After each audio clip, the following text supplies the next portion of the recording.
somewhat nervously sweating. Roland didn't know what she was trying to do, but it seemed that the two would be in for it. Dun and Bammer. Why yes. Apologize to Master Wayland Air. Apologize. Do I have to repeat Maysolf?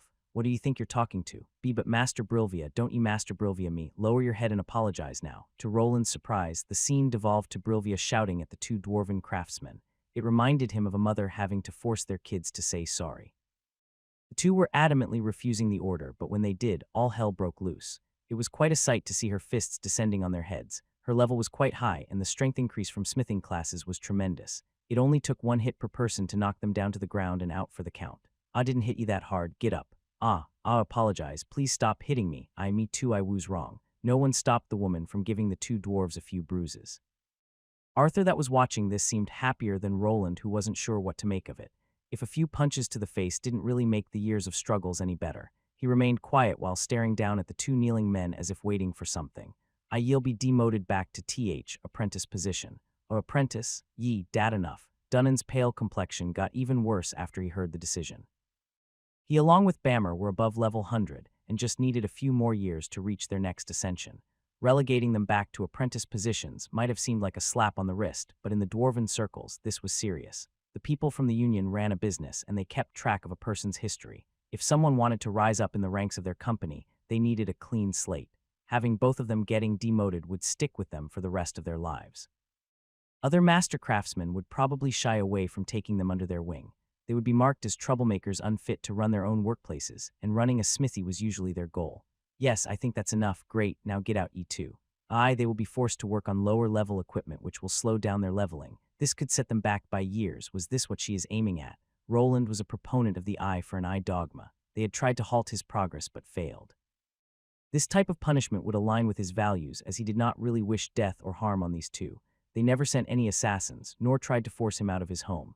It was perhaps time to move on with this part of his life. He had advanced past the Union's clutches and would just slow his progress if he didn't take this offer. I hope this settles it. It does. Great, now could you show me that helmet for a moment? I will not. Damn, then how about a trade instead? A trade. It seemed that the woman wanted to offer him something in return for analyzing his suit of armor. While he was not planning to disclose the schematics to this armor, there were a few things he was fine with parting. In return, perhaps, he would be allowed to peek at the work of this master runesmith and her apprentices to see if he was deficient at something.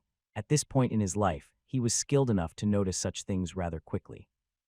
Even a glance at a true master's work could help him improve his craft exponentially. May I cut in for a moment? If we are going to discuss any dealings with my head knight, I will have to involve myself. Before the conversation could continue, Arthur decided to cut in.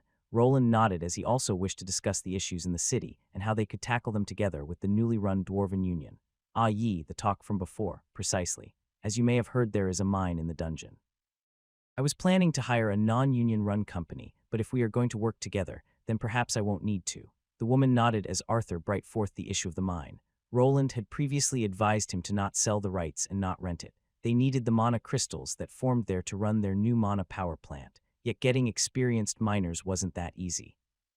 The team from the Union was already there, so it would be a quick remedy to their issue if they could work out a good enough deal. If you'll want my men to help out down there, you'll have to give me a good enough deal, she replied while sneaking some glances at Roland's runes. In response, he looked at Arthur and started shaking his head. Now, I'm sure we can come to an agreement. Maybe my head knight won't part with his intricate armor, but perhaps you could trade some secrets between each other at a more private location. I'm sure there will be enough room at your great workshop for another skilled runesmith like him. That sounds reasonable. I'm glad that you think so. How about we change locations and discuss things more thoroughly? That might be better, but I'm needing ma assistant. Making contracts is not ma strength. An assistant of a master runesmith is always welcome. Soon Mary with a few other maids appeared with the said assistant.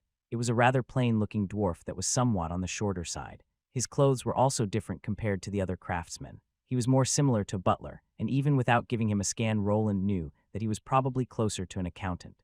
Soon all of them went away to discuss the future of the city, which would hopefully ease the workload that was crushing down on his shoulders.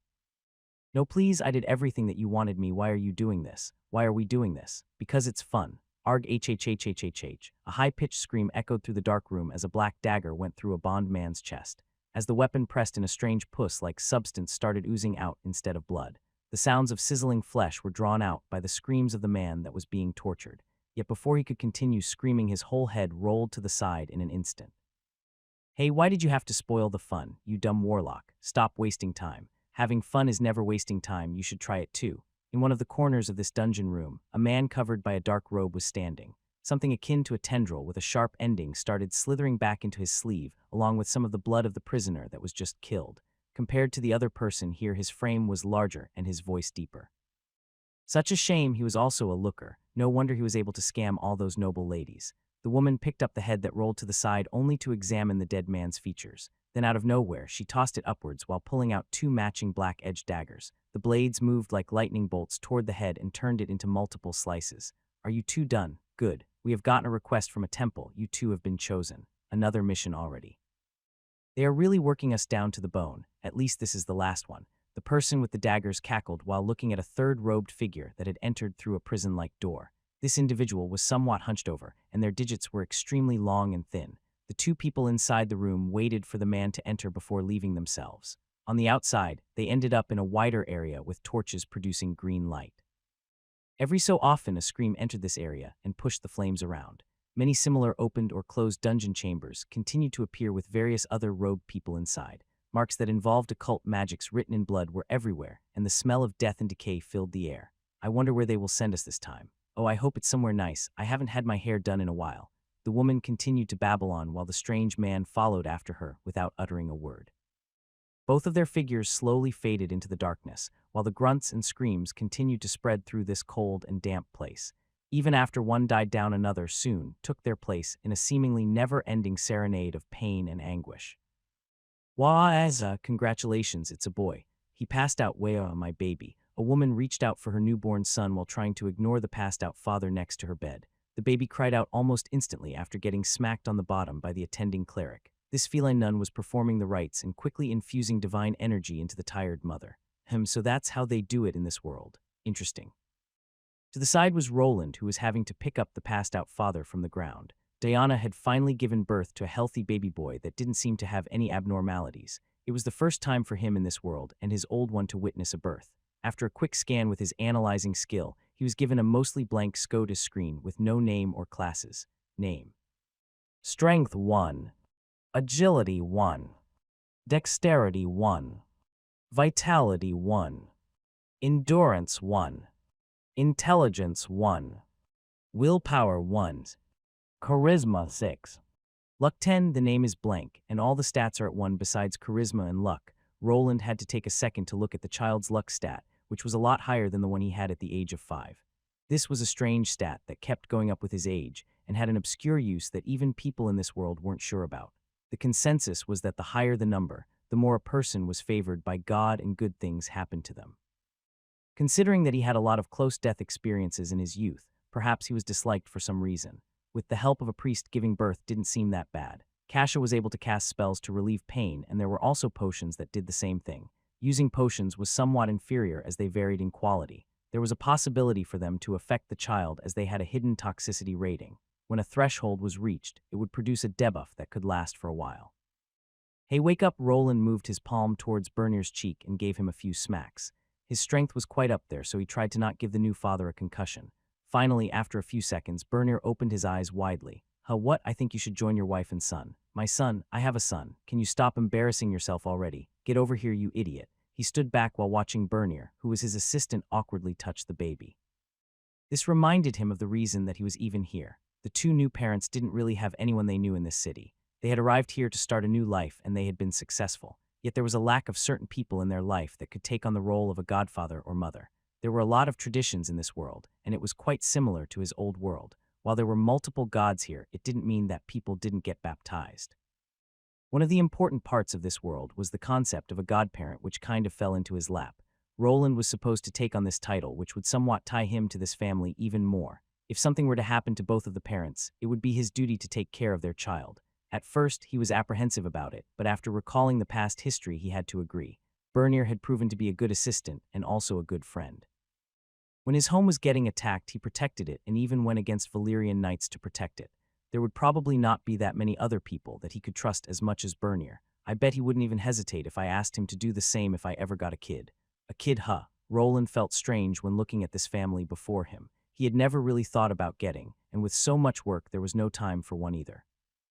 Perhaps it was an excuse to postpone the decision, but he didn't feel that bringing a child into this world at this time would be the best decision. Before he could have some deeper thoughts about the issue, he was interrupted by the midwife priest. The Lady of the Sun has graced us with another life. Its life is like the rising sun that illuminates the world we walk on. Ah yes, it was quite early in the day and the sun was rising. For the worshippers of Celeria, this was a good sign when a child was born. A new dawn signified longevity, while giving birth at sunset wasn't as welcomed. Then in some other religions like the ones worshipping the moon, it was the exact reverse. Birth by day with the blessing of Celeria, and birth by night with the blessing of Lunaria and Lunaris. Some people even attributed these birth cycles to indicating future classes a person could possess. Oh, look at the time. I think Diana needs to rest, so I'll see myself off now that the ceremony is finished. While Cassius started babbling on while praying in the direction of the rising sun, he approached Bernier. His assistant wasn't even looking in his direction as he was too busy having his newborn son clinging to his pinky with that small hand of his.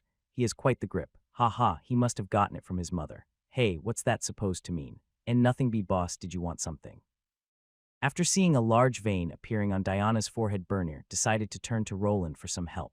He didn't really want to get involved in the squabble, but instead decided to offer the two some free time. In this world, things like maternity or paternity leave didn't really exist. Usually the mother took care of the kids while the husband never stopped working. Luckily for the two, Roland was able to offer them some more time with their newborn. Yes, I just wanted to congratulate you and also tell you that you don't need to come to work for a while. Well, I'm going to meet the new chief today. With the help of those dwarves, we won't need to worry about the city anymore. He shrugged as, to be frank, he wasn't that much in a rush to create items for his own store. With the Union feud finally ending, there wouldn't be as much pushback on the market. The two sides that created magical items within the city could actually work together for once. It was now possible to increase his prices to get more money for the same items, as his opposition would not price him out anymore. There was no need to strongarm merchants or use the auction house to get items. Roland would now spend less on everything and could earn more. When also including that Tier 3 runes went for a lot more, he wouldn't be running out of money anytime soon. After having a talk with the new Union chief again, he wanted to take Agni back into the dungeon. Armand and Lobelia had managed to reach their caps as well, which would allow him to focus on his own progress now. The dungeon held many secrets within it, and before other platinum adventurers arrived, he needed to go through all of the hidden chambers.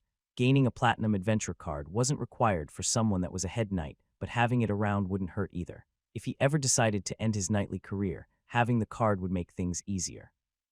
The Adventure Guild was accepted in other countries, so it would be helpful if he ever was forced to run again.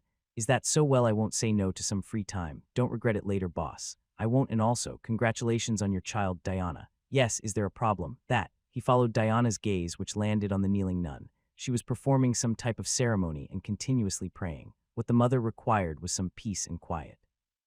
Thus he just nodded and decided to grab her off the floor on his way out. Sister Kasia, I think you'll miss the morning mass like this. Ah, sure, no problem. Roland closed the door behind him and left the building. Kasia disappeared into one of the nearby alleyways as she headed to the church. When looking around, he could see various people waking up and some even opening the shops here. The place Diana gave birth in was her own smithing shop. The building had been turned into more of a house through the years, as the two could just focus on their work at his compound. I wonder if eventually they will want to move here permanently. The shack that he offered Bernier a few years ago turned into a secondary smithy. This didn't mean that it was truly his. Roland knew that every craftsman wished to have their own little place to call their own, and Diana's house was better suited for it. He could see the two settling here and creating their own brand of items. In the end, he believed that most people like to have a corner for themselves. This didn't mean that Bernier would stop working right this instant, nor that he couldn't still cooperate with each other even if they worked at different sites. With the help of the Union, it might be possible to implement some quality of life changes, which involved them making all the street lamps and even runic turrets. So this is it, huh? I've seen this place from outside many times, but it will be the first time to actually go in. Good day, you must be Master Wayland. Please come this way. The chief is expecting you. To his surprise, he was instantly greeted by someone at the entrance. The person was a dwarf of unknown origin with some runic symbols adorning their clothes. They weren't working runes and seemed to be more of an artistic choice. Is this one of the apprentices? Previously, he offended Brilvia slightly by analyzing her status screen after disabling her status scrambling item. This person, on the other hand, didn't seem to have one on them. Thankfully, he could always use his position as a head knight as an excuse for these occasions. Name: Hufel L77. Classes: T2 Runesmith L2. T1 Mana Scribe L25. T1 Blacksmith L25. T1 Mage L25. It is a runesmith, and one that only advanced recently.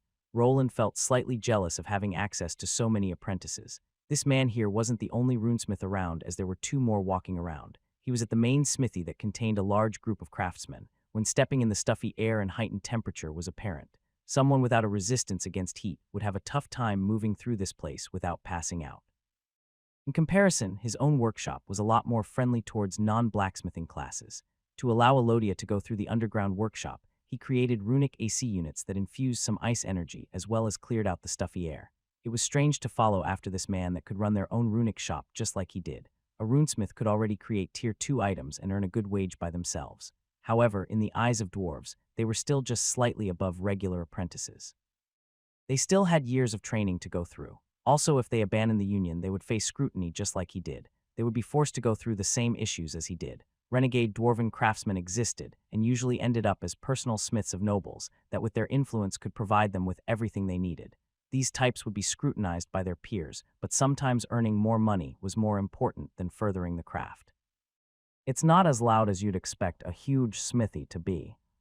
The place looked more like an iron mill than a smithy. There were large cauldrons being heated up by magical flames. He could see a few dwarves dressed in thick leather pushing some of them over to pour the mixture into some molds. In other places, he could see 4 stocky men hammering out a piece of metal with giant sledgehammers in unison. All this without much sound getting outside. They are using sound-canceling runes. No one is going to lose their hearing here. The workers became aware of his presence rather quickly. While he was not wearing the bulky mithril armor today, he was still a human. Due to his height, it was easy to pick him up from the crowd. At first, Roland was concerned about his relations with these people. They showed themselves as his enemies, but was it the same now? The regular blacksmiths didn't really know him, nor did they take part in making the decision to shun him. Some of them did look somewhat annoyed with his presence, but others were also curious. Chief, brought the guest lick he wanted. After going through the large building that made his own workshop look rather small, he arrived at a door. It was newly made, and the metal was recently worked on. In the middle, it had a nicely made plaque from Mithril with Brilvia's name on it. It felt like he was going into the office of a professor at a prestigious university. The only difference was that he was not a student, but also a fellow professor of the same ranking. I let him in. Both he and the man that brought him here were able to hear the chief's voice. The dwarf just nodded after hearing the words and decided to leave while Roland saw this as the cue to open the door. When he opened it, he could see quite a mess inside. Large stacks of papers were everywhere, and after a quick glance, he could identify them as schematics. They were all over the place, but mostly shoved to the sides with some free space in the middle. Their desk of smaller height rested with a stack of books on top and Brilvia behind it. In the back, he could see several bookcases that seemed to have been assembled only recently for her use. Dunnan and his friends were probably responsible for assembling this room and the things inside of it, but the new chief turned the place into a mess. Oi, be careful why that, if you step on it, you replace it. I think you need a separate storage unit for these. No, if they idiots made this a facet bigger, then it wouldn't be a problem. How do they expect a master like me to fit everything into this shittle? But anyway, have you brought it? Yes, I have what you asked for. After closing the door behind him, he reached his hand into his spatial satchel. From it, he pulled out a metallic cylinder with some runes on it. On top, there was a small latch that could be opened, but only with the correct mana signature. Inside were some of his own runic schematics that he wanted to present to this chief. One of the reasons was for some input and another as a bargaining chip.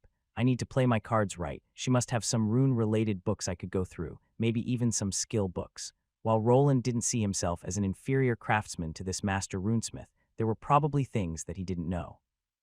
She was sitting on hundreds of years of dwarven knowledge that could propel his career into a new dimension. Yet for that to happen, he probably needed to propose the right trade without giving away too many of his own secrets in the process. I sure tack them, now gimme that. Wait, you're willing to part with your books this easily? Huh, I not lick 'em needin' them for anything. Roland was a bit confused as he had given the chief a proposition. After giving her some basic schematics to some of his creations, he would receive access to some of hers. This would include craftsmanship manuals that dwarves had access to that contained their secrets. To his surprise, this woman was willing to instantly give everything up as if the old scripts were useless. I expected her to bargain more, but am I perhaps selling myself short here? What? I thought we had a deal. Are you trying to go back on it? When looking down, he could see the dwarven chief yanking on the cylinder he brought. His stats greatly eclipsed hers, so she was unable to make it budge. Her grabbing onto it the moment he asked for a deal was also perplexing. Were the higher-ups of the dwarves always this strange, or was she just the oddball out? She did call Albrook a shithole a couple of times. It doesn't seem that she came here by her own decision. Could her behavior have something to do with it? Even though this city was still developing, it wasn't all that runesmith friendly. There weren't many mines inside of the city, and the Tier 3 adventurers had other options that were closer to the super dungeon. Most of the time, a master runesmith was already an established craftsman. They usually chose to go to places that could offer them the most. On this island, this would be the main city of Isgard, which was the closest to the S-rank dungeon. Judging by her level being well past 150, she was not a new master runesmith, but someone that should have had her own group. Either she was pushed out by another more prestigious force, or she saw something here that others didn't.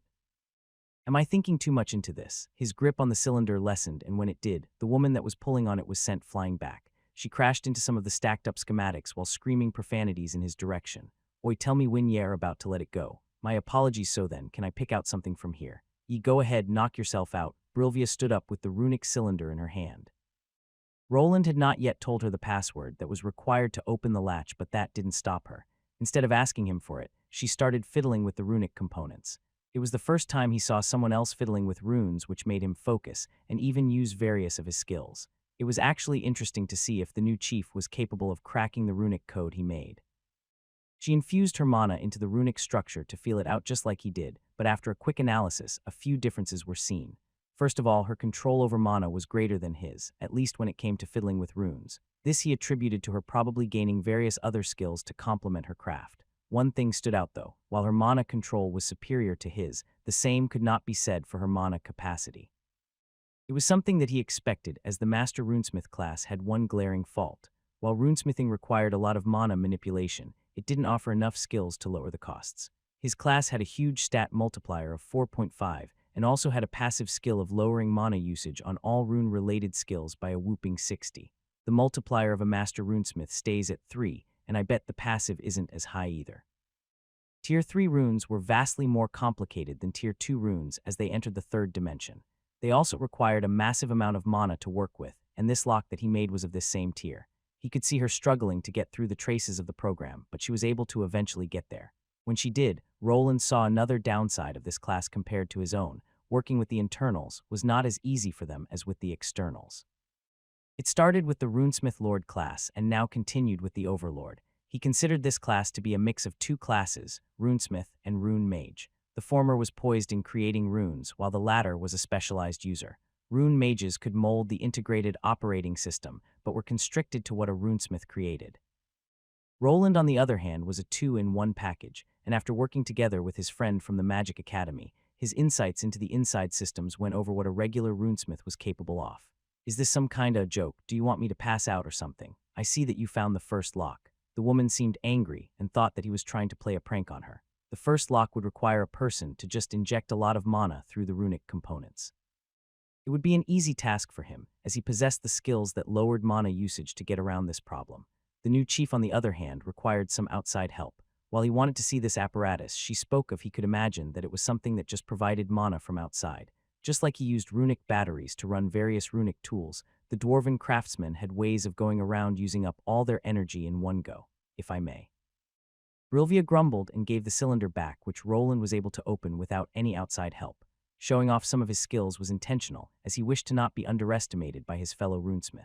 This would tell her that he was somewhat special, and perhaps give him something to barter with in the future. You're not a regular all-runesmith, are ye? I never said that I was. Ah, see, maybe this will not be as ill as I thought. The old bastards might have actually given me a boon in disguise. He was interested in what she meant by the old bastards, but it kind of aligned with the story that was in his head. After the cylinder was opened, she snatched it back and started going through the various schematics that he brought over. Today it was mostly work-related. What was inside was related to the magic lanterns and other devices for the future. I will have to look through these, just tack what you need and come back to me tomorrow. Brilvia skimmed through the papers and mostly ignored the basic lamp design. It wasn't anything special, but after flicking through the pages she stopped. There she saw something that looked like a windmill, and the runic components that it was composed of didn't quite make sense. To this day, no one was aware of his runic batteries or creating electricity that could be transformed into mana. It was something that could revolutionize this world that relied on mana fluid. What he brought over was incomplete, and after Brilvia analyzed the papers, she would figure it out too. To keep it a secret, he decided that it would be better if he made the finishing touches himself. What the people from the Union were creating would be the framework, while the heart of the generator was his to make. The possibility of the chief figuring out everything herself after performing some tests was a possibility. However, this didn't matter that much, as he was not really that interested in becoming a mogul. It was probably impossible for him to monopolize this technology, as it was rather easy to construct. It was achievable when he wasn't even a proper runesmith, so a master runesmith would probably not have that much trouble. Luckily, she was now working with them and bound by a contract, so for the foreseeable future, she needed to keep her mouth shut. Interesting, this one looks interesting. Efficient rune placement, huh? On one side of the room, he discovered some material that looked promising. These books were not about runes, but instead described ways of pushing up the efficiency of placement. Another one described the synergies between runic types and metals. Some parts pointed to the best alloys when working with specific runes. It seemed that there were ways of including some rare metals to make some spells more efficient. This could come in handy. Maybe I won't need to make the next version of the armor so thick. There were a lot of helpful tips when it concerned smithing, but not that much when it came to runes. After a few glances, Roland realized that when it came to the magic symbols, he was somewhat ahead of this literature. He could not discover any hidden truths or wrong assumptions when it came to plain runesmithing. Instead, he even found some faults in the diagrams. In a way, the dwarves were doing the reverse of what he was. He focused on amplifying the efficiency of his runic structures and pushing them to their limits, but this left the outer shell looking plain. The dwarven smiths, on the other hand, focused a lot of time on the presentability of their wares. Their runes almost felt like an afterthought when compared to some of the sleek designs. Perhaps if he managed to work on this one weakness of his, then becoming a complete craftsman was possible. Well, I never expected to get any high-rank runes to play with. They are probably keeping the good ones in some kind of vault. After greater runes came grand ones, which were usually the end-all be-all of runesmithing. The secrets of these runes, and how they connected, was a highly protected secret of the dwarves. His only case involving ones involved the monolith he encountered during his gold rank adventure test. It was made up of multiple greater runes, which made out a larger magical structure. With it as a basis, he might be able to reverse engineer the correct pathways to produce a Tier 4 grand rune. If he was able to get his hands on other Tier 4 runes, this process could be pushed forward just like with Tier 2 runes in the past. The only downside that arose was the size of these things. He could not see himself being able to fit a gigantic runic structure into his armor. It would take up too much space and probably require him to upgrade his rune compressing skills first. I wonder if they worked with rune mages more, if their rune technology would be more advanced. There was a way to go around the lack of mana of a rune smithing class. With the help of a rune mage and cooperation, a runesmith would probably be able to increase the potency of their creations. The mages were better at working with the operating core of the runes, which demanded more mana to play with. In the current world, there weren't that many people that went against the grain. They all stuck to the old designs that just worked. They focus on creating the highest rank runes without really looking if they perform the function correctly. With no need for innovation in the runic side of the equation, they over-focused on the designs. The weapons that were made in this workshop were superior to anything he could make himself. Yet when it came to the implementation of runic components, they were trailing behind, and the gap was only increasing. With this in mind, he was convinced that with time he could outshine his competition in both aspects. I'll take these, I'll see you tomorrow then. I'll see myself out then. After going through the books and schematics, he picked up all the reading material he wanted. His new business partner didn't answer as she was too busy looking through his handmade plans. This was an unexpected turn of events, as he expected her to give him an earful for changing the runes so much. Perhaps she was not like the other craftsmen that just stuck to the old designs if she was this involved. Soon he left her office and arrived outside the large smithy. I guess this is the end of an era. When turning around and looking at the large building that was as big as a factory, he recalled all the old problems in the past. Due to the Union, his first contract with the Adventure Guild had been cancelled, and then he needed to involve himself with the Thieves' Guild. Following that, a plethora of roadblocks were put in his way that he had to annoyingly shove to the side. Even with all that blocking his path, he somehow made it out and was still going. Without anything left for him to do here, he decided to head home.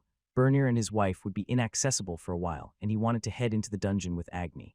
Mary had finished leveling, but had failed her ascension quest just like Armand and Lobelia. They were probably not pushing for super prestigious classes, so he expected them to have them within a month or two at most.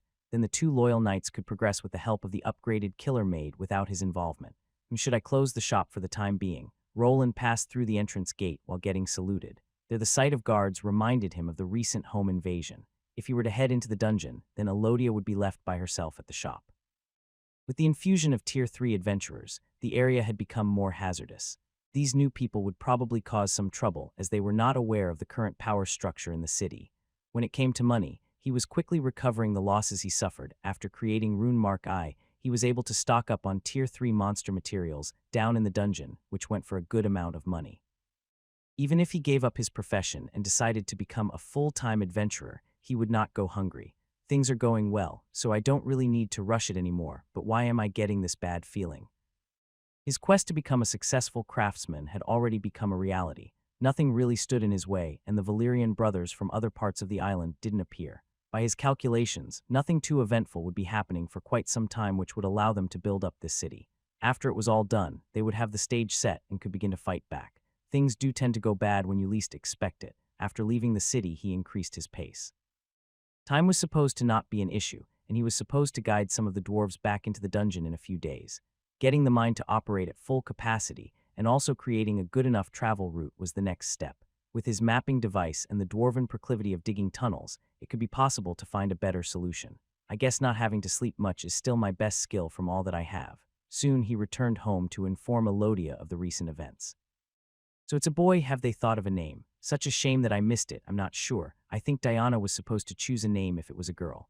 With it coming out to be a boy, Bernir will probably give it a more dwarven one. Oh, that's nice. Elodia was home along with an enlarged Agni that was in front of the store. His size had become a bit too large to leave him on the inside, but there was a plan to remodel the inside. With the increase in his skills, he wanted to create a separate section just for platinum adventurers where they would find better gear. Hiring more people and creating some golems to act as a deterrent was also part of the plan. If you want to go see the baby, go ahead. I was thinking of closing the shop for a while, are you even listening? Oh huh. Sorry, my mind wandered a bit. Maybe that would be the best for today. He wasn't sure what it was about, but Elodia seemed a bit out of it today. She had been acting like this for a few days now, and he was starting to think that it was due to the recent birth. Elodia's age was a few years above his, and she was not getting any younger. People in this world usually started families rather early. Even Bernir's case could be considered late. Children, would it really be that bad? Roland looked at the woman before him, and then was quickly distracted by the large ruby wolf peeking at them through the window. His sight brought his mind back to the current problem. Before thinking about his private life, he needed to progress further. Getting up his levels and grabbing all the possible treasures from within the dungeon was his main priority.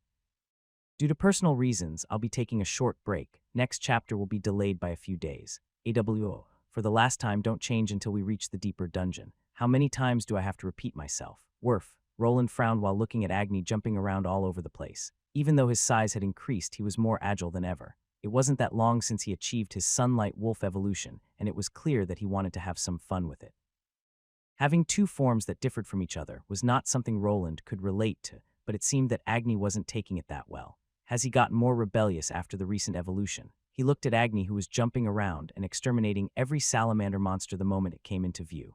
While he was a bit too excited for his own good, the wolf was still following all orders. There was no growling or animosity that he could detect from his mannerisms. I guess he isn't acting that strangely. He is just probably excited to be in the dungeon, without anyone else dragging us down.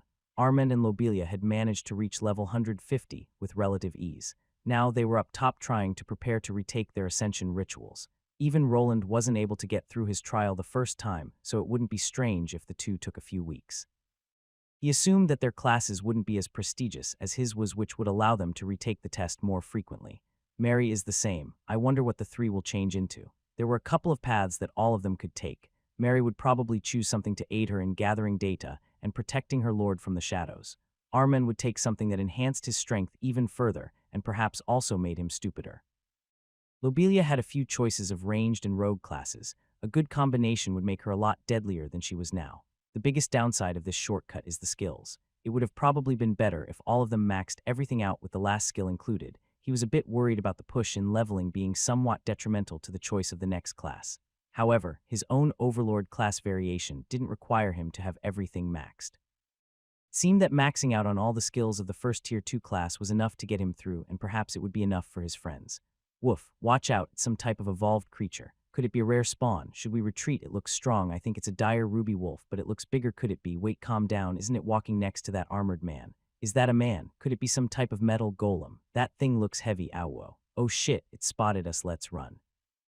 Roland stood in shock as he appeared at the lava lake. A lot of new adventurers arrived and were itching to get down to the new secret area. Some of them did their research on the area and what monsters to expect. Volcanic wolves could be discovered in limited areas, and Agni's enlarged form could be mistaken for a rare variant of those types. Stop scaring the adventurers, Agni. You're using that skill too much. Woof. Agni's tongue flopped out after he performed his howl. He had gained a passive skill that would cause enemies to panic if they didn't have high enough willpower. Every chance he got now, he would use this howling attack, as it didn't really use up any mana or stamina points. While it did allow them to move through the dungeon faster, Roland was starting to feel bad about the newbies just trying to make a living here. They won't go to the guild and tell them that a rare ruby wolf variant is terrorizing the dungeon, right? While looking at Agni's stupid expression, he realized that he might have to go and report the increase in tiers of his tamed monster. Even though Agni was wearing armor that he made to look tamed, his size was still comparable to a horse. His presence among the lesser monsters was eye-catching. If they bumped into an unreasonable platinum party that was informed of a rare variant running loose, then it could get bloody. He tried ignoring this issue for the time being, but heading to the guild was now a must. Thankfully, he was the head knight, so even bringing a horse-sized wolf into the city could be excused. Perhaps placing a saddle on Agni and riding him into the city would give more validity to the whole situation. Worf. For a moment, Agni backed away from Roland, who was taking measurements of his back. He had never created a saddle before, but making one from some fire-resistant leather would probably not be that hard. Perhaps his companion wasn't too keen on getting ridden by a man that was wearing armor above 100 kilos.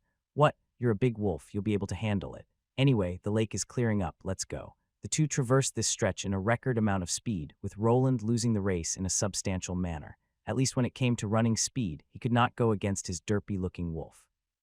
The two soon disappeared through the secret door and squeezed through the corridors that in some places were a tight fit for Agni's increased size. Oh, they are already here. Ah, Sir Wayland, good day. When he arrived at the mining area, he was greeted by an acquaintance. Myrtle was there along with the whole party of adventurers that had been hired by Arthur. After a quick glance, it was clear that they were here to act as bodyguards for the Dwarven Union. Arthur had already signed a contract for the mining rights.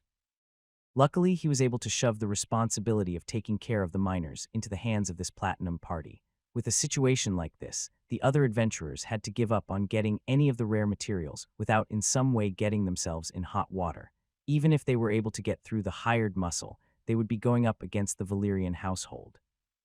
As he nodded at the woman, he took a glance at his mapping device and could see some movement at the end of the corridor through which he discovered this location years ago.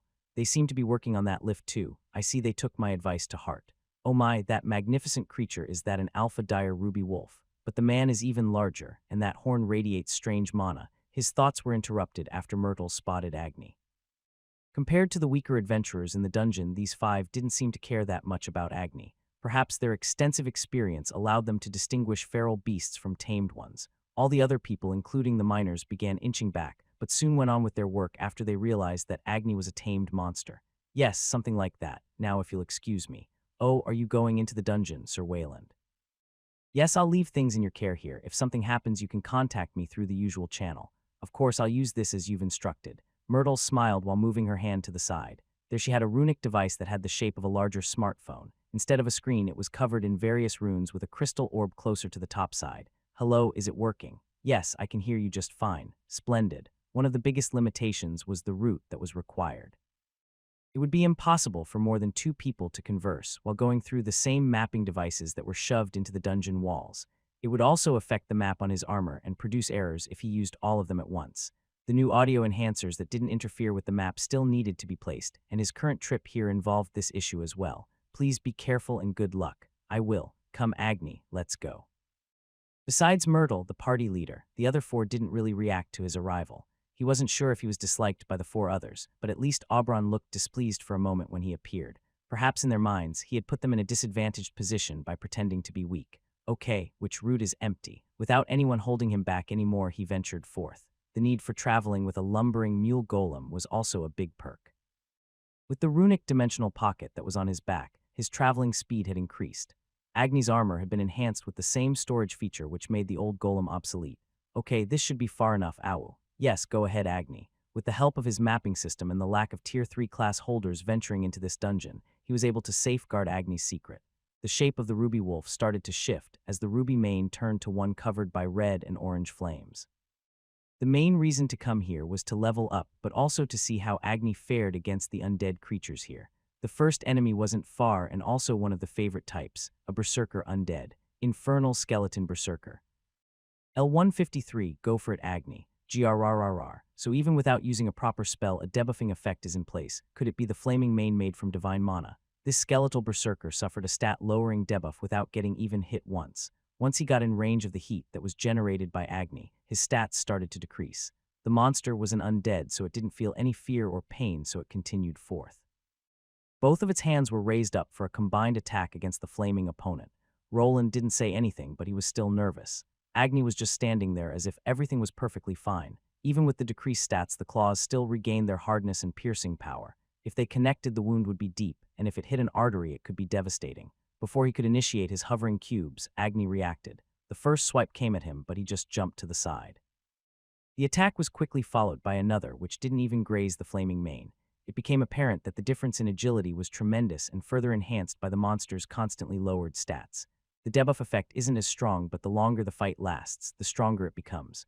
To get an immediate effect, a divine spell needed to be utilized, but a slow build-up over time was also possible. It was somewhat similar to the hallowed ground spell that he was able to create.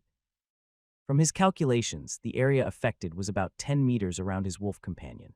This is the perfect grinding spot for him. Hey Agni, stop messing around, just kill it. More monsters are coming.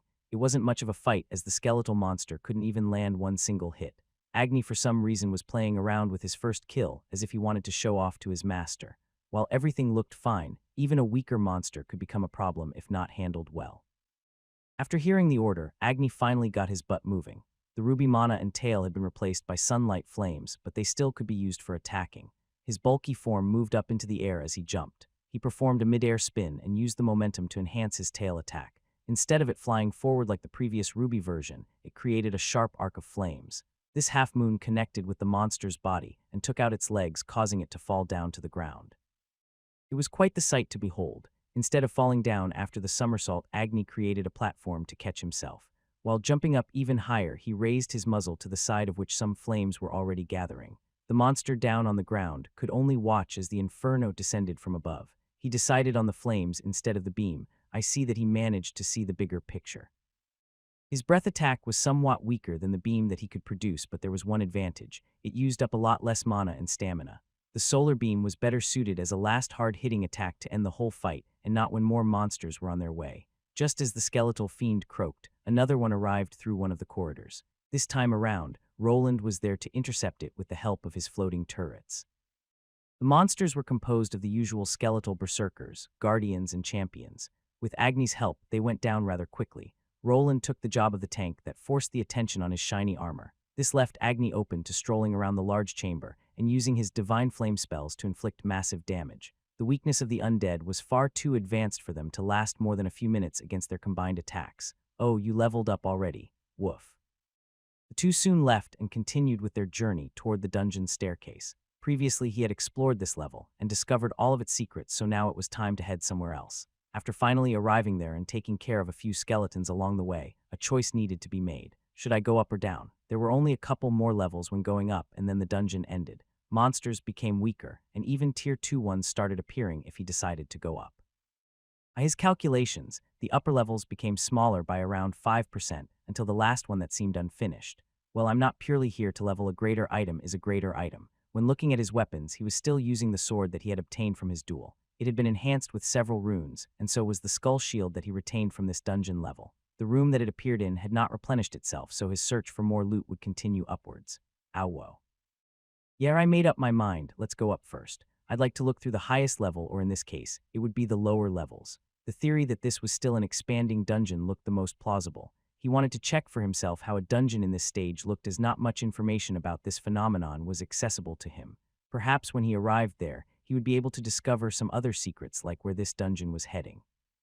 If for some reason it popped out outside the Albrook region, it could become a problematic event.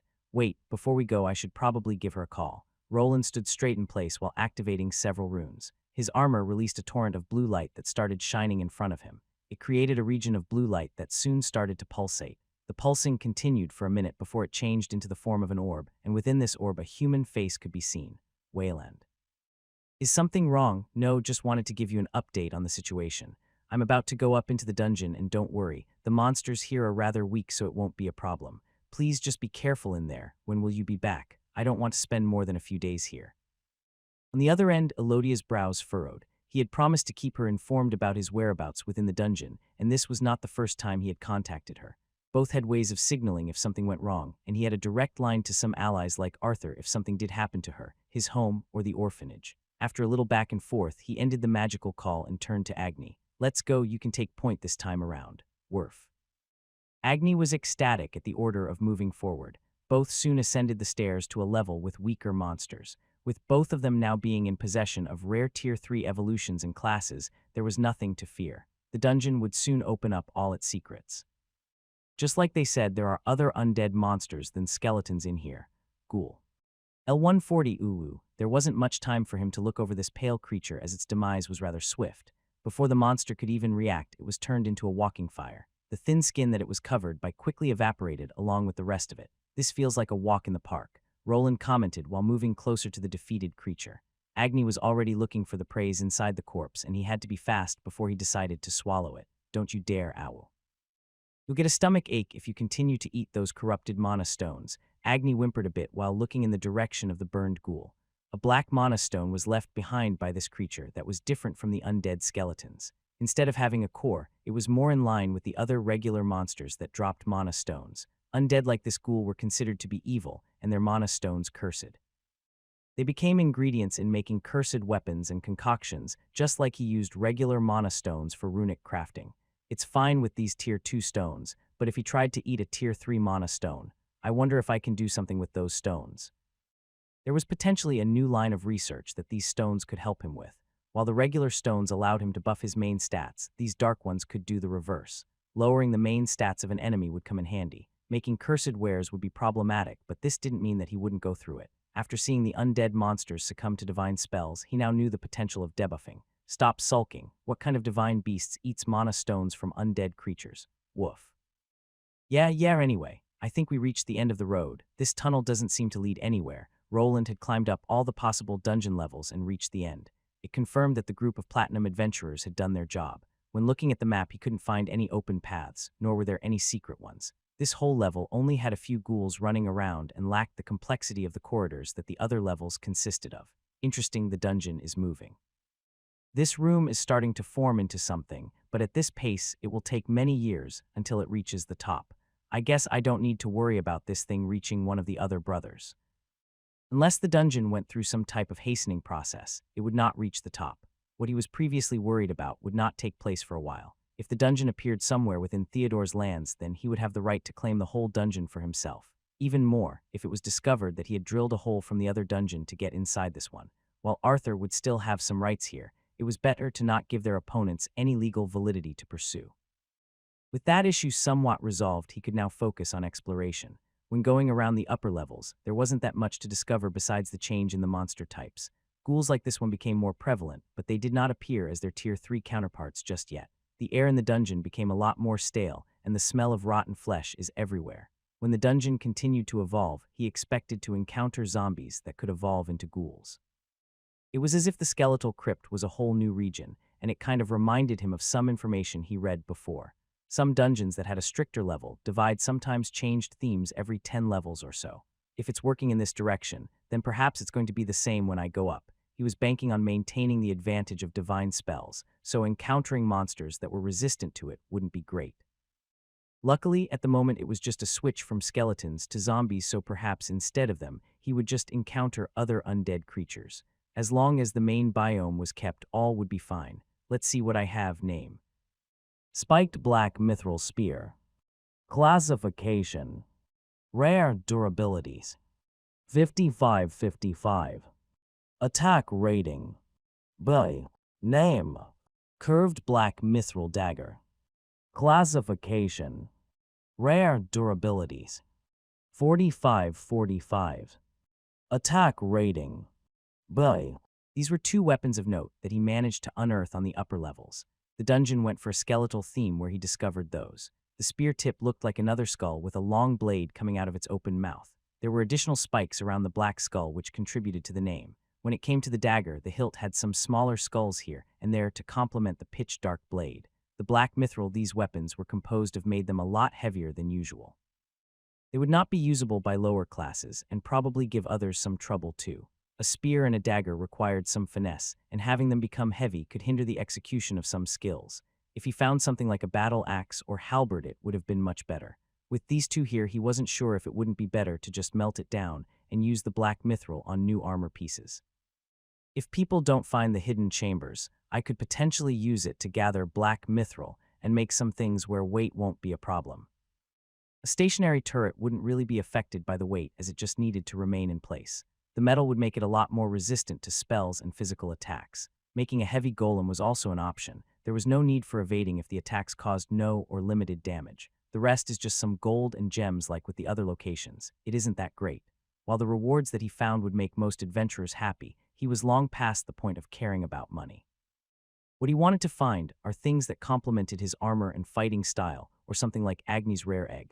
Having a tamed beast of his caliber at his side was more precious than any of the other treasures he discovered during the years of dungeon diving. I guess the good things can only be found fighting bosses. The thought did cross his mind.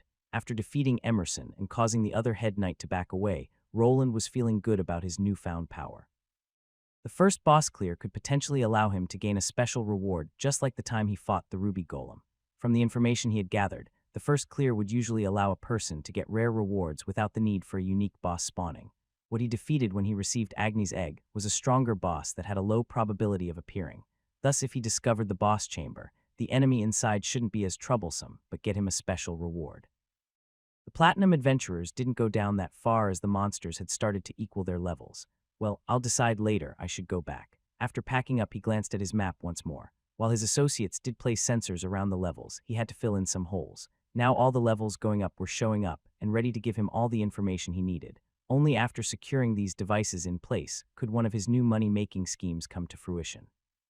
I could shove off some of the manufacturing onto the dwarven runesmiths. I bet the chief will like the idea. There was a little pet project that involved the dungeon that he had been working on. Now that he had free access to the Dwarven Union resources, it had become feasible. If it all worked out, then they would create a secondary revenue stream and also make this whole place a lot safer to traverse. Would be nice if this place had some hidden staircases. Going back will take me a few hours. While the levels became smaller and smaller as a person traveled up, the corridor placement made them harder to get through. However, he did have one ace in the hole. With the help of his map, it was possible to calculate the shortest route back to the stairs. It was one option, but there were also better solutions that he already tested out in the original dungeon. Come Agni, we are going to be taking a shortcut. Woof. Soon the two made their way to the corner of this unfinished chamber. Roland didn't even need to go far to get to the shortcut that he just needed to create for himself. Each of the new levels had a different staircase placement, but when it came to their location, all of them were on top of each other. It was like a cone that was getting smaller and smaller when traveling up, and this fact could be used to go down rather fast. The ground is the thinnest here. His gauntlets started glowing with the inscribed runes on them becoming visible to the naked eye. The effect wasn't instantaneous, but after a few seconds, a dark orange glow appeared at the spot he was holding his hand over. Slowly but surely, the effect of the spell became visible as the hard rocks started to soften up.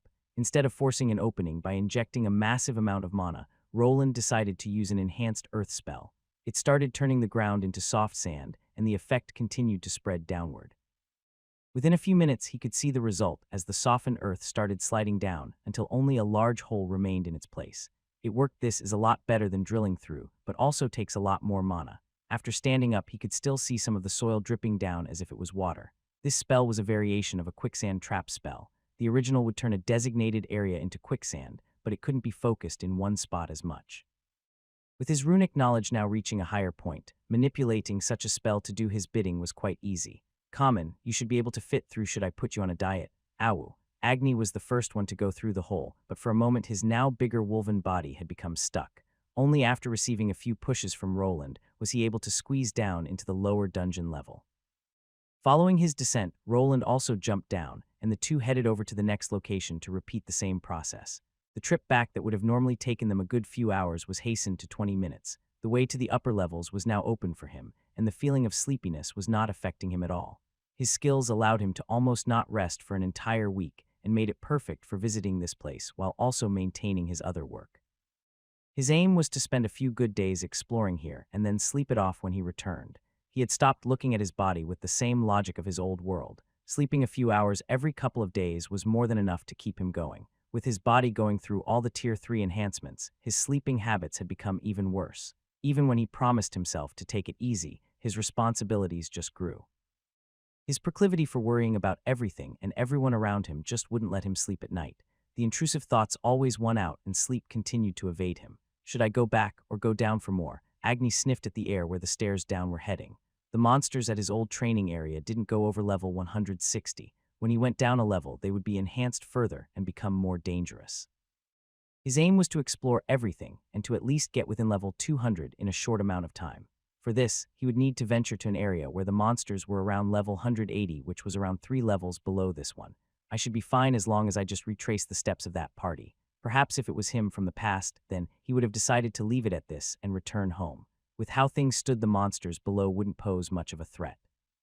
They were no match for Agni and his own divine spells. Going down lower would not be a problem, and there was much to explore. With confidence, he took the first step forward and descended down the circular staircase to arrive at the next area.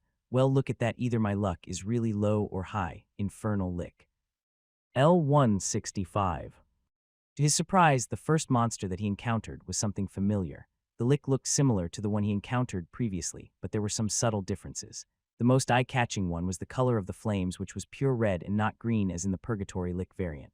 It was also not alone. Next to it stood 2 skeletal champions. One was armed with a broadsword and a kite shield, while the other was holding a large glaive, a quite uncommon weapon. It didn't spot me yet, what should I do? He looked at Agni, who was standing at attention. His canine companion remembered his blunder during the Lick's attack, so perhaps he wanted to regain some lost trust. Previously, he had to be saved from the much stronger monster, and even though this one was of a higher level, with the help of the holy energies, their victory was likely.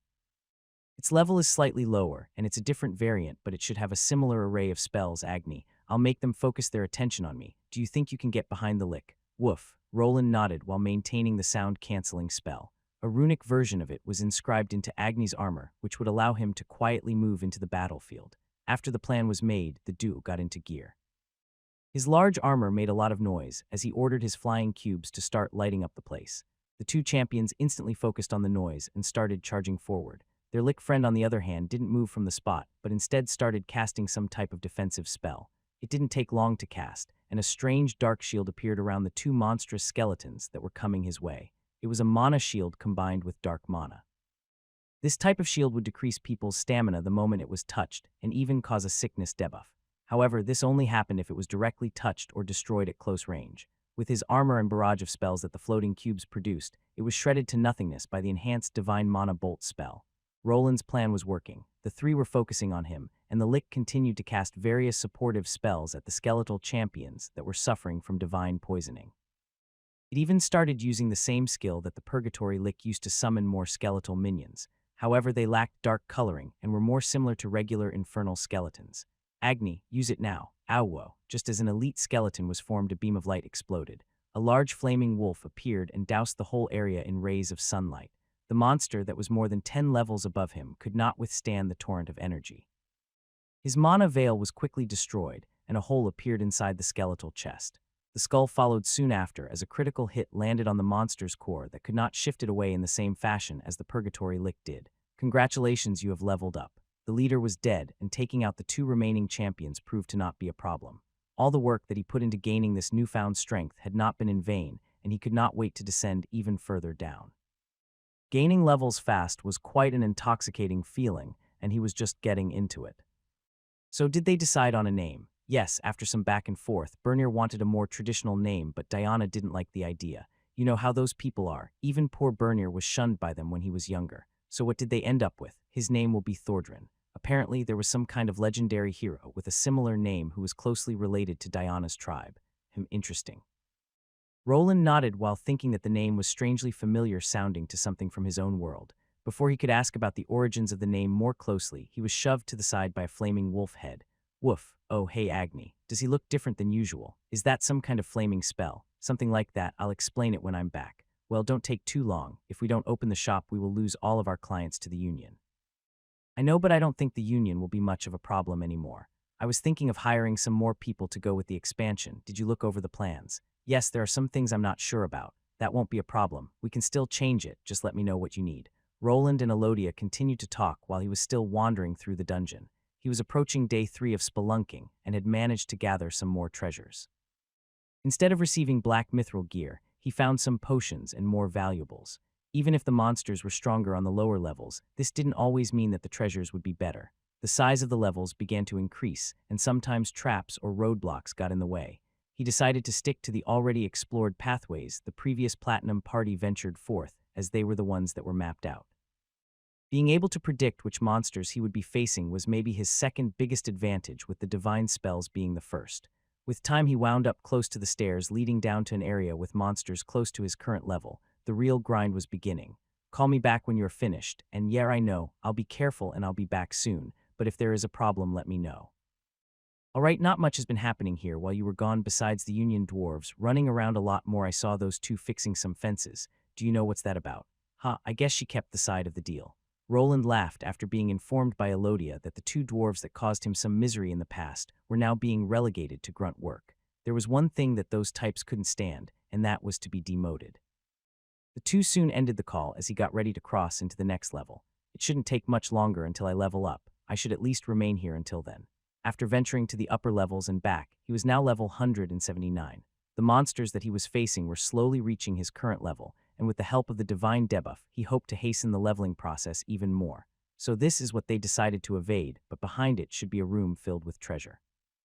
At the moment he was at the level that Myrtle's party had ended their adventure. What he was looking at was a wide open space with seemingly not much in it. The only thing of note was the ground tiles, which were all square and about 1 meter long. This whole place had hundreds of them, and at the end, there was one large sliding door made of thick rock. It's a trap, but also a puzzle. Those darkened tiles are the break-off points. From what those adventurers reported, a person must make it through while lighting up all the square tiles. This reminded him of puzzles from video games that he used to play. The logic behind it was quite simple. When he stepped on one of the squares, it would start to glow and activate. He needed to activate all of those squares while only using one path. The black tiles were spots that needed to be walked around and were neutral. They created areas that couldn't be crossed, which made the puzzle slightly harder. They didn't go through it and took another path, but I wonder what's on the other side. He had decided to not endanger himself too much, but he was interested in where this trap led. There were a few possibilities, so he decided to go along with a small test. First, both he and Agni walked out of the room and waited in the corridor that led them here. Instead of stepping on one of the tiles himself, he decided to use one of his cube turrets. The tiles were simple pressure plates that even this floating cube could activate. Just as he expected, a glow took over the tile onto which he landed the cube on. After it hovered back up into the air, the glow on the tile remained. Slowly, he started moving the cube around faster to light up a path forward. The first plan was simple: use the shortest path forward without stepping on every tile. Will it trigger something? His first test was unfruitful, as it was apparently possible to just go to the other side without completing the puzzle. The only thing that wasn't possible was opening the large sliding door at the end. It was clear that without the correct path being laid out, the door would not open. Now for the second test, he tried to backtrack, which proved to be quite deadly. The moment his floating turret descended on one of the already lit-up squares, everything started glowing red. Woof, calm down, Agni, we are safe here. After a flash of red light and a lot of noise, all the squares started crumbling. The cube that was able to freely float around did not collapse down along with the floor. Anyone that was attempting to solve this riddle would find themselves falling down. What's that sound? The moment the entire room became devoid of a floor, some strange sounds filled his ears. Not everything had collapsed, as there was still a ledge before the tunnel leading up to this place. Thus, to figure out this conundrum, he decided to take a peek down without actually going into this place. It was possible that a secondary collapse was triggered if he stepped forth, so for the time being, a golemic eye was used to send him some pictures. What are those things? Worms. At first, he expected sharp spikes or something like lava to be down there. Instead, there was a vast quantity of monsters. They were not skeletal in nature, but instead resembled the squiggly monsters that caused him to find the mine a few years ago. After examining the situation, he realized that it was possible for him to take a step forward. The hole down below had no light source, but with the help of his helmet, seeing in the dark was as easy as breathing. Undead plague leech. L145, they are all plague worms down there. This was quite the discovery and sight to behold. The hole was around 50 meters deep and led to a limited space filled with these creepy leeches.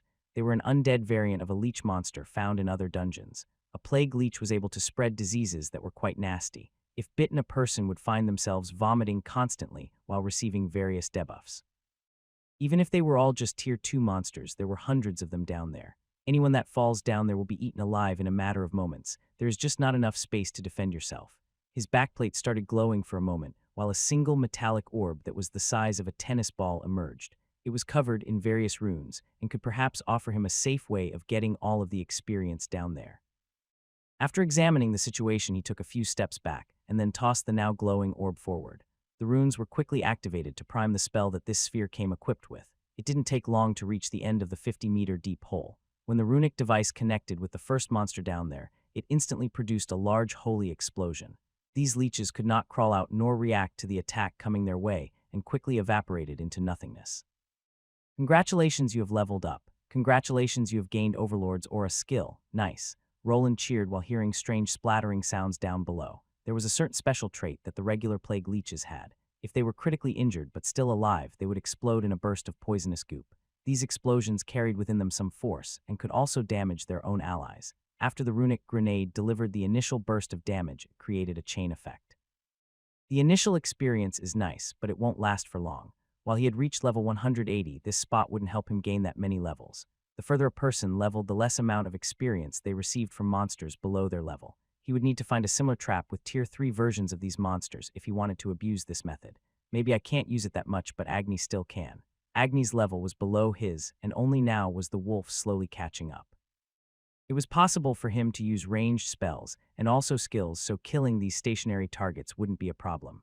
While keeping that in mind, he also brought up his status screen to look at the first new skill he received since attaining his Runesmith Overlord class, Overlord's Aura L1. Active skill. When activated, it provides a small boost in stats to the Overlord's allies and subjects. I think Paladin classes have similar aura skills. This one seems to be more vague. Does it rise all attributes equally? After a quick test and scan of Agni's status screen, he had his answer. At level 1, the skill increased his canine companions' numbers by 2 points each. While this didn't seem as that much, if he was surrounded by tens of men, he would be providing quite the boost.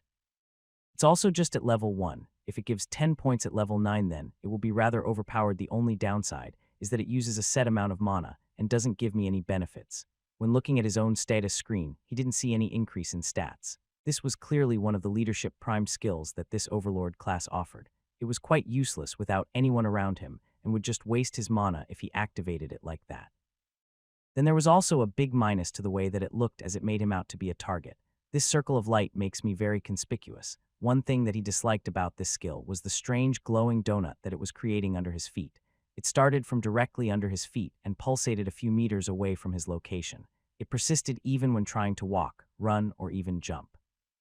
It was glued to the area directly under him and would guide everyone to his location from a distance. It was as if he was showing his enemies that he was the leader of the group and they should quickly dispose of him. But it's possible to use this to my advantage if I need to lure someone away. I bet even the monsters will be attracted to the glow to some capacity. He could see a few good uses of this skill. There was something similar, like a hidden animosity, when it came to fighting monsters. Some skills and classes were more prone to pulling monsters their way. Clerics with their healing magic were prime examples, as they were usually the first to get targeted even by mindless beasts. Roland was used to attracting the beasts in the dungeon, as he was heavily armored, and getting through his now enhanced mana shields was not that simple. Having a skill that let anyone that was with him have a power boost was quite nice, but would only shine with more people. Maybe if Armand and Lobelia finally reached their threshold, he could bring them here. With this trap being here, it would allow them to rise in the levels rather quickly. I should leave a sensor in the walls below. The trap had been sprung and almost all of the monsters down below had been killed. Now he had to wait for it to reset to actually go forward into the unexplored pathway. How long this would take wasn't known to him, so leaving a sensor to detect when the floor reformed itself was the only thing could do. The density of mana in the dungeon walls is interfering with earth elemental spells. I won't be able to get through without proper drilling equipment. The further down he went, the stronger the mana density became around this place. There was only one reason for this to occur, and that was the dungeon core. It was possible for someone with a mage class to predict the strength of the monsters just by the ambient mana in the air. The more he explored this dungeon, the better at it he became. Not only the monsters were strengthened with the rise of mana, better items could appear, and things like rare minerals in mines would become accessible. Even the dungeon walls were enhanced the closer one got to the center of the dungeon, where a dungeon core would be found. It's forbidden to damage or remove a dungeon core from within a dungeon. While wrapping things up, he recalled some information about dungeon core removals. There wasn't that much information as it was forbidden to touch them. Their capabilities in producing monsters, mines, and treasures gave the countries they were located a free source of income. Removing them would also spark quite the catastrophic event of untold proportions, depending on the size of the dungeon. Each dungeon required mana to exist, and the dungeon core was considered to be the device that provided it with everything.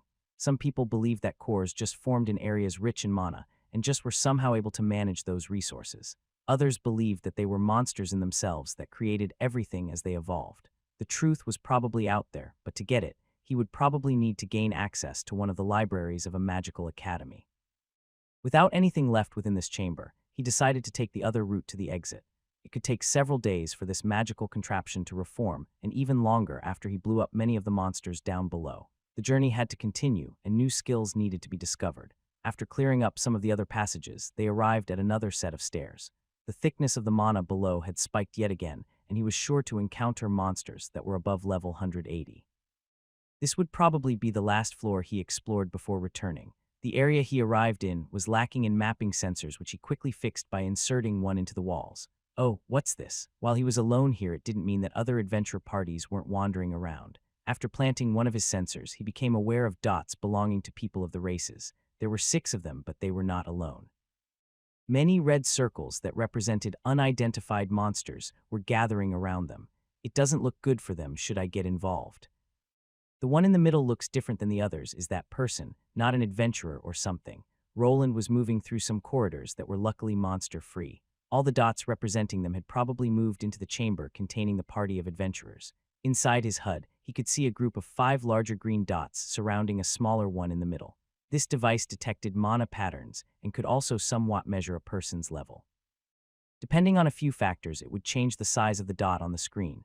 When comparing the other ones to the one in the middle, there was a clear difference. It was as if the person in the middle was not part of the group and maybe didn't even possess a combat class. Could it be their porter? That was a possibility. Some people still used the services of porters. However, when it came to B and above ranked dungeons, this role was given to actual adventurers. Someone above level 100 that could carry a large spatial backpack and maneuver was needed. It wasn't strange to have to retreat. Having a regular person come along was a recipe for disaster.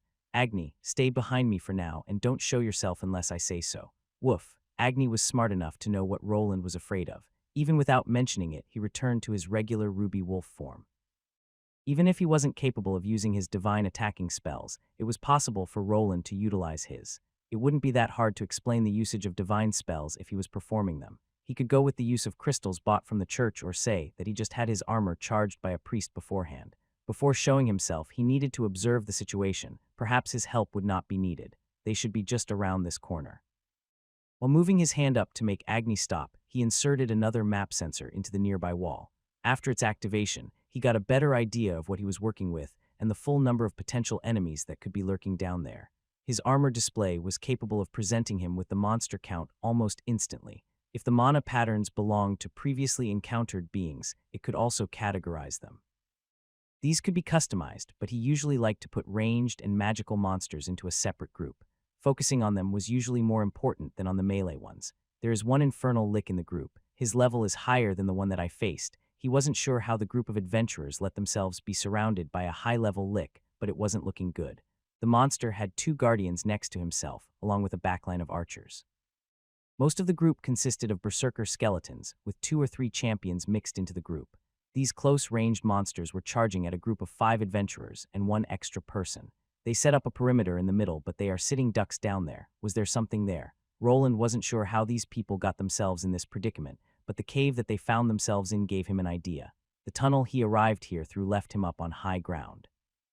The way forward was cut short as he arrived at a ledge. When glancing down, he could see some holes in the rocks that could be used for going down. They must have climbed down to get to that altar. This explains a lot. His mapping device wasn't perfect as he could only see everything as a flat surface. Inside this huge cavern, there was something that looked like a ritualistic altar. It looked like a pyramid with the top flattened. On this flattened space, a rectangular slab of rock with strange occult-looking symbols resided. On top of it, he could see some rocks that had probably been used to go around a weighting mechanism. These were quite common in dungeons, and triggered the moment something was removed from on top of them. They must have misjudged the weight or a secondary trap was triggered. There were a few possibilities here. Either the monsters appeared after the item was taken, or some type of alarm was triggered. Roland assumed that it was the latter that took place, as before he arrived here, he could see various monsters from within the dungeon swarming to this location. This trap probably had a command that forced monsters from this level to swarm from all sides. They were using some special arrows covered in some strange alchemical concoction. At first glance, it looked like alchemical oil that when lit would burn monsters quite well. However, the color was different as it was blue instead of the usual red. Using fire against infernal skeletons was also not the greatest strategy as they were immune to the flames. These blue ones, on the other hand, were somehow corroding their bones and successfully slowing them down. Besides these two archers, there was one large man with a shield and mace. He somewhat resembled the guildmaster with how bald his head was, but he was not as tall. Another man was equipped with a long spear that he used in combination with the tanker of the group. While the man stopped the skeletal berserker's advance with his strength, the other would shoot forth some type of spear skill. This skill would make the long weapon move at quite an astonishing speed. When connecting with the monster's body, it would create a large circular hole. It was as if an explosion was triggered the moment the tip of his long spear connected with the monster. Perhaps if they were up against fleshier enemies, this skill would have been of more use. Against monsters that could move with parts of their bodies missing, it was ineffective and forced the man with the shield to take more hits while trying to stall. Then there was the third person that was holding onto two swords. In his right hand, he had a longsword, and in the left a short sword. His position was more in the middle where the sixth and most unique person from this group was standing. All of the other five were just humans, with maybe the person holding the shield having an unusual frame. The middle person, on the other hand, was much shorter than everyone. Is that a gnome? What is someone like that doing down in a dungeon? There were various humanoid races in this world with many of their own quirks. Dwarves, for instance, loved crafting and usually focused on it, but not as much as gnomes. This race didn't possess robust bodies that were capable of exerting a lot of force. Instead, they were blessed with brilliant minds and dexterous fingers. When it came to their professions, they rarely became adventurers due to the lack of combat classes they could receive. Instead, they made potent potion makers or mages that didn't require much physical strength. Just like dwarves, this smaller race had one profession in particular that they were proud of. Judging by those small flasks, he is probably an alchemist or some type of potion maker. There were multiple classes that specialized in making potions and concoctions. It was somewhat similar when compared to enchantsmiths and runesmiths. In their case, an alchemist went above other potion-making and material-producing classes. They weren't as limited as the others and could combine separate professions into one. Why did I hire a bunch of idiots like you? How did you get the weight wrong on a simple trap like this? Even after I used all those expensive ingredients, while he was examining the situation and using his helmet as a set of binoculars, he heard the gnome talk. He seemed to be mad about something, and judging by what he was seeding, these five were just hired mercenaries. His voice didn't sound that old by human standards. He could have been someone in his early 30s. It was somewhat hard to measure an age of a gnome, as their faces were usually covered by a lot of facial hair. Shut up and use those holy potions. Do you want us all to die? Damn crooks, I'll remember this. You'll pay me for every single one of these. Roland still didn't decide to move, as for the time being the group was holding out. The moment holy potions were mentioned, the gnome started rummaging through one of his many spatial bags. From one he pulled out a potion that had a somewhat orange coloring to it. The subtle glow that it was radiating, and the previous name made it obvious what it was. The gnome looked angry, but he started handing out those potions that made their way into the hands of the adventurers. There were two ways of these being used. The archers started coating some of their arrows with the concoctions, while the others just threw them onto the clothes by skeletal berserkers. The effect was quite similar to his own divine spells, as the monsters were instantly affected by a debuff. It started looking like the group would be victorious. With the help of the alchemical concoctions, they were able to deliver a lot of damage to the charging monsters. They became weaker due to the debuff, and after coating their weapons in the liquid, the weapons started going through their bones like it was butter. Can they do it? Roland was actually glad at the pushback, as this meant that he would probably not need to involve himself in this fight. However, there was one big problem that this group forgot about, and it was the lick. Even though the skeletal champions and berserkers were down on the ground, their bones started to move. When glancing over to the high-level lick, it was obvious that it was the perpetrator. It can resurrect them. His experience was limited to the monster he defeated inside his workshop. That one created its minions from the corpses of people, or with the help of a unique skill. This one, on the other hand, seemed to be able to empower and also conserve the regular dungeon skeletons. It was probably due to them being inside of a dungeon that spawned these same creatures constantly. Shit, we need to get that lick or we are all dead, take it out. The man with the dual blades pointed at the casting monster in the distance. One of the archers took aim and empowered his arrow with a skill. It looked similar to the one the sun elf used from the platinum party he knew. The arrow was shut upwards and made a nice arc in the direction of the creature's head. It started shifting around in midair as the monster noticed. It was obviously keeping track of the monster's location as per the skill. Shit, can't you do something about those guardians? Even though the arrow was coated in the holy potion, it didn't connect with the right monster. Instead, it collided with a large tower shield that was being held by one of the skeletons near the lick. These two guardian skeletons that were specialized in defending started intercepting all the arrows. The divine energy that was imbued into the arrows didn't fare well against cold metal that their bulky armors were made of. They won't be able to get to the lick like that. As the group failed to kill the spellcaster, it was able to finish its spell to restore the defeated monsters. With their vigor regained, they all tossed themselves into battle once more. Even when they were destroyed again, it didn't take long for their bones to start wiggling around. We need to kill that lick or we'll die here. Then kill it already. We are trying to. Why don't we just run? We might be able to make it for that ledge. The ledge. The gnome asked the man with the swords while he was forced to help out his party members with some of the charging skeletons. The area that was pointed to was in the opposite direction of where Roland was sitting. It had the lowest concentration of monsters, but had a problem. We'll never make it. Do you think the monsters will just let us climb the wall? Can't we distract them with something? I know, give me a moment and I'll make something. You'll make something. Leader, we can't hold them. What should we do? At this point, the tide was shifting and Roland was ready to intervene. While he didn't want to get involved, letting people die if he could do something about it was not his style. However, before he could even start, something unexpected occurred. As the gnome was trying to prepare some mixture, the leader of the adventurers grabbed him. What are you doing? We do need someone to distract the monsters. I'm sorry, but I have to prioritize my men. Are they betraying that gnome? It was probably a move of desperation, but the leader decided to toss the smallest person in the opposite direction of where the others were running. The plan was simple and had some merit to it. Before the throw happened, the leader doused the gnome in some leftover divine potions. Undead monsters were drawn to these energies and would prioritize the gnome that was drenched in the potions. This is becoming problematic. I should have not hesitated this much. For a moment he hesitated, as now even the adventurers that he was going to help out might want him dead. He had witnessed a murder attempt play out in front of his eyes. If those five saw him rescue the alchemist, it would complicate things. They would probably not want a witness to their crime to be left alive. Luckily, with all these monsters around, they couldn't really chase after him or the gnome he was going for. Agni, I need you to grab that gnome and retreat here. I'll keep those monsters and that lick busy. Can you do that? Awu. Agni moved forward as the two left from behind the rocks they were hiding behind. The gnome he wanted to rescue had just landed on the ground while being drenched in golden-like liquids. While things didn't look good, helping out just one person was easier than saving a whole group of 6. Defeating all of the monsters in this large cavern wasn't his goal.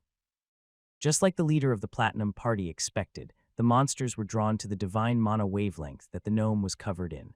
With the path becoming mostly clear, they just needed to push a few undead skeletons out of the way to get to the wall. Climbing it wouldn't take that long and then they would be safe. What's that? To their surprise, while they were running away, a hail of strange golden bolts entered the cavern. This light show lit up the dark cavern that was previously only illuminated by a few torches and the flames of the undead monsters' eyes. They started connecting with the multiple skeletons in the area and even caused some to collapse from direct hits to their undead cores. Leader, there is someone there. One of the archers pointed into the distance where they could see a large armored man emerging from the shadows. There were strange 4 floating cubes around his body, and they were lighting up the whole place. These seemed to be the source of the light show happening now, but before they could focus, a loud howl filled the entire chamber. For a moment, they felt their body freezing up, a telltale sign of a stunning skill taking effect. What's a ruby dire wolf doing here, and why is it carrying off that damn gnome? The 5 were shocked as they witnessed the monster appear out of nowhere. It blasted some of the skeletons with its flame breath to make some space before grabbing the gnome between its fangs. At first, it looked like it was trying to eat him, but soon it became clear that it was just holding onto his backpack. It vanished soon after jumping all over the place at an intense pace. Before they could take a better glance at what was happening, an even more intense light filled out the area. It came from the direction of the armored man, and the source was his chest. A thick beam of light was produced and connected with one of the guardian skeletons that were defending the lick. The monster defended against it with the help of its thick tower shield that was augmented by the lick's spell.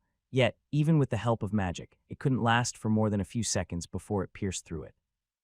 The monster that gave them so much trouble was hit by the ray of light, and various ricochets of energy were blasted everywhere. This strange occurrence continued as the man clad in bulky armor quickly retreated without even saying a word. Did he just leader? What now? The skeletons, they're coming our way. Shit, start climbing, you morons. The group was stunned by the appearance of the third party so much that they forgot to climb up the wall and escape. Now they had the remnants of the skeletal fiends chasing after them, as there were no other targets in their field of vision. Watch out! An arrow connected with a large skeleton's head and shattered it instantly. The monster lost its balance and fell down from the wall it was climbing. On the way, it took a few similar-looking skeletons together, as there were multiple of them right behind it. All of these could be seen climbing up a side wall of a large chamber, chasing what looked to be an adventurer party. Use the potion. But it's the last one, just use it. Do you want them to get up here? A man holding two blades shouted at one of the archers that were shooting. Two men were still climbing the wall. One of them was wearing quite heavy-looking armor along with a shield on his back. The other one was close to the ledge, as he was not as encumbered as his heavier party member. If nothing was done about it, the skeletons would surely reach the slow-moving man. It was a group of infernal skeleton berserkers that was after them. Their large hands that had sharp claws made it easy for them to climb hard rock walls like this one. They could casually stick those pointy digits into the rocks without needing to find a good spot for their footing. They were climbing at twice the speed of the armored man that was barely keeping himself from falling. One of the monsters approached, and even when getting bumped by the falling skeleton, it still persisted. Its massive mitts moved for the man's ankles in an attempt to grasp them. Luckily, before it could sink those claws into his flesh, a flail of golden liquid connected with its face. This concoction produced a sizzling sound as it burned the unholy creature and caused it to fall and drench some of the other pursuing monsters. Now, kill them all. We need to get out of here. We'll run to that tunnel. But what about the skeletons? I'll collapse the path, just get into the tunnel first. Everyone nodded as they quickly decided to leave this place. They were able to destroy some of the undead that were after them, but this wasn't over. Their leader came prepared as he took out a circular magical bomb that could cause the ledge they were previously standing on to collapse. Just like planned, the magical explosion sent a mass of rocks down towards the group of skeletons. Following the group would not be as easy anymore, and by the time they got to the tunnel the adventurers escaped into, their presence would be lost. Even though the animosity rating would persist for a while, the monsters had no way of tracking their enemies. The adventurers knew this and would use it to their advantage. It would only take them a few forks to probably lose the monsters and cancel out the aggro. Who was that guy? I don't know, but do you think that gnome is still alive? Shit, what if that fucker reports us to the guild? The party leader cursed out his luck while thinking about the biggest problem they were facing.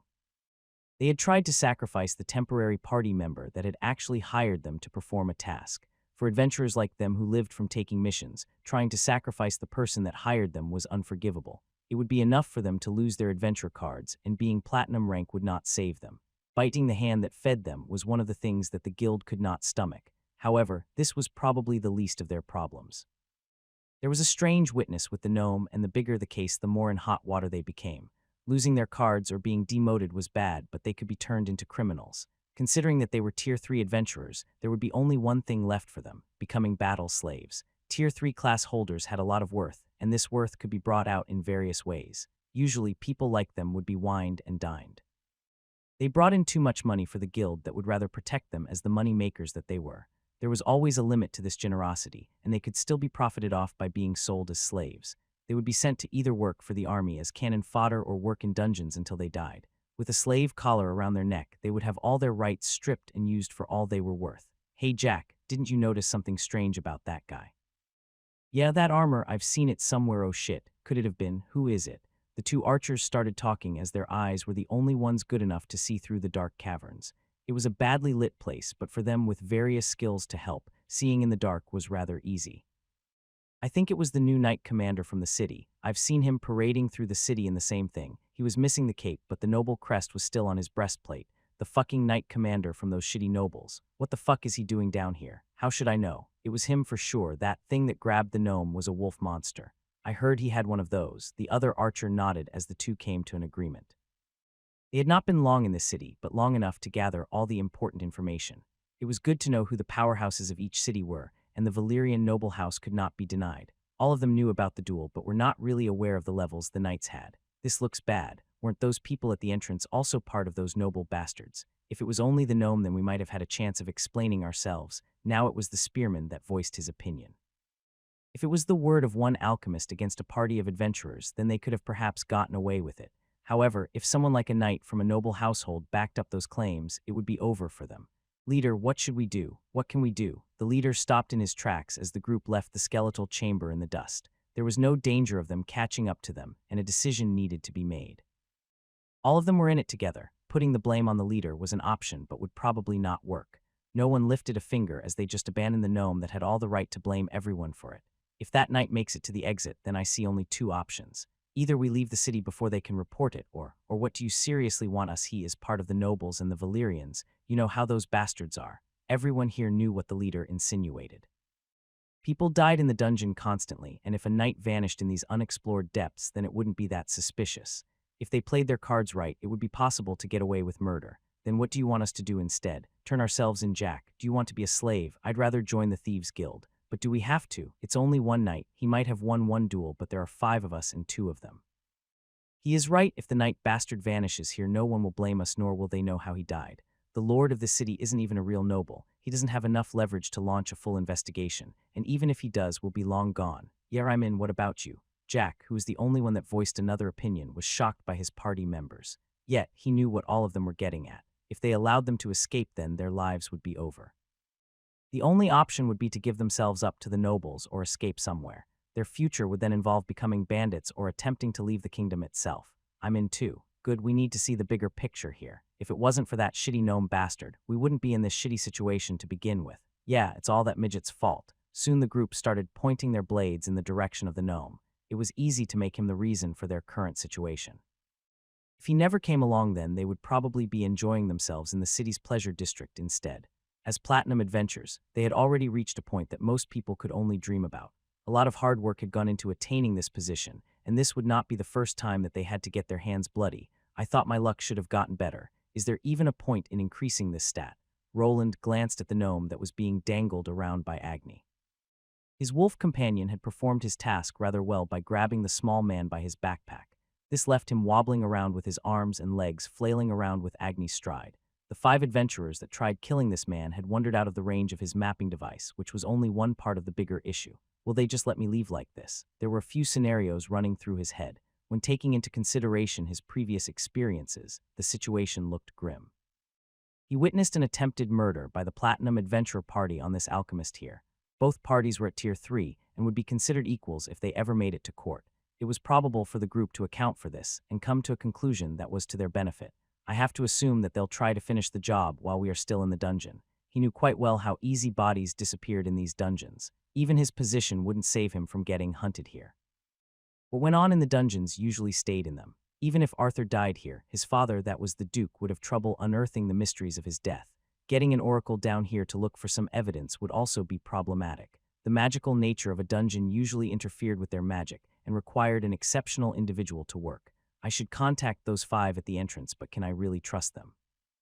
Roland had his own party of Platinum Adventurers waiting at the mine area. They could act as reinforcements and perhaps arrive here before anything dire happened. However, there was a minor problem, as trust was not something he gave out that easily. There was a tiny possibility of another betrayal, but it was somewhat unlikely.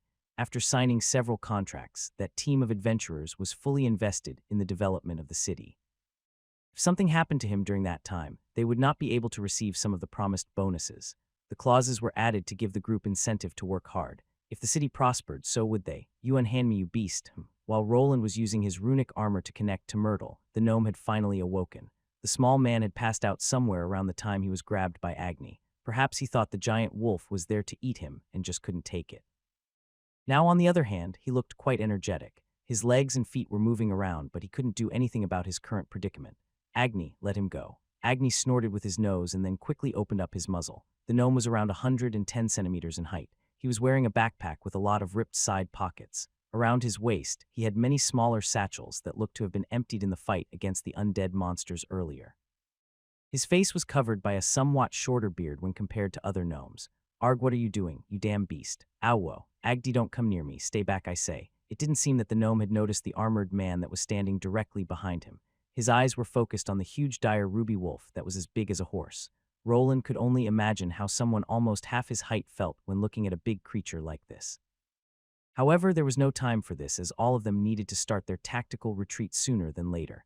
Agni, stop playing around and you, get up, we need to go. Huh, W, what are you, just a man? Your legs don't look injured, so can you stand up already? Finally, the gnome turned around to look his way. His gaze was met by a metallic helmet with glowing eyes, and his first reaction was to jolt at attention.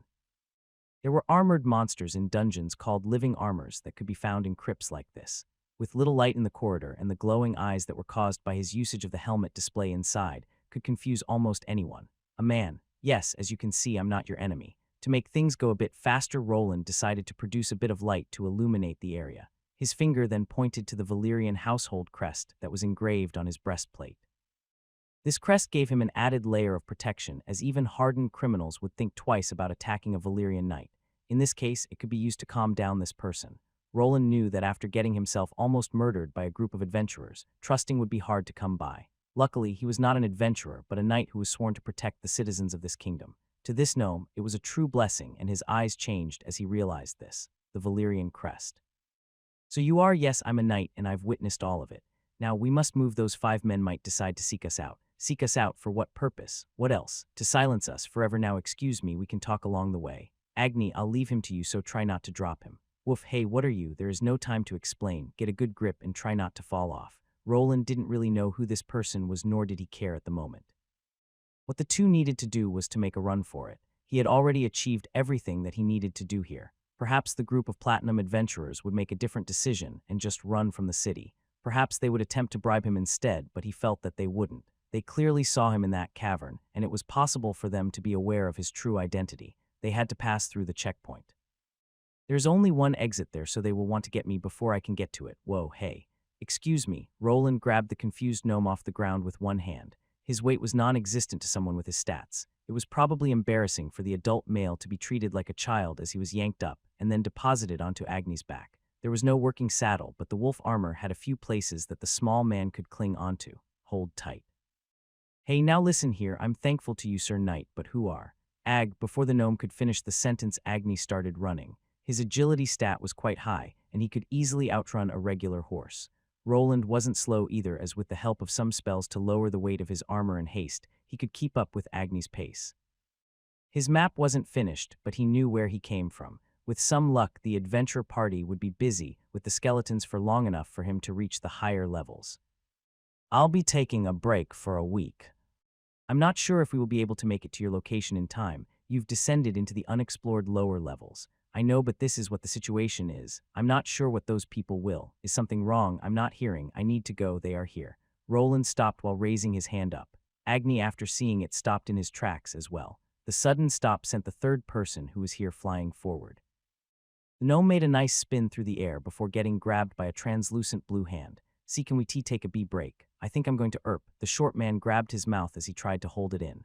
Riding Agni was doing wonders to his stomach, which was about to explode. To not get any of it onto his armor, Roland decided to push the gnome away to the side. There, while he was expunging his last meal, he took in the upcoming situation. How did they get here before me? Is there some kind of shortcut that I'm not aware of? It was his first time in this section of the dungeon. After wandering in, he had left behind a sensor at the entrance and then a few further in. During the exploration, the sensor managed to pick up the location of the chamber with the gnome. It was around the edge of the sensor's limit, and placing more at the entrance to the large cavern didn't expand the area that much. Without placing sensors in almost every major cavern, and even into some longer tunnels, he would not have a clear map of the entire area. The mana of the dungeon liked to interfere with the visuals from time to time, and the only way around it was to place more sensors. His new enemies had to have some prior knowledge about this dungeon, as they were just arriving at the exit. I was counting on them arriving here after me. This doesn't look good. What should I do? Roland looked at Agni, who had not yet picked up on the presence of the adventure party. The group of 5 had arrived before the stairs leading up. It was probable that the archers would discover their tracks, leading to the passage he was currently hiding in. This way only led towards the larger chamber, where the adventure party was fighting undead monsters. A Tier 3 tracker will probably know that I have not gone up the stairs yet. They will either remain by the entrance and wait for me or go after the tracks.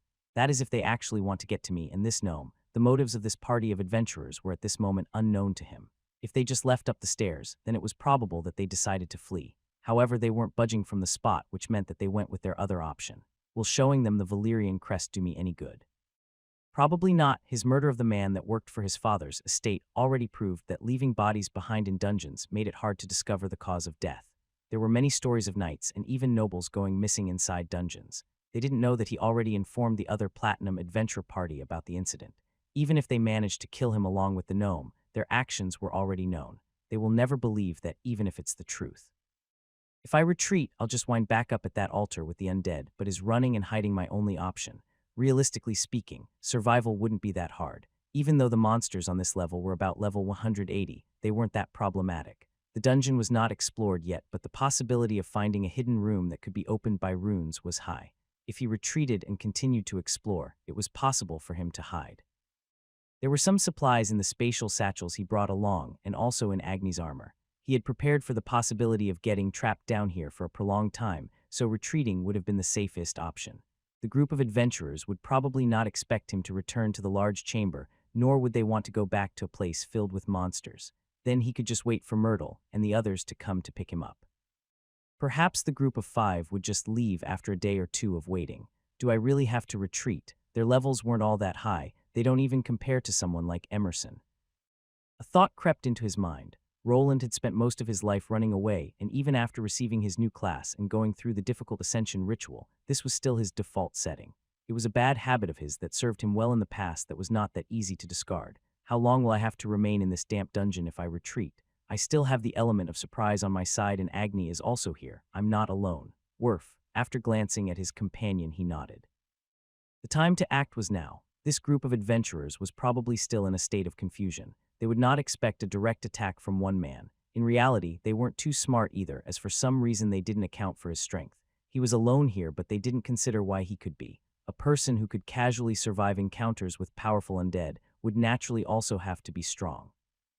Perhaps in their rage and desperation, their minds decided to ignore this fact and focus on his escape. If he was stronger than them, then why didn't he stay there but run instead? The logic was sound, but they could not foresee that their opponent was skittish by nature. Hey you, stay here. Stay here. What are you trying to do? Isn't the entrance to this floor? It is, but your friends decided to block it. If you want to, you can go ahead and have a chat with them. I'd rather not, but what are you going to do, Sir Knight? I'm not sure. That depends on how far those guys are willing to take it before I go. Roland started checking his equipment and running a few tests to see if everything was in working order. While he was rescuing the gnome, there was no time to analyze his opponents, so before venturing forth, he needed to get some precious info. Can you tell me all that you know about those 5? What are their levels, classes, and the extent of their weapons? I'm not too sure myself, but their levels are between 180 and 190. That bastard with the 2 swords is their leader, but you probably realize that by now, yes. The gnome started rubbing his beard while giving him all the info that he was aware of. He knew some things about their classes, but nothing specific. The group was apparently using some magical accessories that didn't allow his identification skill to work. Usually no one looked into the classes of platinum adventurers, as their achievement of the high rank already said enough. So you only know this much, but it should be enough. I've already seen them fighting.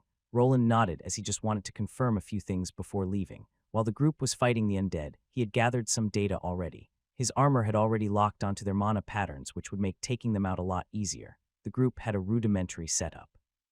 The tank would take all the blows, and the 2 archers remained in the back. The spearman was the main damage dealer, and the swordsman leader gave out orders. His eyesight was probably good if he could take care of the situation and keep giving them orders. The sacrifice of the gnome was the right solution that would allow him and his men to get to safety. If he wanted to disrupt their teamwork, going for the dual swordsman was probably the safest bet. The group relied on him issuing orders while they just focused on the battle. Wait, that's it. You're just going to face them alone. I'm not alone though. Awu. Angry howled at the small gnome in anger after that statement. Roland had covered the place in a barrier of sound already, so their conversation would not be heard even if someone was close by. All I know, wouldn't it be better to retreat? I'm sure Sir Knight's allies will come and save us. My allies? What allies? Are there no other soldiers here with you? Soldiers? No, it's just me and him here. You and him. The gnome looked at Agni, who held his head up high as if he wanted to show off his magnificent ruby mane. It seemed the person he saved had attached too much worldly logic to Roland's appearance. Valyrian knights weren't known for wandering alone into dungeons. Usually they were accompanied by a larger group of soldiers, but he was not really part of that group. But you are a Valyrian knight, right? I guess then shouldn't other soldiers be here? No, let's say that things are complicated, but I really need to go, so just stay here and stick to the shadows.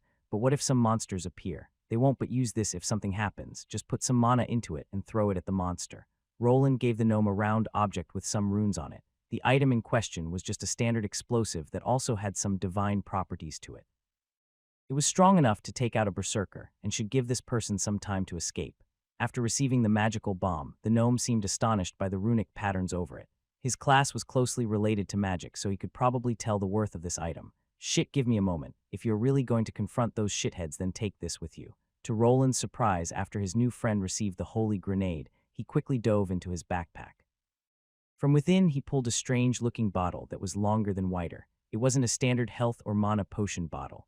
Those two were usually rounded on the bottom and also placed into the clear glass to show off their color.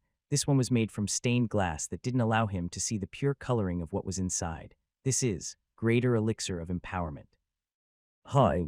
Elixirs and potions were different as they had varied beneficial effects depending on the type. If what the gnome was telling him was true, then this elixir here was quite useful. Regular empowerment elixirs increased all the base fighting stats by a set percentage. An elixir, and it's a greater one. Greater Elixir of Empowerment. High, of course. Who do you think I am? Just a regular gnome. Now that I think about it, we haven't properly introduced ourselves to each other. I am Rastix Zelbabanan, Master Alchemist Extraordinaire. Extraordinaire. The gnome straightened out, but he had so much dirt in his beard and clothes that it was hard to see him as a master alchemist. Roland didn't really want to waste any more time as the dots on his screen started moving, so he just nodded and quickly replied, "You can call me Wayland. I'm Lord Arthur's head knight, the head knight of the Valyrian Lord, if the need arises." "What do you?" Rastix was stunned for a moment, but didn't really have time to ask more questions as Roland just started leaving. A greater elixir of empowerment would probably boost all of his stats by around 10 to 15%. It was quite a large boost which was better used in a pinch. The time it worked was limited, and as it stood now, he didn't really see the need for it. I hope this newfound confidence doesn't end up killing me.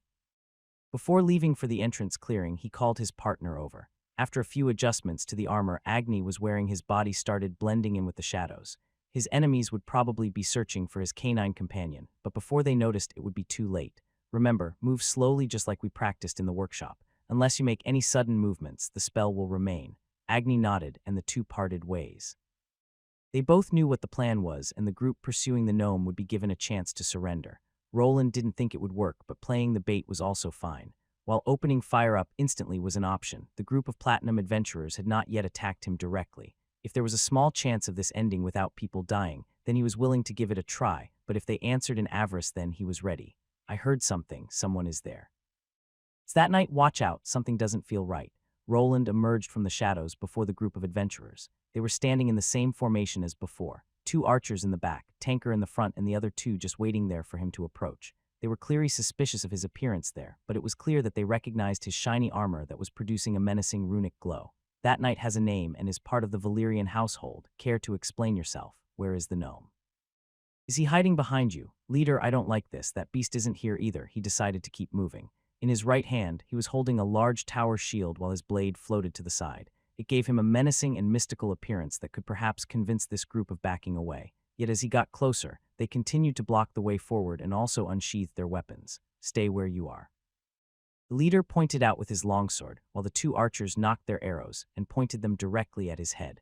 While normally a heavily armored man would have nothing to fear from arrows, in the hands of Tier 3 archers they became deadly weapons. The silvery coloring of the tip clearly belonged to Mithril and would even leave a mark on his own red one.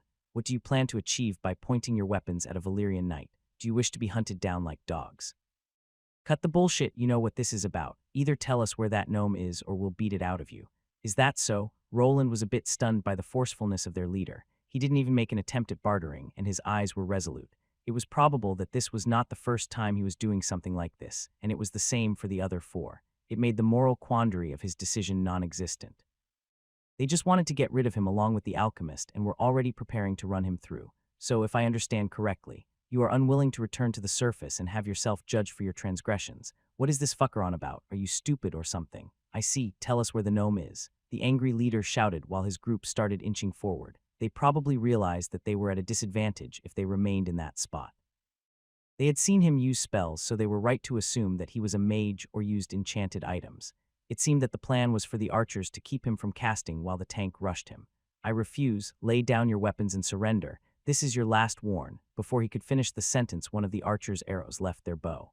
Almost instantly, the man that was wearing comparable heavy armor to his started running forward.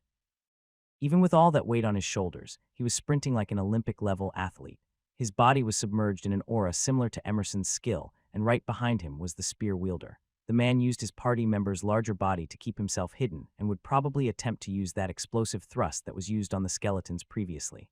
It was a plan with some merit. The first arrow collided with his mana mantle, the same type of spell the Licky defeated had used. He spread it over his shield, which allowed him to resist the archer's skill. The weight behind the ranged attack was surprising, as it actually forced him to exert some physical force to not have his shield blown away from his hand. You should watch where you're going. Roland just stood there without using much to resist the charge. The leader of the group probably found this suspicious, as he approached at a slower pace than the two others. One thing that he didn't expect was that his opponent already expected this behavior and was aiming for it. To the man's surprise, when he started stepping forward, he heard something. It was directly below his feet, some type of trap. None of them could have known that their opponent had placed mapping sensors here. One of them was directly under the dual swordsman's foot. While the device was used for making maps, it was possible for its creator to alter the runes even from a great distance. A man's foot was turned into minced meat from a concentrated magical explosion at ground level. While taking in the pain, he started wondering about the life choices that brought him here. Was he too greedy by taking on the unreasonable request of the gnome to go here? Was it the lack of other Tier 3 adventurers that made him forego the usual safety measures? Or perhaps he did not anticipate what they were going up against well enough. He could only cry out in pain while trying not to fall down as the horror unfolded before them. Their opponent was supposed to be some type of magical knight. The spells used against the skeletal beings were a dead giveaway. Someone like that should have to rely on others the most. Gathering mana and casting spells should have not been that easy. Yet there was no downtime or indication of something happening. The spells just took shape and exploded all over the place, just like the front of his foot. His plan was standard: keep the mage locked down with the help of his party members. The arrows were supposed to bring the mana shield up and force the spellcaster on the defensive. As long as he was focused on defending his body from taking damage, an opportunity would arise. Even if he was using enchanted armaments, it all defied logic. Magical armor was supposed to only provide basic defense, a mantle of mana, and some buffing with perhaps a few secondary spells as a means of attacking. What they were seeing before them was not even close. The crimson armor lit up like a Christmas tree as a strange bluish field of energy exploded around them. Soon after, a vast array of spells took form that they could only describe as overpowering. Shit, what are there? The ground is shaking. De-doge it. It must be a binding vine spell of some sort. No, watch out. There are spikes coming out from the walls and ground. A scene that no one was expecting was playing out before them. Even before they could reach the magic caster and contain his spells, they were already upon them. It was all as if their opponent predicted all of their actions and had lured them all into a trap. Strange dark green vines with sharp ends appeared from under them to grasp their strongest warrior in place. His larger frame and heavy armor didn't allow him to react fast enough to this quickly cast spell. Not all was lost, as the spear user just needed to change the trajectory of his attack to blow away the vines. This, however, would allow the mage knight to gain some space that they worked hard to create. When freed, their tanker instantly used his shield, along with a defensive skill, to deflect the rocky spikes from above while retreating. Everyone was ready to get hit by some more spells, but instead, the man in the crimson armor didn't move. The large shield that he was holding previously was slammed into the ground. His sword, which was also covered in some runes, just floated to the side without any indication of attacking them. What is that fucker doing? I don't know, but be careful. He's probably trying to lure us into a trap. Look at those strange things floating around his back. A moment of respite was given to the group as the barrage of spells stopped. Something felt strange, as it didn't make sense for him to halt his counter-offensive. After the explosion that caused an injury to the leader's foot, the momentum shifted. Yet now, on the other hand, the 5 adventurers were able to assess the situation. Their opponent's armor was glowing, runes were everywhere, and were probably the source of his power. Surrender. What? You should surrender, you can't win this. What is this fucker talking about? Before they could come up with a winning strategy, the man spoke out. His echoed through the cavern they were in a strange fashion and were obviously backed by magic. In response, the group quickly attempted to cover their ears. Various skills and spells could travel through sound waves and affect a person's senses. In this case, however, they were just being overly cautious. If you surrender now, your lives can be spared. You will be given a fair trial, just as the law states. This I guarantee on the name of the Valyrian household. Don't listen to him. He is just trying to confuse us. The group wasn't buying it. From their perspective, it was some kind of trick. This knight was probably just trying to lower their guard before using more spells. It was also possible that he wasn't sure of his victory and was trying to buy some time. The bastard uses magic. He might have been able to contact that party that was in the mines. I bet he is just waiting for them to arrive.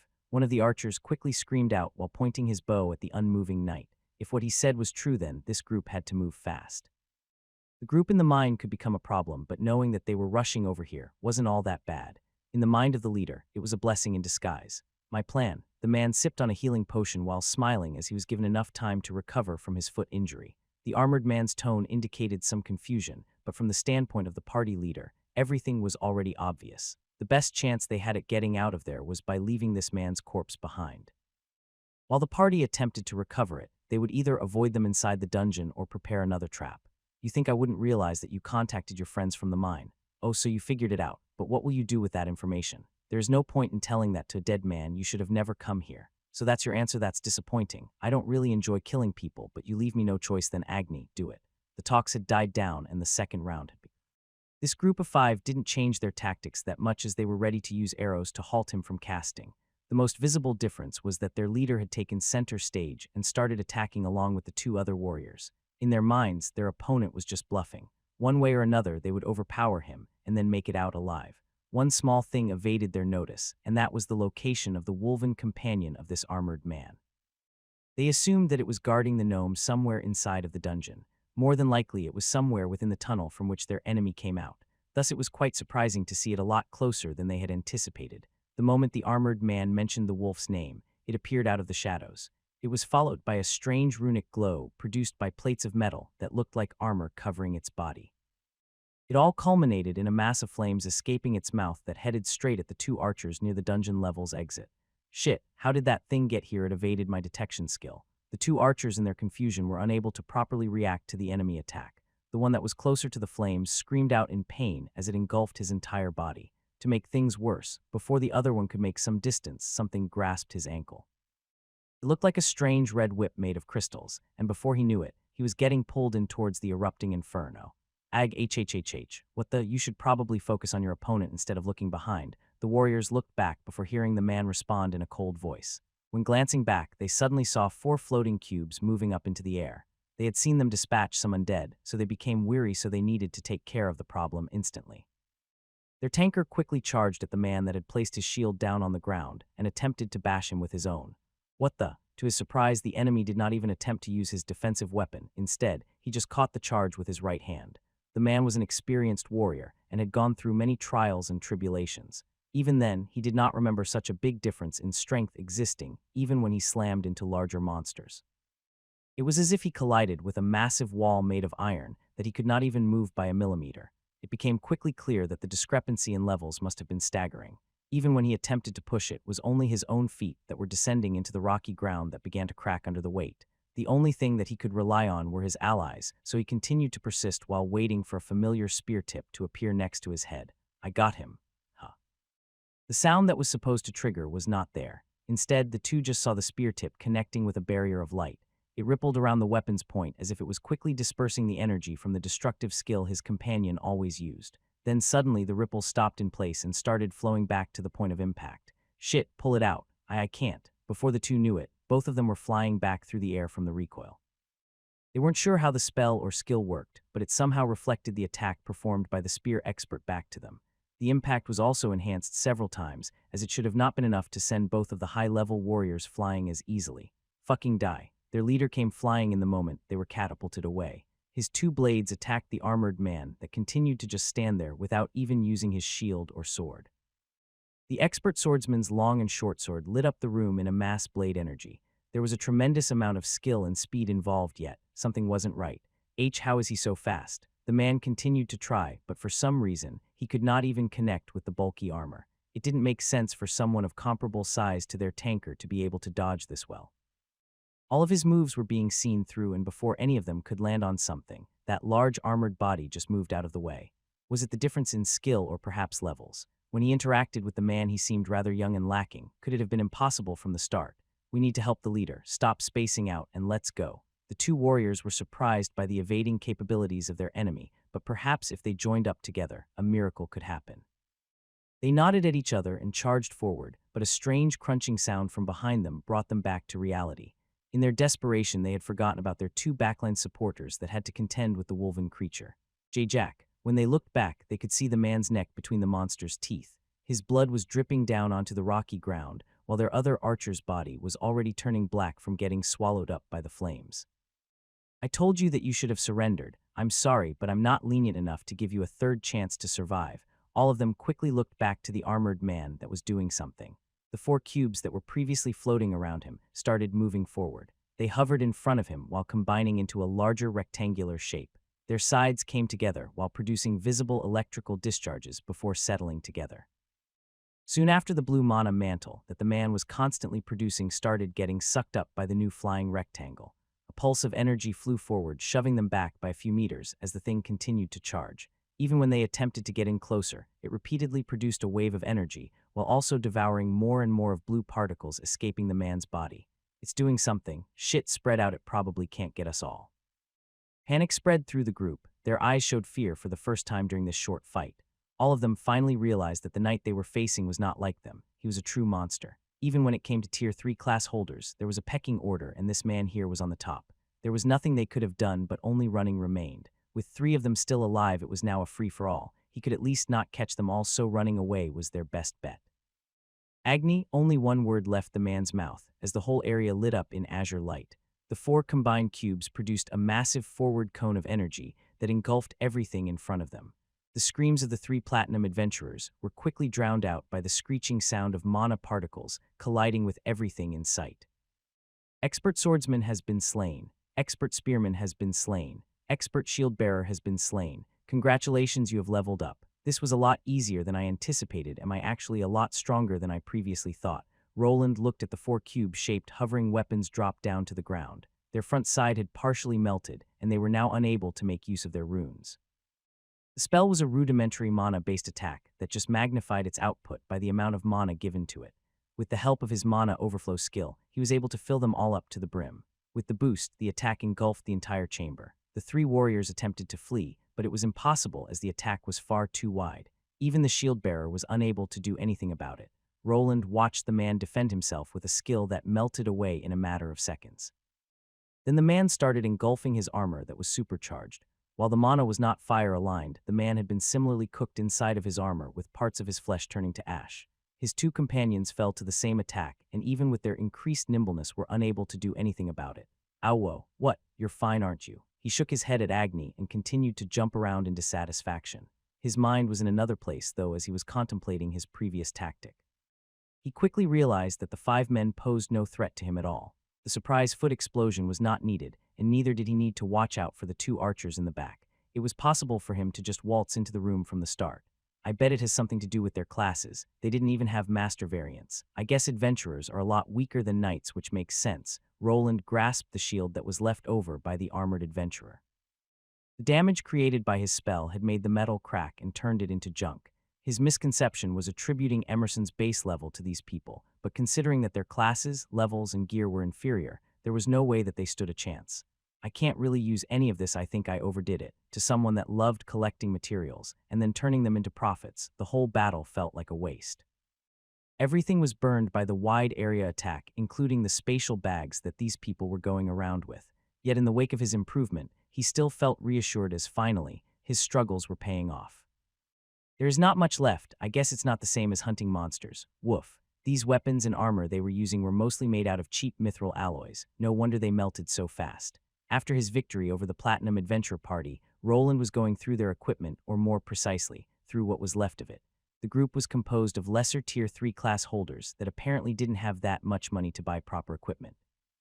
It made a lot more sense now why they had the alchemist with them, as he probably made the battles against the undead a lot easier. Why all of them were doing down here was still a mystery, as the area had not truly been explored. To be on the safer side, an adventure party wanted to wait for a stronger group to go through all the areas beforehand. The Adventure Guild would commission maps from such adventure parties that would go for quite the penny. Yet not everyone was concerned about safety and wished to be the first one to discover unearthed riches. I'll probably won't be able to identify them like this. Their cards were destroyed too. You can come out now. I know that you're there. I wasn't trying to peek. It's fine, they won't be bothering you ever again. While he was trying to find something worthwhile to take from the piles of scrap, his new acquaintance appeared. Rastix Zelbabanin was his full name, but he was not part of the noble caste. Gnomes liked to bind their families through last names just like nobles, but they didn't carry as much power behind them. From the outer appearance, he was somewhat similar to his old boss, but that was where the characteristics ended. He could not see that old fart putting himself in this much danger, and also failing at it miserably. The 2 Tier 3 elven bodyguards that were around him could have easily dispatched the Platinum Party here. I can see that damn ruffians serves them right. After analyzing the situation, the small man walked out from behind the rock he was hiding. The battlefield wasn't all that bloody, as his spell had mostly burned away on the flesh of the adventurers. It left most of the cavern sterile and devoid of any blood or guts, So why, what were you trying to achieve by coming to this dungeon, Mr. Rastix? Oh well, I was just trying to get some rare ingredients. Rare ingredients. Roland somehow knew that this would be the answer, but wasn't sure why the gnome decided to come here. Were the items on this level so important to risk his life? Could he have not been able to get them with the help of gold? Considering his profession should have given him enough money, things didn't make that much sense. Name: Rastix Zelbaban L156. Classes: T3 Master Alchemist L6. T2 Alchemist L50. T2 Potion Maker L50. T1 Herbalist L25. T1 Brewer L25. HP 1010 894. MP 1960 1960. SB 910 610. Strength 30. Agility 43. Dexterity 102. Vitality 81. Endurance 72. Intelligence 166. Willpower 104. Charisma 13. Luck 16. He is a master alchemist, so he shouldn't have monetary problems unless he got himself into some kind of large debt. These were the stats of a non-combatant. People like this alchemist didn't receive any type of multiplier when reaching a higher tier, nor did their base stats increase much. Even though his intelligence was high, it did not translate into casting spells or a very large mana pool either. They retained the Tier 1 multiplier and could not really compete with any monsters above level 50 that had gone through their second evolution. One hit from a skeleton in this dungeon could turn this guy into paste. What was he looking for here? There were a few reasons for a person to come to Albrook, as it was a new city with new possibilities. Some people flocked like he did before to establish their positions before it was too late. Considering that this gnome's master alchemist class level was still low, he might have been trying to start his own thing. If he was here alone, then perhaps his contract with a company similar to the one he joined in Edelgard had ended. What rare ingredients are worth losing your life for? I don't think these adventurers had anything like that on them, nor did I see anything in that crypt. Oh well, do you perhaps have that rare ingredient on you? I will remind you that I am a Valyrian knight. If you are in the possession of any illegal or forbidden substances, artifacts, or monster parts, damn fine. Roland was a lot bigger than this small gnome here. Rastix was also not stupid and knew that a quick search would give away all of his secrets. There was no way to run or hide anymore. If he lied about what he had in his backpack, then his safety was at risk. Give me a moment, it's in my backpack. I'm waiting. Worf. Agni snorted from the side as he moved in closer. He planted his posterior behind the gnome, who almost had a heart attack from the thud. It was certain that there was no place to run for Rastix, who was also probably not sure about Roland's true intentions. Even though he was identifying himself as a knight, his true identity could have been different. The item was indeed in the backpack, and it was brought forward slowly. Now be careful, this thing should be touched without proper protection. This is a cursed item. Cursed King's Remains, cursed item, unique, curse of decay. His identifying skill didn't tell him much about this thing, and it was not really related to his own profession. It looked like a skull taken from a lick monster with a dark gem placed in the middle of the forehead. It made it look like a sideways eyeball and was radiating some cursed energies. When examined by Roland's Eye of Truth, he could somewhat identify a wavelength on the opposite spectrum to divinity, something that perhaps an evil god would attune to. Well, yes, it is something like that, but what? It has a decaying curse on it, and a particularly strong one. If someone touches it, their face could melt off. That's correct, but even poison can be made into a miracle elixir. You want to make an elixir out of this, of course. After it's purified, it can become so much more. Just think about the possibilities. Elixirs, tinctures, even magical alloys and devices. The possibilities are boundless. Rastix was using a type of special glove to hold this skull in place. Agni had backed away as a pungent odor filled the air, and it was clear that this item was powerful. It wouldn't be surprising if even a Tier 3 class holder like himself would succumb to the curse and quickly perish afterward. He had heard that alchemists use various special ingredients to produce effects in their line of work. The gnome probably had specialized identification skills that allowed him to confirm what this thing could be made into. That's enough. Put it away before something happens. Haha, don't worry, my hands are very nimble. I'm sure that they are. Put it away. Roland waited for the cursed object to make it back into a strange sack with some magical symbols over them. They weren't runes, but something else, and after a quick look, he realized that they had some type of curse-dampening properties. After it was placed away and back in the gnome's backpack, an uncomfortable silence covered the area. So are you? Am I what? Are you going to kill me? The gnome looked quite distraught. Now that he looked at his face, the man was exhausted. Probably after the continuous close calls during this trip, he was close to losing it. His willpower stat wasn't all that high, so it wasn't strange. While the item was presented to him, Roland felt that there might have been more to it. Either he wasn't telling the whole truth, or it was worth more to an alchemist than their life. No, I won't. Instead, I'll escort you back to the mining area, and from there you'll be guided back to the city by some of my people. Just give me a moment. Roland activated his helmet, which made his eyes glow a bit to get in contact with the group of 5 that was rushing over here. You can stop. I took care of everything on my end. Just return to the mining area and wait there. Yes, the gnome wasn't sure what to make of the large man speaking to himself, but considering that mana was involved, he quickly realized that it was some kind of audio transference magic.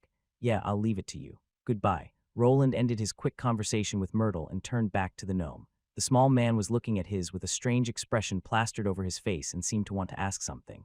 What, are you perhaps the Albrook Master Runesmith? The Albrook Master Runesmith. Roland parroted the reply, as this was the first time he had been referred to with that kind of title. Rastix here was an outsider, which meant that someone had to have given him this information. This begged the question, why was he looking into his name, and also who was keeping tabs on his movements? Or perhaps has the Master Runesmith made that armor you are wearing, Sir Knight? It's quite the exquisite piece, if I do say so myself. Has my name been spreading, but as a runesmith and not as a knight? It was somewhat confusing, as the name Wayland should be more synonymous with the head knight position than with the runesmith one. However, this gnome here was part of another way of life that probably considered crafting as its focal point. It wouldn't be strange if he focused on the rune-smithing part of his fame more. Is it true? This must be my lucky day. I know this is a strange thing to ask, but could you tell me where I can find Wayland the runic craftsman? He's not hard to find, but what do you want from him? Roland was a naturally distrustful person and worried overly too much over everything. The previous battle that he could have easily won without much effort was an example of his caution. Would he trust a strange gnome that he only met? No, he wouldn't. It was probably good that his new friend didn't realize that he was talking to the person he was searching for. Perhaps it would be possible for him to get his true motives of searching him out. Haha, so he does live here. I almost thought that those rumors were false. Thank the goddess this whole trip might not have been in vain. Right, we need to move. Stay behind me and try not to fall behind. There are a lot of undead in this dungeon. While he was trying to gather some more information from Rastix, a bunch of red dots appeared on his map. Either the monsters had respawned or were returning to their original locations. Roland had enough fighting for today and just wanted to get back home. Escorting this gnome to the mine area was his next goal, and perhaps during the trip there, he could figure out what the little man wanted from him. More undead. Of course, lead the way, Sir Knight. Don't worry, I won't be a burden. I still have one of these. Rastix took out a dark bottle with a potion that Roland could easily identify as something used for lowering presence. It would make whoever drank it harder to detect by monsters, and worked similarly to an invisibility spell. While it wasn't the best to have a conversation while wandering through a dangerous dungeon, with the help of his mapping device it wouldn't be a problem. So then do you believe it? They just kicked me out of the academy just for a little experiment. A little experiment. Well, the explosion produced some toxic fumes and a few people had to be brought to, but that's just a little setback in the pursuit of the truth, don't you think? I guess so. But what does this have to do with you wanting to meet the city runesmith? Don't worry, Sir Knight, it will all make sense in a moment. Now, where was I? Ah, yes. After the small accident, my true journey started. Agni, that was forced to have the gnome ride on his back, was not looking too happy, but there was no other choice.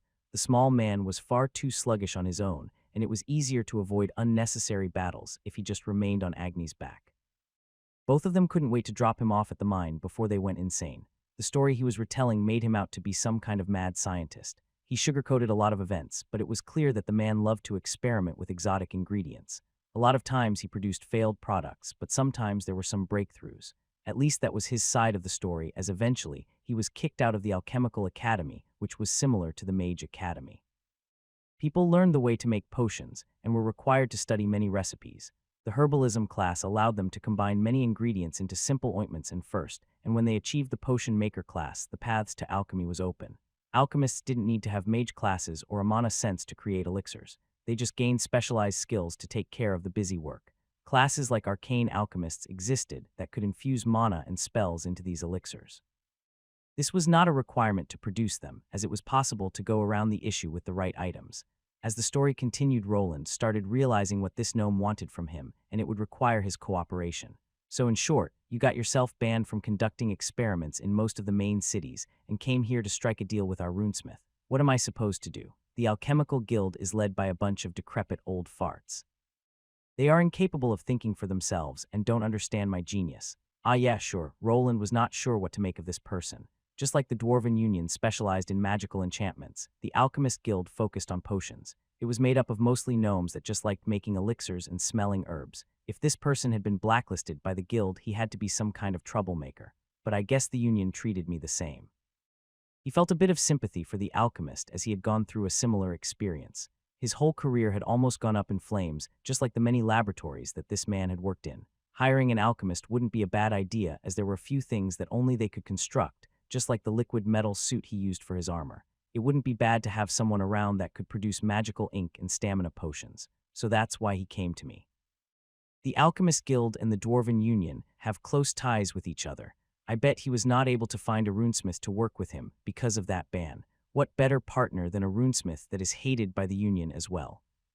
The fact had become obvious. The man wished to team up as a last-ditch effort of getting some help from a runesmith.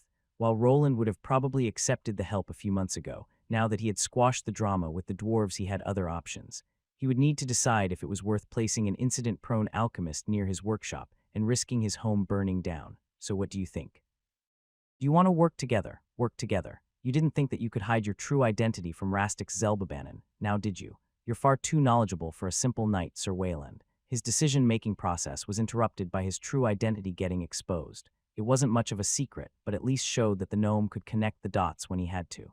It seemed that the interview for the alchemist position had already started before he even realized. Sir Wayland, I'm glad that you have returned safely. Awo, Sir Agni as well. He has gotten so much bigger, but if I may ask, that's true. Luckily, the tunnels are wide enough to even fit him through, and if you want to ask about the adventure party, there wasn't much left from them. Luckily, some of the adventure cards survived enough to identify their group. I see, will you bring up this issue with the guild? Yes, I'll be heading there now. Roland arrived at the entrance to the mining area with Agni trotting slowly behind him. Myrtle and her party looked somewhat astonished by the lack of damage to his armor. This group was probably a bit stronger than the lesser Tier 3 Platinum party he took out. They were aware that the party of 5 who had ventured into the dungeon beforehand.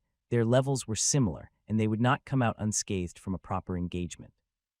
Even though their classes were of the lesser kind, a lot of things could affect a battle between the adventurers. One small slip-up, and any one of them could have ended up dead. It was even more likely for something to go wrong when you were engaging others inside a dangerous dungeon like this one.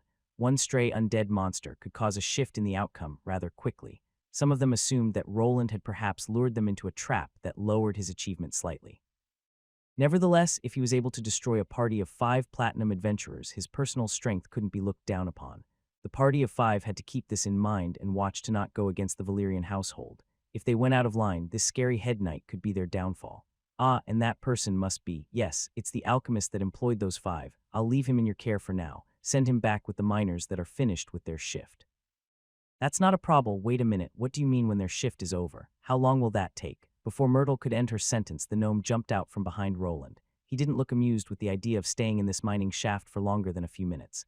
Well, Mr. Rastix, the escort party should arrive here in around 2 or 3 hours. Why don't you use one of the tents to wait? We do have some rations there. 3 hours. Rations. Are you serious? Do you want to keep a master alchemist in a place like this? Do you want me to breathe in all of this dirt? Rastix sneezed as some dust from the mining work tickled his nose. The place was covered in a lot of dirt, but at least with the help of magic, no one was losing their hearing. Simple sound dampening devices weren't hard to come by and made this place rather quiet. It wasn't such a bad situation considering that the alchemist was safe, yet time was money, and at least to this gnome with an attitude problem, it was not something he was willing to put himself through. He sure got a lot louder after we left the harder levels. Roland was looking at the small shouting man getting mad. It wasn't like he couldn't act as an escort warrior, but it would have been much faster to just leave the guy behind. There was only one reason he was still thinking about it, and that was the offer he was given. The two had a lot of time to converse, and the gnome used this time well. There will be other alchemists arriving in the city, and I can use the resources of the Union, but there was a big difference between buying up alchemical concoctions and having them tailor-made. For instance, the silver-gray suit that he was wearing could still be enhanced. A proper master alchemist should be able to remake it with better materials and even fit it to his physique. Then there was also the insight into the manufacturing process of alloys. There were many ways of producing these. There were probably ways of making his suit lighter and allowing it to retain all of its functions. Having a master alchemist to bounce off ideas along with a master runesmith in the Dwarven Union could enhance his craft by a tremendous amount. There were some downsides of this partnership. One of the more obvious ones was this man's attitude problem. He seemed cordial at first, but after the danger had passed, it was clear that he had to stick up his ass. Perhaps this personality trait was responsible for him getting tossed to the side by his peers. Was it wise to work with someone that was a ticking time bomb? What if the next thing that exploded was his magic shop? Maybe I should have someone look into his background before I make a decision. It is possible that he was just targeted by a jealous competitor. Roland knew a thing or two about irritating people in the same line of work. He had almost been run out of the city by the jealous dwarven union that could still stick a dagger into his back if he didn't take them seriously. With these variables in mind, he needed to decide as opening a multi-purpose store with everything in it was one of his newest ideas. Getting an alchemist would just be a start. A good tailor, a cobbler, and a leatherworker would be the next step. I'm kind of only covering the heavy armor and weapon side of adventure gear, but there's so much more ground to cover. Roland was somewhat limited in his craft that had to usually stick to metallic constructions. There was, however, a lot more that he could enchant besides metallic items. There were mana-resistant threads that could be made into mage robes and later enchanted with runes. It was the same with leather that came from monsters that had naturally resistant hides. It was also possible to integrate smaller metallic plates into lighter armor that could later be replaced quite easily. Other alchemists will probably instantly join up with the union or create their own guild. The other gnomes don't like to directly work with others. I might not even have a choice unless I make an inquiry with the union directly. There was a lot of bureaucracy that went around in the background. He didn't really know anyone within the alchemist guild. The probability of them sending one of their masters over to his store was extremely low. Then there was the problem of Tier 3 class holders having a big ego. This gnome wasn't really that much different than the rest. Everyone at that stage in their life wanted to run their own operation. Rastix here, on the other hand, probably didn't have many places to go. If the guild he was kicked out actually comes to Albrook, then he might suffer the same fate as me when the union arrived. He might not have any other choice maybe. I can get a good deal out of this. While he didn't want to have a potentially dangerous element around his compound, there were ways of minimizing damages. There were a lot of unused farmlands to the side of his home. If an alchemist was to perform dangerous tests that caused explosions, it would be best to give him a spot devoid of anything. In his head, he already had a few ways of keeping him in check, and with a binding contract, it wouldn't even cost him that much. Wait, are you really going to leave me here? I'm sorry, but I'm kind of busy. Don't worry, we can catch up on our conversation later. Just come visit me at my workshop, tomorrow or the day after. Roland had gone through this scenario in his head several times while walking here and decided to give it a shot. However, during a negotiation, it was better not to show all of his cards. If he gave Rastix the impression that he didn't care about him that much, then the gnome would probably lower his initial deal. When backed into a corner, people were willing to sell themselves short. When he was at his lowest, delving into a den of thieves sounded reasonable enough. Don't worry, Mr. Rastix. You are in good hands. Just take a moment to rest. Sir Wayland is right. You don't look too good. When was the last time you have slept? Rastix was not in possession of a battle class, and he had just gone through a Tier 3 dungeon. He was down here for several days already and used positions to keep his body going. Taking too many potions always brought some side effects and could even create a persistent debuff. His face was somewhat pale from lack of sleep, which could be alleviated by a nap. The last time. Myrtle took it upon herself to act as a concerned mother. While she continued to speak, Roland continued to walk away. Before the gnome knew it, he was already at the secret passage area. Hey wait, I'll see you later, Mr. Rastix. Get some rest in the tent and come back with the miners. Before his new acquaintance could raise a protest, he finished along with Agni behind the passageway. With now everyone gone, he could give out a sigh and have some time to think about his next stop, the Adventurer Guild. I knew that this time would come. I guess it's better to do this now than later. Worf. Agni tilted his head to the side as Roland started looking at him. The Ruby Wolf needed an update inside the guild, which meant that he would need to go through a checkup. Something like that would normally entail going through his own platinum rank test, as using a Tier 3 companion monster had to be reported if he was ever to bring him inside of the city. Luckily, with his status, he could somewhat avoid that difficulty. It'll probably be better if you just stay at the workshop for now. If everything goes as I think it will, well. Anyway, let's go. I'm getting hungry, and I'm sure you are too. Woof. After food was mentioned, Agni started springing forward. While he could eat monsters, the undead skeletons and their bones weren't tasty or nutritious. At least down here, he could hunt some salamanders whose meat came pre-cooked. Soon both headed to the upper levels and used various shortcuts to cut their trip to only a few hours. Welcome back, I'm home. To his surprise, Elodia was waiting with a warm meal and a smile. His fatigue seemed to instantly fade away, but before he was able to grab some warm stew, he was hit by a ladle. You want to eat in that armor, and you smell like a graveyard. Go take a bath first. Ah, sorry. After getting pushed out of the kitchen, he quickly cleaned himself up so that he could enjoy a warm meal. Jorg, along with Marcy, joined in as it was dinner time. The half-dwarven youth had arrived to help with Agni's stable project. Even though Bernir wasn't here, the young man could start preparing the logs and planks needed for the construction. Even though he was a stonemason, polishing wood wasn't a hard task. Days like this made getting through hardships like the recent one in the dungeon worthwhile. To allow for them to continue, there was a lot more work to be done. The sun was still up and he was not that tired, thus before the day ended, he needed to get through one more hurdle. I haven't talked to that Baldy in a while. Is something bothering you? No, I just need to go to the Adventurer Guild and report the incident with the Platinum Party. Those people give the rest of the adventurers a bad name. I hope the guild master will start taking things more seriously from now on. Elodia frowned as she had previously worked at the guild. She knew how lax the guild master there was. There were also occasions where he bent the rules and went back on promises. One of the things that she didn't forgive him yet was how he annulled the contract when the union interfered with it. While she understood the reasoning behind it, there were certain things that were more important than money. I hope too, well, that bald bastard can't ignore me anymore. Just don't call him that to his face or things might escalate. I don't think he would attack a knight working for the city lord, but if it's that guy then maybe. Roland started recalling a few instances where Guildmaster Audhin had acted rudely in front of Arthur. At that time, the young lord had absolutely no power and was reminded of it. The man didn't like to move without giving a reason or a deal to increase his profits. Why he was so dead set on making money was still unknown, and Roland wasn't sure if it was a good idea to get too involved. People that craved status and power were the most dangerous to be around. Audhin was clearly one of them, as he sunk his claws into a lot of money-making outlets in the city. The union that supplied the adventurers with weapons was just a part of it all. He obviously also had connections to the Thieves' Guild which would need to be brought up. You've been citing for a whole 10 minutes now. Maybe send one of your men there instead. One of my men. Aren't you a Valyrian knight? Shouldn't you have a squire? A squire, huh? Roland looked at Elodia with a blank look on his face as he realized that he perhaps considered taking in an assistant. Even Sir Gareth and Sir Morian had some people to take care of some busy work. Considering that he was on the surface an honorary noble with some land of his own, there wouldn't be anything strange for him to have a few people hanging around his home.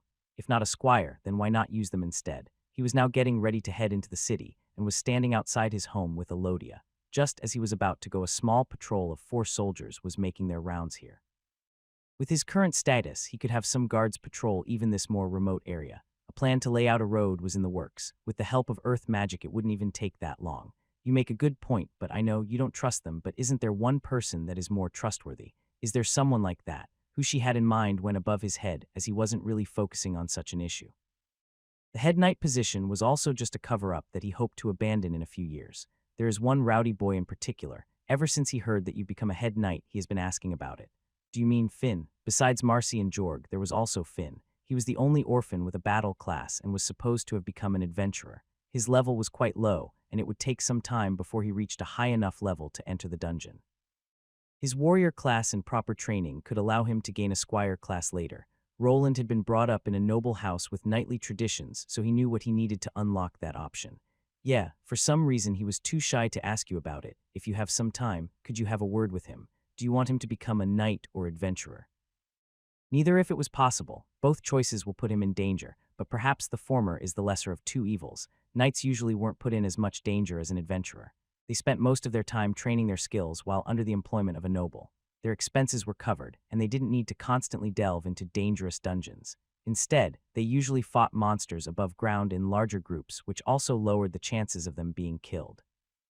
The biggest downside was that they couldn't really decide their own fate. While an adventurer could always run away when things got too hairy, a knight could not retreat unless their leader said so. I see. If he wants to join up with the new recruits, then it might be better to start now than later. Take care then and try not to get into a fight with the guild master. Why would I get into a fight? I'm just going there to clear up a few things, sure.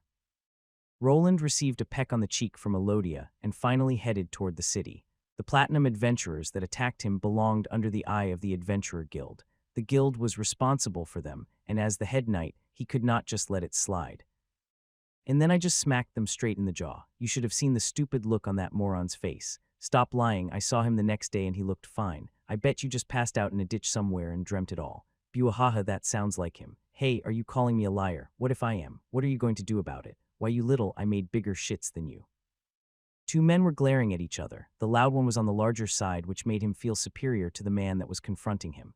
The other people that were gathered around them didn't do much to stop them and instead just egged them all on. I wouldn't let him talk to me like that. Yeah, are you just going to take it? Are they going to fight? Fight, fight, fight. people started cheering while looking from the sides. Some had large mugs filled with cheap beer, while others started moving away to not get involved. One man looked like an average warrior, while the other was a more nimble rogue or archer. The larger man seemed to have the advantage when it came to plain fisticuffs, but one well-placed punch could turn the tide quite easily. "Hey, what are those people doing? Someone needs to stop them." An elven woman shrugged while talking to a new co-worker that had joined up a few months ago.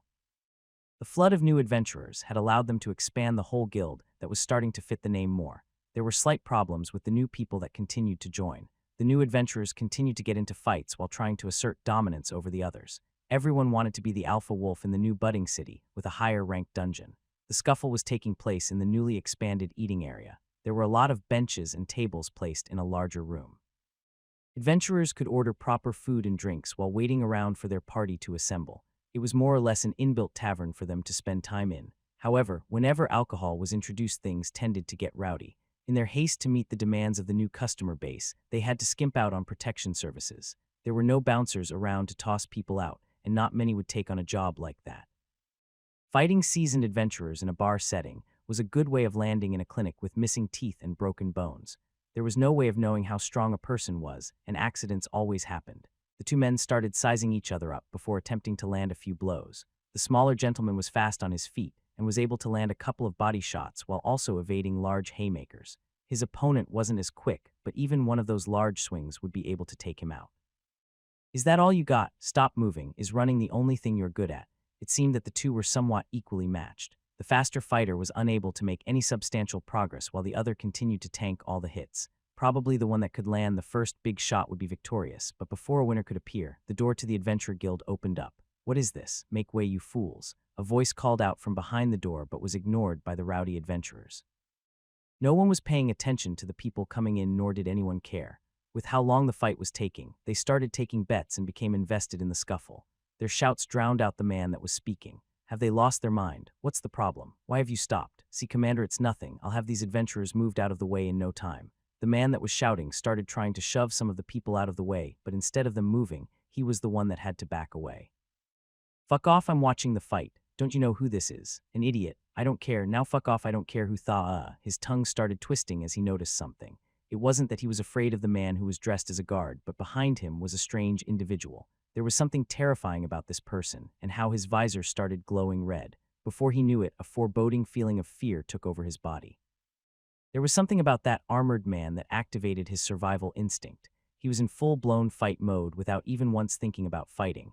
The man wearing the suit of armor didn't reply, but it was clear that moving to the side was the best option. For some reason, the people that had their backs to the people coming into the guild started feeling a chill. They all suddenly looked back to see an armored man with the Valyrian crest engraved over his chest. Instantly, they recognized him as Sir Wayland, the newest knight commander within their city. The knight didn't say anything, but instead just started slowly walking forward. One by one, the adventurers started looking back and quickly making more space. A bout of fear overtook them all as they realized that one wrong move and their life could be in danger. Even though they were all hardened warriors, there was nothing they could do against a Tier 3 knight. "Fucking little shit, stop running." To make things worse for them all, the path that this man was taking was in the direction of the fight. As all of them started parting to let him through, a lone wooden chair flew through the air. It was thrown by the warrior out of rage and headed right for the knight commander's face. Before it could collide with that helmet of his, it exploded into many tiny wooden splinters. The whole place went silent as the magical explosion was quite audible. Even the two men that were fighting finally realized that something wasn't right. Everyone had gone silent. Some of the wooden chunks remained in front of the slow-walking knight commander, who had now stopped moving. The 4 soldiers that had arrived to accompany him were stupefied by the display. In their eyes, the man that threw this piece of furniture was as good as a dead man. Going against noble houses and their knights was forbidden. There was even harsher punishment if someone like a knight commander was involved. The man was now lawfully allowed to just execute the perpetrator on sight. No one dared to even whisper out of fear. The nobility had its claws deeply ingrained into these people's minds. Most of them would rather face a berserked beast with no equipment than catch the ire of a noble. "How dare you throw a chair at the commander? Apprehend that man." One of the guards that the knight commander was with pulled out his sword and pointed it at the warrior. However, before the other 3 could move forward, their leader raised his hand. All of them stopped in their tracks as he was obviously telling them to stop. The scared adventurers weren't sure what he was about to do, but suddenly, the same hand that he raised started glowing in a blue haze. Before anyone knew what was happening, this hazy blue fog shot towards the two adventurers that were previously fighting. Both of them recoiled in horror, but as they were overtaken by the faint blue light, their bodies stopped. Everyone could see them grasping their throats while flying up into the air. The two men were being choked to death in everyone's presence. Some wanted to call out to the man performing this magical act, but after being overtaken by the strange pressure, they just couldn't voice their complaints. The quiet room was filled with strange choking sounds as the two men dangled in the air with their legs flailing around. Was death the only thing that awaited anyone that inconvenienced the nobles? Luckily for everyone gathered here, the man performing this violent act was not as vicious as he was presenting himself to be.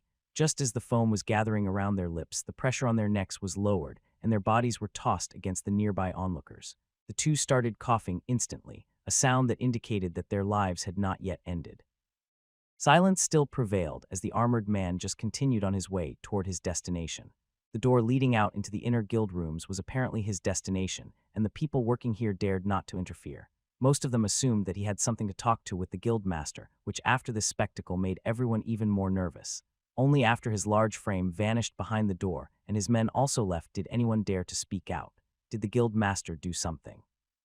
Are those two going to fight? I'm getting out of here if those two start fighting. This whole building might come down. Why would he fight the guild master? I don't know, but does it matter? I'd rather wait outside until they are gone. Better safe than sorry. The ladies at the counters stared at the mass of adventurers clearing out of the main building hall. It was the first time for them to see something like this happening.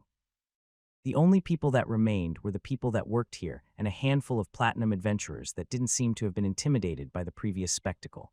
Mrs. Salana, what should we do? Is the guild master going to be okay? The guild master. Yeah, he will be fine, I think. Wait here, I'll go check up on him. Salana, who was the de facto leader of all the receptionists in the guild, quickly left.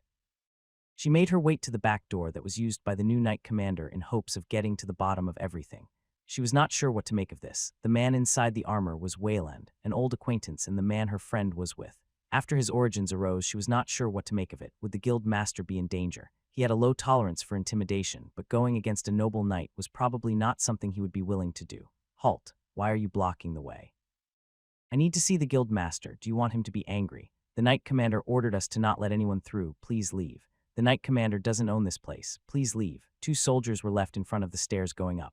All attempts at convincing them to let her go up were unfruitful. There was a way of getting to the upper floor that she knew of, but there were 2 other guards that weren't here. They were probably stationed in front of the guild master's office or on the inside. If she attempted to sneak up there, then the next person that was choked out could be her instead. When did Wayland become so overbearing? I hope that those 2 are able to talk it out without any trouble. Salana retreated back to the main guild hall. She knew about the old contract and the quick dissolution of it a few years ago. It was possible that Wayland was going to use his new position to get back at Ardhan for it. There was nothing that she could do. Waiting was the only option that remained. I always wanted to do that. Roland entered Guild Master Ardhan's office after taking care of the scuffle in the Adventure Guild. The fight was an unexpected event that he didn't really want to take part in. If it was the old him, then moving around quietly would probably have been his main tactic. One problem arose, though, and that were the 4 guards that came with him. His new role placed him in a commanding position. A knight commander was not supposed to move through the city alone. Even if he was strong enough to protect himself, city guards needed to escort him through the streets. The moment he appeared at the city gate, he was surrounded from all sides by these people. They kept things moving fast at least, but also forced him to confront the rowdy adventurers. The chair that came flying was just the icing on the cake, as he could not turn back anymore. As a noble knight commander, he could not look past such behavior. He did not want to kill the 2 adventurers. Instead, he chose to give them a smaller punishment. After making the 2 look like mere bugs, his actions were somewhat excusable, and no one would probably think too much into it. They would probably assume that he was unwilling to lose more time on the 2 idiots. You've caused quite the commotion down below. I almost had to intervene. Maybe if you created some rules, they would stop acting like little kids, ho-ho. Now that is an attitude worthy of a knight commander. Ardhan's face was all smiles, and his pearly whites were out on the forefront. Ever since arriving in the city, Roland was forced to go along with this man, but now things were a bit different.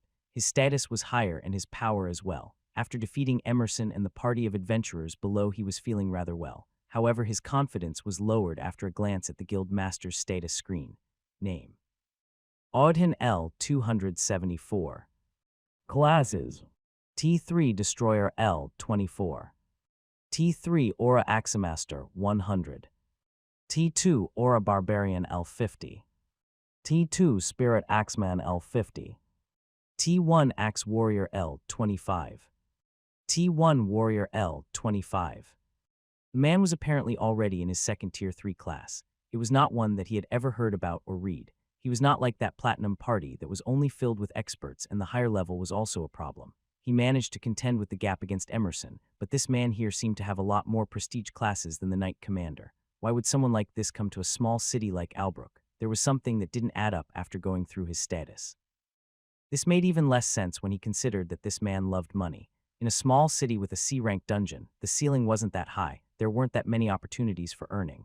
It was as if he was either forced to be here or knew something that Roland didn't know. I won't take up much of your time. I just came to report an incident from the dungeon and also some other things. Yes, I've heard already, but what do you hope to achieve? Do you want money?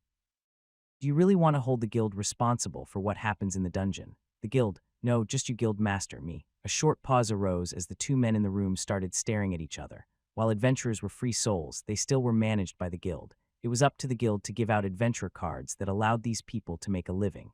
If some of them came out to be criminals, it was their fault for allowing them to persist without getting punished. While both of the men in the room here knew that it was impossible to keep track of everyone, it didn't really matter. Whenever an adventurer caused havoc, the guild was tasked with taking care of it. If they failed to do so and someone like a knight beat them to it, then something like a fine would be given. You know the laws and I intend for you to uphold them. The guild will pay for the damages. Damages? You look just fine to me. Ordhin shrugged while smiling, and it seemed that he was trying not to comply with the order. Roland was here to show that the guild was not running the show anymore and was just part of the larger machine that was the Valyrian house. However, without getting this blockhead to agree to compromise, nothing would be done. Do you intend to go against the Valyrian house? Go against the Valyrian house? Nothing of the sort. Then will the guild comply or comply? I'm not so sure. It depends on what you actually want. The guild master laughed again while also standing up. Roland met his gaze and the two started walking forward. Soon the two ended up in the middle of the office. It didn't happen often, but the large frame of the guild master overshadowed even the bulky armor that increased his height. The whole room started shaking as a strange red aura was produced by Ordhin and collided with blue mana exuded from Roland's armor. Silence fell upon the room as the two men continued to size each other up. Neither one was willing to back away, and perhaps more drastic measures would need to be taken to resolve this conflict. Two unforeseen forces surrounded the two men, which soon clashed against each other. These two torrents of hidden energy started pushing and tugging at each other in a bout of strength. At first, it seemed that the guild master's force was superior, but suddenly it was repelled as the armor's runes lit up. Ho, are you satisfied or do you want to continue? Oh, did you figure me out? You won't attack me. Are you sure about that? Ordhin puffed out his chest and took a step forward. There wasn't much more than around 20 centimeters between the two. Roland's personal space was being invaded, but he didn't react. He knew that the guildmaster couldn't really lift a finger, but if he attacked first, then it could become a problem. The man was just testing him. It was nothing more than pure intimidation to see where both of them stood. Yes, I'm sure, but if you want to surprise me, then go ahead, hit the head knight of a Valyrian noble, be my guest. A twitch appeared on the bald man's face after he heard the response. To Roland, it seemed that this was all just posturing or a failed attempt at intimidation. In the past, the guildmaster could probably play such games, but things had changed. His opponent was not someone he could just start fighting in his office with one hand tied behind his back. He also had no lawful reason either, and considering that Ordhin had been sent here for some past transgression, his enemies were probably just waiting for him to slip up again. Haha, you got me good. Thus, instead of Ordhin's fists landing on the glowing armor, he grasped his belly and started laughing. Just as Roland assumed, the guildmaster was only bluffing. In the past, the power balance was too much in his favor, but now it was shifting back towards the side of the noble estate.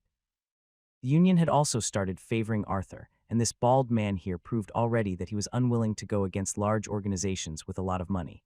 But have you always been hiding it, or do you think that I'd tell you? Good point now. What do you want from me? Do you really expect the guild to be responsible for what the adventurers do down in that dungeon? I heard that you also took care of them by yourself, so what is this about?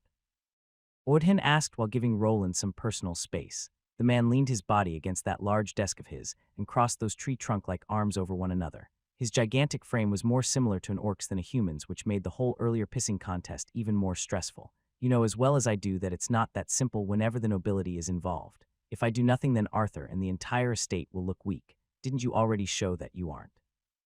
Being a tad greedy, aren't we? The guildmaster snorted, but Roland wasn't about to let up.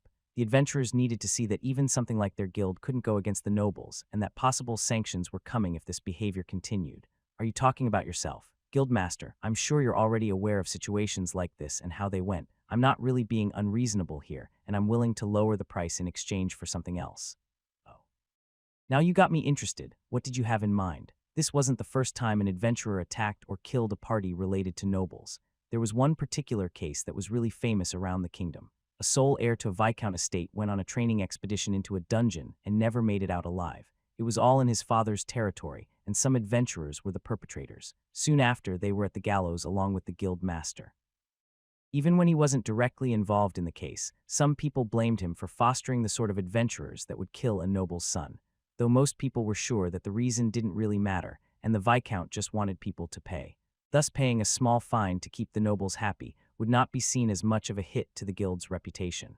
It was just to remind people that Arthur was the one in charge here. Some of our accountants looked over the numbers and found that there are some discrepancies when some parts of the city are involved. One district in particular. Oh, do you mean the red light district? Yes, you probably have some connections that could help us with that problem, me. Connections to the red light district. Who do you take me for?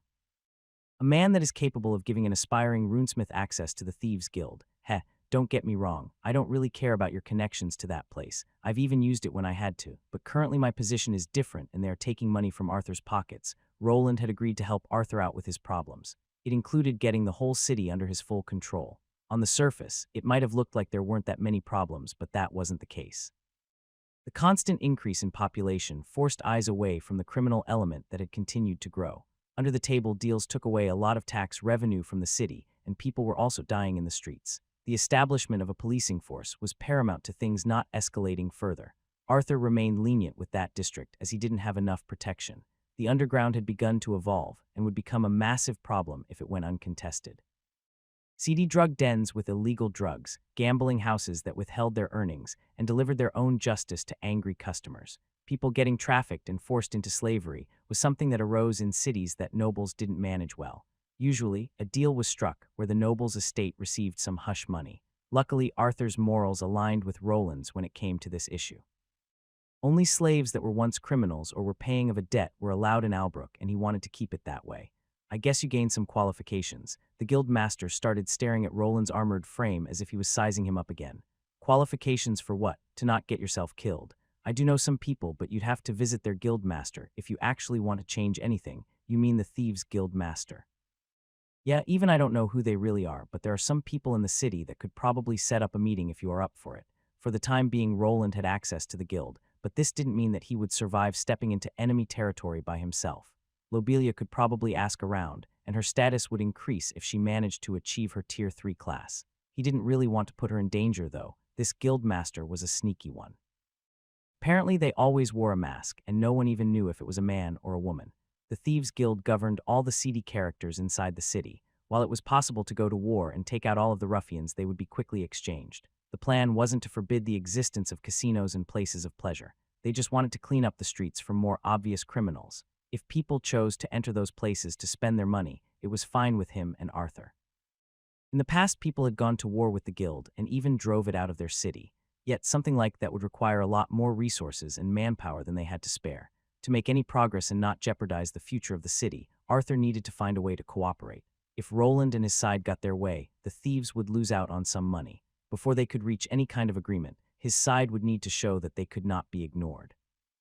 Before that, I'd like you to give me some information about the location of the more unsavory criminals in the city, you know, the kind that no one would care about if they went missing. Oh, I see what you are up to. Not a bad plan, but you might regret it later if you step over their toes too much. I know. The guild master nodded as he knew what Roland was getting at. Before he could reach an understanding with the Thieves' Guild, he needed some leverage.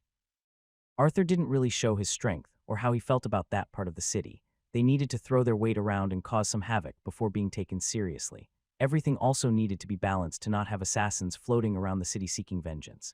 That's why I'm asking you to give me the names and locations of the biggest bastards in the city that no one will miss when they are gone. The biggest bastards. Odin thought for a moment before giving him a name. Roland was aware that this man had his own agenda, so the person that he named could potentially be someone that stood in his way. While he didn't want to become a sword that cut a path for this greedy baldy, it was probably better to work through it. One thing that he could predict was this man's pursuit of monetary gains, which made him more predictable. I guess that scarred bastard fits the bill. You could go after him if you want, the scarred bastard. His name is Ivor, but he forces everyone to call him Mr. Ivor. A smile crept on the large man's face, which Roland didn't know how to interpret. Either the man would be a pain in the posterior, or he was hated by this oversized warrior. He runs all of the gambling dens in the city. All of them. Let's just say that he didn't let anyone left to compete with his businesses. Think he has a cute nickname in those circles. What was it again? Ah yeah, Ivor the Skewer. If you ask me, it sounds tacky, but I guess it brings the point across. Roland had somewhat of an idea of what act allowed the man to get such a nickname. When thinking about it, he heard of one or two incidents where multiple people ended up impaled on single sharp logs together. It could be that the man responsible was this Ivor character. Bringing someone to justice that went on a killing spree would probably shift the citizens' opinion towards their side. He doesn't really have that many friends out there. Most of the people I know want him gone, but there is a reason that such a hated man managed to remain in the place he is.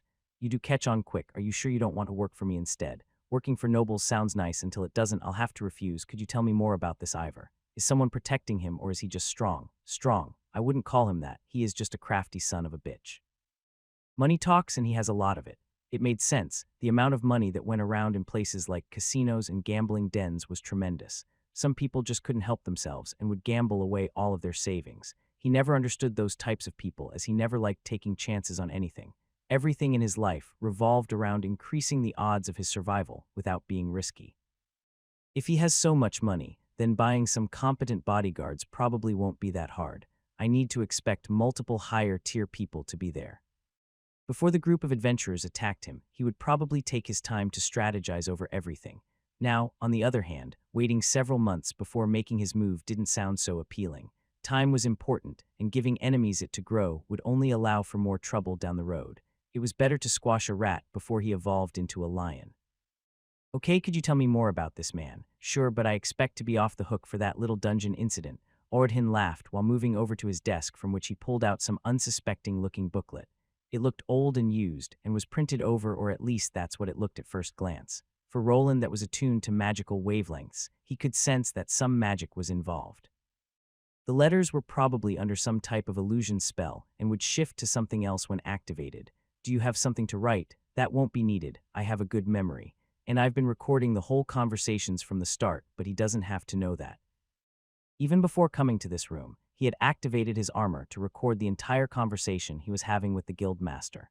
Normally, Ordhin would have been able to tell that magic was being used, but due to the friction between the two, his scheme went unnoticed. While spells that could track previous conversations existed, they were different from his approach. Whatever items the guild master was using to detect them, Roland could either deactivate or switch up the signal to go around them. He didn't want to make an enemy of this man, but it was better to have a backup plan. Soon the names of important thieves' guild members and their addresses were at his fingertips as the magical booklet was activated. The two men spent some time inside the office discussing the issue, and they agreed to a few compromises. I guess I can part with 100 gold coins, just don't forget to use a fake chest when you present it. A quick deal was made of the guild paying a fine. On the surface, it would look like they paid a sum of 500 golden coins, but 90% of it would be nothing but air. Arthur would look like he put his foot down, and the guild master wouldn't need to pay that much. In reality, it would make him look good with the adventurers, as on the surface, the fine would be mostly paid from his own pocket. That about covers it. I have all the information that I need. Now I just need to run it by Mary to confirm everything. I wonder if she was successful. Roland left the Adventurer Guild's office, which he spent around an hour in. When he arrived at the bottom floor, a lot of people scattered the moment he and his men opened the back door. Quickly, they pretended like they weren't trying to listen in on their conversation, but the awkward movements made everything too obvious. While on his way out, he encountered Salana, who he nodded while they were passing. She headed up the stairs to probably ask about what had just transpired. He, on the other hand, had other business to do and headed towards the Valyrian estate. It's the Knight Commander. At ease, people continued to back away and greet him. Getting used to this preferential treatment was something that he still needed to work on, as it felt stiffening. His work needed to continue, as well as this charade, until Arthur had gained a better foothold. As he was about to walk through the door, he noticed something. There was an odd presence that wasn't there before. Only now, after he approached, was he able to discover it. Sir Wayland, the Lord is expecting you. Mary. He didn't need to activate his analyzing skill to figure out that this maid had changed. Her whole demeanor felt different, and her presence almost non-existent. Other people that were walking around the estate didn't seem to be able to see her. It was clear that she had finally taken a step into the next tier. Name: Mary L. 151. Classes: T3 Umbral Stalker L1, T2 Ninja L39, T2 Infiltrator L50, T1 Thief L25, T1 Scout L25, and Umbral Stalker. Never heard of a class like that one. Roland looked through Mary's status screen and tried to figure out what her new class was all about. Considering that even he who had gone through an extensive evolution to his senses could barely see her, the class had stealth as its main option. She didn't seem tired while moving around, so it made sense that it was some type of passive which probably came with her new class acquisition. I wonder if her presence disappears if she disengages during combat. It would be quite the broken passive. I need to analyze this skill. It will make perceiving assassins much easier in the future. This class was not something common, and it was probably fixated on hiding. If he was able to study Mary's skills, it would allow his armor to warn him from hidden threats. It would probably be also possible to enhance his sensors that were also placed around Arthur's villa. Even if he couldn't increase the range that much, it could be alleviated by placing more sensors. When an assassin passed through such a sensor, they would trip the alarm. Wail in my headset of head knights, what do I owe this pleasure? While thinking, Roland arrived in Arthur's office, which looked to be covered in more papers and scribbles. It was clear that the man wasn't sleeping much either, and the empty bottles of stamina potions confirmed his hunch. This noble had developed a liking for his new head knight and would throw strange one-liners like this whenever the two were alone. Mary, who was standing to the side, even chuckled before covering her mouth with her hand.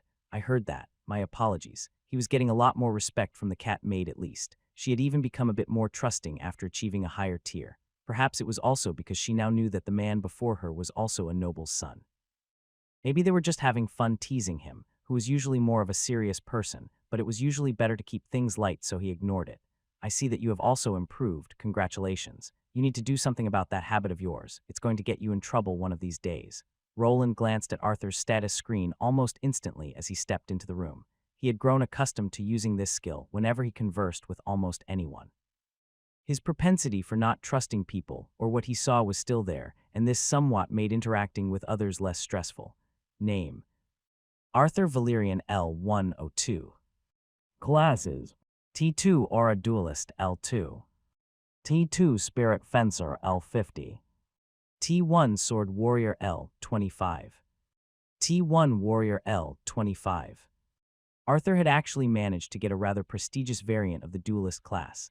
This class was poised in handling dual swords, and more specifically rapiers or fencing swords. It specialized in agility over defense and landing precise critical hits whenever the opportunity arose. It was a somewhat difficult class to master, as the person couldn't rely on brute force, but had to instead predict their enemy's movements. Were you making secret visits to the dungeon, or did you manage to create the training chamber? Mary nodded as the idea was brought up by Roland that had to go through similar training when he was younger.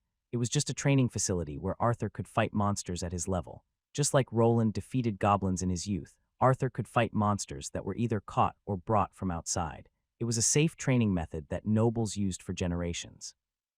Mary could just simply watch over and help out whenever things got dangerous. This method was a lot slower than just going through the dungeon, but it was also a lot safer. It was only limited by the amount of money a person had, and currently things were looking up for this young noble. You can't normally smuggle monsters out of a dungeon, but I wonder. The fastest and safest way for Arthur to get his levels up would be through feeding him Tier 3 undead skeletons, just like everyone else. It was also possible to immobilize a reasonably high-level monster and let people wail on it. Skills that required a person to hit something would raise faster if they were performed on a living target. I heard that some people use trolls for it. They can regenerate quickly and can eat almost everything, but the costs are high, and if it breaks loose, what they were working with were undead monsters that were trapped in the dungeon. The lick that he fought proved that there were ways of getting dungeon monsters out of a dungeon. Considering that these creatures didn't require oxygen or sustenance, perhaps it was possible to smuggle them out with the help of a spatial storage spell. Maybe if I extract the core and just leave enough of it intact, it could work as a dummy for hitting. I think our friend has done it again. Mary, would you be so nice to bring us some tea? This could take a while. Of course, sir, I'll be right back. Arthur smiled as Roland had gone silent for a few seconds after coming into his office. This behavior didn't go unnoticed, as the man would randomly space out from time to time while lost in his thoughts. He attributed this to bouts of inspiration that arose due to his crafting profession. It's fine, I like that unique part. It must be nice to be a craftsman, always thinking about your new creations. However, think we will have to move this along, of course. I just wanted to speak to you about one of the city's districts, the one ruled by the Thieves' Guild. The Thieves Guild. Has the time come? I think it's better to do this now before the problem escalates. I see. What did you have in mind? After placing some of the papers to the side, Arthur was at full attention. The problem of a rising criminal syndicate in a developing city was high. During his stay here, Arthur was far too weak to do anything about it. The fear of having his people targeted by the Thieves Guild assassins was high. Apprehending or killing one of the bosses would probably be devastating. Only now, when his footing was better and he gained a competent head knight, was it possible to act. Frist, have a look at this. Roland brought out a notebook that he prepared for this occasion. Arthur took it and started looking through the pages. These people they are the current bosses that rule over the Pleasure District. I think we should focus on them before they become a problem, but before that I think we should go somewhere more private. How about we go to that room? I see. It would be better to keep this kind of information in a safer location. Very well, let's go.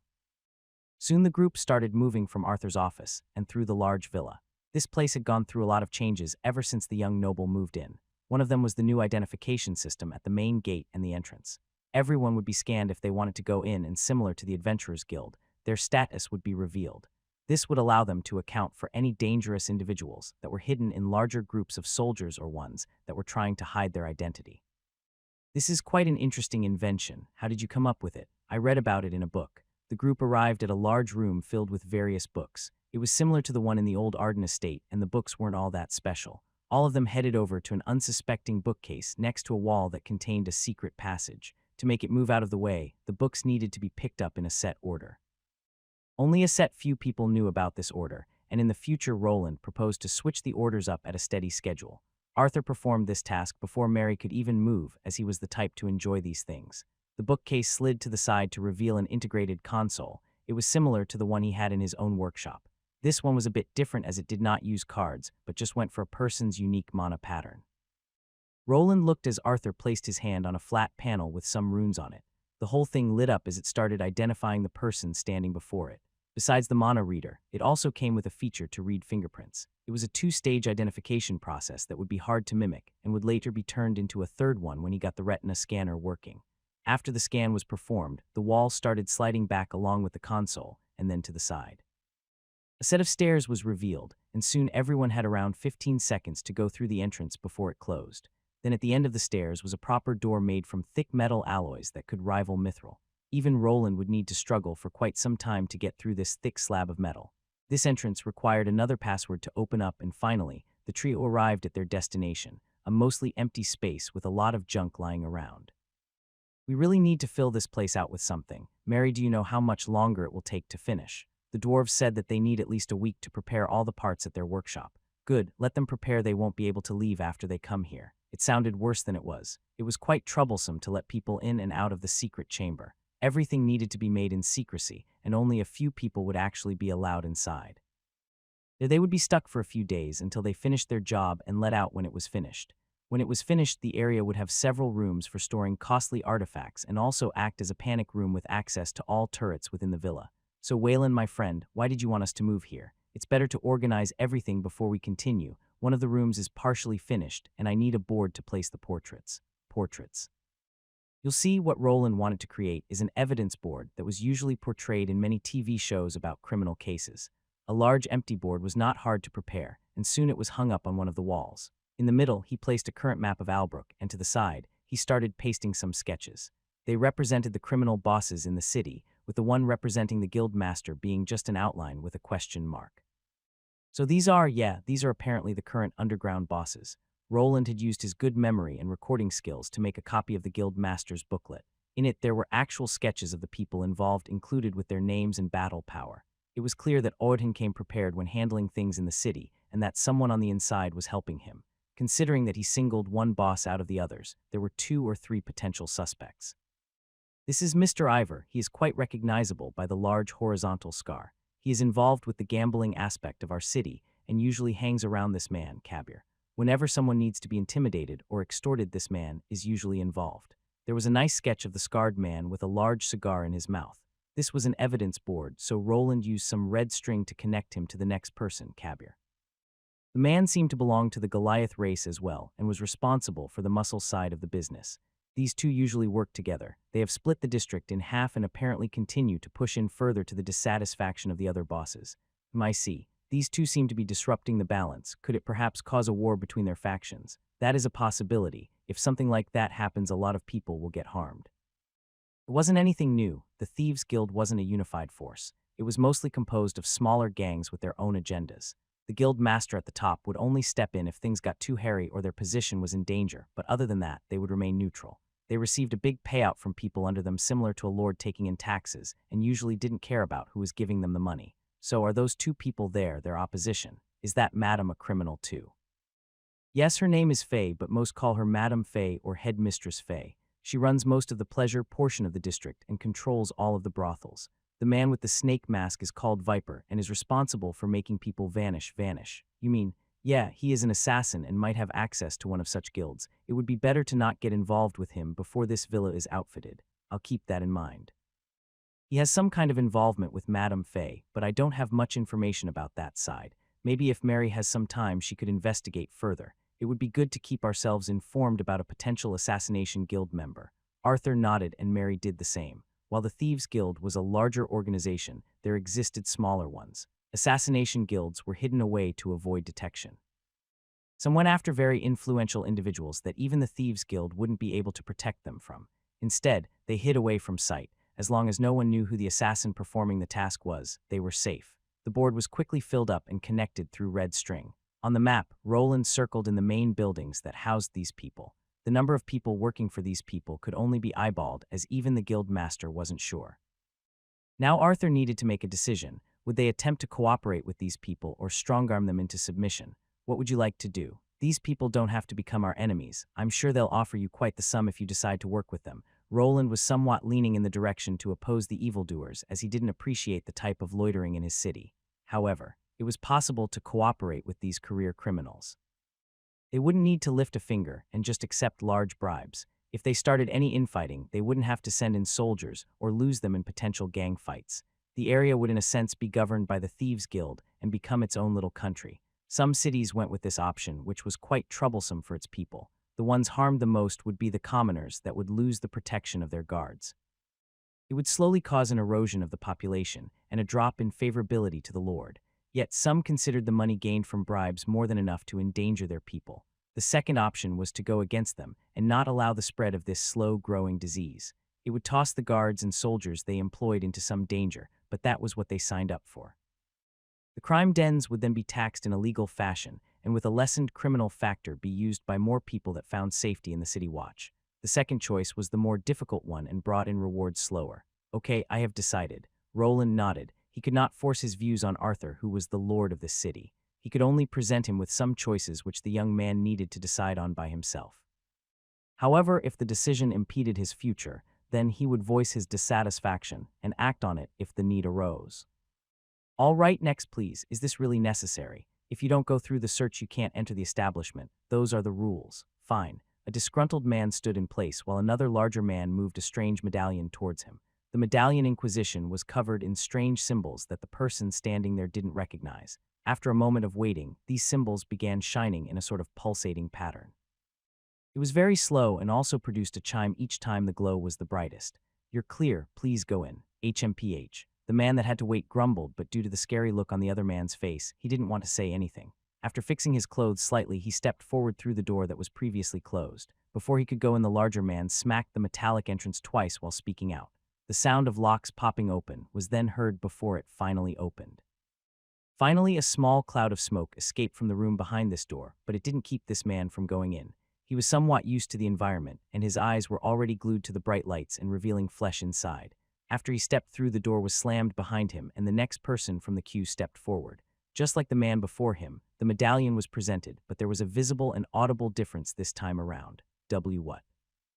I'm clean, that thing must be broken. The large man looked at the glowing symbols that were flickering widely the closer he brought his item to the man's pockets. He was not the only person guarding this entrance. There were 3 other men of similar size and demeanor. The moment they saw their detection device reacting like that, 2 of the men grabbed this person and didn't let him flee. What the fuck are you bastards doing? Let me go. Stop squirming if you don't want to die. Quickly they started going through the area where the medallion reacted the most. The man continued to squirm around, but the strength of the 2 men holding him was not something he could handle. After rummaging through his pocket, they discovered a strange item. It was the one that their detection device was reacting to and was quickly taken away. Hey, give that back. Do you know how much that costs? Before this person could finish speaking, a fist connected with his face. His nose was instantly broken, and if he was not getting held in place by these people, his body would have gone flying into the distance. The group of people that were standing in the line started inching away, but still continued to remain in the vicinity of this act. Even after the three men continued to beat the person, they did not shy away from remaining in the line. Bringing in magical items, such as this one, is strictly forbidden. These are the rules. If you don't like them, then don't even attempt to come here. If you do, then you will end up as this bastard here. The doorman shouted out not only to the man that was getting smacked around, but also to the people in the queue. All of them were standing in front of a big building with bolted-up windows and smoke coming out from the cracks. I am sorry, please, you're sorry. It's too late to be sorry. Our boss told us to take good care of idiots like you. Take him to the back, you know what to do. Two of the men that were there nodded as the main doorman instructed them to take care of the issue. Soon the man was hit by a fist that caused him to pass out, and the two large men dragged him into a secluded alleyway to the side of the building. There they continued until they arrived at an entrance behind a bulky grate. After knocking on it several times, another person appeared before them. Oh, who do we have here? He looks a bit thin. What do you want me to do with him? The usual. It was a large man. That size was quite enormous. It wasn't the height that made him large, but the belly around his waist that was pushing against the grate and making it screech. After a moment, the man opened the grate door to accept the gift from the two bouncers. The passed-out individual was hoisted up by the fat man's strange limb that had a bloody hook on it. After attaching this hook to the man's clothes, he started dragging him inside while the two men returned to their work. The man's thick size made closing the grate behind him quite a chore, but after a few attempts, he disappeared inside the dark corridor. He arrived in a dimly lit room with a strange smell around it. It was produced by the strange pile of flesh in the corner that was swarming with flies. Hey, quiet down. Next to this pile of flesh, a groan could be heard. Multiple sets of small cages were there, and inside a plethora of humanoid figures. Before the man entered the room, they were making some noise, but after he arrived and smacked one of the cages with his non-hooked hand, the whole place went silent. Doesn't have much meat on him, and not much of a looker either. His class is not good. This obese person glanced at the new person that he was given. At first, he was frowning, but after placing the man on top of a bloody table, he started to smile.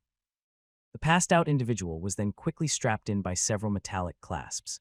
After making sure that he would not be able to move at all, the large man grabbed a mug filled with some water that he then promptly splashed into the man's face. What? Where am I? What are you doing? Don't worry, you are in good hands, lil piggy. Daddy will take good care of you. This will be a night that you'll never forget, hee. The man used his regular hand to grasp the hooked one to slowly unscrew it. After it was removed, he placed it on a table trolley with other strange metallic objects. They were all covered in either dried-up blood or decomposing flesh.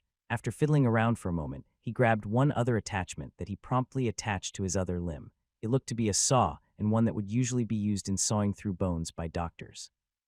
It was equally covered in rust as chunks of meat that the man on the table quickly realized belonged to people. He had a good view of the pile of flesh in the corner of the room. It was filled with limbs that probably belonged to the victims of this butcher. In no plea, SSSHHHH, I don't like loud piggies. Before the man could voice his opinion, he had his mouth blocked by a ball gag. It was tightly shoved into his mouth and instantly caused it to bleed. There were many sharp edges on it, which kept him from producing any type of sound. His eyes bulged out in horror as the ugly man fastened an apron around his body, which at least covered up his previously bare chest. Now what should I go for first? The saw that was attached to his right arm started moving between his arms and legs before ending up at the ankle region. Even though he continued to struggle, there was no way of freeing himself from this table. The sharp pain of the saw colliding with his leg brought tears to his eyes, and the sawing didn't even begin yet. His fate seemed to be set as he would get cut up by this weird butcher, but before all hope was lost, something strange entered his vision. His body jolted as he witnessed a third person in this smelly room. Someone was seemingly floating up in the air. They were shrouded in some type of shadowy haze, which made it hard for him to identify. The fat bastard that was going for his ankle didn't seem to notice, as he was just licking his lips while looking at the blood beginning to gush. The pain to his leg area brought him back to reality, but soon it subsided as another astonishing scene played out before his tired eyes. Instead of his foot being dislodged from his lower body, the butcher's head went flying through the air. He could not see a blade or any type of magical attack being activated. The fat man's face didn't even register anything, as he still had the previous ecstatic expression on it. Soon the large body collapsed forward, and he could feel its full weight. Luckily, the fall didn't cause the saw hand to finish what it started, and instead slowly, the entire lard-filled remains slid down to the ground. He was left stupefied by what had transpired, and had no idea if he was actually saved or still in danger. The person that was floating in the air previously was not there anymore, and he could not feel their presence. A strange shadow was there. He could see a shadow being projected of a figure that was standing directly behind him. The people or creatures that were trapped in the small cages reacted to it as well. They started becoming restless, but suddenly all sound vanished. Even though the cages were still moving around, there was nothing. The trapped man could not even hear his own breathing anymore. It was as if he lost his ears. Yet, to counter this claim, he heard a voice that belonged to a woman call out to him. "Be quiet if you want to live, Wayland. Are you seeing this?" "Yeah, I can." "Were they really doing this in our backyard?" Roland asked Mary, who remained silent on the other end. The two looked in disgust at the display of missing limbs and organs placed into jars. He had heard of such places like this, but didn't think that one such organ-harvesting den would be inside of Albrook. There were certain classes that could use human parts to enhance their bodies. Even some more seedy alchemists could use them as ingredients for various elixirs or cursed potions. After the talk Roland had with Arthur and Mary, they decided to stake out one of the places in the city. The guild master urged him to go there first, and now he knew why Ivor was first on the list. This little slaughterhouse was right next to one of his gambling dens. Mary, after achieving her Tier 3 class, was the perfect person for the job. Her infiltration capabilities were far more significant than what he could achieve. His armor was far too bulky and meant for actual combat than for sneaking. Perhaps in the future, he could develop a lighter, specialized suit for such occasions, but for now, it was better to leave it to the professionals. Roland was not inside the slaughterhouse with Mary, but looking at everything through an enhanced golemic eye. One of the benefits of working with the Union was access to better resources, and now everything he viewed could be in high definition.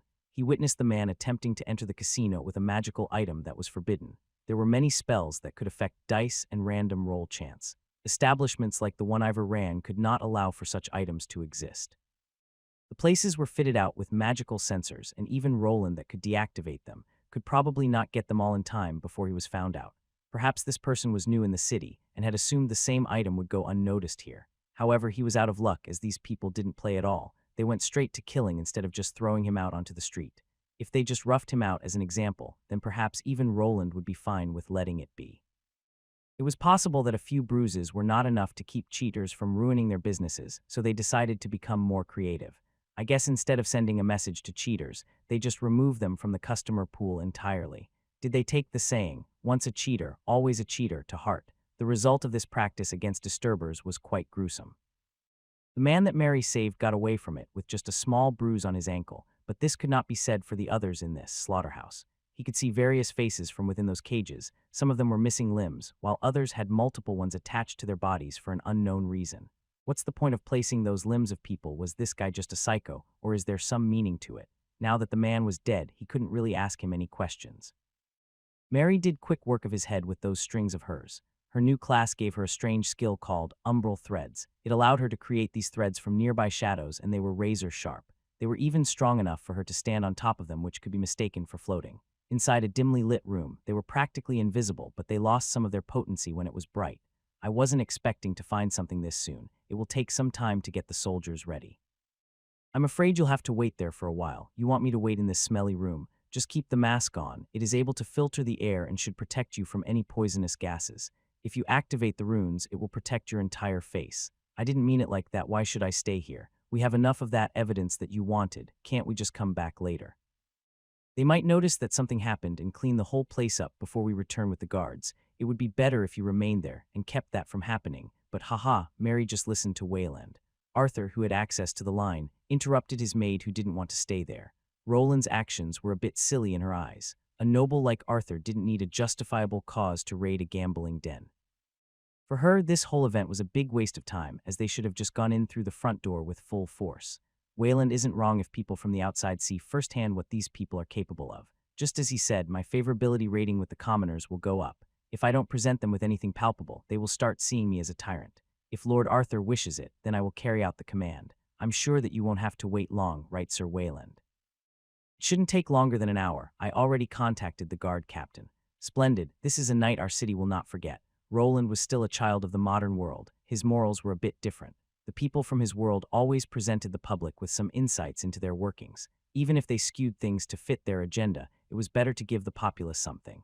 If they didn't, then soon news of Arthur trying to bully people out of their money would start spreading.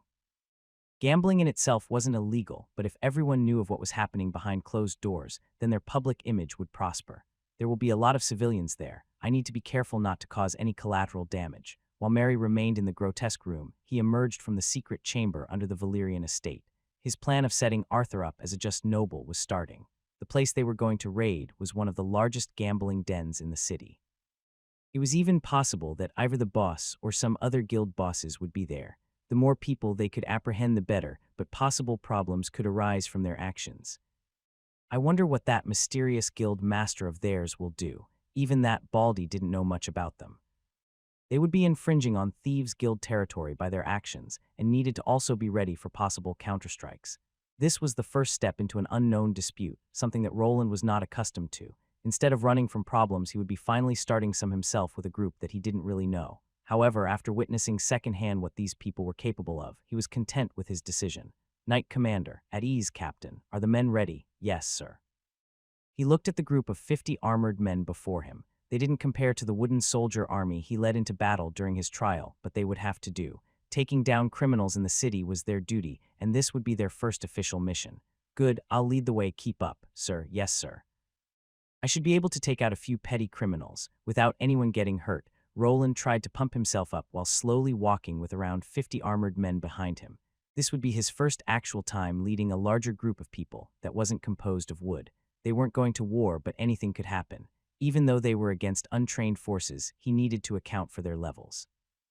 Normally this would be a job he'd push into Gareth's or Morian's lap, but at the moment the two weren't ready yet. Mary would soon begin their training and show them the ropes to get their levels up. Before that happened, his responsibilities would continue. Showing the underground bosses that the city was not theirs was something only he could achieve. After defeating one head knight and easily taking out 5 platinum adventurers, Roland's morale was high, and he wanted to keep the ball rolling. The commander was right, they can't see us. Hey, keep your voice down. What if he overhears you? Do you want us to spend the rest of the night running around the field? One of the soldiers whispered, cautioning the other.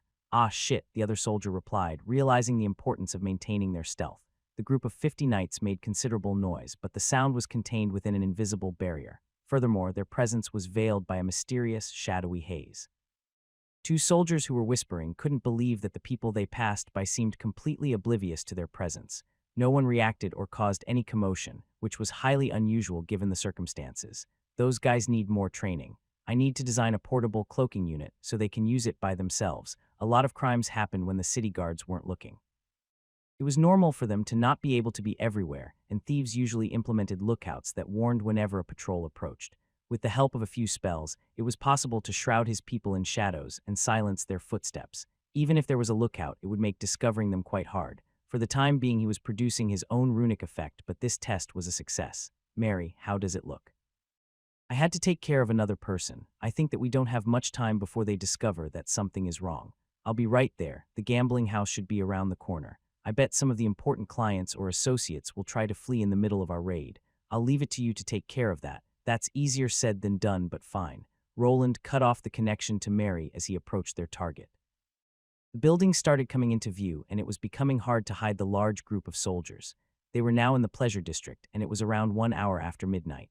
Many people flocked to this area of pleasure, and he wouldn't even be surprised if one of the people from the crowd was Armand.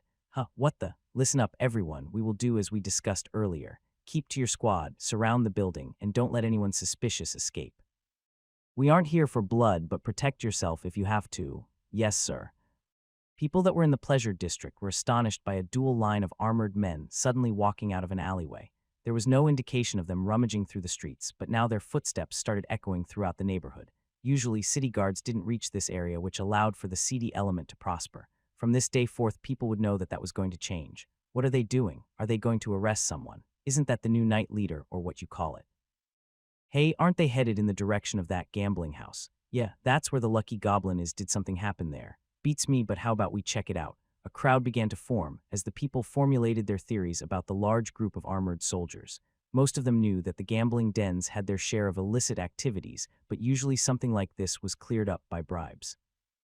In their eyes, either the city lord was trying to make some kind of example, or was trying to force the gambling boss to pay a steep sum. Most of them believed that the nobles were all greedy bastards, so the thought of this just being a raid to help the common people was usually thrown out instantly. Just as expected, the peanut gallery is assembling. I hope that they will be smart enough to keep their distance. I wonder how those guys will do, Mary. We are going to start the operation. Your squad should be there soon. Coordinate with them at your leisure. Finally, before he contacted Mary, a small squadron of 8 people that were hiding in the shadows split away from the main group. These people belonged to a special unit that Mary was assembling and was composed of people with more agile classes. They could use their nimbleness to move through the rooftops without making much sound.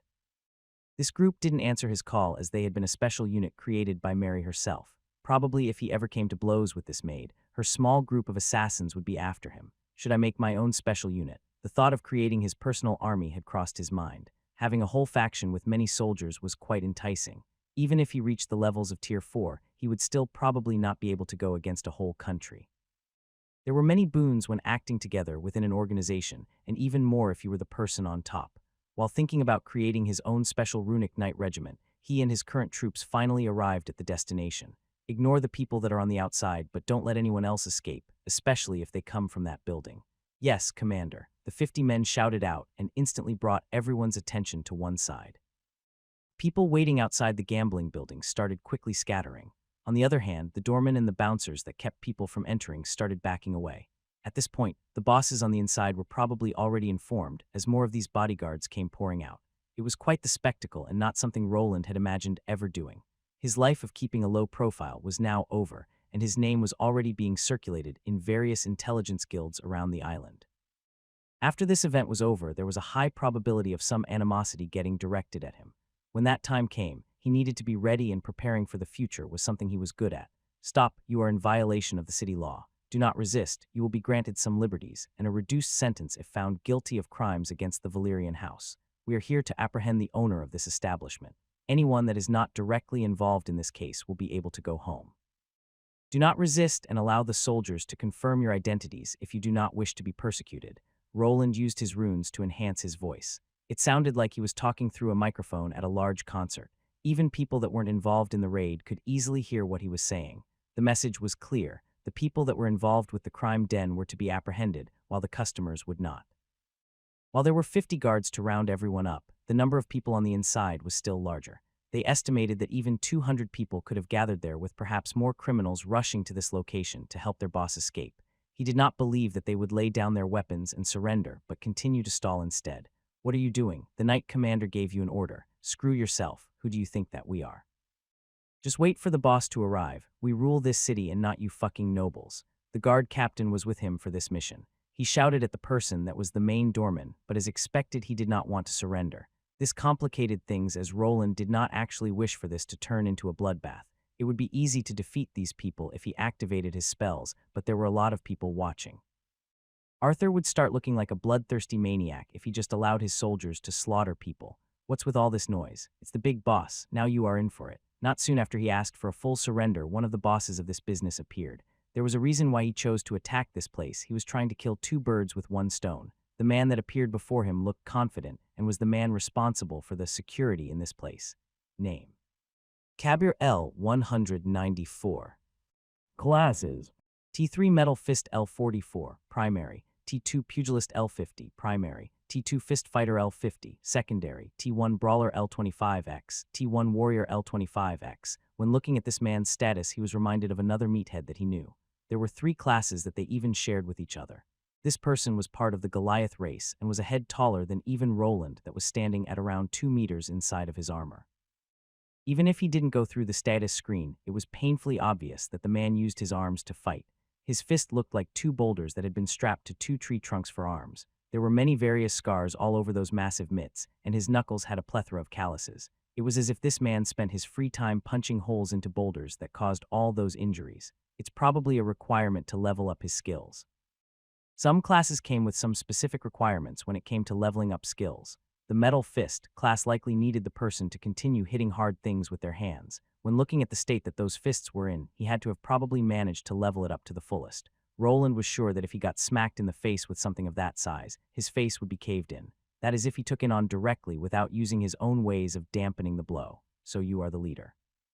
Is the man named Ivor inside? Who are you to ask for Mr. Ivor? How dare you speak to the Knight Commander in that tone? Before the guard captain could continue, Roland raised his hand to quiet him up. The man seemed to have grown a type of fondness for his new Knight Commander. He was sold on the new leader after receiving a significant raise and some nice runic equipment. He knew that the man just wanted to show his loyalty, but he didn't really want this whole thing to erupt into one big melee. Mary, I got Cabier here. I'll leave Ivor in your hands. I'm sure that he'll attempt to use one of the Thieves' Guild passages to escape. He won't get away. I know he won't, but try to leave him in one piece. It will look better if he answers for his crimes as per law. Mr. Wayland, I didn't take you for such a law-abiding citizen, all things considered. I'll talk to you later then. Roland could hear Mary chuckle slightly after implying his involvement with the Thieves' Guild.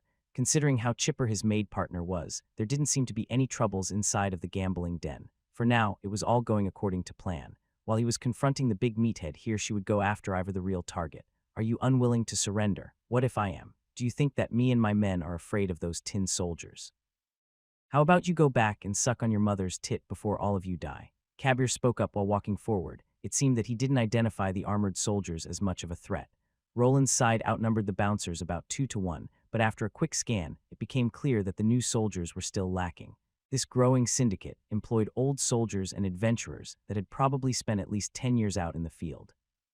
The people that he was training were still inexperienced, but this was just a surface-level assessment performed by a thug leader. It was perhaps true that the soldiers here were lower-leveled, but their equipment was much better. Each and everyone had various runic weapons that could turn the tide of battle at any moment.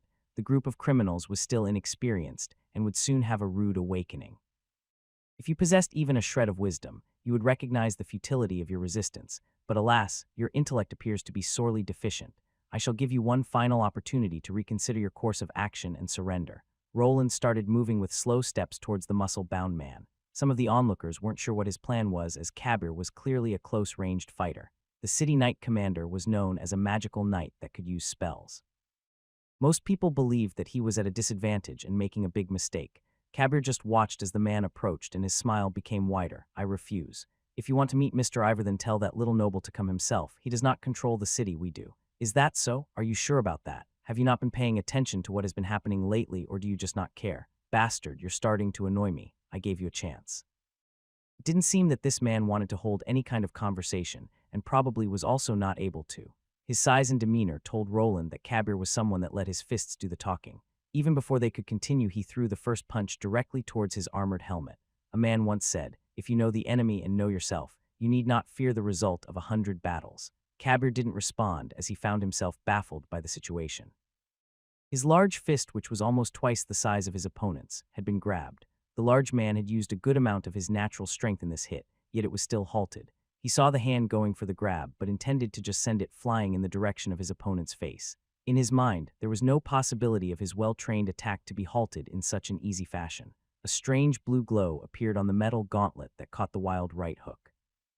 The moment it collided with this light, the power that was put into it started to fade away. Right after, a strange ripple phenomenon took place. The glow started traveling from the left hand that caught the large fist upwards towards the left shoulder, then to the right one and along the right arm. It was a good punch. Now here, I'll give it back to you. The large man quickly raised his left hand to protect himself from the hit, while also grabbing the left hand that caught his previous punch. His plan was simple: take the hit and quickly overpower the knight that wasn't even using any weapons. However, the moment that fist collided with his forearm, he had a rude awakening. Everyone gasped as they heard a strange sound when the mithril gauntlet connected with flesh. The large man loosened his grip and quickly changed his plan as he slid back into two of his men that were shocked by this display of might. Isn't kinetic energy a wonderful thing? Makes fighting against pure physical classes quite rudimentary, but not like you'd understand the mechanics behind it. I'm going to kill you. Cabier let out a giant roar as he activated a strange skill that was reminiscent of something Armand would do to increase his physical might.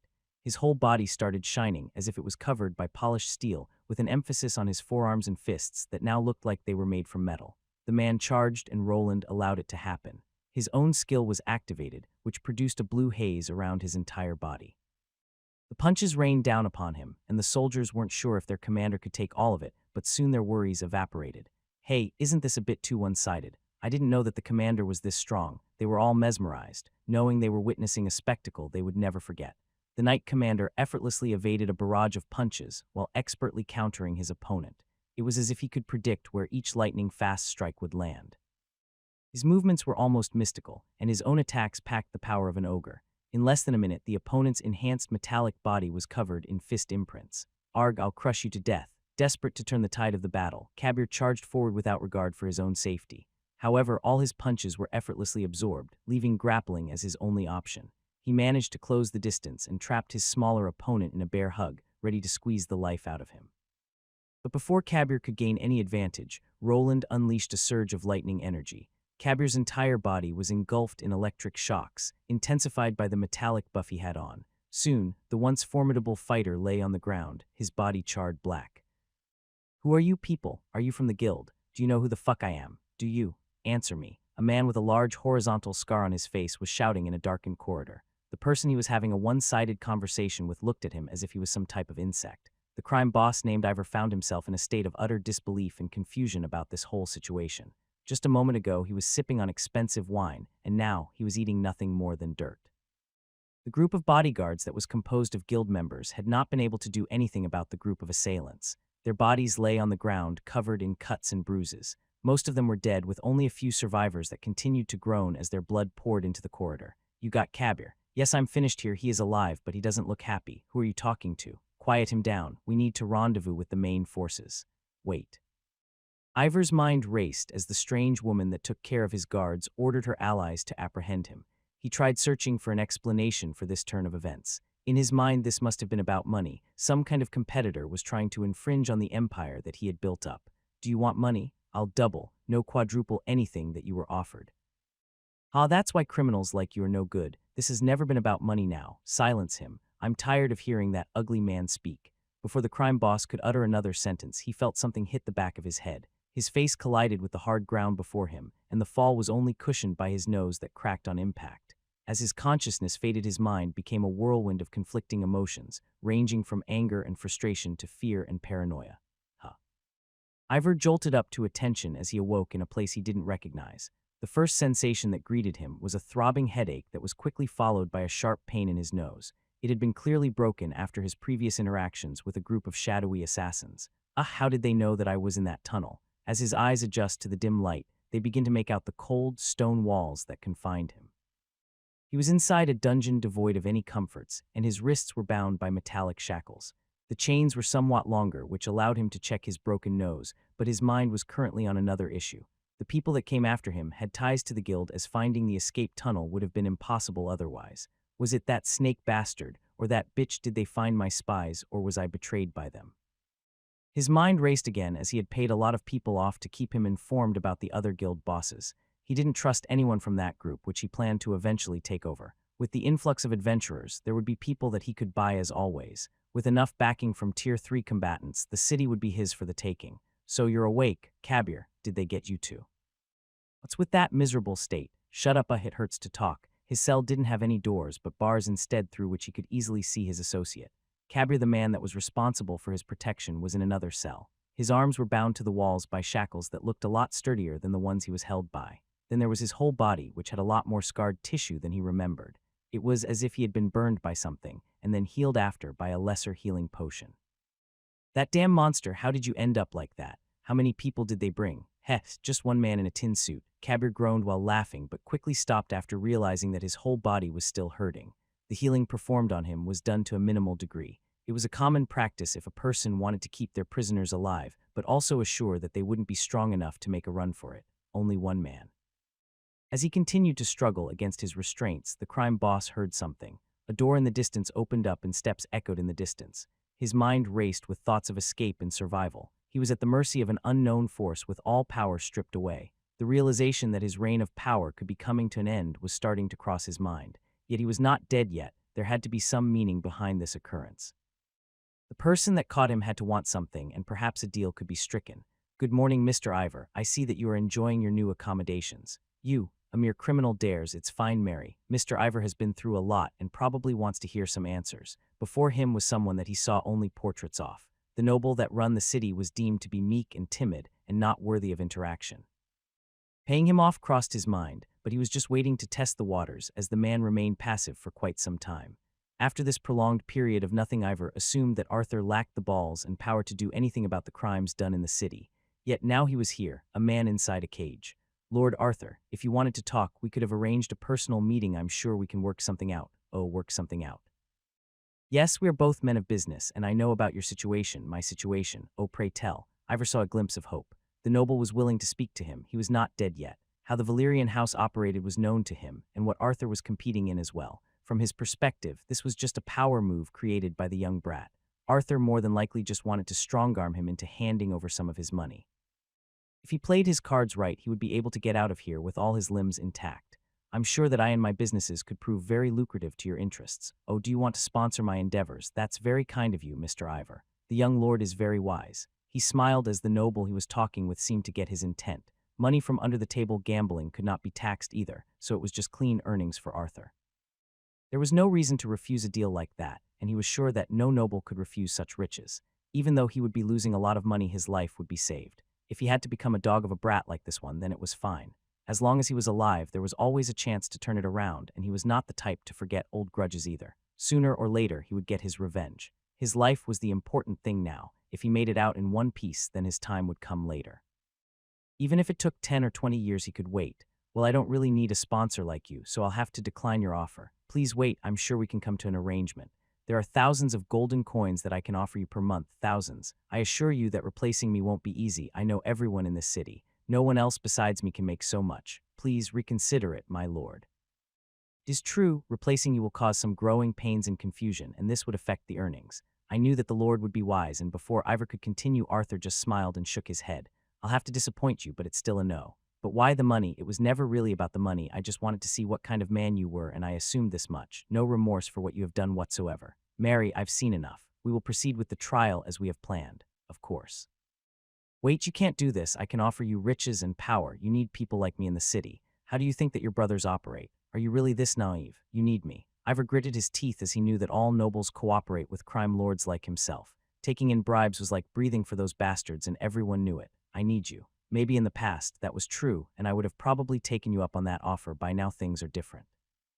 While smiling, Arthur looked in a particular direction close to the ceiling which Ivor didn't understand. Different. Well, not like this has any meaning to you. Hope you enjoy your last days here. I hope you like these accommodations. Why, you bast. Before the man could utter those words, something collided with his face. He could not perceive it, but there was only one person who could have done it. The scary woman that stood there reminded him of the person that caught him in the Thieves' Guild tunnel. Her gaze was cold, and he could not utter a word when peering into those eyes. Are you finished? Yes, the man was truly a snake. I wager that he would have betrayed me in a heartbeat. I'm glad that you didn't gamble with your life, Lord Arthur. Arthur chuckled at Roland, who replied with a gambling-related line just as he did. Both of them, along with Mary and the other two knights, were now in the main office. The guard captain had just left with the task of preparing the public court case. It would be held in the town hall where almost everyone could join. The plan of presenting the city people with hope was underway. After seeing one of the crime lords being punished for their crimes, the city's affection for their leader would surely rise, or at least that was what Roland was hoping for. It was possible for them to have rattled the Thieves' Guild feathers too much with their first mission. So how is our little scheme going? Has there been a word from the guild or not? Not from the guild, Lord Arthur, but my people have managed to schedule a meeting with one of the other leaders. Which one? Was it the madam or the assassin? The former, but it wouldn't be strange if they attempted to retaliate. That's why Sir Wayland agreed to meet her. I see. I'm sorry that I have to keep you away from other work. It's fine, I expected this much, and we can't have you unprotected before the trial. Some of them might attempt to free their disgraced leader. Cabier, one of the leaders of the guild, had been a Tier 3 class holder, and the same might have been true for the man named Viper. If he was a competent assassin, then perhaps Arthur's life was at risk. While no one believed that the Thieves' Guild would do anything against a Valyrian noble, there was always a small chance of something happening. Sometimes nobles were captured and ransomed off. In Arthur's case, he would not have many people willing to pay the price of thousands of coins. If he was captured and the Thieves' Guild members realized this truth, his life might actually end. Considering my conversation with the Adventurer Guild Master, they all hated Ivor, but it's better if I go there. I don't believe that they will try something at this point, using your ever-growing fame, but are you sure it is safe? Are you sure you can trust that man? What if they surround you? Don't worry, I'll come prepared. If you say so. Roland knew that now when the cat was out of the bag, it would be more difficult. Their enemies had a lot of money, and if someone like Cabier was there, then it was possible for more Tier 3 class holders to be up against him. However, after his latest set of victories, his confidence was growing. Even if he was surrounded, there was probably a way to escape. But be careful, I wouldn't want the rising star of Albrook to become a falling star. Rising star of Albrook. Are you denying your fame now? I'm sure yesterday's acts have already become legends. Ah, sure. Roland wasn't sure how to reply to Arthur's nonsense. The young noble had become a lot chipper ever since he achieved his Tier 3 class and started throwing his weight around in town. Perhaps he was just glad to have a partner in crime, or that, finally, things were beginning to look up for the unwelcomed son. While he wasn't sure if he could become a true friend, creating a path for the city to prosper was something he was capable of. After discussing a few more issues, the inner circle consisting of Roland and Arthur's old retainers dispersed. The noble needed to prepare a speech for Ivor's case, and the others needed to guarantee his safety. Roland, on the other hand, needed to finish what he started, and for that, he needed to visit the red light district again. Knight Commander, is everyone ready? Yes, sir. At the barracks, he was met by one squad of exactly 10 people. This group was made out of better prospects that he hand-picked from the current soldiers. Their levels were higher than the average, and their experience overshadowed most of the others. While his plans weren't to play Knight Commander for too long, having a trusted elite troop at his command was important. Roland knew that doing everything by himself would not always work, and by helping these people grow they would turn into a formidable force. I see he is actually putting his heart into it. Perhaps Elodia was right. Before leaving his eyes fixated on the field next to the barracks, a lone youth was there that had recently begun his training of becoming a squire. This squire in training was clad in a simple tunic and wielding a wooden sword. His current enemy was a wooden dummy that was getting constantly hit. It was a simple drill to help train his swordsmanship skills to a higher level, but would pale in comparison to actual combat. I wonder, while looking at the awkward display of swordsmanship, his mind began to work. It was possible to fetch monsters to act as training dummies to help people train, but was quite ineffective. It was dangerous, and the monsters were usually killed quickly and had to be replaced. It was easy if it was just goblins, but past a certain level, this type of training became far too costly. His idea involved something that could be conserved and something that he had experienced. Golems were something that he could construct and repair. The biggest problem with those automatons was the world system. For one reason or another, it would not allow people to train on created constructs. They needed to be perceived by the world as true monsters for it to work. If he could somehow assume control of a wild golem, then perhaps he would be able to give his people an everlasting training dummy that let their skills soar. I guess, after I'm finished with this issue, I'll see to that. There are so many ideas I have in mind, but unfortunately, so little time to execute them all. While considering future projects, he left the soldier training area. New recruits were pouring in, and soon the estate would need to be expanded. If everything went well at the destination that he was heading to, then perhaps assembling a proper castle for Arthur would not be a dream. The sun began to set, casting a warm, golden glow over the bustling city streets. People hurried along, their footsteps echoing against the newly assembled cobblestone street. While they went about their daily lives amongst the crowd, a figure emerged, drawing the attention of those nearby. What drew in their gazes was the gleaming crimson armor that reflected the rays of the red sun. Its polished surface reflected the colors of the surroundings, creating an even more mesmerizing spectacle. The only thing that took away from the shininess was the unusual thickness of that piece of armor and how little sound it produced during movement. It's the Knight Commander. The person encased in the armor glanced at the onlookers who were fixated on him. In the past, such gazes would have made him uncomfortable, but now they were as insignificant as the air he breathed. However, there was something peculiar about those looks he was receiving. Instead of the usual fear and anxiety that accompanied his appearances as a knight, today the atmosphere was different. Curiosity had replaced the old emotions, and a sense of respect was also woven into the mix. Have you heard about what the knights have done? Yes, they've finally apprehended that murderous bastard. I heard there's going to be a public trial. A public trial. I hope it turns into a public execution. Those people deserve what's coming to them. They certainly do.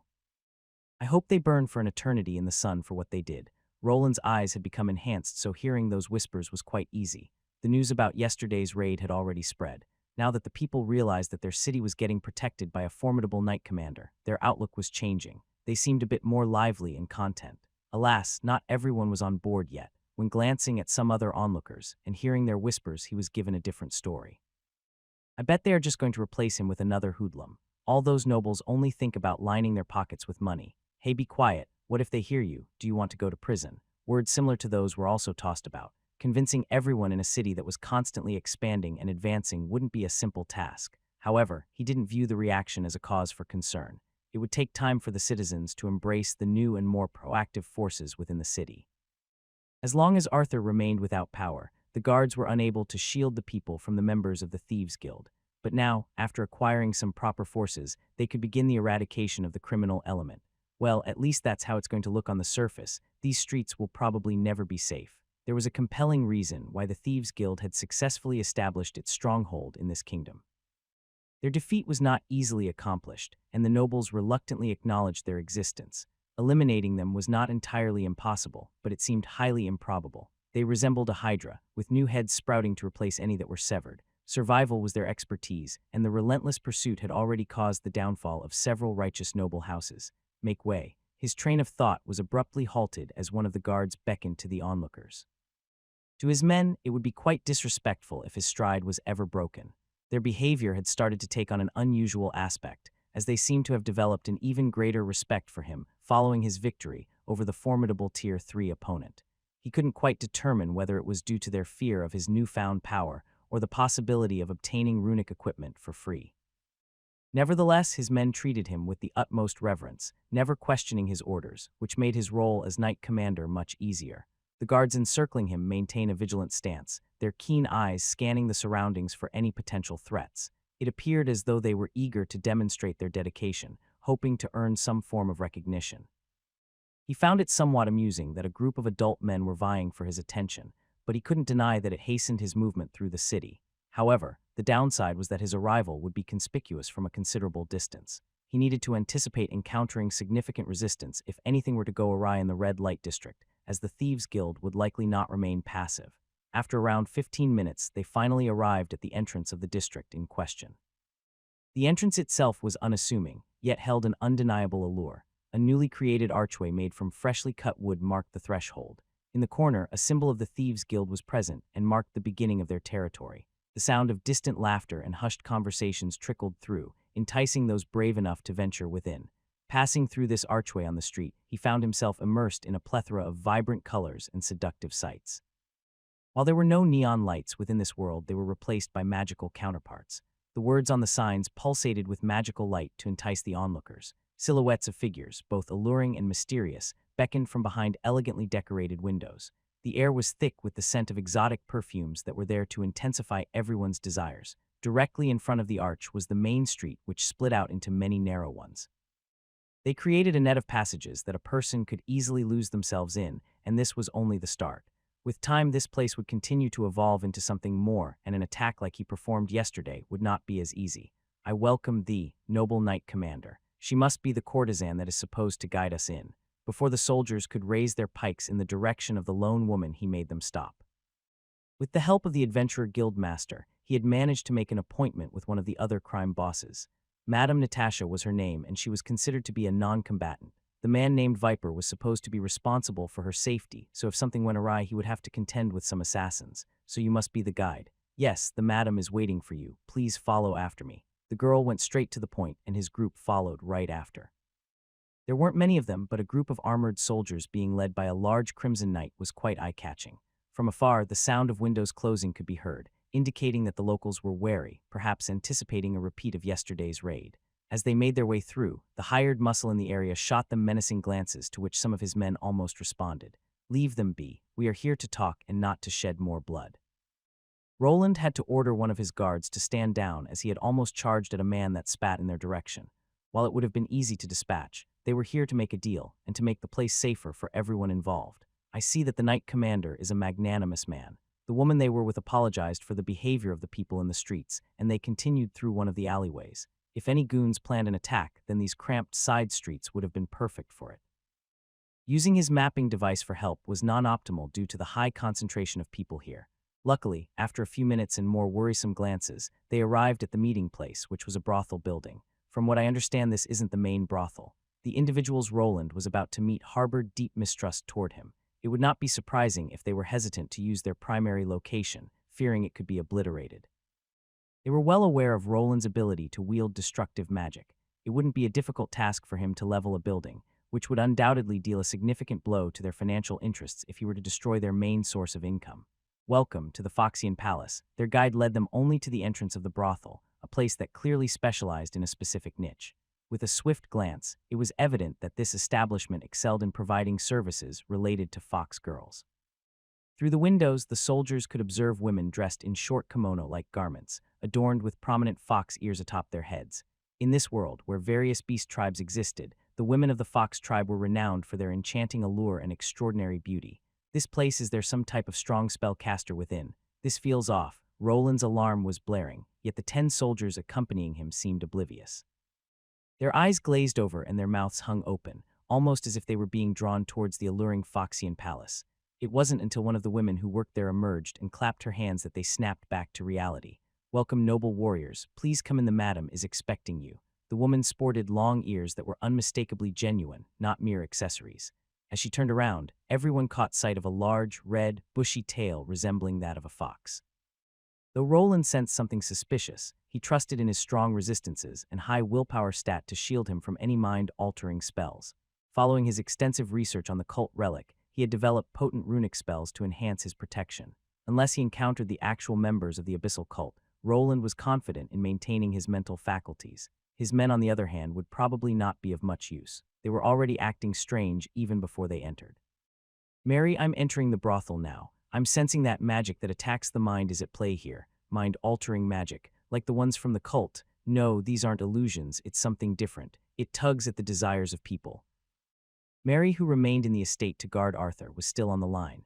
If something actually happened, he could probably only rely on her to get him out. The group of soldiers that didn't have any magical protection or raw stats to resist wouldn't be much help. Thus he decided to give them an order. "Establish a perimeter around this building and monitor everyone's movement. I'll be going inside alone. But sir, what if something goes wrong? I've already considered it, just follow the order." "Why, yes, sir." The man seemed to still be slightly affected by whatever was inside this establishment. He could only attribute it to drugs or the presence of someone with extraordinary abilities. If they were capable of disorienting his men to this extent, then their tier was probably above theirs. This was something that he expected and was ready for. "Will the other guests be waiting outside? We have prepared to accommodate everyone, noble knight." He chose not to respond, understanding that silence often spoke louder than words. These individuals were not his allies, and he remained wary of potential attacks at any given moment. As he followed the woman who worked there, he made sure to activate his recording devices and kept a close eye on all his screens. Through them, he could even observe the expressions of disappointment on his men's faces, clearly displeased by being denied entry to this captivating establishment. The interior of the brothel was adorned with luxurious furnishings, creating an ambience that was both lavish and inviting. Soft, dimmed lighting cast a warm glow throughout the space, enhancing the allure of the fox girls who gracefully moved about.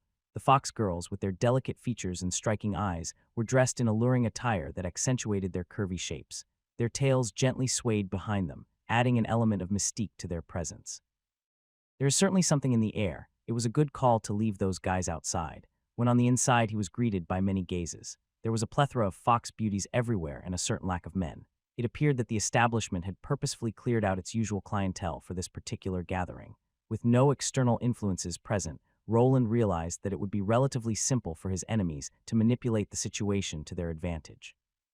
As he made his way further into the establishment, he could hear soft laughter and melodic voices filling the air. Yet in an instant, all the women who had been gazing at him fell silent. A figure emerged gracefully from a winding staircase, exuding an air of refinement that set her apart from the other ladies.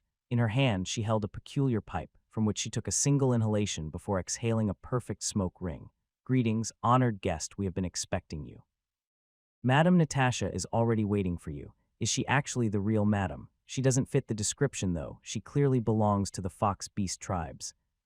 Something wasn't adding up. It was possible that she was a hidden expert. Cabier, whom he faced yesterday, was also a competent fighter, so it was possible that there were more. As he was walking up those stairs, he realized that her status screen had been faked. Her current class was set as an entertainer, but several layers of magical devices were hindering him from peering through to the truth.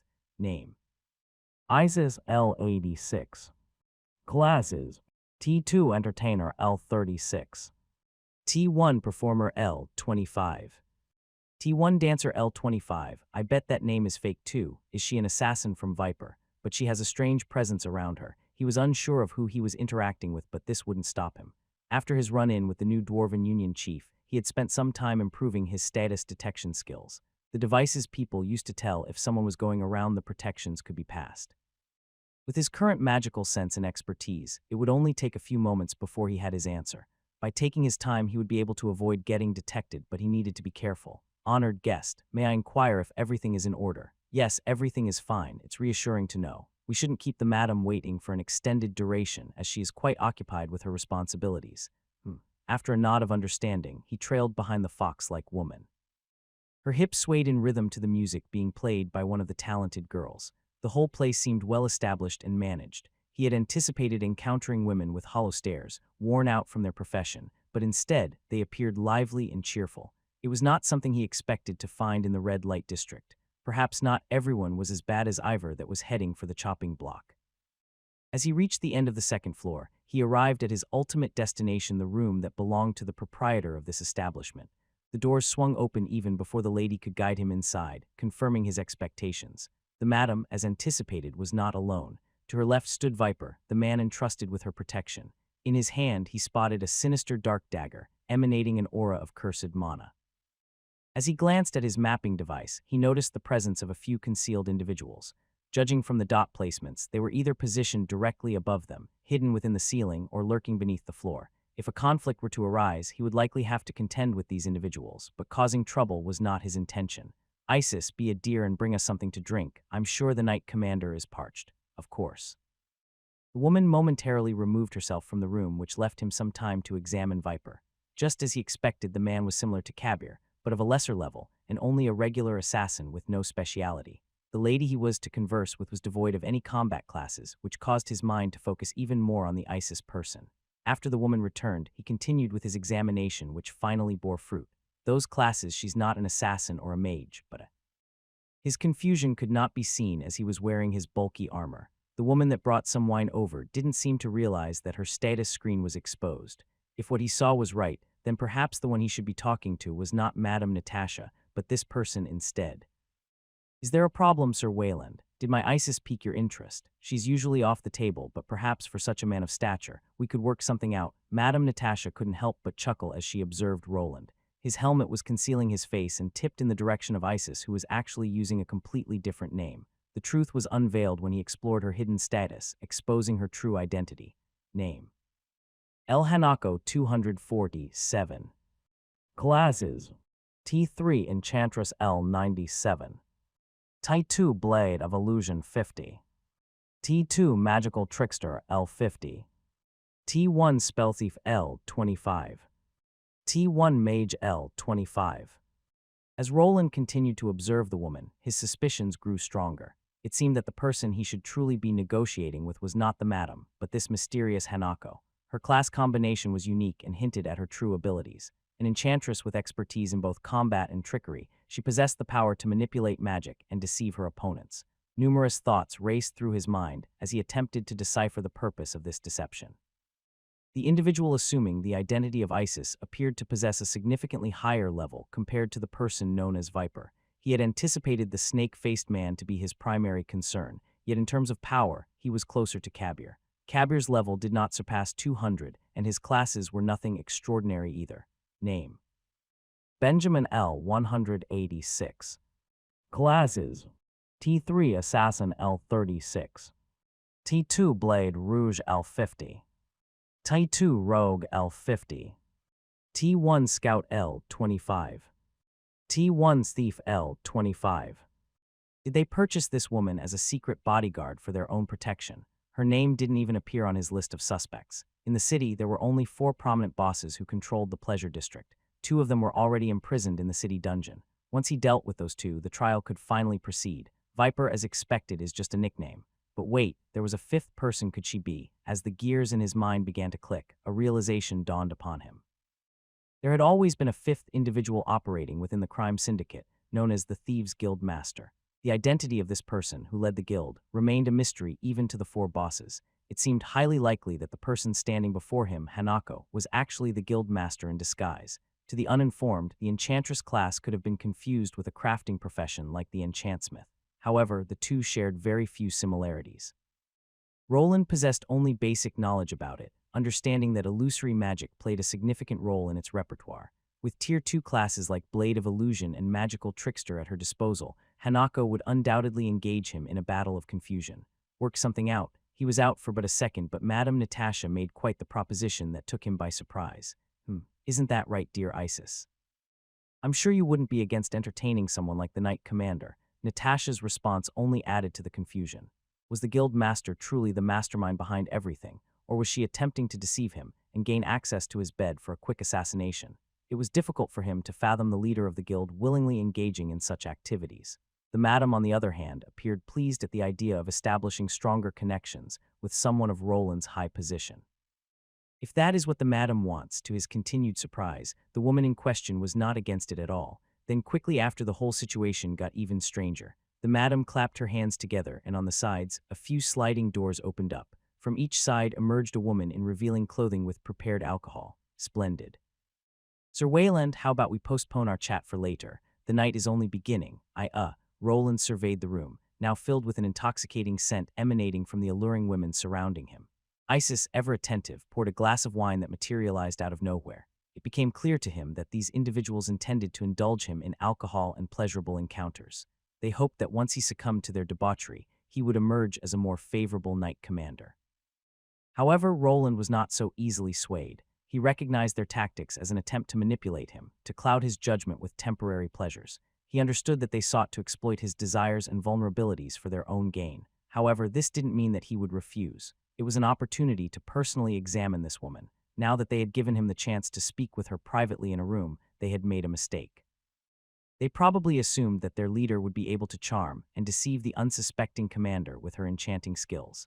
It was highly likely that his encounter with her would be nothing more than a vivid dream, similar to the cult relic he had encountered before. As Roland found himself surrounded by the seductive women, he knew he had to tread carefully. He couldn't let himself be swept away by their allure, but he also couldn't afford to reveal his suspicions just yet. He needed to play along and gather more information. While gathering some strength and hoping that Elodia never found out about this, he decided to give it a try. "Very well, Madame Natasha," he replied, his voice laced with a hint of intrigue. "I shall indulge in your hospitality for now. No need to be shy. Please relax, but isn't that helmet a bit stuffy?" Madame Natasha said with a playful tone, her words dripping with seduction. She started urging Isis to take it off, which led to a bit of an awkward moment of him having to raise his hand to stop this act. While his willpower stat was quite high, if he removed his helmet then, he would become more susceptible to mind-affecting spells and skills.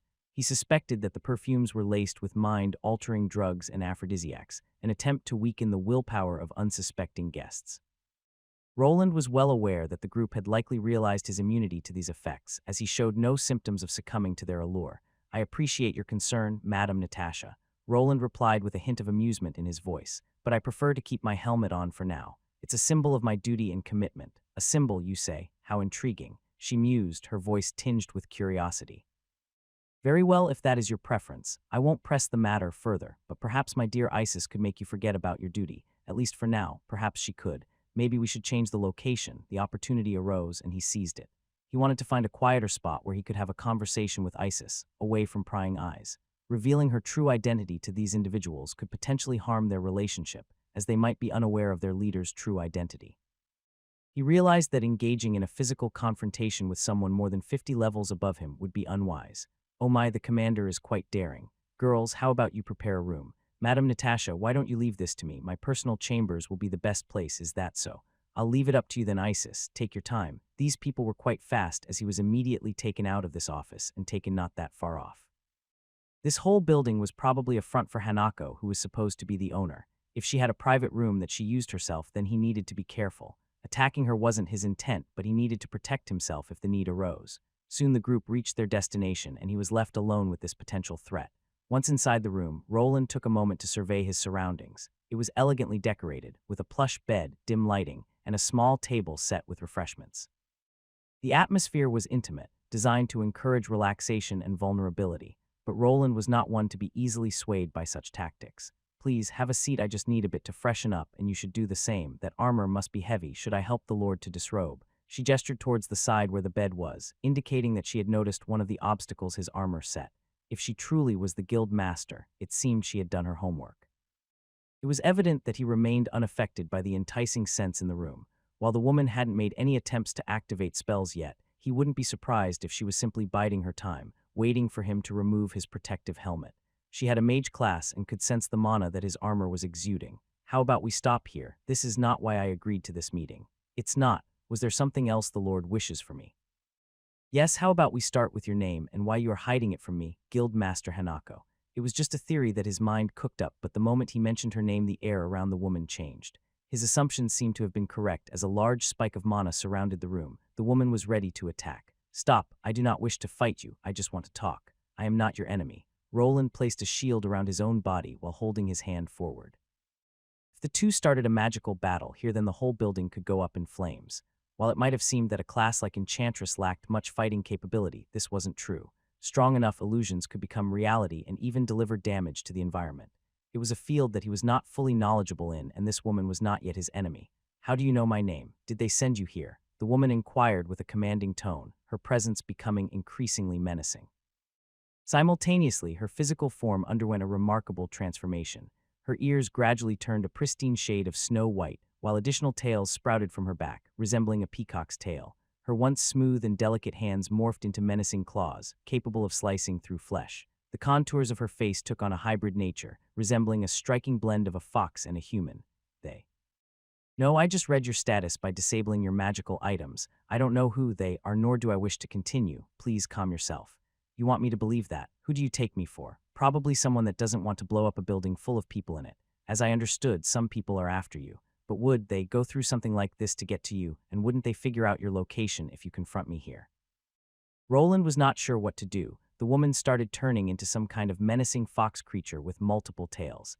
He was not sure if this was some kind of illusion or metamorphosis spell. His attempt to calm her down seemed to work, as after his explanation the woman started thinking.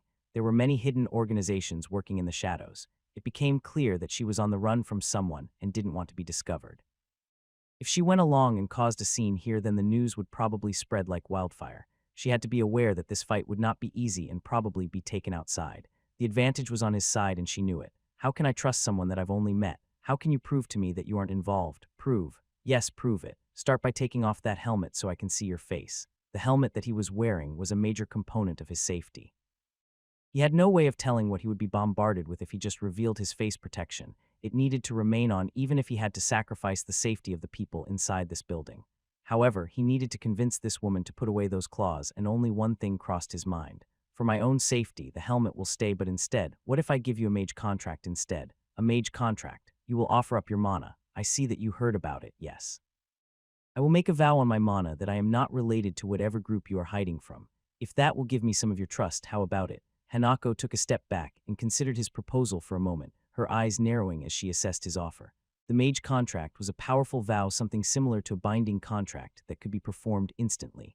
Just like a regular magic contract, it would have an adverse effect on the caster if they broke it. Roland was uncertain about the workings of the spell, but he knew it had the ability to reveal truth in this realm. As a mage, if he uttered a false vow, his mana would become tainted, causing a drastic reduction of 90% in his mana points. Furthermore, this corruption would render it nearly impossible for him to cast any additional spells, as it would disrupt the intricate flow of mana necessary for spellcasting. The spell was created by an ancient archmage as a means to settle disputes among fellow mages. However, its usage was infrequent due to the negative consequences it carried. Only those with a clear conscience could safely perform the spell without experiencing any detrimental effects. It was one of the things Roland was made aware of with his interaction with the cat professor that brought it upon himself to enlighten the uneducated runesmith. "I wonder what that cat is doing." As Roland reminisced about the cat's scolding upon discovering his lack of formal mage training, he glanced at Hanako. The woman appeared deep in thought, possibly questioning the authenticity of the situation. Roland understood her hesitation, imagining himself in her position, being pursued by shadowy syndicates. Trusting others would undoubtedly prove challenging. Considering how paranoid he was by nature, the possibility of this place being encircled by his enemies would probably cross his mind. If Hanako followed the same thought pattern, then perhaps she would attempt to flee instead of continuing the conversation.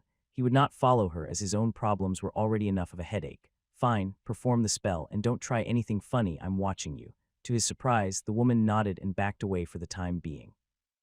Her piercing gaze followed every movement as he performed the magical contract spell. Roland took a deep breath, centering himself before he began the incantation. He placed his palm onto his chest while trying not to perform any sudden actions. The room grew still as he spoke the words that he hoped the woman wanted to hear. "I hereby make a solemn vow on my mana that I am not affiliated with any group or organization that seeks to harm or capture you, Madam Hanako, Guild Master of the Thieves Guild. May my mana be corrupted and my powers diminished if I speak any falsehoods." As the final syllable left his lips, a surge of energy pulsed through the room, the mana reacting to the powerful magic of the mage contract. The air crackled as the spell took hold, binding Roland's words to his very being. Hanako watched intently, her eyes searching for any signs of deception. A blue aura of mana enveloped Roland's body, swirling and coalescing into intricate symbols resembling runes, yet distinct in their design. These symbols hung in the air, representing the words he had just spoken. As they merged together, they pulsated with an unfamiliar energy that resonated within his being. Gradually, the sensation subsided, indicating that no falsehoods had been detected. In a mesmerizing display, the magical text transformed into particles of light that swiftly dissipated, signifying the completion of the spell. I hope this will dispel the misunderstanding between us. The woman stood there, her animalistic features gradually fading away to reveal a more alluring face. The ferocity dissipated, replaced by a sense of acceptance. It appeared that she had deemed his vow as truthful and was now prepared to engage in a conversation. Roland felt a surge of relief, but he knew he had to maintain his solemn demeanor and not show any signs of weakness. While one hurdle seemed to be overcome, another one loomed before him, reminding him of the challenges that still lay ahead. He pondered whether this person could be a potential ally or a dangerous adversary. Was it worth involving himself and Arthur in her unknown business? The decision weighed heavily on his mind as he prepared himself for the conversation that would determine his next course of action. Who is this person was he trying to get me to attack? The beautiful woman pondered, her gaze fixed on the mana contract materializing in the air. The individual standing before her was supposed to be the city's knight commander, who had come to discuss important matters. Hidden beneath her disguise as one of the brothel owners in this growing city, she was actually the master of the Thieves' Guild. She was caught up in these negotiations by unfortunate circumstances. There were other madams similar to her, each with their own brothels, under the watchful eye of Madame Natasha, who remained oblivious to the true identity of the woman before her. In order to safeguard her secret, the woman had reluctantly agreed to host the meeting at the brothel she oversaw. This establishment held a unique reputation, as its fox girls possessed an innate allure that drove men wild. Their passive scent was an actual racial skill that had a mesmerizing effect. It likely contributed to the decision to select this particular venue as the meeting place. She went by the alias Isis, and it was imperative for her to maintain that facade. Without giving it much thought, she allowed the situation to unfold. Even the implicit expectation to please this man didn't faze her, for she possessed her own methods of accomplishing things. Her magic was formidable, allowing her to grant men pleasant dreams without having to engage in physical intimacy herself. This had always been her preferred approach, and she intended to employ it once again. It was fortunate that circumstances aligned in her favor, as once she ensnared the man with her spell, it would persist as a safeguard for potential future events. The man's level wasn't all that high, but he was able to defeat a rising knight commander that she had gathered information on. To her knowledge, the man named Wayland was a tricky one. His true class remained somewhat elusive, as he often presented himself as a runic mage during his adventures. However, his actual profession was that of a master runesmith, and his skill had been verified by numerous individuals within the city. His origins remained a mystery, as he had seemingly materialized in the city, possibly assuming a false identity much like her own. She possessed ample expertise in the realm of concealed personas, and this man's behavior raised several concerns. This unexpected encounter presented an opportunity for her to extract valuable information from him, but unfortunately, things took an unfavorable turn. I hope that we can start over now, Guild Master. Her true identity had been exposed, leaving them in a precarious situation. The authenticity of the mage contract left no room for doubt, and she possessed enough knowledge to confirm its legitimacy. Although this person wasn't affiliated with the group pursuing her, she couldn't afford to let her guard down. He held knowledge of her true name, and she remained uncertain about whom he might disclose this information to. The utmost priority now was to ensure that he would never reveal this secret to anyone else. Start over. You have me at a big disadvantage, Knight Commander. If you wish for us to start over, you'll have to guarantee me something. Your name, I assume that my word won't be enough. You assume correctly. A contract then. But what will you give me for it? I only know your name, nothing besides it, and care not for who you are or what you do in the city as long as you follow the rules. What do you care for then, Sir Wayland, was it? If that's your actual name, she subtly infused a touch of venom into their interaction, aiming to provoke his curiosity and prompt him to consider the plausibility of her possessing additional knowledge. Her large eyes remained fixed on him, searching for any indication that would validate her assertion. Though his face remained hidden beneath a complete suit of armor, she detected subtle cues. A slight crossing of his arms, positioning himself defensively, and a brief pause to regain composure. All these subtle signs hinted at the possibility she had suggested. Please don't change the subject. You probably know why I am here already. As long as you cooperate, then your secret is safe with me. Just like you mentioned before, Sir Wayland, how can I believe in just words? What will keep you from telling others of what you have discovered here? she replied while taking her pipe from the side. The man followed her hand as if she was reaching for a dagger instead. After inhaling, she released a puff of smoke, the ingredients inside alleviating some of the stress that she was feeling now. She was at a large disadvantage here. Killing the man would fix the problem, but doing it here was out of the question. Perhaps after they were done chatting, she could follow after and decide on his fate there. If I kill a Valyrian knight, they might swarm this place and I will have to leave the city. Hanako had no desire to begin anew, as reaching this secluded region had already proven to be a tremendous ordeal. The position she currently held was not acquired through fair means, as the previous guild master had to be ousted. Seizing the opportunity, she had chosen to seek refuge here until the opportune moment arose for her next move. Presently, it was crucial for her to stay put and further augment her power. The adversaries in pursuit of her were formidable, and starting from scratch would entail a setback of multiple years. I know that my word doesn't mean anything, but I'm sure we can make a deal. I won't reveal your name, and in return, you'll help me with a few things. A few things? Do you want me to become your slave? Her eyebrow arched skeptically as she scrutinized the motives of the man before her. His words held multiple interpretations, and based on her past experiences, this usually indicated an imbalanced transaction. What? Nothing of the sort. I don't want any slaves, it would be more of a partnership. You might not believe me, but I really don't care about your origin. She knew she couldn't trust him entirely, but perhaps there was a way to turn this situation to her advantage. She took another puff from her pipe, the smoke swirling around her as she formulated her response. Very well, Sir Wayland, she said, exhaling a plume of fragrant smoke. I am willing to entertain this partnership you propose, but understand this, I won't be manipulated or used as a pawn in your game. Wayland's hidden face remained stoic, but she could sense his curiosity and a hint of surprise at her response. It was clear he hadn't expected her to be so willing to negotiate. What do you want from me? Do you need someone dead? Or does your lord require more coin? None of that sort. My only desire is to make this city safer and enable its prosperity. Individuals like Ivor cannot be allowed to retain positions of power. Is that all? What's the catch? Hanako responded while confused. Was this person an actual chivalrous knight? She had expected him to demand money or resources from her, but his request took her by surprise. He wanted her help in making the city safer by removing troublemakers like Ivor and Cabier from the streets. She searched for any hidden motives behind his words, as she did not believe that he was doing everything out of the goodness of his heart. Although his initial intentions appeared pure, there was an underlying theme of authority. By taking control and eliminating the criminal lords within the city, they aimed to diminish the influence of the Thieves' Guild. This posed a potential threat to her organization, which relied on more underhanded methods, and thus they could lose a significant amount of gold in such a transaction. However, it wasn't all negative. With a safer city, individuals with deep pockets would be drawn to it, including the pleasure district. The gambling dens and brothels didn't need to resort to violence to generate profits. If everything went according to plan, the guild could actually thrive without putting themselves in any danger. After a moment of contemplation, Hanako decided to take a calculated risk. She would agree to join forces with Wayland, but under her terms. She needed to ensure that her secret remained safe and that her organization would not be compromised. I am willing to assist you in your mission to make the city safer if that is your true aim. Hanako finally replied, her voice steady and confident. However, I have certain conditions that must be met. Wayland's hidden face remained unmoving, but she could sense his curiosity growing. What are your conditions? Firstly, I cannot afford to have my name exposed, so we will sign a contract, which I have already prepared beforehand. The man in the armor was visibly startled by the claim, causing him to jolt slightly. Hanako had anticipated various concerns beforehand, and the possibility of her name being revealed had definitely crossed her mind.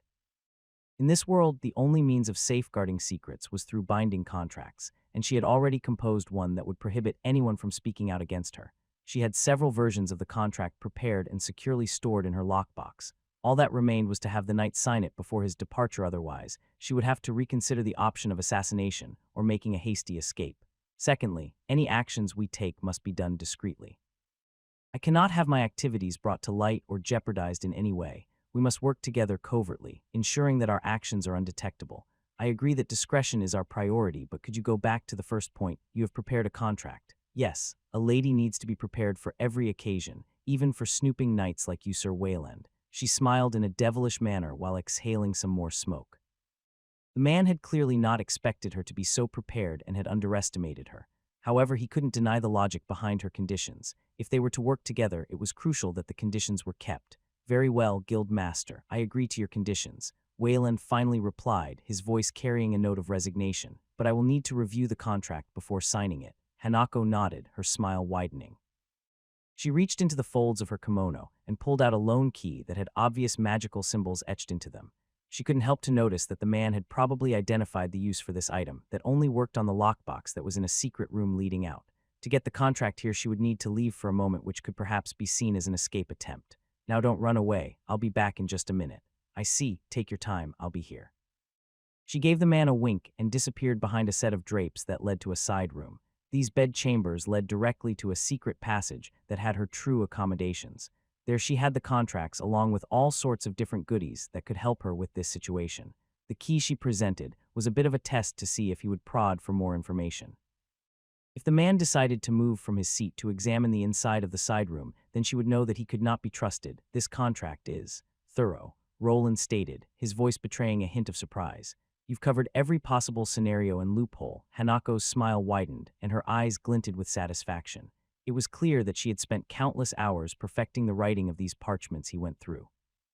They not only safeguarded her interests, but also ensured the confidentiality of her secret. There was no space for ambiguity or miscommunication. It was a rock-solid contract designed to withstand the test of time. However, I'm not sure I can accept some of these terms. More than a partnership, this looks like a death sentence. With his exceptional mental prowess, he was able to skim through the fine print swiftly. The curse of decay he had incorporated into Arthur's contract seemed mild compared to what the woman demanded to be included. If he didn't make some amendments to certain clauses, he would be heading toward his inevitable demise. As it currently stood, he felt indifferent towards the woman. While she was strong and potentially a valuable ally, the thought of destroying this place and facing a horde of assassins seemed safer than signing this document. Weren't you the one who initiated this discussion about vows and contracts, my dear? Will a Valyrian knight go back on his word now? I thought it was against your vow of chivalry. Roland had the urge to swiftly counter by clarifying that he wasn't truly a knight and therefore not bound by any oath. However, he wisely chose to remain silent, as his true identity was still concealed. Everything was going smoothly, and he had no desire to entangle himself in his family's old affairs. Having finally achieved success on his own terms, he couldn't help but suspect that they might suddenly seek to exploit him for their own benefit if his identity of a knight commander was made public. That is true. How about I make a few corrections before we continue? As he delved into yet another contract, he found himself investing a considerable amount of time. Despite his extensive knowledge of drafting paperwork, this woman proved to be a formidable adversary. It became increasingly apparent that she had meticulously considered every aspect, quite possibly even more thoroughly than he had. The passage of time was so large that it drew in the people waiting outside, which brought on a misunderstanding. What are they doing in there? It has been 4 hours already. Does the man have infinite stamina? Will Isis be all right? Natasha whispered over to Viper that along with 2 other people were standing before Madame Isis' bed chambers. No sound could be heard as some type of silence enchantment had been activated. Everyone expected the magical knight to be the perpetrator of the spell and was unsure of the safety of the member of their guild. Could he be one of those peculiar individuals? Viper voiced his opinion while pondering the issue. Madame Natasha didn't like the sound of it and quickly asked for clarification. One of those, the tortuous kind, torture. No, this won't do. We just got rid of that bastard Ivor. We don't need to exchange one for another. Viper, really? Do I have to? Natasha narrowed her eyes at the snake-faced man who gave out a sigh and stepped forward. In both of his sleeves, he was hiding his daggers, ready to skewer whenever it was necessary. After knocking a few times on the door, they waited, and soon to everyone's surprise, Isis popped her head out. Oh my, if it isn't the Madam and Mr. Viper. Isis, are you all right? Oh ho ho, I'm doing just fine, but this might take a while. You mustn't worry about me. But perhaps you should turn in for the night. This might take until the sun rises again. Now I must return, can't keep the commander waiting. Is that so? Then continue. Isis smiled while chuckling and quickly slammed the door behind her. Natasha, along with the others, tried to peek inside. When they did, they spotted a little bit of the commander, who for some reason was still wearing his armor. Natasha slowly looked at Viper, who just shrugged his shoulders and walked back. Does he like to keep his armor on or something? I felt that he wasn't ordinary. As long as he isn't slicing up the girls, then it should be fine, right? I guess so. Following this unexpected encounter, a rumor began to circulate within these social circles. Unbeknownst to Roland, he had acquired the moniker of the Armored Stallion. Just as Isis proclaimed, their rendezvous had extended well into the morning and beyond. As the knight eventually bid farewell, both he and his companion displayed evident signs of fatigue. Thus concluded the visit of the knight commander, who had been unable to engage in a conversation with the madam before his departure. The following day, they agreed to converse at a different venue and to have a strictly business-oriented discussion, with the sole intention of resolving their issues and moving past this conflict. Is something wrong? Well, I don't know if I've been acting strange lately. You mean stranger than usual. Roland glanced at Elodia, his lip turning downwards as she started to chuckle. The two of them were finally able to relax after the recent events that had unfolded. The city was on the brink of a major transformation following the exposure of one of the crime bosses. Soon, Roland would have to fulfill his nightly duties by serving as a guard during the trial.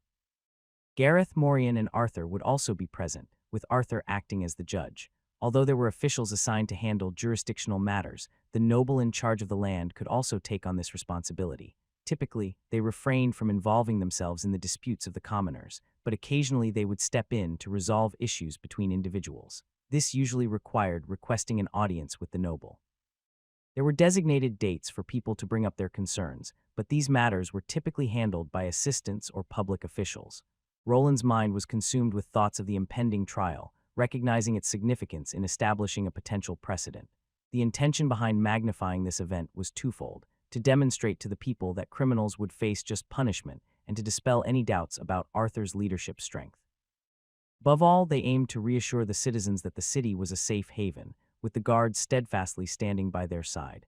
The underlying motive was to foster an environment strengthening commerce and to facilitate the expansion of wealth. By ensuring the safety and security of the populace, they hoped to attract the attention of reputable merchants who would be enticed to invest in the growing city. The infusion of their wealth would not only benefit the merchants themselves, but would also be shared among the entire community, ushering in a new era of prosperity.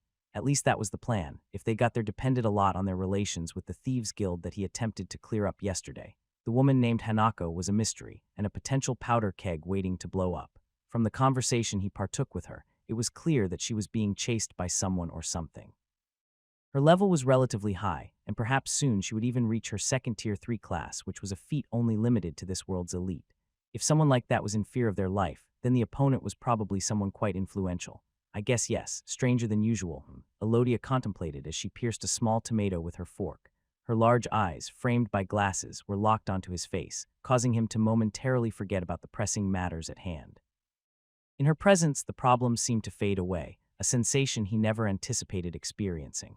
Roland was typically not one to express his emotions, often keeping everything bottled up inside and refraining from burdening others with his issues. However, he had recently come to realize that trying to handle everything alone was exceedingly difficult. You have been wearing your armor a lot more recently, but is that because of your nightly duty? I guess you become more open.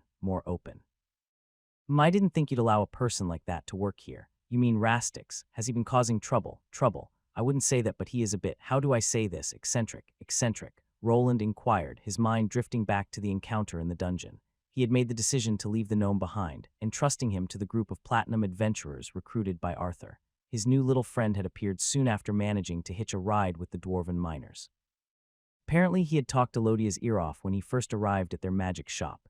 He already has plans for the shop. I should have probably not mentioned that we were planning an expansion. Oh, I hope that he isn't causing you trouble should I talk to him. You don't have to, he seems like a good person, but I'm not sure how much it would cost to get all the things that he asked for. He asked for things. Yes, he made it seem that you two were already something like partners. I don't know how many times he mentioned that he was a master alchemist. Elodia let out a sigh, her thoughts probably drifting back to a previous conversation. It was becoming apparent that Roland needed to have a serious discussion with his new partner. While he didn't mind Rastix having a place in his shop, it was still his shop after all. The only reason Rastix was there was because no one else wanted to work with him. He conducted dangerous experiments that other alchemists didn't want to be anywhere near. Creating a laboratory for someone like him and ensuring the safety of others would come at a hefty cost.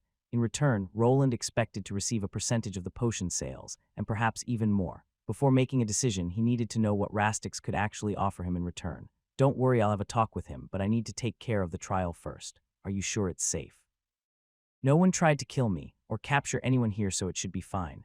Roland nonchalantly shrugged as Elodia visibly flinched at the ill-timed joke. Both of them were well aware of how criminals like Ivor operated, often targeting the loved ones of those involved in a case. Elodia, Bernier, and even the orphans could potentially affect Roland's judgment. Thankfully, he had taken precautions to ensure their safety by surrounding them with guards. Even Diana and Bernier's home, as well as the orphanage, were heavily guarded. I can't help but worry about the children. Are you absolutely certain they'll be safe? Elodia voiced her concerns. They will be fine. Ivor didn't have many allies, and once he was captured, everyone distanced themselves from him. I truly hope so. This won't drag on much longer, I promise, Roland assured her. though the toll of his responsibilities as the Knight Commander was starting to affect both his business and his relationship with Elodia.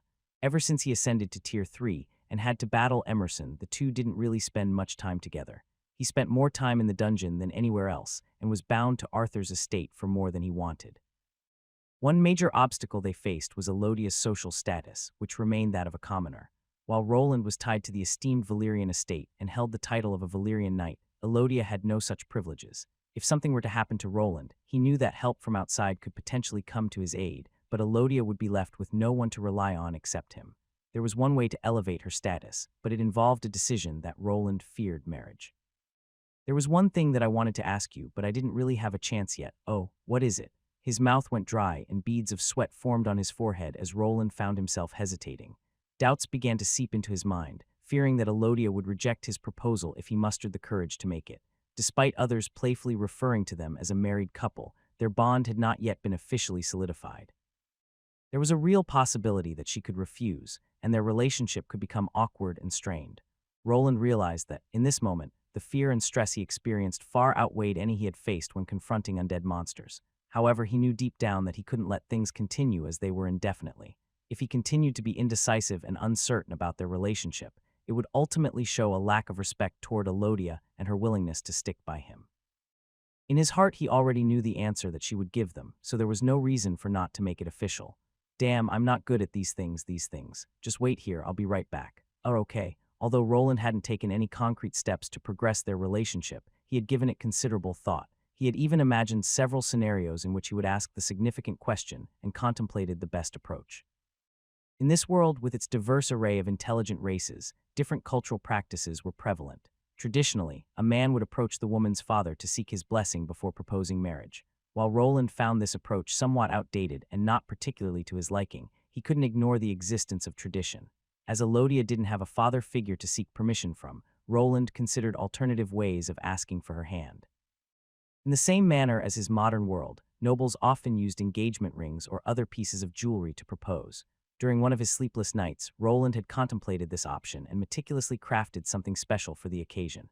The ring was made from a unique alloy, incorporating gold, platinum, and a mana conduction gemstone nestled at its center. It was a carefully enchanted magical ring, imbued with its own special powers. It must be around here somewhere.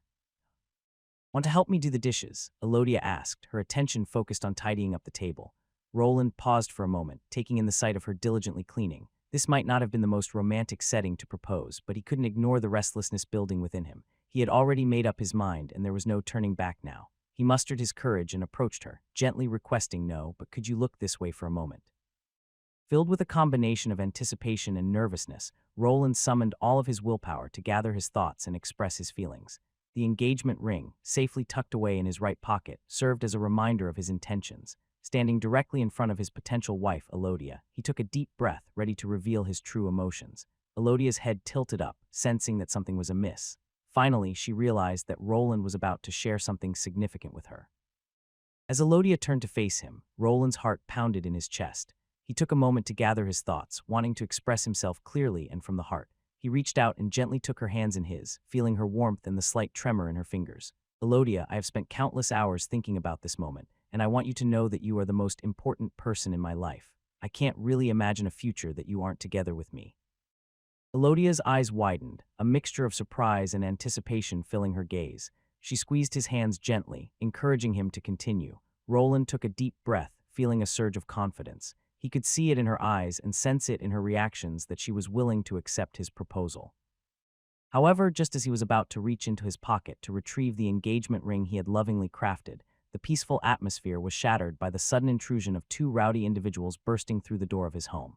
"Hey boss, is this some kind of mistake? Why is this arrogant person here?" Bernier exclaimed, his voice filled with irritation. "What did you just call me, you imbecile?" Rastix retorted, his face turning red with anger. "Mr. Wayland, who is this disrespectful individual?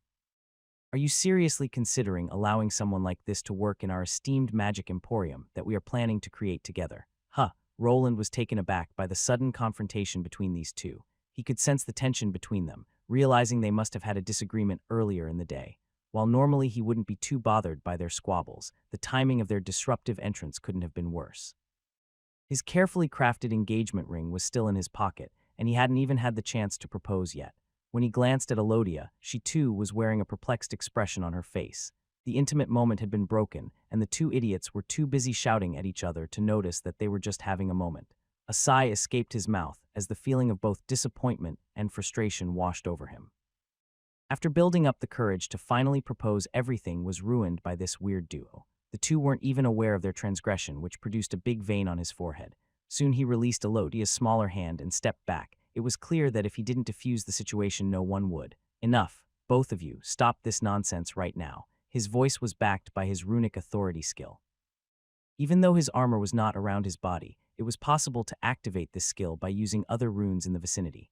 Bernir and Rastix finally turned to look at him, momentarily taken aback by his sudden outburst and the pressure that was building on top of their shoulders. They both seemed to realize their mistake and immediately quieted down. Huh, were you doing something important, Mr. Wayland? What are you getting angry about? Rastix replied while stuttering slightly. He was still new to this place and didn't really know how things worked. His status as the master alchemist made him think that he was a lot more important than he actually was. This only caused the tension build up and the moment to be ruined to the point of not being revocable. I apologize. I didn't think that I was intruding on something important, boss. I shouldn't have let my emotions get the best of me.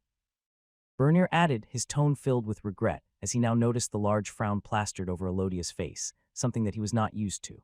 The man could not be sure what the problem was, but the piercing gaze made him feel in danger. There weren't many times when the woman of the house was mad, but when she was, anything could happen. Maybe you're not as much of an idiot as I thought you were.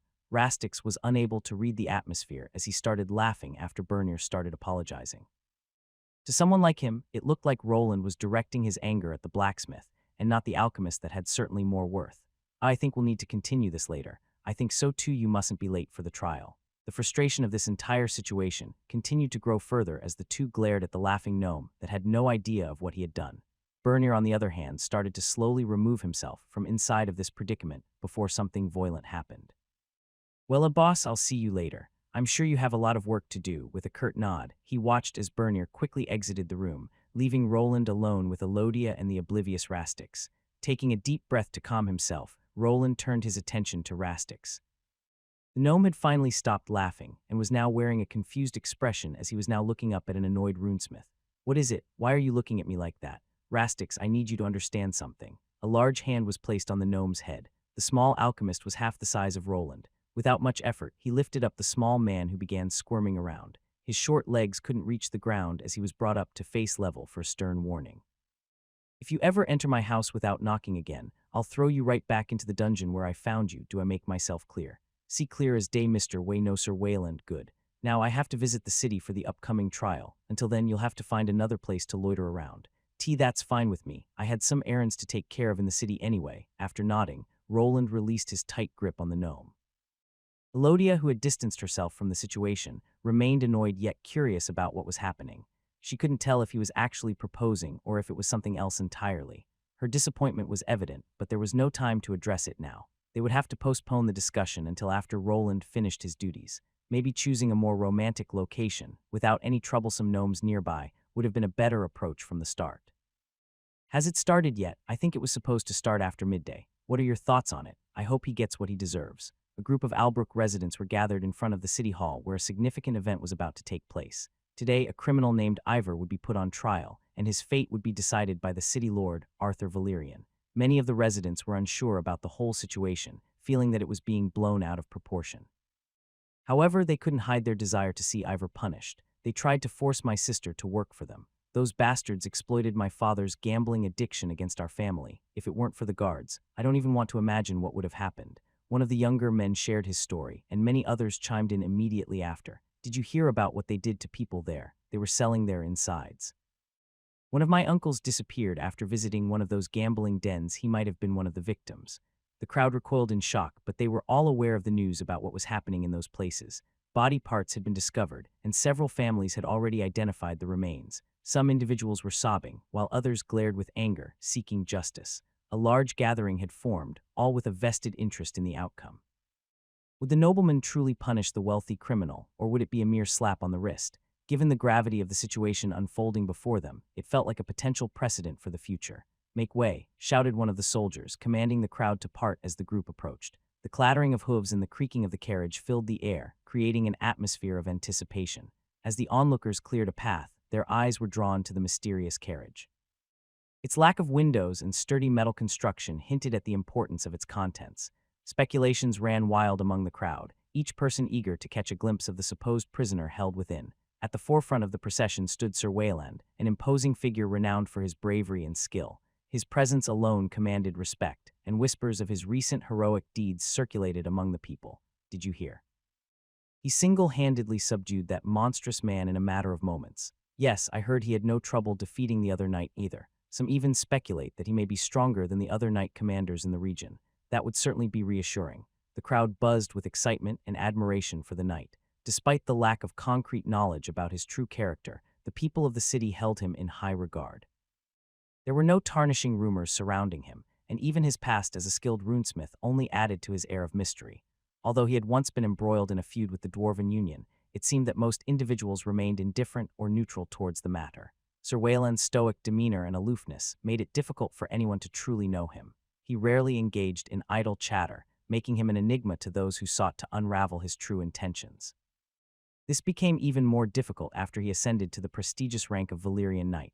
The carriage soon arrived at the end of the road, just before the recently expanded City Hall. This building had undergone several changes, with a new courtroom now incorporated. Today, it would be used to handle not one, but two high-profile prisoners. The soldiers swiftly moved to the back of the carriage to open it up.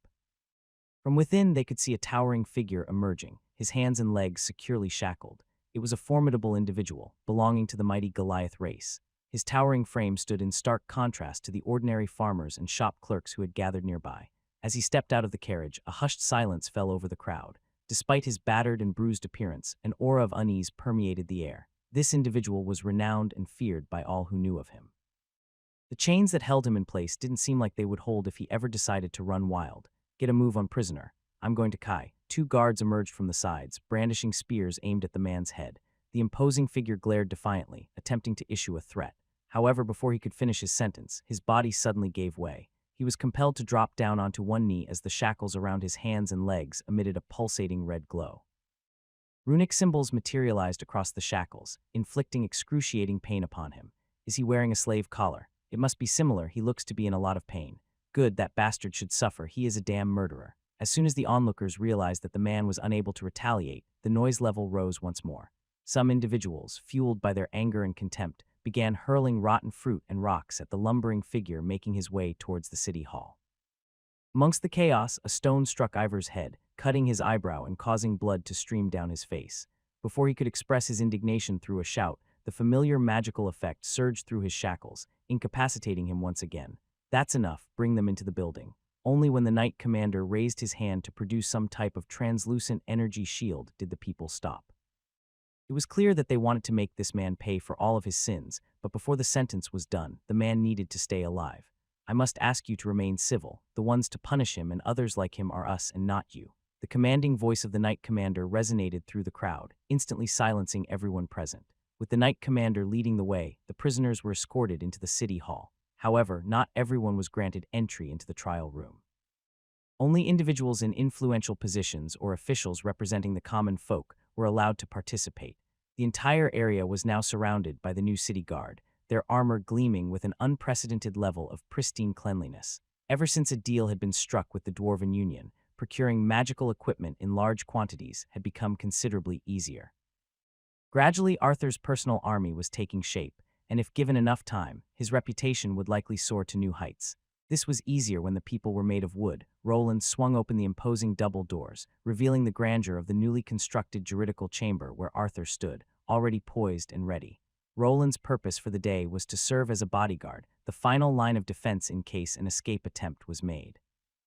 However, given his prior introduction to the current Thieves Guild master, things were expected to go down smoothly. Even if an attempt was made, it would probably not be during the actual trial. The more reasonable time would be when the prisoners were being transported or held in the prison dungeon. Attacking a place like this in broad daylight was not something even the most courageous thief would do. Those two didn't really have many friends. They were still expanding their influence in the city. Plus, that woman has to keep her end of the bargain. A deal was struck with Madame Hanako, the Thieves Guild master. He promised not to disclose her secret to anyone, including Arthur, in exchange for her cooperation. The city was looking at an era free of criminals like Ivor, who traded their organs for profit. However, this did not mean that individuals who gambled their lives away would be absolved by the city. Instead, they would be transformed into debt slaves and required to work off their debts. "You can't be serious, my people will kill you in your sleep." While he was thinking about the future, Ivor began angrily shouting at Arthur. The man was now a paper tiger. Everyone that was involved with him had been made docile by their new associate. It was true that some plans were made for an assassination, but no one was willing to take the deal. Murdering a Valyrian noble deep inside of their own territory was just bad business, and the money to compensate for such a dangerous mission was not there. "Someone please quiet that man down," Arthur replied with a hint of disappointment in his voice. Roland was aware that his noble friend had anticipated a proper trial. Arthur had invested significant time and effort in preparing for the event, but his opponent was making it too effortless. Before Arthur could even mount his defense, his adversary began threatening the judge. Cabier, too, was not behaving any differently, attempting to remove the magically enhanced shackles instead of speaking. Both individuals realized they were trapped and chose to abandon any pretenses. "Order in the court," Roland shouted while increasing the enhancement power on the man he previously defeated. His screams and grunts filled the area and caused some of the people gathered here to recoil in fright. "Well, at least this won't take long. Maybe I'll get to see Elodia to continue where we left off." Although he had a rough start, he had grown to love his newfound profession over the years. He eagerly anticipated leaving this place and immersing himself once again in tinkering with his runic creations. The world had opened up to him, presenting countless opportunities to learn and experiment, and he couldn't wait to seize them. How much longer will this take, Mr. Necromancer?" A woman voiced her boredom while shouting from up top. "Stop calling me that." "My name is Kavak, Master Kavak to you. Damn, disrespectful underelf wench." Kavak snapped back in anger while trying to concentrate on a spell. His concentration was constantly being affected by the woman's yammering, which started to drive him insane. The group of undead minions reacted to these emotions by turning their empty skulls up to where she was resting. "Hee, so scary and cranky," the elven-like woman whose complexion was quite dark replied while chuckling. It was pitch dark outside, but the group seemed unfazed by it. They were surrounded by nothing but rubble from a recent battle. "Why am I always stuck with you caster bastards? Couldn't you at least make this more entertaining?" Nonchalantly, she dangled one leg from a branch of a miraculously surviving tree. Suddenly, the ground began pulsating with power, revealing occult symbols that glowed in eerie green. Kavak continued his chants, and the spell's effects finally took hold as the entire area became enveloped in a radiant emerald aura. "Oh, pretty lights," the woman whistled in excitement as something finally interesting unfolded before her. Strange symbols illuminated the entire area, expanding across the land. In a matter of moments, shadowy figures materialized, resembling humanoid phantoms with distorted features. "Hear me, spirits of the dead, reveal to me the truth of that fateful day." Kavak commanded, forcefully striking his bony staff into the ground. His voice shifted, becoming incomprehensible to those around him. More and more phantoms flickered in and out of existence, until the entire place transformed into a small village, a mere representation of what once existed. Hey, I recognize that place. Wasn't it a temple hatchery? And look, it even shows where the abyssal relic was," the woman exclaimed with nothing but excitement in her voice. This didn't go too well with her usual partner that didn't allow any type of transgression against their god. "Show some respect for the relic." The man was larger than the necromancer, and just like the rest, a dark hood covered his face. His limbs, on the other hand, were squirming about and resembled something that should belong to a creature born of the abyss than a person's limb. Why are you getting angry at me? It's just a phantom. The relic isn't here anymore." "Those Solarian bastards made sure of that," the woman retorted. I wish I had been here when it happened. The blood may have dried, but their scent lingers. It must have been so beautiful, all that death, all of that carnage." The woman grinned, rubbing her cheeks with both hands. This very place had witnessed a battle between her cult and the Solarian religion. Their relic had once stood here, converting many into their followers. Now an illusion created by Kavak's death magic represented the echoes of the past. It showcased what the souls of their devoted believers had once interacted with, allowing the necromancer to reveal to everyone present what had once existed. "Reveal to me the events of that day," Kavak commanded, urging the phantoms to present him with the answer. The spell granted him glimpses of the past, with the clarity of the image depending on the amount of residual death energy in the area. While the Solarian Church had the ability to purify this energy, they had hastily departed from the area after a fierce battle with the cult. The conflict had escalated into the skies, leaving this place devoid of anything of value and allowing Kavak to complete his spell. "Oh, it's changing." The woman's smile widened as a battle unfolded before their eyes. The green phantoms, representing their cult, clashed with orbs of light, symbolizing the Solarian Church. This was a conflict that had occurred shortly after their side had introduced their corrupted abyssal worm ships. However, this was not what the necromancer desired to see, so he pressed on with his command. Go back to the beginning. Show me what sparked this crisis. Show me who is responsible, Kavak demanded. The scene shifted once more, revealing their comrades carrying something. They were transporting something, perhaps a new batch of followers. Kavak remarked to another member of the group, while the woman continued to act eccentrically. The rest of the group remained silent and disinterested, but the lone warlock nodded knowingly. They were all aware of the purpose of this village, a place to convert more followers by infecting them with their larvae. Someone attacked them during the ceremony, Kavak observed. It became evident that their believers had been ambushed while gathering inside the temple. Subsequent deaths followed, prompting a counterattack from the caravan. It seemed that external assistance had been provided, which shouldn't have been possible. Their relic was supposed to render intruders unconscious, making them easily detectable by the sentries. What is this? The man was shocked by what he was seeing. It should have not been possible for the affected people to be woken up, but they did. After the initial attack, somehow they were awoken and the phantoms identified the person. They were adorning a full body armor of some sort that was also radiating strange magics. It was possibly this person that was responsible, and somehow they affected their relic. How can this be? The warlock was shocked. How could the spell be broken? Only individuals of peculiar power were ever safe from the influence, and it didn't seem that anyone of such raw power was among this group. By the looks of things, the man with the armor was someone of Tier 2 variety. Something that should not have been possible became real. Kavak muttered, continuing the spell and going back to the beginning. A peculiar occurrence caught his attention. A few of their followers seemed to struggle with a particular part of the caravan. They were rendered unconscious and left behind as the rest retreated into the temple. This strange event piqued Kavak's curiosity, leading him to focus on it. Gradually, the truth began to unravel as the eyes of the believers revealed the armored man to be the source. He had arrived with the group and somehow awoken from the abyssal dream. So, is that our target then? They arrived in a caravan that made its way to the city. We must uncover their identity and the reason behind their presence. Their investigation would lead them back to the city where the outbreak had originated. Although not many of their cult members remained there, infiltrating the weakened city would not prove challenging. The influence of the Solarian Church had diminished over time. Once they were there, their priority would be to identify the caravan and decipher the symbols it bore. With the assistance of the deceased believers, this task would be within reach. Their enemy would soon be exposed and held accountable for their defiance against their god. Mr. Ivor and Cabier, isn't it? I've extensively reviewed a multitude of documents, and I'll only be reading a selection of the charges you're facing today. Arthur's voice steadied as he took a deep breath, his words unleashing a torrent of heinous crimes upon the courtroom's gathered attendees. Charges include but are not limited to organ harvesting, murder, kidnapping, unlawful slave trafficking, torture, rape, and even allegations of tax fraud and cheating. Though the list of accusations stretched far beyond these, the city lord chose to emphasize the most grievous offenses. Undoubtedly, you gentlemen have led quite the eventful life. Is there anything you wish to express in response to these grave allegations? Perhaps an apology to the countless victims who have suffered due to your actions. Arthur gave a nod to his knight commander, positioned nearby, who promptly dispelled the silencing spell.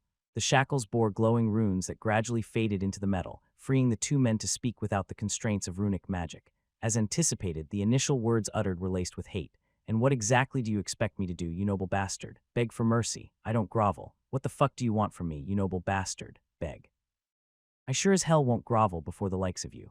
Ivor unleashed all the build-up hate that festered from the days he was locked up in the dark dungeon. His eyes filled with nothing but hate. Go fuck yourself. You know damn well if I'm gone just another bastard will step into my shoes. Don't even try to bullshit that this is some saintly act. Everyone in this damn room knows that you and those other noble scum are nothing but cutthroat pricks, if not even fucking worse than the likes of me that you so despise. I see quite the tale. Arthur found no need to retort to the accusations, as the man's shouts only served to further entrench his dire situation. It wasn't surprising Ivor understood there was no escaping the current situation and that there would be no mercy. However, the man's companion took an entirely different approach. Rather than resorting to words, he opted for a more direct approach by employing his fists. Die, he bellowed as he transformed his own body into a weapon. Despite his limbs being ensnared by shackles, the chains had enough slack to facilitate a forceful lunge forward. His status as a Tier 3 class holder still held, and the enchanted chains required a brief activation period. Cabier held firm in his belief that this delay would provide ample opportunity to inflict at least some harm upon the individual responsible for their wretched circumstances. Yet, reality would play out quite differently. After hurtling approximately a meter, his trajectory abruptly stopped against a translucent barrier pulsating with mana. A surge of electricity coursed through his entire frame upon contact, forcibly propelling him back into the very seat from which he'd launched himself. The impact shattered the seat upon impact. It was now unveiled that an invisible barrier had encased their surroundings all along, one they had been entirely oblivious to. So this is your answer. Your actions speak louder than words, thus I shall render my judgment accordingly. Ivor and Cabier, invoking the authority vested in me as Lord of the city of Albrook, I pronounce upon you the sentence of death by decapitation.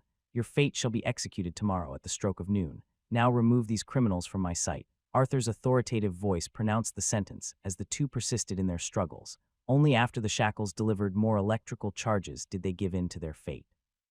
Subsequently, a group of 6 soldiers, led by the knight commander, ushered them away. This marked the conclusion of the first major trial, wherein the city lord had presented himself in an approachable and good-hearted manner. Not many nobles bothered to intervene when the lives of commoners were at stake.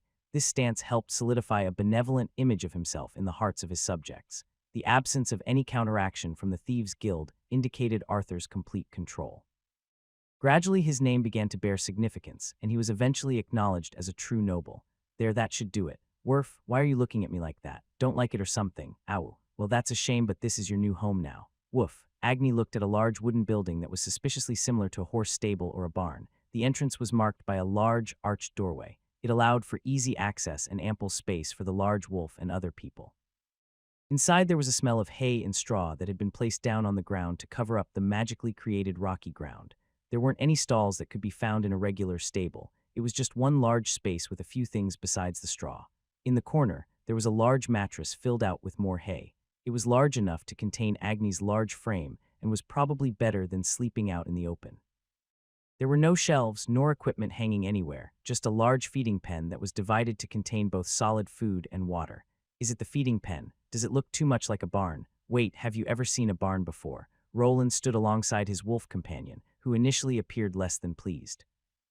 However, after stepping into the expansive, unoccupied beastly stable and thoroughly investigating the surroundings with a series of sniffs, the wolf appeared content to settle his hindquarters onto the generously sized mattress. The fabric of the mattress had been intentionally chosen for its durability, needing to withstand both Agni's heightened body heat and his distinct ruby mane. Likewise, the wood used was uniquely endowed with fire-resistant properties. Warming up to it, "Hey, what are you doing?" He shouted out the question as Agni engaged in an unexpected action. With a snort, Agni expelled flames from his nostrils, igniting the ground beneath him.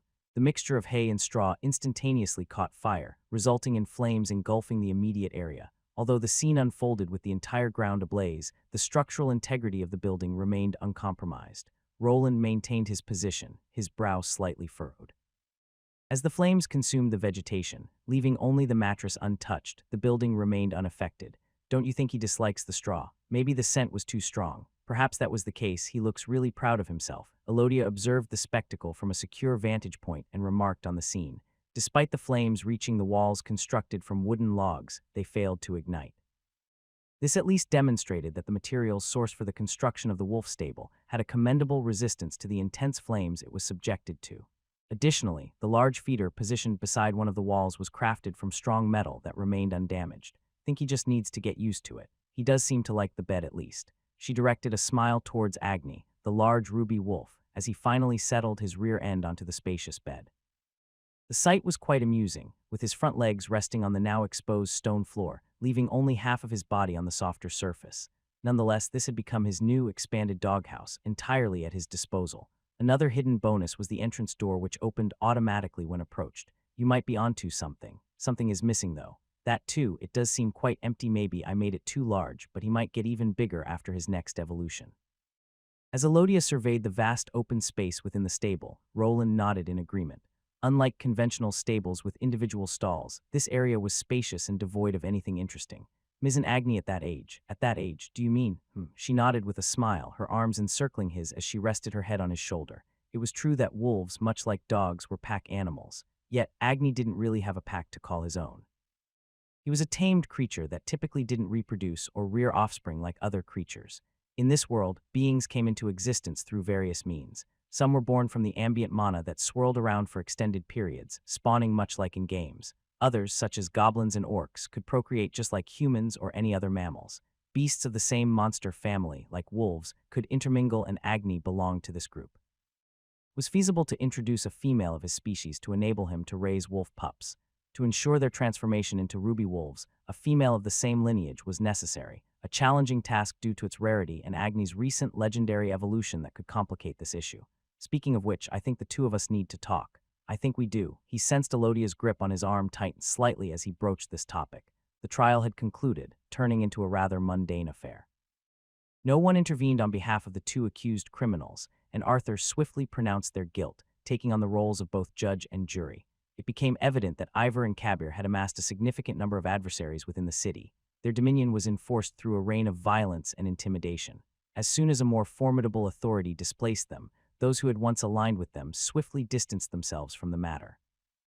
Their rule relied on terror, which was quickly called into question after suffering a quick defeat at the hands of the Knight Commander. It was a natural rule for such a leading style. If a person with more power appeared, everything ended. There was no expectation for any attempts to free him from the prison dungeon either. Hanako, the guild master, had made it clear that none of her people would get involved in this risky situation. While she couldn't exert influence beyond her domain, it appeared no one was willing to handle this difficult matter. The Valyrian household's influence was simply too strong for anyone to dare rescue a well-known criminal who'd already lost their status and riches. The fate of the two killers didn't bother him much since he had other concerns. His entire estate was undergoing significant changes, with expansion moving toward the fields he had acquired earlier. This new area would be enclosed like his current space, and it would host his new partner, the master alchemist. The man was already deeply indebted to Roland and had no qualms about signing a rather unfavorable agreement. So why are we going up onto the roof? Isn't it dangerous? What if we slip and fall? You'll see, just trust me and don't worry, my reflexes are fast, I'd catch you. Yet such matters seemed trivial before the current hurdle. Following the unsuccessful proposal, he aimed to bring matters to a close this very night. The sun had set, and as requested, Elodia was staying over. Thankfully, the youngsters in the orphanage were growing older, and a few were capable of looking after the younger ones. Lobelia and Armin were still in the city, so there was no issue in leaving them alone for a bit. Here, have a drink. This is some expensive wine, Mr. Wayland. Well, this is a special occasion. Oh, is it now? Elodia let out a chuckle as she took a sip from the wine that he had requested from Mary. He wasn't really a drinker, but for occasions like this, he figured it was best to follow certain customs. He had prepared a small area on the roof for them to gaze at the stars, complete with a comfortable blanket to sit on. With some alcohol to help the conversation flow and a bit of food for when hunger struck, the stage was set. As they chatted, he managed to bring a smile to her lips and a hint of a blush to her cheeks. The moment had arrived for the crucial question, but he wasn't your typical person, he was a runesmith. Posing the question in a mundane fashion would dull the magic of the moment, so he had something distinct in mind. The concept was borrowed from his modern world, where folks used planes to create words in smoke. His twist involved using vibrant mana to create a more enchanting spectacle. As you might have realized, I'm not too good with these sort of things, so before he could continue, he heard a sweet chuckle from his partner who seemed to disagree. Nonsense, you seem to be handling it just fine. As usual, well, could you kindly direct your gaze upward for a moment? Of course, the stars are exceptionally stunning, th. Oh, Elodia's eyes expanded as she witnessed numerous vibrant bubbles ascending into the sky. These iridescent spheres adorned the expanse with the rooftop they stood on serving as the point of origin. The spectacle was akin to a luminous performance, with lights twirling and shifting to form an array of forms. Before long, a discernible pattern took shape as the lights seamlessly transitioned into the language of this world, coalescing to spell out a singular question: will you marry me? The scene was undeniably a corny embodiment of romanticism, a gesture he struggled to orchestrate.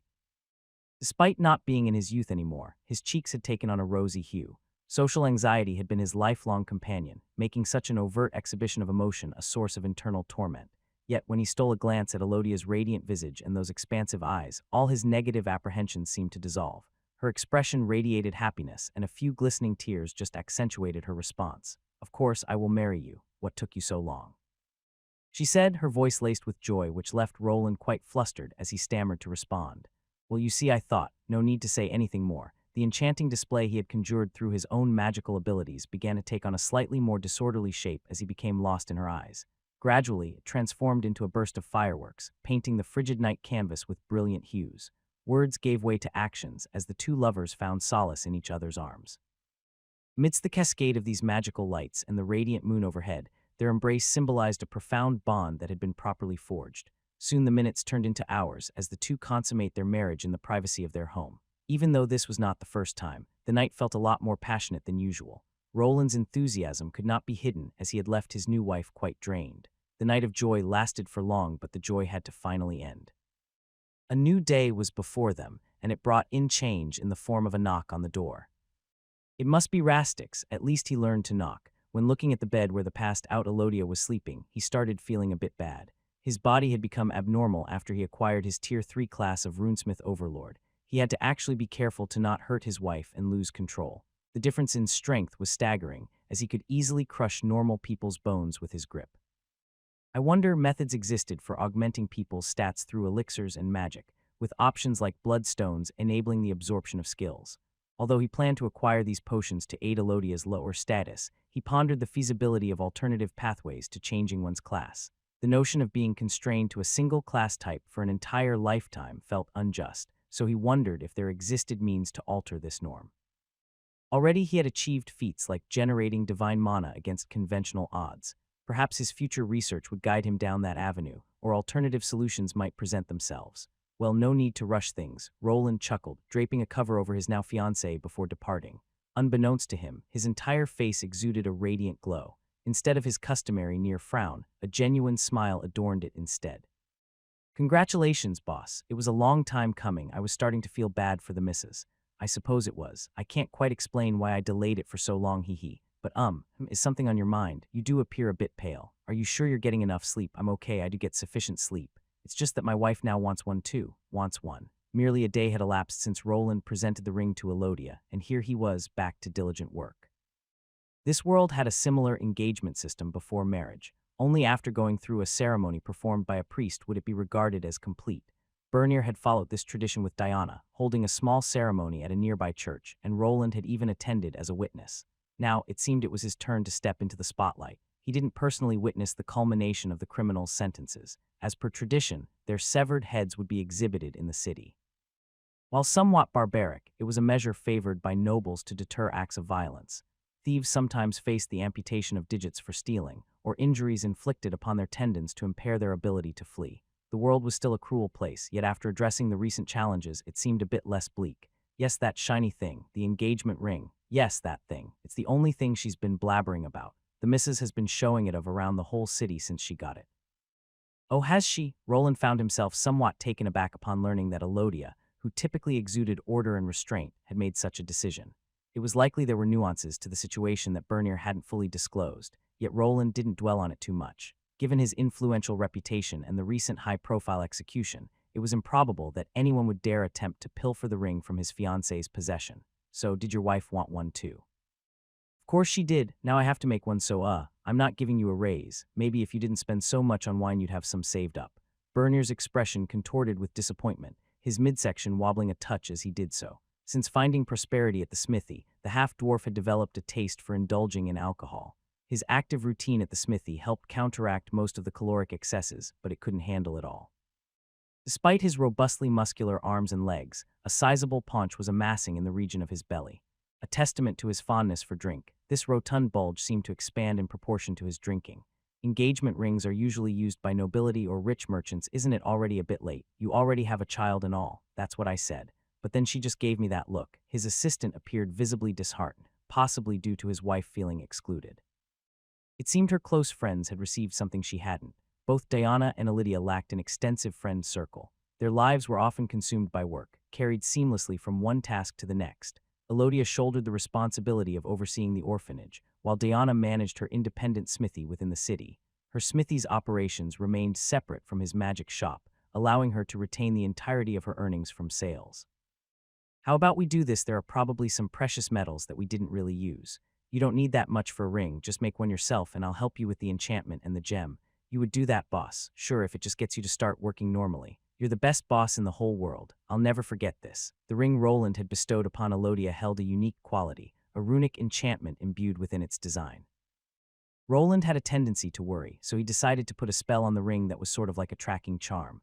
Elodia was aware of this and didn't mind. The ring could measure her stress levels and heart rate, and if something happened, Roland would be alerted quickly. There was also a fun feature. The ring could take a few still pictures. When activated, a light would shine from the gem, creating a holographic image of the stored pictures.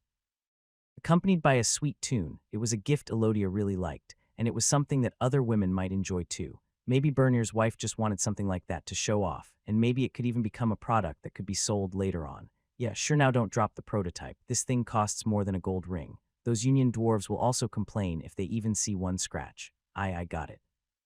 The pair was managing an upgraded variant of a spider golem, a creation enhanced beyond the norm. Some of the parts were actually produced with the help of the union. Despite the dwarves' renowned stubbornness, their mastery in crafting metallic parts surpassed all. Roland's task primarily involved drafting schematics, and the rest was executed by them with remarkable exactness. Following a comprehensive review of every detail, the measurements deviated by less than a mere millimeter from his specifications. This would actually be their first real joint endeavor. Finally, after having to perform his nightly duties, it was time to work as a craftsman again. Roland was hoping to gain manufacturing insights by studying his former adversaries and perhaps enriching his underground workshop in the process. Brilvia, a runesmith herself, presented an opportunity for learning. She would be helping him with this new prototype he had desiccated a few nights too. I'll get a good idea of how the other runesmiths stand if I observe her. The completed prototype was carefully placed inside a sturdy box, marking the end of their work in the underground workshop. With their task complete, the two individuals finally departed from the underground. The span of a few weeks had brought substantial changes, a testament to their dedication and progress. To no surprise, a waiting carriage stood nearby, ready to transport the package to the Dwarven Union. In the past, they would have had to personally deliver such items to cut costs, but now their efforts were recognized and supported. As they ventured further, Roland admired the ongoing expansion of his compound, with Agni, now a Tier 3 monster, diligently keeping watch over the area. With this upgrade in security, there was little cause for concern. Additionally, the turrets were being upgraded, ensuring that threats like anti-magic powder would soon be rendered insignificant. This is the life. I still remember having to use that old handcart in the beginning. I made you that runic cart later though, hee. That thing saved me a lot of time and effort. Bernier observed as the two dwarves diligently packed the large box containing the golem. It was a sign that they had finally earned the respect they deserved. However, both men understood that maintaining this newfound recognition required continuous hard work. They were well aware of their relationship with the Union. As long as they consistently produced high-quality products, they would retain their contract and receive the necessary assistance. While they were adequately compensated for their work, their expenses were increasing. The costs of constructing new walls and upgrading the turrets were not insignificant. Roland found himself caught in a perpetual cycle of expansion and improvement. It would likely take several more years to establish a secure foothold, and the successful transportation of this prototype marked the first significant step towards achieving financial stability. If the prototype performed as intended, obtaining funding would no longer be a concern. It held the potential to revolutionize their business and secure a steady income stream. Although Roland and Bernier were capable of creating the product on their own, the assistance of the Union's facilities and skilled workers significantly streamlined the process. It made their work much easier and more efficient. Looking ahead, if everything went according to plan, the demand for these golems would skyrocket, necessitating mass production. They foresaw the need to create these golems in bulk, potentially reaching hundreds or even thousands in quantity. This realization brought a mix of excitement, as they understood the scale of the undertaking that lay ahead. Perhaps if everything went well, this would be the breakthrough this magical smithy needed to become a household name. We should probably go, better if we are there to explain everything. I can't trust those Union bastards. It wouldn't be strange if some of them still had a grudge against us. Roland exchanged a nod with Bernier before they set off towards the city. Unlike Brilvia, not all the other workers shared the same enthusiasm. Bammer and Dunnan, although their reputation had taken a hit, still held some influence within those circles. Roland didn't want to jump to conclusions about his new crafting partners, but he couldn't afford to take any risks. The outcome of what they were creating had to be reliable, as people's lives were on the line. Most of them have at least a lot of integrity when it comes to their craft, and their fondness for gold coins can't be ignored either. It should be fine. If this project fails, they will also suffer the consequences. As they journeyed, Roland's thoughts remained consumed by the matter at hand. At least he had faith in Brilvia's capability. If the prototype golems were to falter in their task, she would face even greater scrutiny than he would. Being a human runesmith already put him at a disadvantage in the eyes of some dwarves, who didn't view him as an equal. With an esteemed master runesmith by his side, someone who had been accepted by the Union leaders and possessed formal training, the majority of the blame would inevitably be directed towards her. There is nothing better than the sound of hammers on metal. The massive doors swung open, revealing a billowing cloud of steam as Roland and Bernier stepped inside the bustling dwarven smithy.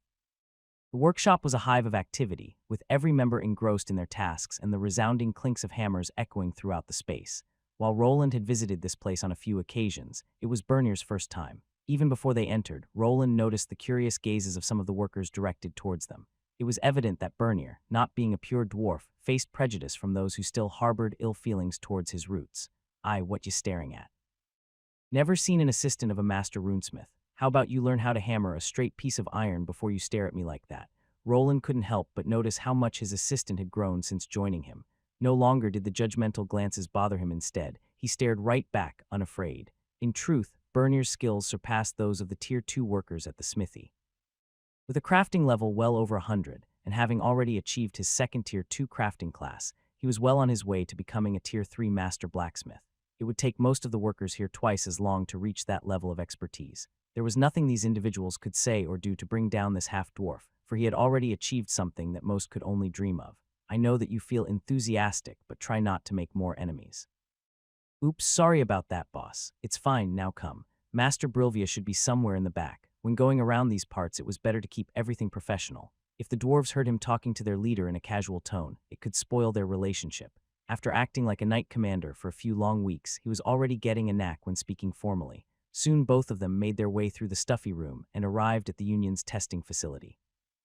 The Associate Master Brilvia's arrived. Open up the gate, lads. They reached a colossal gate situated at the far end of this immense smithy. On either side, they could sense the intense heat emanating from enormous cauldrons brimming with molten metal. Beyond this gate lay the enchanting section, where skilled runesmiths and enchantsmiths resided. Since the new mistress had taken over, this area had become the primary source of income and investments. High-level adventurers demanded the best of magical equipment, and here it would be assembled. Well, ye have finally brought your arse here, Master Wayland. Good day, Master Brilvia. Was that there? Don't reckon I've laid eyes on him afore. This is my personal assistant, Berniner. Assistant. Although Bernier had displayed a hint of arrogance when interacting with his fellow Tier 2 craftsmen, the atmosphere here was somewhat distinct. He stood before a revered master runesmith, someone who was on par with Roland, if not even superior in the eyes of the dwarves. The others were also skilled Tier 2 runesmiths with extensive training behind them. It was only natural for Bernier to feel a bit more hesitant this time. The only issue was that they soon discovered he did not belong to the same magical domain as the rest, making his presence in this chamber meant for enchanting highly unusual. Yes, is there a problem? He has been assisting me for years. I trust him more than any of your people. Nay, it's all good. Every craftsman worth a damn has at least an assistant like dat. The dwarven woman let out a chuckle as she spun around, playfully smacking the ear of a regular runesmith who had been gawking at Bernier. As the group began to move, Roland took the opportunity to observe their surroundings. In contrast to his own secretive underground cave, this place appeared more organized. It became evident that things were different here, as the magical craftsmen did not personally craft the base items at all. Instead, their assistants would bring them high or highest-rated items to be enchanted with runes. Quit your starin' at everything. I'm not staring. Roland, accustomed to donning his bulky armor and helmet that obscured his face, found himself exposed and free to gaze at everything around him. His eyes couldn't help but be drawn to the peculiar tools being utilized in the enchanting process. Some of the hammers were connected to unfamiliar cylinders, adorned with intricate runes. Upon closer examination, Roland discovered that these were mana canisters, enabling the smiths to compensate for their limited mana capacity. Unlike him with his enhanced stats, regular runesmiths and enchantsmiths couldn't sustain the same level of productivity at their current skill level. Further ahead, Roland stumbled upon a distinct section dedicated to intricate runic engravings on smaller objects. Skilled artisans meticulously worked on delicate jewelry pieces like bracelets, rings, and pendants.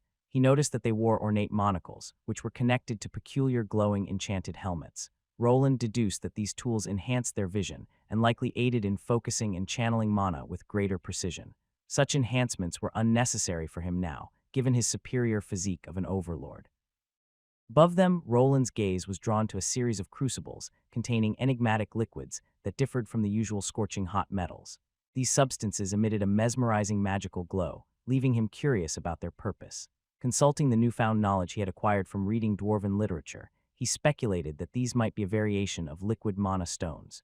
It seemed possible that these craftsmen had discovered a method to bypass the traditional smelting process altogether. Roland decided to further explore this intriguing prospect once he had established a stronger relationship with the craftsmen and gained their trust. Brilvia promised to cooperate with me after we are done with this project. I need to ask about those liquids later. While walking into another room, he continued to make mental notes about the technology he didn't recognize. While his full armor wasn't there anymore, it didn't mean that he wasn't wearing something that could record everything. His ordinary work attire still bore intricate runes, and a complex runic structure adorned his chest plate. This enabled him to gather diverse mana patterns, which he planned to study further at a later time. So this be your clever magical contraption. Ye'll need to break it down for me. How is it gonna bring in more coin than our usual goods? Upon entering the testing facility, he observed the assistants unpacking the box and carefully handling the golem unit. However, it wasn't the sole item contained within numerous orbs, adorned with intricate runes, and other objects were also present. Now, his task was to showcase the functionality of his creation and illustrate how it could lead them to wealth by utilizing the dungeon and the adventurers within. Hold on for a wee minute, you want us to make how many? I think 100 should be enough at first, but I can see expanding further to around 1,000. A thousand. While this be a well-made arachnid construct, and the runic designs are exquisite, I'm not sure how we'll be able to peddle so many these contraptions. Will the city lord or his daddy be footin' the bill for the manufacturin'? Lord Arthur. No, I thought that the union would help me out with that. We will, I'm sorry, but ye'll have to give me a bit an explanation for this, Master Wayland. Certainly I anticipated this reaction. Allow me to clarify. Roland found himself facing a group of dwarves, with Master Brilvia taking the lead and 3 other runesmiths standing behind her. It struck him as peculiar, considering that not too long ago he had been in their position. The 3 of them were examining his work, but it was evident that they didn't fully grasp the depth of his creations, as he had incorporated his advanced Tier 3 knowledge into them. The focal point of interest lay in the spider golem, commonly referred to as an arachnid construct by the dwarven craftsmen. While there were numerous existing models, they typically adhered to a standardized design. However, the one Roland was showcasing was extensively tailored to meet his specific requirements and desires. Among the significant alterations, a notable feature was a designated slot for inserting cylinders. This space served as the receptacle for the runic batteries he intended to incorporate into the city's future development and his growing connections with the dwarves. One of the most formidable challenges in the realm of magical machinery lay in the realm of energy supply. Various approaches had been explored to address this concern. Alakin's fluid in crystals offered a straightforward solution. In many ways, it resembled gasoline, which was widely used in the modern world that Roland originated from. However, akin to the finite and costly nature of the resource in his own world, Alakin's fluid in crystals were also limited in supply and required expenses for refinement. The small mine they had discovered within the dungeon held insufficient reserves to sustain the entire city. Magicians employed alternative methods to address this energy dilemma. A prime example was the construction of magical towers in regions abundant with mana. Wizards and mages sought to emulate nature by erecting these imposing structures in such mana-rich places. The heart of these magic towers possessed the unique ability to harness ambient mana from their surroundings, thus serving as their power source. This mechanism bore a resemblance to Roland's generators, but on a grander scale and with significantly higher associated costs. Unfortunately, the scale of these magical towers made it unfeasible to create smaller versions, restricting their applicability to only a handful of select locations. A third viable option entailed the utilization of legendary artifacts. These fabled items were imbued with such an abundance of mana that they could serve as an enduring wellspring of power. As far as Roland knew, the capital located at the heart of the kingdom relied on one of these legendary artifacts as its primary source of magical energy. Additionally, there existed more antiquated methods, such as invoking demonic rituals that tapped into the forces of chaos. As Roland pondered the diverse array of magical energy sources, his relatively straightforward generators seemed like an inherently advantageous solution. Unlike the grand magical towers, they weren't confined to specific locations and came in various forms and sizes. Roland was familiar with wind energy and geothermal sources, but he knew that his world offered numerous other options. Harnessing the power of dams and water currents was just one additional choice among many. Another potential energy source that Roland was aware of was atomic power, although he wasn't particularly well versed in its workings and was hesitant to experiment with it. While he speculated that magic could potentially enable the splitting of atoms, introducing such a profoundly destructive force into this world was not an easy decision to make. When the theory was out, many others would try to harness this power. He could see people like Rastix experimenting with the theories and potentially causing many deaths. Thus, sticking to regular runic batteries that had a similar capacity to regular mana fluid was enough. Let me bring your attention to the golem. As you can see, it has no power source, but one is not far away. Roland lifted a cylinder. It was approximately the size of a half-liter water bottle. The other craftsmen had already examined all the items that had come in the box, yet the runic battery seemed to leave them uncertain, with many of them unsure about its purpose and function. Are ye tellin' me that we contraption's the power source? Brilvia raised an eyebrow as she scrutinized the runes on the cylinder. Her surprise was entirely understandable, given that it was far too weighty to serve as a conventional power source. Typically, there should have been a canister designed for pouring in mana fluid, and she might have accepted it had the cylinder been hollowed out. However, in its current state, it didn't quite add up and left her perplexed. Yes, that is correct. The demonstration was underway. His battery made its way into the designated hole. The moment it connected, the wild golem started brimming with magical power. There were no latches to keep the power source from falling out, as it was just magnetized from all sides instead. No one would be able to get it outside without ripping out chunks of the golem along with it. It actually works. Wits inside dat tube. Are you using small artifacts, or are you mayhaps fuelin' it why your own mana? No, I'm not sensing anything like that. Did ye charge it aforehand? This makes no sense at all. The Union chief was taken aback when she witnessed the activation of the spider golem. She began posing questions, as it appeared to be a contraption that shouldn't have been functional. She diligently inspected the golem with various magical devices and tools, and after a thorough examination, she eventually reached a conclusion. Is this some kind of new power source, then? Did ye forge it yourself? You catch on quickly, Roland acknowledged with a nod. Indeed, I call it the runic battery, and it doesn't rely on substances like mana fluid or any specialized components. Everything it needs is embedded within the runes themselves. Why are you showing me this, then? Brilvia comprehended the profound significance of this invention and recognized its extraordinary value. It held the potential to completely transform the realm of runic crafts, because why not? He responded while shrugging. I came to terms with the fact that this wouldn't remain a secret indefinitely long ago, and as you may recall, we are still bound by a contract. I see your point. Roland had a clear understanding of how the world operated. He knew that even with a groundbreaking discovery, immediate implementation wasn't guaranteed. Mana fluid and mage towers would likely remain prominent energy sources for the foreseeable future. His runic batteries were merely an additional option, one that could potentially transform cities lacking mana-related regions. However, their adoption would necessitate substantial investments in infrastructure, such as wind turbines and other generators. Only after Albrook underwent a transformation into a city of runes, powered by these batteries, would the true significance of his discovery be fully recognized and embraced. Also, I think you won't prattle this secret onto anyone. Oh. Why is dat? Just think about it. When this runic technology proves its effectiveness, who do you think they'll turn to for guidance on its implementation? I see what you mean. It was a mutually advantageous arrangement for Brilvia and her team of runesmiths. As this new runic technology solidified into a proven concept, hordes of individuals and organizations would flock to her workshop, seeking the proven secrets of its success. In exchange for her guidance on future projects, Brilvia anticipated receiving substantial sums, potentially amounting to thousands of gold coins. However, she understood that her ability to provide such valuable advice hinged on Roland equipping her with the necessary tools and knowledge. "You cheeky bastard, what else are you planning?" "Not really much, but the runic batteries are just part of the plan. I need your workshop to help me to produce parts which I will mostly complete myself." So that's the catch, I guess you can call it that. The two crafting masters didn't delve into the specifics, but it was a practice common among seasoned experts like them. They entrusted the bulk of runic enchanting work to their subordinate runesmiths while reserving the more secretive and intricate runic structures for themselves. Roland's primary strategy, for the time being, involved maintaining exclusive knowledge on how to finalize the runic batteries and generators. He planned to safeguard this information by encrypting only the crucial components without which the entire structure would be non-functional. This approach allowed him to ensure his continued involvement was essential and prevented adversaries from reverse engineering the technology without his critical input. While this probably wouldn't last forever, it would give him enough time to make it worthwhile. Now, in addition to the batteries, I'd like to discuss this prototype and its potential for generating income within the dungeon. As I mentioned earlier, I require your workshop to manufacture 100 models precisely according to the schematics I've provided.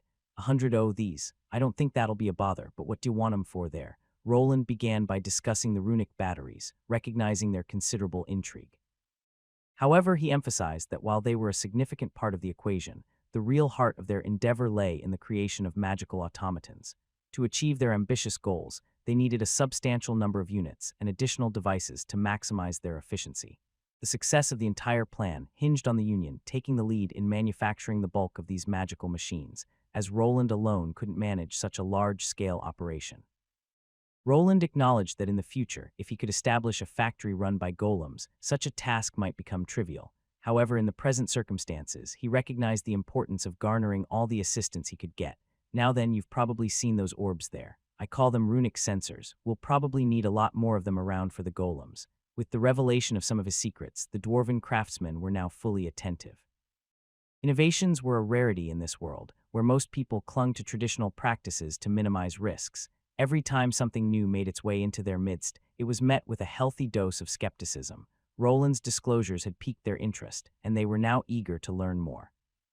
They don't need to be precise orbs, and your assistants should be able to create copies without our involvement.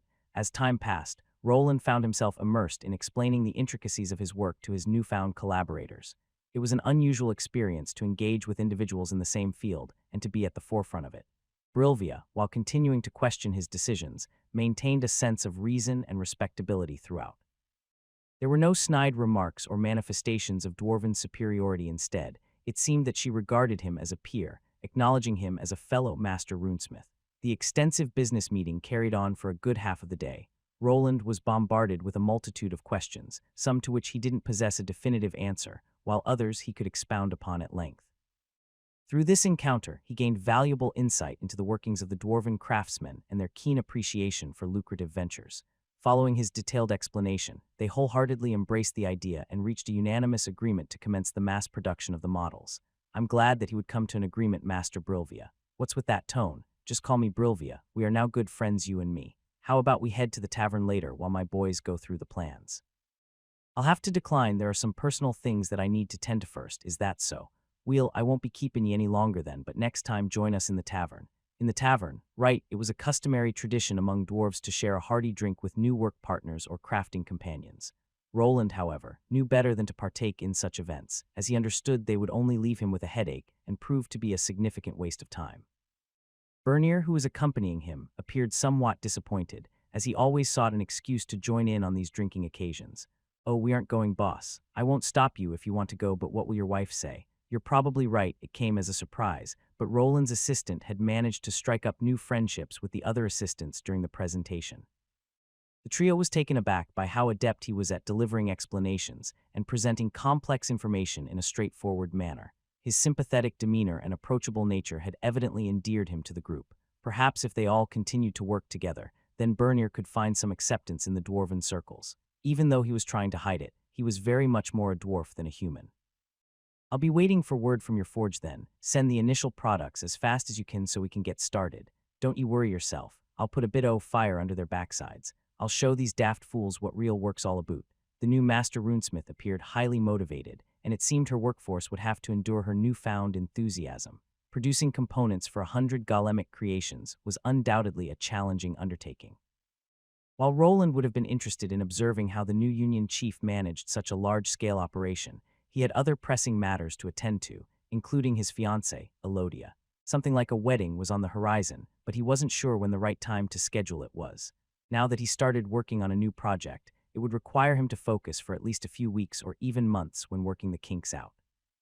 The golems were not the only products being made, as the dungeon would be getting some enhancements as well. Good to know. I'll be waiting for the shipment then. Their visit came to a close, and the newly crafted magical lanterns began to illuminate the streets. Bernier and Roland parted ways when strolling through the well-lit streets, with many soldiers offering salutes in Roland's direction as he passed by. Initially, he had concerns about being recognized as a knight commander, but now it didn't feel as bothersome. There were definite advantages to having a higher profile, with respect and reverence being among them. Deep within, Roland couldn't shake the fear that his newfound fame might one day bring him trouble. The thought of having his loved ones kidnapped and held for ransom was one of his greatest fears. As he neared the large, well-lit building, he continued to grapple with this ongoing dilemma. The orphanage that now stood before him was a place that harbored numerous orphans on the cusp of reaching the age of 10. In time, they would likely venture out into the world, each seeking to make their own mark. With his decision to unite himself with the woman who led the orphanage, Roland also felt a newfound responsibility for their well-being. The thought of having such a large group located so far from his own home troubled him. The lands he had purchased were his own, and they provided ample space to accommodate them all. Despite the potential for chaos, he believed it would ease his nerves if they relocated closer to the vicinity of his home. Oh hey, look at who it is, the handsome groom himself. As he contemplated the idea, Roland heard a girl's voice calling out to him. he instantly recognized it as Lobelia's, and alongside her, two other young girls were chuckling and smiling. Instead of replying, he simply nodded and made his way towards the entrance. While the notion of relocating the orphanage was taking shape, he knew he still needed to persuade his fiancée to fully embrace the idea. Abandoning one's home, steeped in memories, wouldn't be an easy decision. However, if he could win over the children, he hoped that Elodia might quickly follow suit. Another great day for adventuring. A great day. What's so great about it? A youthful woman let out a sigh, promptly followed up by a wide yawn. The gentle rays of morning sunlight cascaded over the rough terrain as a quartet of adventurers journeyed toward the entrance of the dungeon. They weren't the sole group drawing near. Numerous other parties of comparable size were also converging on the same destination. This had become the customary morning ritual for all, a profession they had been dedicated to for several years. Cheer up, Kara, we are now silver adventurers. We have proven ourselves to everyone, and the best part is respect. Respect. No money, of course. We can now finally afford things like this. Ruddy raised a large sword up that none from the party had seen before. There was a triumphant grin plastered on his face as he presented this new prized possession, a magical runic bastard sword. The air seemed to shimmer around the weapons, casting an otherworldly glow that danced around its intricately carved surface. The sword was an awe-inspiring blend of artistry and power, a testament to both the craftsmanship of its creator and the magical energies it contained. The hilt of the sword was crafted from polished ebony, adorned with a pattern of engraved silver runes that seemed to pulse faintly as if imbued with a life of their own. The crossguard was nice and firm and protected his hand that was now wrapping itself around the hilt. The blade itself was forged from rare alloys which were said to conduct mana better than the norm. The runes weren't merely decorative, as they could produce more than one magical effect at a time. Oh, did you get that from Sir Wayland's shop? Heard that he hasn't been making that many items recently. Yeah, he went back to work. This one was on display, so I just needed to get it. It can hold twice the normal amount of charges than a regular runic blade. Only twice as much. Why not triple? The girl responded playfully, finding amusement in the young man's exaggerated reaction to his new sword purchase. As the group reached Tier 2, they decided to utilize the dungeon as their training ground. However, despite upgrading their equipment, they found their progress starting to plateau. Like many other silver-ranked adventurers, their advancement had come to a standstill. There were several factors contributing to their halted progress. Firstly, they encountered stronger and more formidable monsters, which made their battles more challenging and time-consuming. Additionally, the increased travel distances within the dungeon added to their time investment. However, their primary concern was their safety. The dungeon's structure had undergone a transformation, transitioning from divided floors to one expansive open space. This change introduced new adversaries, initially starting with flaming salamanders, but escalating to flame golems. Venturing recklessly or without caution in this unforgiving dungeon could easily lead to a fatal outcome. Moreover, the presence of bandit groups added another layer of danger. These opportunistic criminals preyed on injured adventurers, creating a constant threat that loomed over every aspiring adventurer's head. It was widely acknowledged that the majority of people never progressed beyond the silver rank. The income they earned from defeating weaker Tier 2 monsters was sufficient to sustain their livelihoods. After enduring years of challenges as novice adventurers, some individuals were unwilling to exert the same level of effort and opted for the path of least resistance. However, this particular group had not reached that point yet, as their aspirations extended far beyond mere mediocrity. So where shall we venture today? I propose we continue hunting salamanders. They are relatively easy to defeat, and their meat fetches a good price too. Salamanders again, why not venture beyond the river? I've heard rumors of lava slug nests there. A well-placed ice bomb should do the trick. The group of 4 adventurers, all ranked silver, gathered in front of the dungeon. Kara was cautious, preferring not to rush, while Ruddy was eager to forge ahead. He believed that the more challenging the monsters they faced, the faster they would level up. Though the risks were present, he was convinced they were worth taking.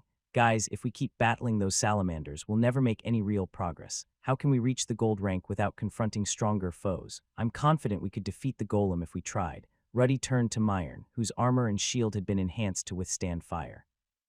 What good is that shield and armor if you only use them against salamanders? I bet they could withstand a few blows from a golem too. Even Sansa and Kara, who had been more cautious in their approach, were starting to be persuaded. They had spent a significant amount of time proceeding with caution after an incident that nearly cost them their lives. Since then, they had taken the safer route, avoiding any major crises. Now, however, they were growing restless and yearned to test their limits and see just how far they could truly go. I don't know, what if we get stuck like last time? There probably won't be anyone to save us. You're worrying too much. We are much stronger now than we were back then, and we also have all this magical equipment. The group deliberated further, their attention eventually shifting towards the entrance of the dungeon. In the wake of the Lick's escape, there was a noticeable increase in the number of guards stationed around the entrance, as well as a surge in the presence of other adventurers. With the discovery of Tier 3 monsters, the city's population had grown significantly. "Hey, what's happening over there?" Kara inquired, gesturing towards a sizable crowd gathered before a stage where a group of dwarves were showcasing something. "Are they attempting to peddle their wares once more? Perhaps we should disregard them." "It's likely just another worthless trinket or some such thing," Ruddy suggested while trying to push through the crowd that had formed. However, before they continued further, he spotted a familiar face among the dwarves. The person there was someone that all of them knew, Bernier, the assistant of the city runesmith that was now known as the Knight Commander. "Hey, isn't that person from the Runic shop?" Ruddy asked while Kara and the others stopped to look. "Yeah, I've seen him around there. Doesn't he work there?" "Are they selling something here?" She nodded in affirmation, confirming his question, and now their collective gaze was fixed upon the scene. This particular group held a deep appreciation for the city's runesmith, as they had been the beneficiaries of affordable magical weapons and cost-effective repairs. These offerings had propelled their dungeon exploration at an accelerated pace and played a significant role in their attainment of Tier 2 classes. If the Runic shop had something to sell in this gathering, their attention was fully captured, eager to hear what was being presented. "What are those, some type of armbands? Damn, there are too many people, I can't really hear what they're talking about. It seems they are handing out some samples of a magical item. It's supposed to act as protection in the dungeon." Sansa responded to Ruddy's attempt to maneuver through the crowd, using her heightened sense of hearing to discern the details of what was transpiring. It became clear to her that the dwarves were distributing a magical armband, supposedly imbued with a protective enchantment of sorts. "What? They are giving out free samples. We should get some." Ruddy eagerly embraced the opportunity, and the rest of the group followed suit, expressing their agreement with nods. A large box containing numerous armbands was available, and soon other adventurers began selecting their own. When it came to receiving complimentary items, individuals in this profession required little persuasion. Without hesitation, they swiftly adorned the armbands, unaware of their specific functions. Curiosity piqued, Ruddy glanced at the metallic armband encircling his wrist, noticing intricate runes etched upon it. He attempted to infuse it with his mana, but no discernible effect manifested. Thus he turned to the person that was there for the announcement and asked, "What is this armband supposed to do anyway?" They mentioned something about it activating automatically when the time is right, and something to do with assistants arriving. Sansa proceeded to explain, drawing upon the details provided by the dwarves during their announcement. However, due to the sizable crowd and the commotion, it was challenging to discern the true purpose of the armbands. Nevertheless, this lack of clarity did not dampen their enthusiasm. After all, the items were imbued with magic and were being offered at no cost. Even if the armbands didn't exhibit any immediate effects, the group remained unfazed, confident that they could potentially sell them for a modest sum at a later time. "Should we really be wearing these?" asked Kara, who instead of wearing the armlet placed it inside of one of her satchels. "Why not? Think they will explode or something." Contrary to the rest of the group, Ruddy opted to fasten the armband around his sword arm. He possessed unwavering trust in the craftsmanship of Wayland the runesmith and believed that, with the assistance of Wayland's team of dwarves, there was nothing to fear. The group, now equipped with their armbands, ventured into the depths of the dungeon, encountering unfamiliar faces along the way. "Hey, aren't there a lot more of those dwarves here? They don't look like they are part of any adventure party. They also don't look like miners. Are they blacksmiths?" Kara directed her question to the group, her gaze fixed upon a cluster of 10 dwarven men who were diligently hammering a metallic contraption into the dungeon wall. The structure resembled a storage locker, albeit of modest height. It appeared that their intention was to embed it within the wall, leaving a portion protruding outward. Kara noticed a small door on the front of the contraption, but it seemed too narrow for anyone to pass through, except perhaps a gnome or halfling. "What do you think they're doing with that peculiar thing?" Kara asked, her curiosity piqued by the dwarves' actions. Her party members had no idea what it was about, but the runic shapes on the outer shell told them that it might have something to do with the armbands that they received. Additionally, the presence of other mysterious boxes being transported further fueled their curiosity. Despite their uncertainty, they pressed on, focusing on their duties as adventurers, eventually forgetting about the armbands they had acquired. After a few days had passed and the dwarven activity in the dungeon subsided, the group decided to venture deeper into the lower levels. Their initial objective was to continue hunting for salamander meat, but as they progressed, they couldn't resist the allure of exploring further. "Are you sure about this?" "What's not to be sure about? We just toss it in and the slugs die. Easy experience and materials." "Fine, just be careful." Ruddy's confidence was infectious, and the group readied themselves for the encounter. They donned their magical gear and advanced cautiously into the cave, where the volcanic slugs writhed and hissed in the searing heat. The cavern was sweltering, and the air was thick with the acrid stench of molten rock. As they neared the cluster of slugs, Ruddy reached into his bag and retrieved the runic ice bomb. The magical device gleamed with an icy aura, a stark contrast to the fiery surroundings. With a swift motion, he hurled the runic ice bomb into the midst of the slugs, where it exploded in a burst of frosty energy. The effect was immediate and spectacular. The volcanic slugs, unaccustomed to such cold, froze in their tracks. Their fiery shells cracked and shattered, revealing their vulnerable cores and guts. The adventurers wasted no time, launching a coordinated assault on the immobilized creatures. Swords slashed and arrows pierced the air as they made quick work of the slug monsters. Within moments, the once menacing creatures were reduced to shattered, frozen husks. The adventurers stood triumphant amidst the icy carnage, their victory over the volcanic slugs a testament to their growing prowess. "Haha, what did I tell you? You were right, this was easier than I expected," replied Kara while wiping some sweat from her brow. "Don't get too comfortable. We've still got to collect the valuable materials from these slugs and be on our way." As they began to harvest the valuable components from the slain slugs, they heard a distant rumbling. It started as a low growl but quickly escalated into a deafening roar. The ground beneath their feet trembled, and rocks and debris fell from the cave's ceiling. "What's happening?" Sansa exclaimed, her eyes wide with alarm. Before anyone could react, the wall of the cave nearest to them exploded outward, and a horde of enraged volcanic slugs poured into the chamber. They hissed and spat streams of molten lava as they advanced, their fiery bodies glowing with rage. "Damn, was there a breeding ground behind that wall?" Myron yelled while activating his runic shield effect that provided a frosty shield. The adventurers scrambled to defend themselves, but the sheer number of volcanic slugs was overwhelming. The fiery creatures closed in, and the battle turned into a desperate struggle for survival as they began their escape. "There are too many of them, we must escape." Ruddy's voice echoed as he conjured yet another runic ice bomb. With a swift motion, he hurled it towards the horde of shell-less slugs, their slimy forms writhing in the dim light. Realizing that the sheer number of these grotesque creatures made it impossible for the bomb to incapacitate them all, he swiftly pivoted and broke into a sprint. Escape was their sole option, and fortunately the exit was just a short distance away. "I told you that it was too soon to come here. What?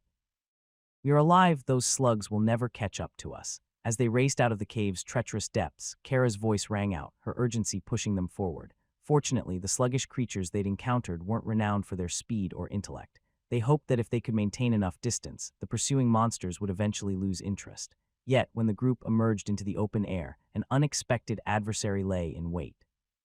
It took the form of a colossal creature, crafted from volcanic rock, a formidable opponent known as a volcanic golem, a being often seen as the final boss guarding the entrance to the lower levels. Without hesitation, the volcanic golem swung its colossal arms at the first unfortunate soul in its path, Myron.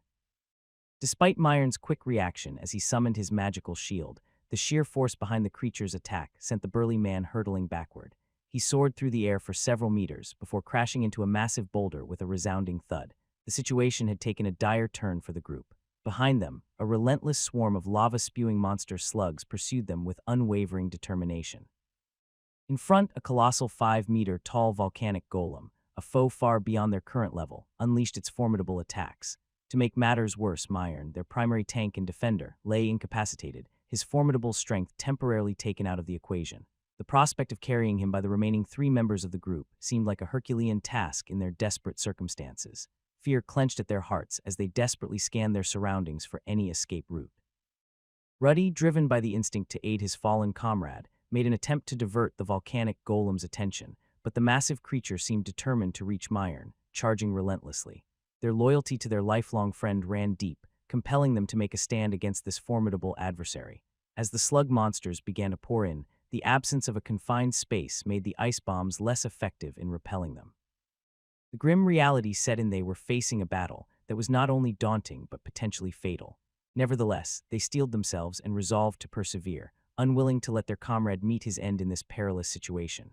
However, unbeknownst to the group, a small armlet that had been securely fastened around Myron's wrist continued to emit a subtle, glowing radiancy, a phenomenon that had been ongoing for quite some time. Their moment of revelation arrived as 2 peculiar arachnid creatures suddenly materialized from the distant shadows. These enigmatic beings wielded potent magical abilities, which they promptly unleashed with pinpoint precision. Initiating rescue maneuver, please stand back and evacuate to a safe location. A woman's voice emanated from the 2 metallic spiders, urging them to flee.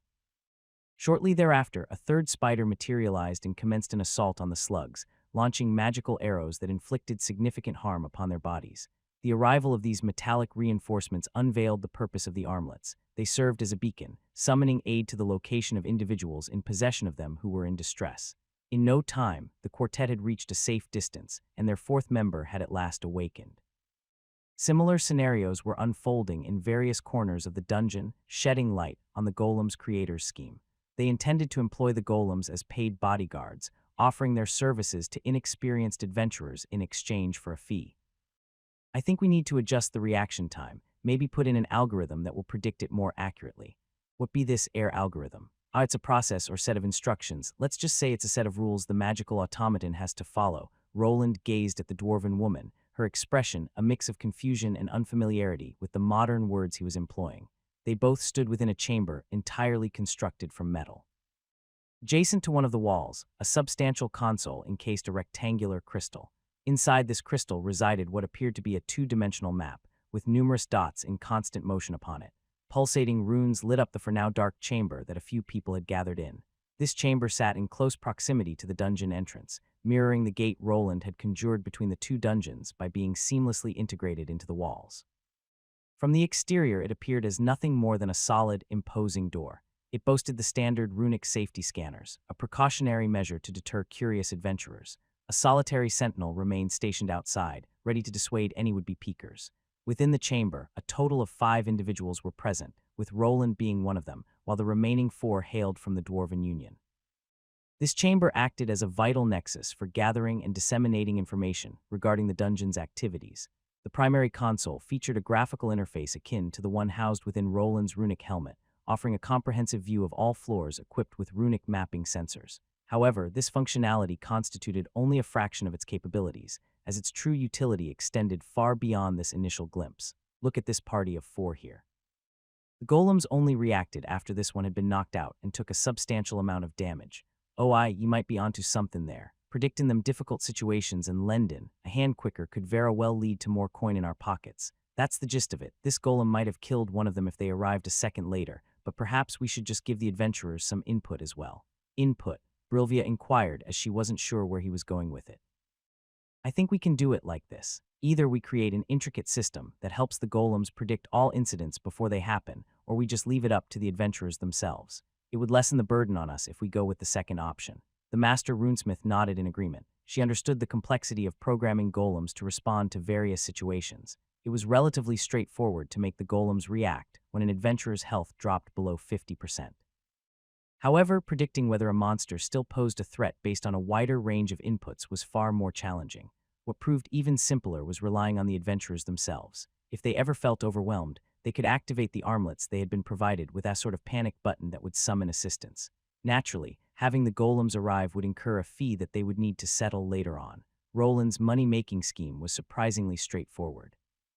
He aimed to capitalize on the hundreds, and eventually thousands, of adventurers who frequented the dungeon. The production cost of the armlets was minimal, allowing them to be distributed free of charge. However, when the golems intervened to rescue adventurers from formidable opponents, a substantial fee would be required. Additionally, Roland planned to introduce a subscription model that would reduce the size of the one-time payment. He anticipated that these automatons would eventually police the entire dungeon, greatly enhancing its safety while simultaneously boosting revenue for the entire city. The more adventurers that survived their expeditions, the more money would flow into the city's coffers. By extending the lifespan of these revenue generators, the city could thrive even further. Roland's scheme was multifaceted, ensuring the satisfaction of all parties involved. I guess the only downside will be on the adventurer part. They might grow accustomed to the golems, and their own combat skills will take a nosedive, though that's not really my problem. Dungeon operated like a natural Darwinian system, where only those who accumulated sufficient experience and put in the effort could reach higher levels of power. The presence of golems in the dungeon meant that more individuals who might have otherwise perished during this process would now survive. These survivors might not be as seasoned as the veteran adventurers of old, but this didn't concern him. The greater their reliance on the golems and his products, the more profit they would accumulate. He was still a craftsman and a businessman at his core. As Roland explained his plan to Brilvia and the other dwarves, they began to see the potential benefits. "Ye have got yourself a clever plan there, Master Wayland. It'll be much easier if we just concentrate on improvin'. The golems instead that algorithm that ye speak I think that would be best for now. We are already stretching ourselves thin. Roland and Brilvia exchanged knowing nods, well aware that there were moments when cutting corners became a necessity. If only they had a rune mage to assist in refining the golem's operating systems, everything would have been much smoother. However, the dwarven craftsman excelled in crafting the hardware, leaving Roland occupied with his other ongoing projects and pressing concerns. It was somewhat peculiar how little interest they showed in delving beneath the surface of the golem's mechanics. Their strong preference was to adhere faithfully to tradition, seldom entertaining deviations from the tried and true designs. I guess if you agree, then we'll go with that method. Let us instead focus on bringing enough golem units to cover the whole dungeon. I agree. The two master craftsmen exchanged nods, their silent understanding palpable, while the hushed group of Tier 2 runesmiths remained discreet. Roland was still acclimating to the responsibilities that came with his respected Tier 3 classification. Though unsure of the craftsman's personal feelings toward him, he did perceive a level of respect for his skill as a competent runesmith. The trio of runesmiths found themselves utterly baffled by the workings of the mapping device, and Roland had no intention of sharing its inner workings without proper compensation. Now then, how is the storage facility working? I'm glad that ye asked. Come this way and see for yourself. The metallic chamber wasn't the sole feature in this area, it served as an entrance to an entirely separate facility.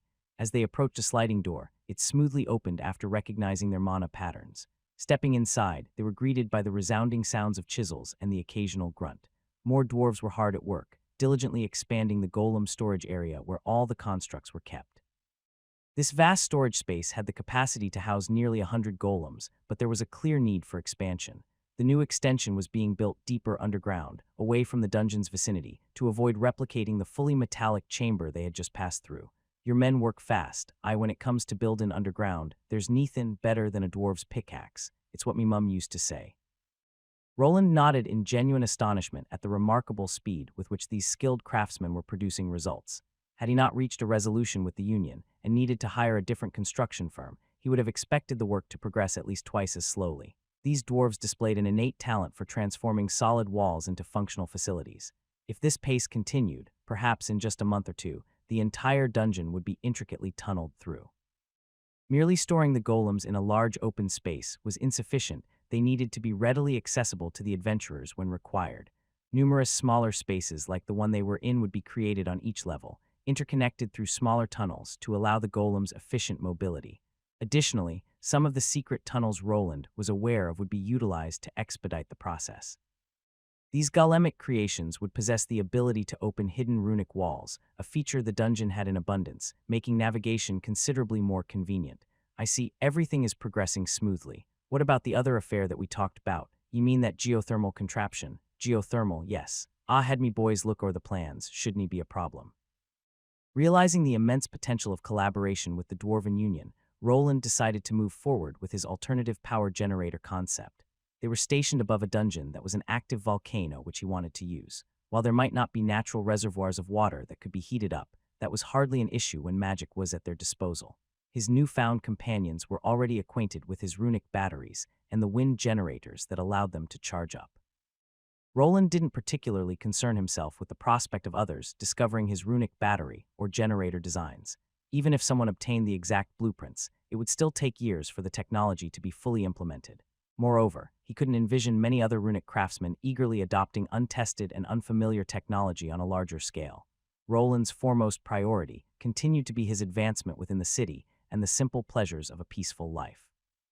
What others did beyond the city's boundaries, or how they utilized his creations, held little sway over his interests. While a more hands-on approach might have potentially generated greater wealth and fame, those pursuits were not the driving force in his life. He cherished the moments spent with the people and things that held a special place in his heart, content in the pursuit of a life filled with those he held dear. Good, then keep me informed and I'll get back to my side of the deal. Expect a new shipment of runic batteries soon. AWWUO, hey, what did I tell you? Stop bothering Agni. Upon his return home, Roland was met with an entirely different scene. Instead of the burly dwarven men and the clang of work, he was welcomed by the joyful laughter of children. They frolicked outside the main compound, their energy unrestrained as Agni and Elodia diligently supervised the little rascals.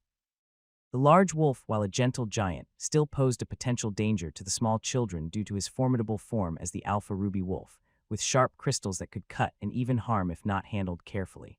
"Oe, what did I just tell you?" One of the children recoiled, their finger oozing blood after poking Agni's tail. As the child teetered on the verge of tears, Elodia shook her head in disapproval. Just then, another girl made a dramatic entrance. The compound walls were notably high, and an electrified fence guarded them, but these obstacles posed no challenge for the young lady. She seemingly materialized in the air, executing a graceful somersault over the defenses and landing soundlessly right next to the child on the brink of tears. "Adventurers don't cry over such trivial things," she rebuked the child, her voice gentle yet encouraging. "Didn't you want to become a famous adventurer?" She called out to the young boy who was on the verge of tears. His age was around 8 years, which meant that he still lacked his first class. The young lad nodded and managed to hold back his tears as he gazed at the young woman with the long ears. She smiled warmly at the child, ready to offer further words of encouragement, but before she could continue, Elodia swiftly intervened with a smack to the back of her head. "Stop setting a bad example for the kids, and use the door like any normal person would," scolded Elodia. "But big sis, don't big sis me, you know what you did." Yes, the young woman was none other than Lobelia, the half-elven archer who had attempted to rob him during his initial foray into the black market. Not too long ago, both she and her brother Armin had achieved their Tier 3 class progression, solidifying their status as skilled and elite adventurers. While they still needed to attain their Platinum Adventurer rank, Roland couldn't foresee them encountering any significant obstacles on that journey. Name: Lobelia L. 151. Classes: T3 Silent Master Marksman L1. T2 Silent Arrow L50.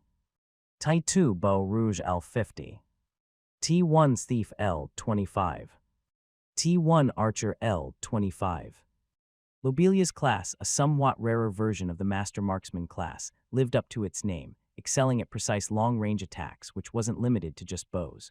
Her expertise extended to throwing knives and crossbows, enabling her to utilize a variety of class skills. This realization sparked an idea in Roland about how to craft her new runic equipment. With her having reached this level of prowess, he understood the need to take her more seriously. Both she and her inquisitive brother stood among the few individuals he genuinely trusted not to betray him in times of uncertainty.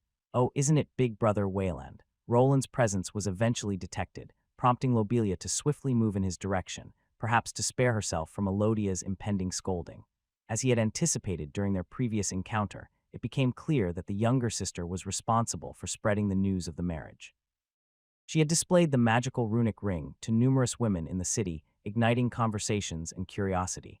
Surprisingly, several men had later visited his shop in search of similar magical jewelry pieces.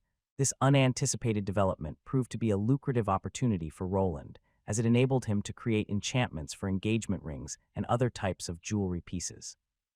The enchantment he had used on Elodia's ring produced a holographic image of them sharing a loving embrace, accompanied by a tune she cherished.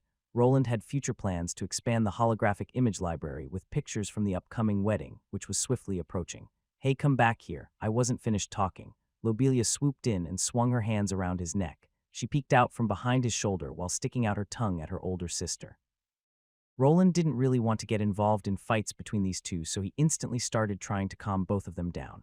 Why don't we all calm down? How about we go inside and eat something instead? That's a good idea, but let's wait for that big oaf to get here. He should be arriving soon. Hey, don't make decisions on your own, Elodia scolded her, still angry about the situation. Lobelia, eager to ease the tension, quickly changed the topic of conversation. Instead of pursuing her younger sister, Elodia finally decided to assist the injured child by administering a drop of healing potion that would swiftly mend the small injury on his finger. In no time flat, the boy's teary eyes were gone, and he quickly sprinted off towards the same wolf that he poked.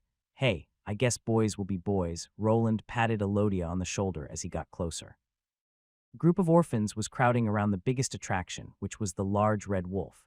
Agni's usual residence was in front of the store as he acted as a secondary bodyguard. His imposing form caused even the Platinum adventurers to act civil and respectful. I guess both Roland and Elodia gazed at the children, each lost in their own contemplations.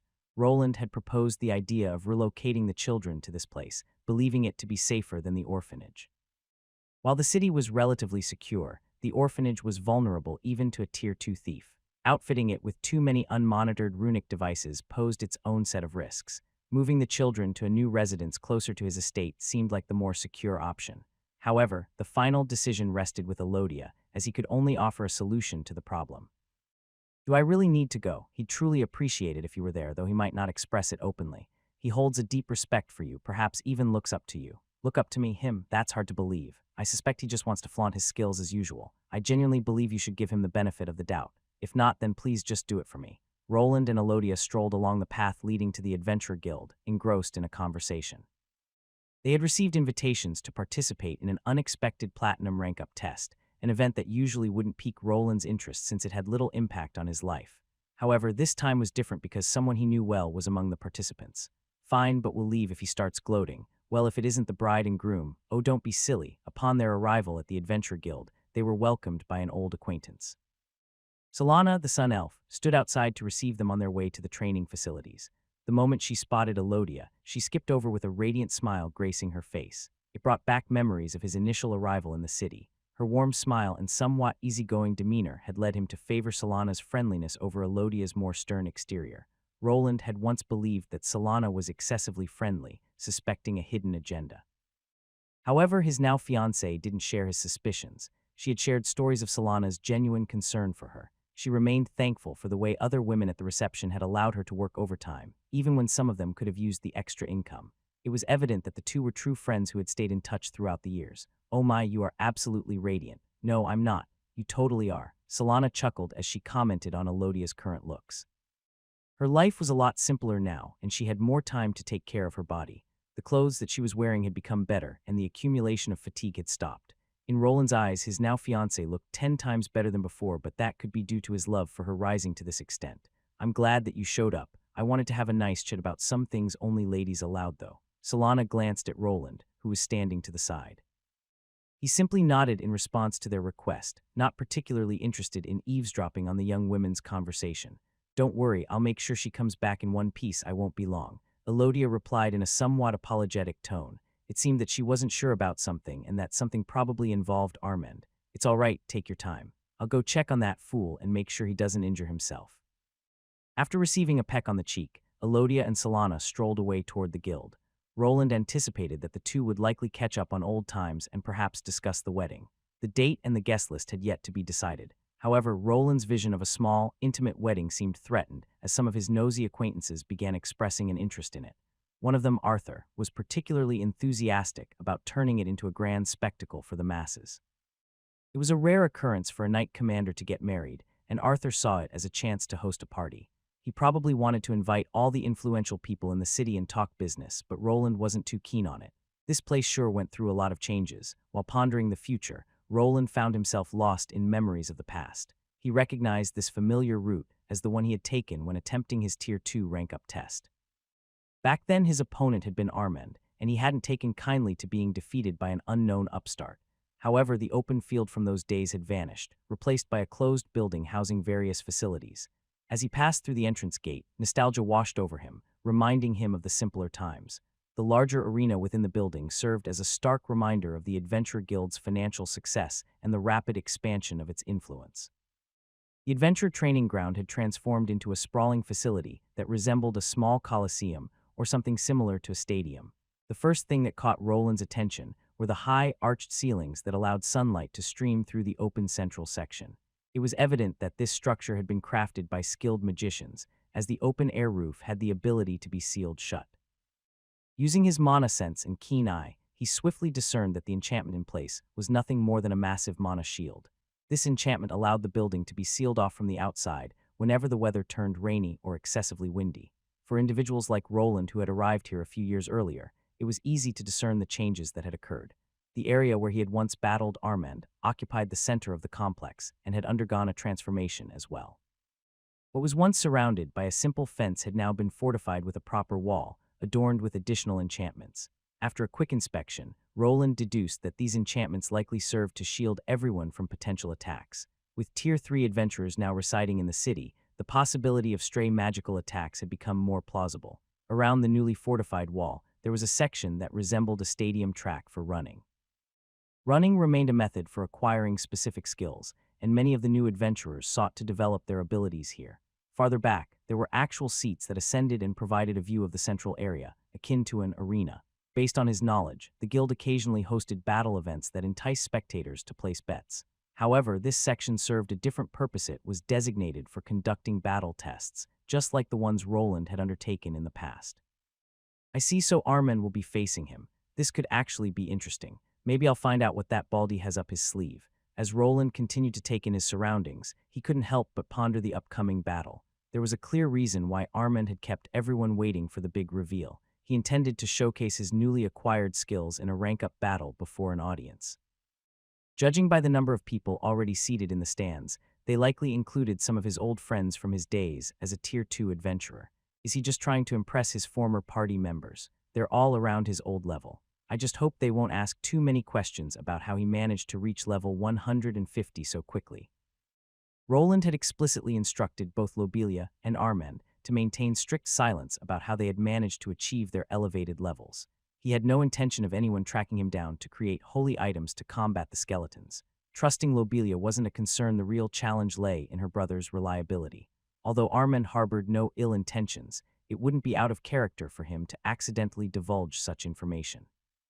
Fortunately, his position as a knight commander granted him the ability to deny any claims. The prospect of the Solarian Church probing into allegations of holy artifacts was something Roland was set on avoiding at all costs. How did you level up so fast? This makes no sense, you bastard. Haha, I'm just that talented. This makes no sense at all. You were 5 levels below me just recently. How did you do it? Tell me. No can do, my friend. It's a trade secret. As Roland approached, his enhanced hearing picked up on a conversation between his brother-in-law and a group of other adventurers. One man, who appeared to be an archer, seemed visibly frustrated, rubbing his head while engaged in a heated exchange with the smug-looking Armand. Armand's usual habit of flexing his imposing arms drew the attention of some of the women present, which was a common occurrence. Being a Tier 3 class holder, he was part of the elite, and it wouldn't be surprising if many admirers made their interest known soon. I hope he can keep it inside of his pants. He did manage to remain childless for so long, so this shouldn't change anything. In this world, items like condoms did not exist, but there were alternative contraceptives that facilitated intimate relationships. Ancient alchemists had already developed potions that provided protection for a woman's womb against unwanted intrusions. Additionally, there were enchantments that individuals could wear to achieve similar effects. Roland and Elodia had opted for this enchantment, which enhanced their intimacy and pleasure, but came at a higher cost to maintain than modern world alternatives. These solutions were one of the reasons that the red light districts could mostly operate cleanly without any of the working ladies being burdened by a surprise. Name: Armand L. 151. Classes: T3 Frenzied Warmonk L1, T2 Fist Berserker L50, T2 Pugilist L50, T1 Warrior L25, T1 Brawler L25, a Frenzied Warmonk class. Roland opted to slow his pace as he neared the group of adventurers. He wasn't particularly interested in getting to know them, and his new position as a knight commander added a layer of discomfort. Instead, he focused on accessing Armand's status screen and examining the class he had acquired after passing his ascension trial. It was evident that Armand had joined the ranks of the Berserkers, a class that came with a significant drawback. Frenzy was an advanced form of the Berserker status that bestowed significant stat boosts to the user across the board. It was considered superior because when not used to its fullest, it allowed the person to maintain their sanity more effectively. However, if employed for an extended period, it could lead to an uncontrollable, mindless rage, transforming the user into a ferocious berserk monster. In this state, their stats would continue to surge even further, enabling some people to employ unconventional tactics. I've heard that they sometimes deploy lone berserkers to clear out monster encampments on their own. As long as there are enemies nearby, the frenzied state will persist, and the stat increase is nothing to underestimate. There were tales of frenzied monks taking out swarms of monsters and even entire battalions of soldiers. Armand's class should have granted him the ability to harden his skin to an incredible degree, a class that benefited from wearing less armor and thrived on sustaining wounds to fuel their passive abilities. The real challenge lay in managing the relentless rage, usually achieved through the use of potions or the intervention of priests skilled in calming magic. It would have been better if he told me this sooner. I might have been able to prepare something. Wayland, you have finally come. Please don't say it like that. Muttering under his breath, Roland reluctantly approached Armand and the group of individuals he was conversing with. Aside from the irritated Tier 2 archer, there were approximately 8 women clustered around Armand, evidently vying for his attention and favor. To his dismay, his foolish brother-in-law was waving enthusiastically in his direction with a silly grin plastered across his face, compelling Roland to approach the group. Fortunately, before things could escalate further, reinforcements in the form of his sister-in-law, Lobelia, arrived. "Hey, you big idiot, what are you causing such a commotion for?" As Lobelia scolded Armand from what seemed like an elevated position, it became apparent that her new class had bestowed upon her a level of nimbleness and agility she hadn't possessed before. She moved gracefully, akin to a spider monkey, effortlessly leaping from high places and traversing through forests without making a sound. With her presence and ability to manage the situation, Roland felt relieved and could simply revert to his default mode of nodding and grunting. Make way before the great knight commander. However, instead of improving the situation, Lobelia made it even more awkward than before. She promptly disclosed Roland's noble status to everyone present, causing the previously chatty adventurers to abruptly fall silent, clearly uncomfortable in the presence of someone of his stature. Not everyone was acquainted with his true face due to him usually wearing armor to cover it. "What are you? Just leave it to me." After winking, she turned to the group and started talking.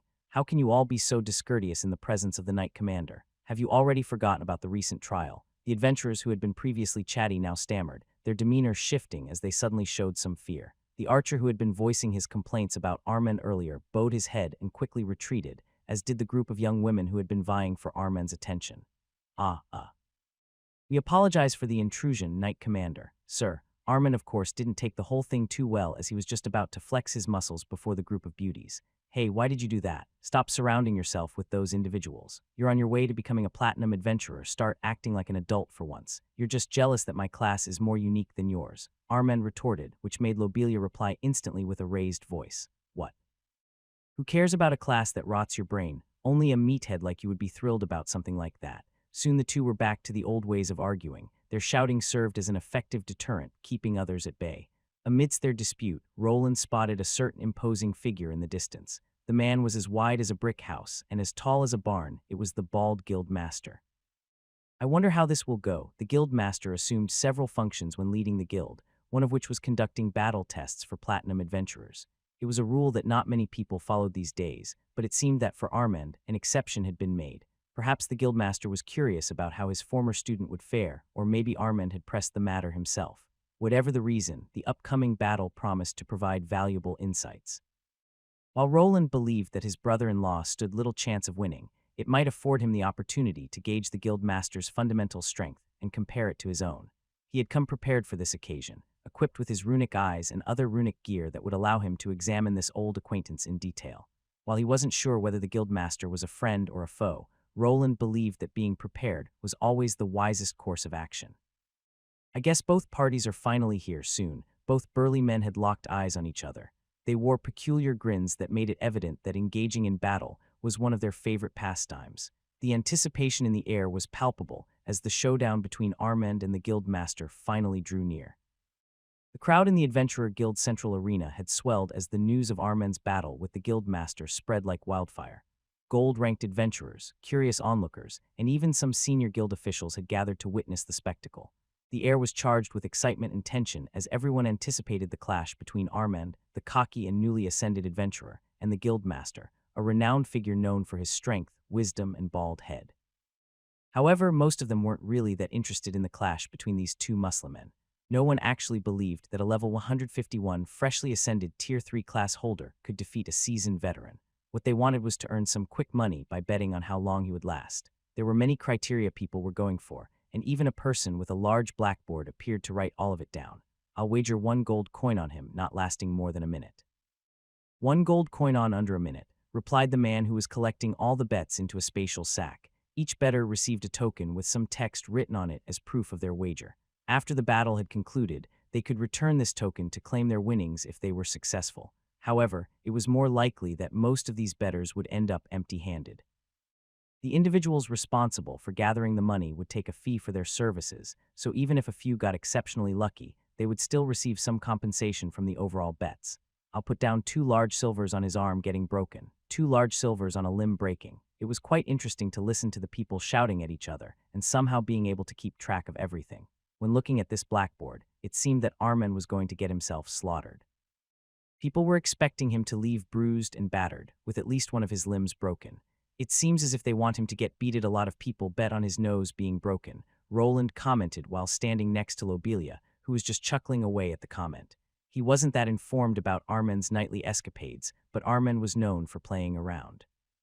Some lady adventurers had fallen under his spell, and now that he was about to join the ranks of the Platinum Adventurers, more of them decided to show up. Some of them were even waving and shouting at him, clearly wanting to get into his good graces. That idiot will let this get to his stupid head, I just know it. I sure hope he will be smart about it. I don't want to become an ant just yet. An ant? Roland asked, not really following what Lobelia was getting at. While Armen wasn't the brightest, he had been successful in not producing any offspring. This, however, could also be attributed to the fact that women didn't see him as good father material. Just think about it, Platinum Adventurers earn a lot of money. I'm sure some of those vixens will try using those fertility potions. Ah, you're right, we do have those, Roland replied, now understanding Lobelia's concern about the potential consequences of Armen's newfound fame and wealth. While there were potions to keep people from producing unwanted offspring, there were others that did the exact opposite. There were ones that could guarantee ones being created. If Armen didn't watch himself, he could be forced to become a father quite soon. I'm feeling bad for those kids already. Speaking about kids, what about you and Big Sis? Any plans yet? Huh. Roland's face turned a faint tint of white as Lobelia's question caught him off guard. He had always been the quiet and reserved one, and discussing such personal matters with Lobelia, especially in the midst of the bustling Adventurers Guild, was not something he had anticipated. Well, we haven't really discussed it. Roland stammered, his gaze darting around as if seeking an escape route from the awkward conversation. Lobelia couldn't help but giggle at her brother-in-law's discomfort. Come on, Wayland, you can't avoid this forever. Elodia isn't getting any younger, you know. I don't think this is the right time and place for such a conversation. Look, they will be starting soon. Roland scratched the back of his head nervously, skillfully evading the question entirely. However, this didn't mean that he hadn't thought about it at all. In this world, people created families much faster, more akin to the earlier stages of humanity's existence in the world he came from. It wasn't unusual for someone his age to already have 1 or 2 children running around the house. Given the prevalence of orphans everywhere, Roland assumed that Elodia might not be particularly interested in having children of her own. This assumption led him to avoid bringing up the topic, and with the busy nature of their lives, there wasn't much time for discussions like these. Perhaps, after the wedding and everything settled down, he thought he might need to have a conversation with her to understand her desires and share his own thoughts on the matter. There was also another reason why he usually tried to avoid this issue. It involved his father in this world, Wentworth Arden. Even though they weren't related by blood, Roland considered the man to be an inexcusable bastard. Wentworth had allowed the original Roland to perish by neglecting the strange illness that had afflicted him. Moreover, Wentworth's multiple wives had only created tension among the numerous sons and sisters. It was something Roland did not want to happen in his own family. Well, fine, but you better give it some thought. We'll talk about it when the time is right. Roland finally conceded, a small smile tugging at the corners of his lips. For now, let's just focus on Armen's predicament. I hope the guild master won't hurt him too much. Both of them focused on the men inside the ring. They were slowly approaching each other with different expressions on their faces. Armand, as always, seemed quite smug, wearing a large, confident smile as if he genuinely expected to win. The guild master, on the other hand, remained stoic and even somewhat bored with the entire spectacle. The tension in the arena reached its peak as the two combatants closed the distance between them.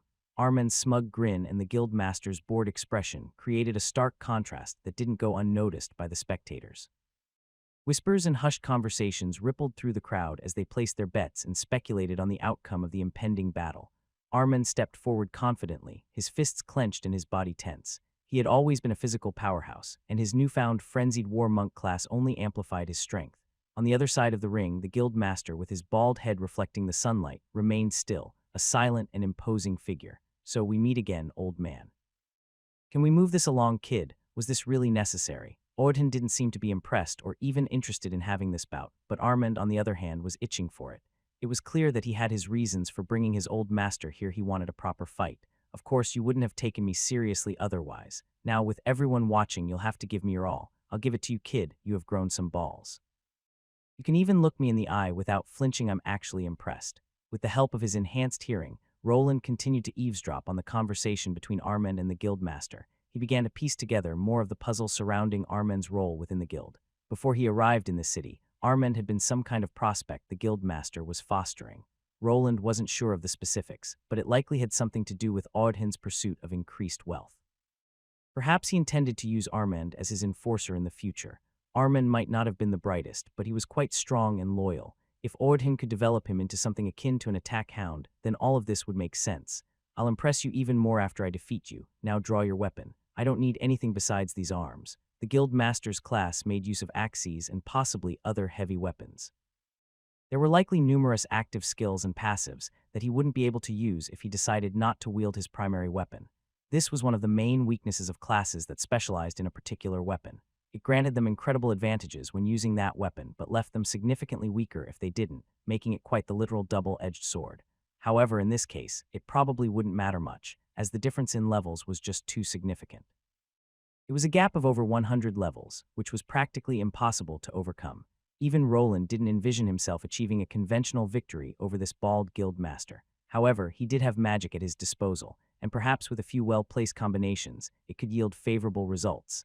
Despite the vast level difference, he still hoped to discern something that might offer a hint on how to defeat this guild master should a conflict arise between them. Quiet, it's going to start. The guild master Ordhin finally decided to take this challenge a bit more seriously. He didn't assume a fighting stance, but instead visibly began tensing his muscles. He was wearing a leather vest, which started tearing due to the noticeable increase in muscle mass. It was some type of buffing skill that made his already imposing physique look even larger than before. His upper body became exposed as the leather shirt flew to the side. Without moving, he simply beckoned Armen forward with a subtle motion of his chin.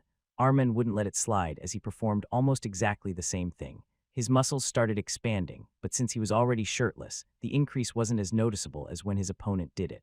Armen charged forward with remarkable speed for someone of his size, closing the gap between him and the guildmaster in the blink of an eye.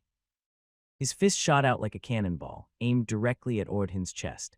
It was a powerful and straightforward attack, typical of Armen's brawler style. The speed of Armen's attack left some of the audience in awe, but the response to it shocked them even more. Ordhin didn't move a millimeter from the spot where he was standing. Instead, he just puffed up his chest and received the blow directly to it. A blast of wind pressure was created as Armen's punch clearly connected, the force strong enough to blow some of the onlookers' hair around. However, the more astonishing thing was the complete lack of any movement or injury to the guild master, who just stood there with a smirk on his face. Is that all? Are you sure you're aiming to become a platinum adventurer and not just a gold one instead? Ordhin taunted, his confidence unwavering and his body just waiting to receive more.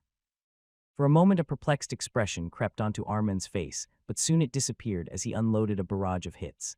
Veins started appearing on his tanned body as he went into a frenzied assault. Punch rained down onto Ordhin's chest as he received all of them. Finally, after enduring a relentless onslaught of at least 50 punches, Armen paused briefly, his face contorted with rage as he prepared for a powerful strike. His clenched fist radiated a peculiar orange aura, which surged forward with explosive force. Roland's keen senses detected a new energy pattern, similar yet different from aura. With the addition of this force, finally a reaction from the guild master could be spotted. Upon impact, Ordhin was forcefully pushed back, but he maintained his stance instead of toppling over. He slid back for about 10 meters, the attack only leaving temporary marks on his chest where the last punch had landed. The skill utilized had finally triggered the activation of a protective barrier, designed to respond only to threats that posed danger to the spectators. The blue field of energy absorbed the incoming wind pressure that could even harm a lower-leveled adventurer. Not a bad attempt, but still not good enough. What the hell are you made of? Armen called out while shocked by his attacks, not even leaving a scratch on his opponent's unprotected body. It's simply a matter of skill, my boy. Arjuhan replied calmly while dusting off his bare chest as if only being annoyed by getting himself dirty. Bullshit. This was the final straw for Armen, pushing him into a frenzied state. It became evident that there was no alternative but to activate his primary class skill. Roland focused his gaze on this process to measure what he was working with. To facilitate this task, he brought what resembled a welder's mask, missing its lower half. The visor was notably larger than usual and featured a similar interface to his own armor. With this headpiece, he aimed to gather crucial data to help alleviate Armen's frenzied state and potentially unlock a level of strength beyond what was expected. Luckily, the people gathered here were far too busy looking at the fight than to notice that strange apparatus he was using. The only person that was giving him strange looks was Lobelia, who was standing right next to him. With this headpiece now activated, he could do what he came here for and gather precious data. Ordhin seemed to be taking the clash a bit more seriously as he quickly tossed himself into the fray with a now frenzied Armen. Just as he expected, entering the berserker state sacrificed finesse for raw power. Armen exhibited a noticeable surge in agility, strength, and vitality, but at the cost of diminished intelligence and perception. He resembled a frenzied beast, driven solely by the urge to tear through anything in his path, even if that happened to be the guild master. The once trivial punches now carried significantly more force, but the disparity in their levels remained insurmountable. Despite losing control of his actions, there appeared to be a method to the madness. Armen's punches and kicks weren't merely mindless haymakers instead, they were executed as coordinated combination attacks. It seemed that his extensive training had ingrained the muscle memory necessary to instinctively react in combat situations. However, the drawback was evident. This ferocious offense came at the expense of neglecting the defensive aspects of the fight. When pitted against an opponent with superior physical stats, the outcome of the battle was all too predictable. In a matter of moments, the cheers were abruptly hushed by the sight of a man soaring through the air. His body resembled a mere sandbag, somersaulting gracefully, all due to the impact of a colossal uppercut connecting squarely with his chin. The magnitude of this punch was tremendous, and even Roland wasn't sure if his mana shields would be able to save him from such a direct hit. Armen crashed into the ground, tumbling relentlessly until he reached the far end of the training ground. Fortunately, it was the presence of the previously erected walls and shields that finally brought his chaotic journey to a halt. His body assumed a cross-like position, and for a brief moment he was stuck there, his backside exposed to the onlookers. His clothing had unraveled during the tumultuous trip around the field, allowing everyone to witness his well-defined muscular hindquarters. By Celeria, I just ate, Lobelia turned her face away from the clean-shaven backside, while some of the ladies began to blush. The display wasn't long-lived as Armen started sliding downwards and finally collapsed on the ground. "You're 10 years too early to challenge me." Ordhin couldn't help but laugh at his former disciple, who was now sprawled face first in the dirt. However, his laughter abruptly ceased when he realized the battle wasn't quite finished. Against all odds, Armen's body began to twitch, and he somehow managed to muster some strength into his legs. "You're still conscious. I did not expect that. It's not over until I say it's over." "Is that so? Your legs are telling a different story, though." Despite his determination, Armen's body was battered and his legs trembled. The impact of the previous blow had nearly incapacitated him, leaving him unable to carry on. The frenzied skill he had unleashed had been abruptly terminated, leaving him with lingering debuffs. As Armen attempted to move forward, his weakened body succumbed to the strain, causing him to collapse face first into the sandy ground. "Haha, that's enough, you pass." The guild master's booming voice echoed through the surroundings, carrying far and wide. It was evident that he had deemed the new adventurer worthy of ascending to the prestigious platinum rank. The tale of the naked war monk was about to take flight, spreading far and wide, becoming a legendary story for all the wrong reasons. He, come here, you little. Can I hit him? What if he gets even dumber? You might be right, he might have suffered some brain damage during that fight, ha. Are you awake now? As Armen's eyes fluttered open, he was met not with the sight of the alluring elven wench he had been embracing, but a visibly irritated Roland. Confusion washed over him as he tried to comprehend how he had ended up in the embrace of his brother-in-law, attempting to plant a kiss on his chest. The metallic taste in his mouth suddenly made sense, as it became apparent that his lips had mistakenly latched onto a silver chest plate instead of the desired voluptuous peaks. "What the where did she arg? Good, you've awake now." Before Armen could complete his question, a powerful fist struck the top of his head, forcefully driving his body down onto the very bed he had been peacefully sleeping in moments before. Following the conclusion of the platinum test, Elodia and Lobelia implored Roland to transport Armen to the guild infirmary. The guild master had rattled his brain enough to have him pass out in the middle of the testing ground with no clothes on. It fell to Roland to carry Armen's exposed form all the way to the infirmary while draping him with Roland's own robe. The memory of the hushed whispers from onlookers, finding humor in the sight of a knight commander transporting a naked comrade, still lingered in Roland's mind. "Arg my face. It's stinging," Armen groaned, his hand instinctively reaching for his aching head. One of his eyes had turned a deep shade of black, and his face was visibly swollen from the brutal blow he had received not long ago. Despite being a single, direct hit, the damage it had inflicted was substantial. Nonetheless, Armen's resilience was commendable, as surviving a strike from an opponent over 100 levels above him was a remarkable feat. "Quit being such a crybaby and down this potion." Elodia urged him impatiently, her frustration evident in her voice. She couldn't help but feel irritated about the entire situation, especially since she had to cut short her gathering with friends because of Armen. Even though they were all adults, she still played the role of a de facto mother figure to these orphans. Despite the loud arguments that occasionally erupted, everyone in their group understood that it stemmed from a place of genuine concern. Even the usually boisterous Armen lowered his head and began apologizing. "Sorry for causing you all this worry. It's okay as long as you understand," Elodia replied with a sigh. She then shook her head a few times before placing her hand on his shoulder. Anyway, congratulations on achieving the rank of Platinum Adventurer. I hope you'll take your new status more seriously, especially when it comes to your own well-being. Armen's eyes lit up with realization. Oh, that's right, I'm a Platinum Adventurer now. We have to celebrate, all the drinks are on me. Even before the potion had a chance to work its magic on his swollen face, Armen leaped to his feet. His hands swiftly encircled Elodia's waist, effortlessly lifting her into the air as if she weighed nothing at all. The joy in his heart was evident as he spun her around a few times, eliciting a mixture of delighted screams from her. With a burst of exuberance, he propelled her into the air in Roland's direction. She landed securely in his waiting hands, her glasses teetering on the edge of falling and her hair now disheveled, partially obscuring her face. Come, little brother, little brother. We are family now and I am older, so yes, you are the little brother. Roland frowned at Armen's boisterous gesture, but understood the reason behind his friend's happiness. Armen had just achieved membership in the Elite Adventurers Club, a coveted achievement for many like them.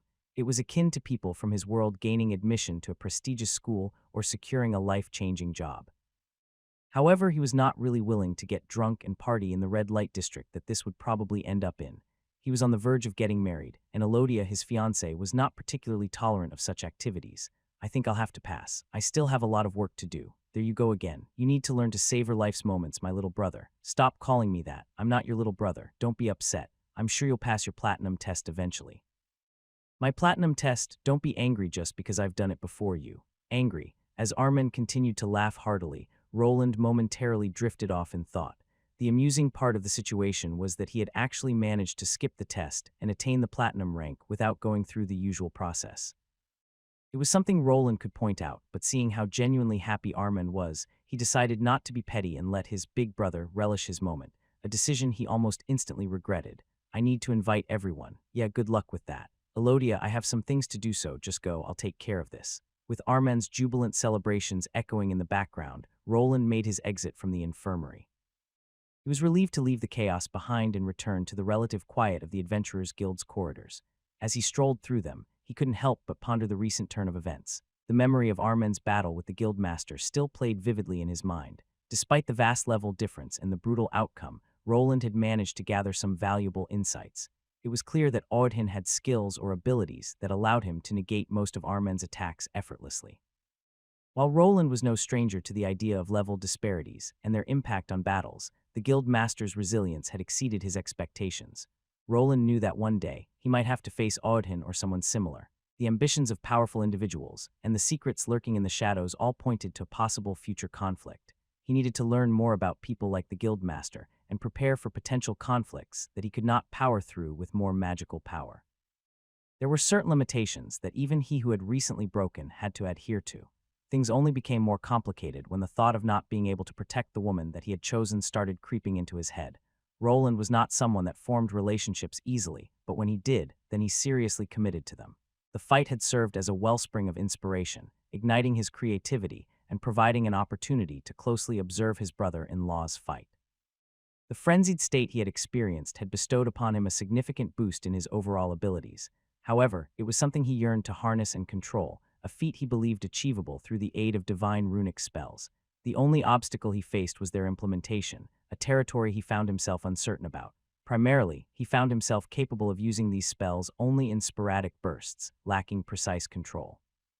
This proved effective against undead creatures susceptible to simple divine mana radiation or the creation of uncomplicated spells. Yet, when it came to addressing Armen's affliction, he recognized the necessity of crafting a focused calming spell that would activate only when he began losing control. This spell needed to be potent enough to mitigate the frenzied state without shattering it entirely. Damn, I think I'll have to get that idiot to come to the workshop to perform some tests. I'm already regretting all of this. Mr. Necromancer, how much longer do we need to wait for? We have been here for a week already. It's so boring. Can I at least go out and have some fun? No, don't be like that, Mr. Necromancer. Are you still mad about that group? I already apologized for that. I'll be good this time around, I promise. No, you could compromise the entire mission. How did someone as incompetent like you exist within our cult? Mr. Necromancer is mad, save me. In the eerie depths of the dark cavern, the woman's voice echoed, casting an unsettling chill upon the already somber atmosphere. The cavern itself, illuminated only by faint, flickering torchlight, seemed to amplify her words as they bounced off the damp, shadowy walls. The gathered individuals, cloaked in dark robes and surrounded by symbols of occult significance, shifted uncomfortably. Their patience had long since been tested, and the woman's impatience grated on their nerves like nails on a chalkboard. Whispers of annoyance rippled through the group, but not one took any actions. "No," came the stern reply, laced with a hint of irritation. The words came from a man surrounded by dark cloth, someone that the woman was very accustomed to. "Not you to Mr. Warlock. Why do I always have to get stuck with the boring types?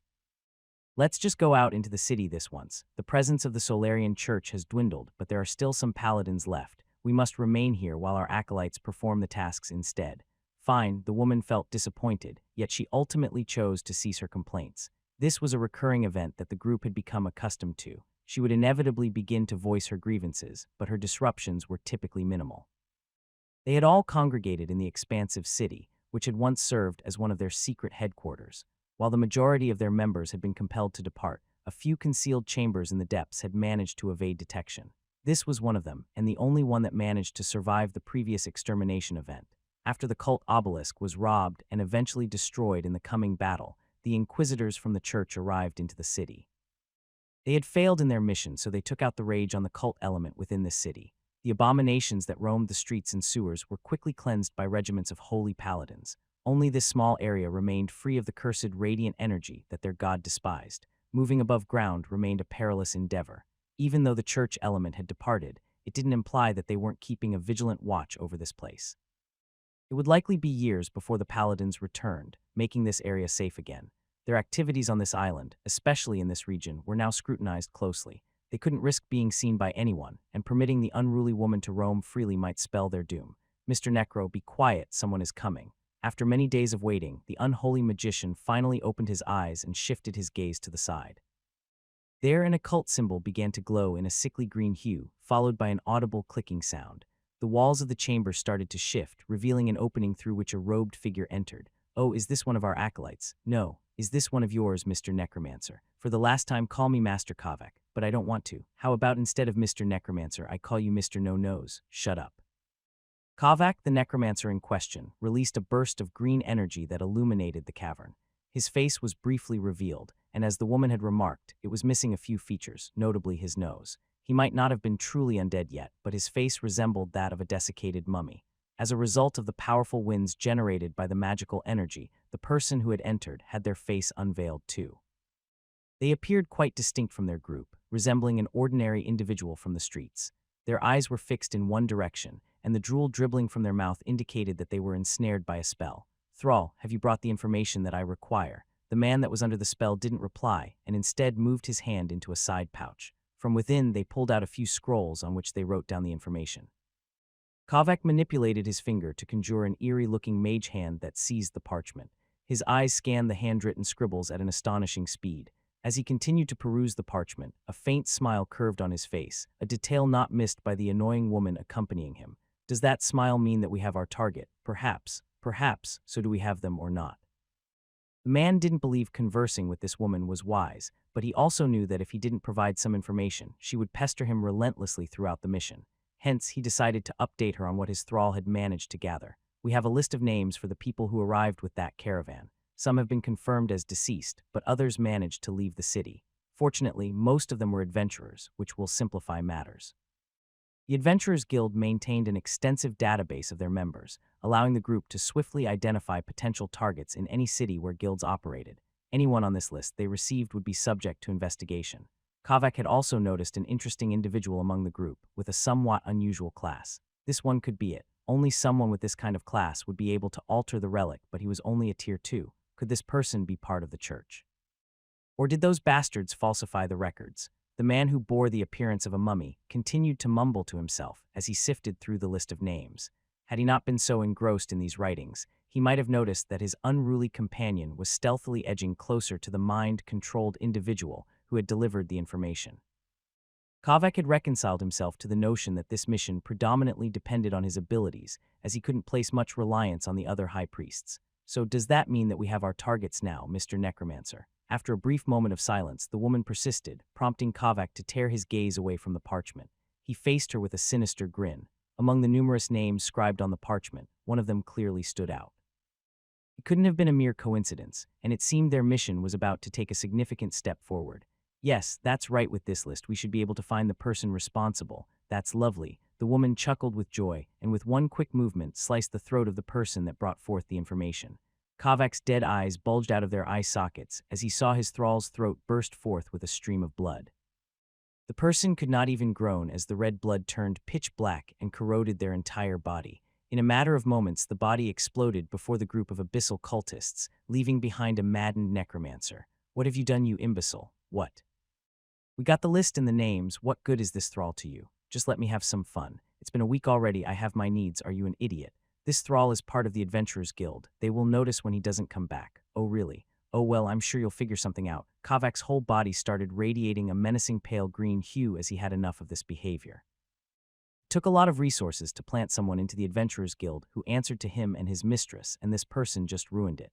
The thrall was supposed to return and act as if nothing happened, but now the guild could start looking into what they provided for the cult. A new problem had been created, and he was furious. "I'll figure something out after you die." The whole cavern shook as necrotic mana flew toward the laughing woman. Even now she didn't repent, but instead enjoyed the spectacle. Luckily for everyone gathered here, before the two cult members could go at it, a third one appeared in the middle. From within his sleeve, a massive arm made of tentacles shot out to create a fleshy shield. It contained those undead energies, and from the other side the cursed blade the woman held. "That's enough, stop this at once." The third cultist, who had been observing the escalating situation from the shadows, had finally decided to intervene. His grotesque tentacle arm, a manifestation of dark magic, proved effective in halting the impending magical clash between Kavak and the unruly woman. His voice, though filled with an eerie, otherworldly quality, carried a commanding tone that demanded obedience. "Enough of this senseless bickering. The Great One has given us a mission, and we shall see it through." The woman reluctantly withdrew her cursed blade, still grinning provocatively at Kavak. The necromancer, though seething with anger, lowered his hands, allowing the necrotic energies to dissipate. The tension in the cavern gradually eased, but the air remained thick with hostility. "We have the lead now. We will follow the list, but when this is over you will regret everything." Oh, so scary. The group quickly realigned their focus, prioritizing their mission over any personal disputes. Their primary objective was to eliminate everyone connected to the recent event, and this list would serve as their roadmap to locate all those involved. The soft candlelight flickered, casting eerie shadows on the stone walls adorned with intricate runes of immense power, sketched in a way that few could comprehend. In the heart of this room, the city's runesmith was lost in contemplation as he drafted a fresh schematic for a prospective creation. His focus wavered on this particular evening, burdened by impending events, leaving him uncertain about how to approach them. As Roland carefully traced the final curve of a particularly complex rune, his hand wavered, and the runesmith's mug, half filled with lukewarm tea, teetered dangerously on the edge of his cluttered workbench. With an unintentional nudge from his elbow, the mug toppled over, spilling its contents down onto the floor. With haste, he got up from his stool to look at the mess that he made, with a worried look on his face. "Shit," only one word escaped his lips as he examined the shards that had once composed his favorite tea mug. It was a gift from his fiancée, bearing his name on its side to this very day. It hadn't been expensive, but its sentimental value was immeasurable. Seeing it shattered on the ground, its contents seeping into the stone floor, all he could do was frown. As he cast his gaze upon the floor, a heavy sigh escaped his lips. The cup was not the only one he possessed, but he held on to the hope that it would endure until his wedding day. Without dwelling on it further, he turned his attention to the side and utilized his mana. After a brief moment, a spider golem emerged from an opening in the wall. The little closet had a sliding door, and from it the automaton emerged. Unlike the models typically found in dungeons, this one possessed only 4 legs. Its metallic body was elongated, taking on a cylindrical shape. The golem swiftly discerned the issue, its golemic gaze fixing on the shattered pottery piece lying on the ground. It moved over the shattered cup and spilled tea, prompting a compartment in the center of its tubular body to slide open as it engaged its primary function, cleaning up after its creator. A tube extended from that compartment, promptly suctioning up all the scattered fragments from the ground. Roland's workshop had seen its fair share of disasters, resulting in numerous mangled and destroyed items. To address this ongoing issue and save precious time on cleanup duty, he had devised a series of cleaning golems to do the work for him. This particular one resembled a modern-day vacuum cleaner. Much like its contemporary counterpart, it adeptly removed dust and grime from the floor. Concealed within its body was a small spatial rune, enabling it to store up to a square meter of dirt. Additionally, it possessed practical cleaning and drying spells to streamline its task. Thus, after it had vacuumed up the shattered pieces and stored them within its spatial storage space, it activated a spell that cast a faint pale light onto the damp surface. In mere seconds, the area was spotless, devoid of any stains. Cleaning spell created a small layer of dried-up dust which could quickly be vacuumed up again. It would be nice if I could get these into some noble households. Maybe I should give some of the rich merchants some free samples or lower the pricing so they'll advertise it. I should get back to work. Roland cast a quick glance back at the schematics he had been diligently working on. This project was an entirely novel endeavor, one closely tied to the well-being of the city's workforce and builders. Although golems could be customized to mimic nearly any form and be programmed accordingly, certain limitations persisted. The most substantial constraint lay in the necessity for a tailored operating system, uniquely designed for each golem's specific body. Without this crucial element, the golem would remain incomplete, just like any malfunctioning machine. However, there was a way to get around this problem, and he took some inspiration from some old movies to tackle it. The schematic he was engrossed in depicted one of the earliest designs, a prototype of what had once been referred to as exoskeletons. This specific model featured a robust, human-operated framework equipped with hydraulic limbs engineered to replicate human movement, including arms, legs, and hands.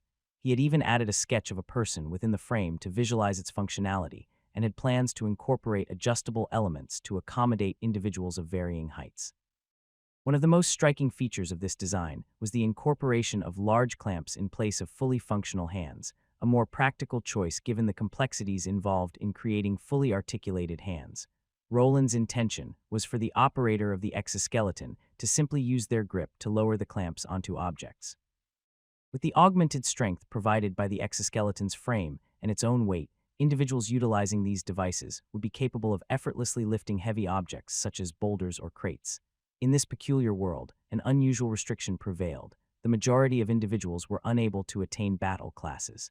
About 1 out of every 5 people had the privilege of acquiring such a class, creating significant challenges for those without them. Manual labor was demanding and demanded substantial physical strength. Unfortunately, without a battle class, attaining multipliers for advancing to Tier 2 classes and beyond remained an unattainable goal. As a result, handling heavy equipment posed a significant challenge for regular individuals, whose physical prowess was not much different from those in the world Roland originated from. While the primary purpose of this imposing contraption was to address the labor-related challenges, it was far from being the sole motivation behind its creation. Roland harbored a different objective for this prototype. It was intended not only for construction work, but also for testing and data collection. Roland planned to use the movement data gathered from this machine to develop something far more intriguing. Another sketch that was on the side depicted a smaller frame, a work in progress that had not yet reached the point of fabrication. "Hey boss, Bernier, did they already send them over? Those bastards work fast." Bernier had informed him that the parts he had sketched up had already arrived, neatly packed into a few boxes waiting outside the workshop. While sharing his knowledge with the Union had its drawbacks, the assistance they provided propelled his work to a whole new level. All that remained was to place an order with the primary dwarven workshop, and within a few days, the components would be assembled. The craftsmanship of these artisans was truly exceptional, allowing Roland to concentrate solely on perfecting the runes and designs. As Roland and Bernier approached the front gate, they found the boxes awaiting them. Observing the distance and the manner in which everything was transported, Roland contemplated the idea of establishing a separate underground storage facility and automating the entire process. The prospect of manually transporting everything, especially with the presence of numerous golems and other devices, was clearly an inefficient use of their time. "It's Big Brother Wayland. Yay, have you come to play with us?" "Yes, come and play." Outside the compound, a noticeable shift was occurring, with an increase in the number of children playing in the vicinity. Most of them seemed to be pestering Elodia, who was preoccupied with the shop. Roland and Elodia had chosen to relocate the younger children closer to the workshop, repurposing the old orphanage for those who were already working adults. It had essentially transformed into a dormitory or a place for Lobelia and Armin to spend their time, while the youngest ones remained in closer proximity to their older sister. "Big Brother has to work now. Instead, why don't you help me and Marcy with some chores?" "But chores are boring." "No, not the chores. Quickly, we must get away." "Hey, no running." He wasn't sure if he should smile or cry as the kids bolted away from the shop and started running around the outer wall area. Elodia's voice, usually composed, suddenly boomed as she scolded the rowdy youngsters. When she eventually walked out from the shop and spotted Roland and Bernier handling the boxes, her cheeks flushed with embarrassment. Her demeanor had shifted away from the stern big sister act, and Roland found her sudden shyness rather endearing. "Bis sis is blushing again. Hey, you shouldn't make fun of an adult." Before Roland and Bernier could engage in conversation, another child darted out of the shop, joining the playful chase after the others. The construction of the building intended to house these energetic youngsters was still in progress, so for the time being they occupied the shop. Elodia's decision to introduce the small group of youngsters to this environment early on appeared to be a success, as they were thoroughly enjoying themselves, romping all over the place. Even Agni had joined in the fun, making the scene even more lively. When Roland initially created this refuge for himself, his primary intention had been solitude and a tranquil existence. Yet, as he gazed upon the joyful faces of the children and the woman he loved, he began to realize that change wasn't necessarily a bad thing. With their presence, the atmosphere became more vibrant and filled with life. While these children were only here temporarily, it didn't mean that such times needed to end. There was more to this life than working for oneself, and Roland was starting to realize that.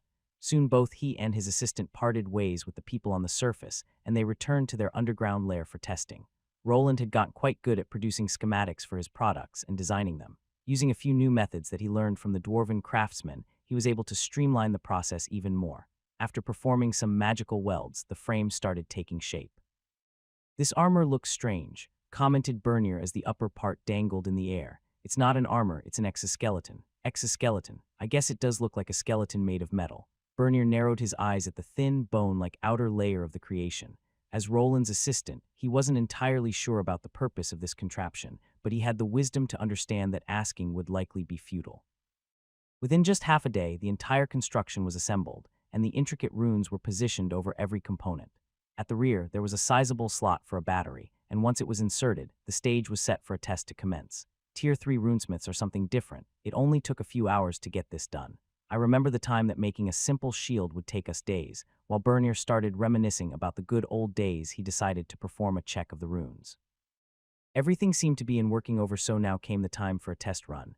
"But boss, are you sure they got the dimensions right? Isn't it a little too small? Too small for me." "I guess so, but I'm not the one who's going to use it, you are. Now get inside." Roland responded promptly while gesturing toward the assembled exoskeleton. He explained that this creation was intended for individuals with limited mana capacity and lacking battle classes.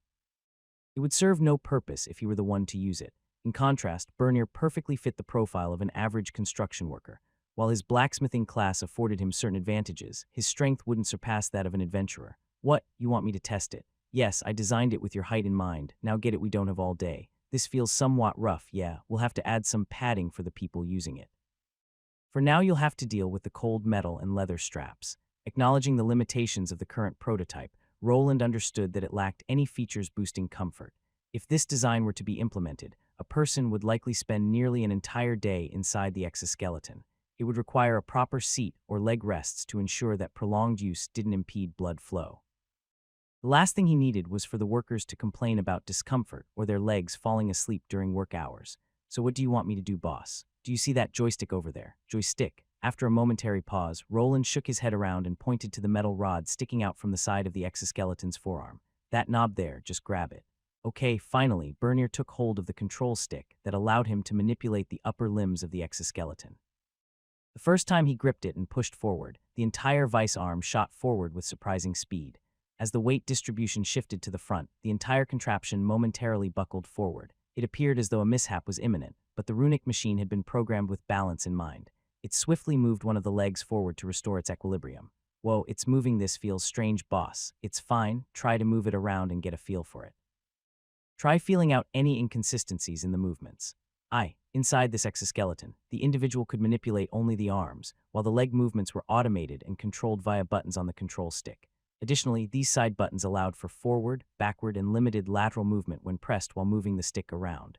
Bernier's aptitude for learning was apparent as he swiftly grasped the controls and understood their functionality within a matter of minutes. "This is fun. I feel like a real-life golem." In essence, this creation was a golem, a heavily modified one with a limited range of functions.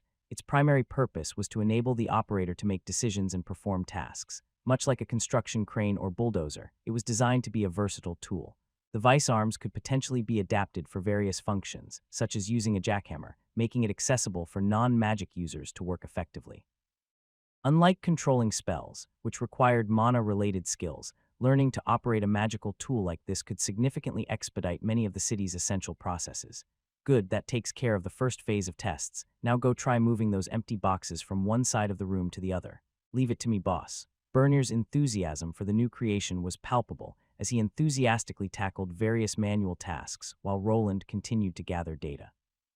While this initial prototype had been designed for city management and construction purposes, Roland's vision for future products extended to entirely different applications. The power this golem could generate was comparable to those that spawned in dungeons, and with a skilled operator, it could produce interesting results. Roland envisioned the possibility of incorporating magical cannons onto the shoulders or attaching different legs capable of traversing treacherous terrain. Such innovations could provide individuals who had been dealt a difficult hand in life with a fighting chance. Even without a conventional battle class, it might be possible for them to confront high-level monsters and overcome formidable challenges. The potential of this technology seemed boundless. Name: Arthur Valerian L108. Classes: T2 Aura Duelist L8. T2 Spirit Fencer L50. T1 Sword Warrior L25. T1 Warrior L25. I see that the new training method is leading to some good results. Oh, did you peek? You should stop doing that, but yes, that was quite the ingenious idea. Even Mary can't complain if I do it like this. Giroux, though, I don't think that our undead friend here is too happy about his predicament. Arthur shifted his rapier towards a particular bony figure. As the blade's tip drew near to connecting with the creature's head, it surged forward. However, it didn't make much progress due to the numerous chains that bound it tightly. This monstrous being had lost half of its body and possessed only a single functioning upper limb, yet it persisted in attempting to lunge and bite the noble to death. So terrifying, the noble in question simply chuckled, gracefully maneuvering around the constrained monster within the dimly lit room. It was firmly secured by robust, thick chains that even someone as strong as Roland couldn't hope to break. The creature was an oversized skeleton, and flames flickered ominously from its eye sockets.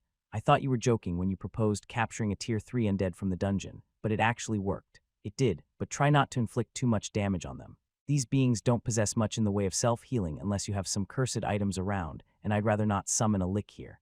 Roland was not alone in this eerie chamber. Mary patiently lurked within the shadows. To an unsuspecting observer entering from outside, it might seem as if the three of them were engaged in some dark occult ritual centered around the bound undead figure. Intricate runic symbols adorned the floor, arranged in what appeared to be a mystical circle of magic. If by some chance the monstrous being managed to break free from its restraints, a divine trap would spring to life, reducing it to ashes in an instant. That's entirely understandable. Given the circumstances, we wouldn't want to have any of those running around our city again. Though wouldn't you be able to handle it, my knight commander? Roland chose to remain tight-lipped, unwilling to provide Arthur with any foolish ideas. The captured monster had been transported through his meticulously crafted spatial runes and had miraculously endured the journey intact. Ordinarily, extracting creatures from a dungeon unscathed was deemed impossible. Even if the undead managed to endure the absence of breathable air within the confined spatial container, it typically disintegrated into mere bones the instant it was removed from the dungeon's depths.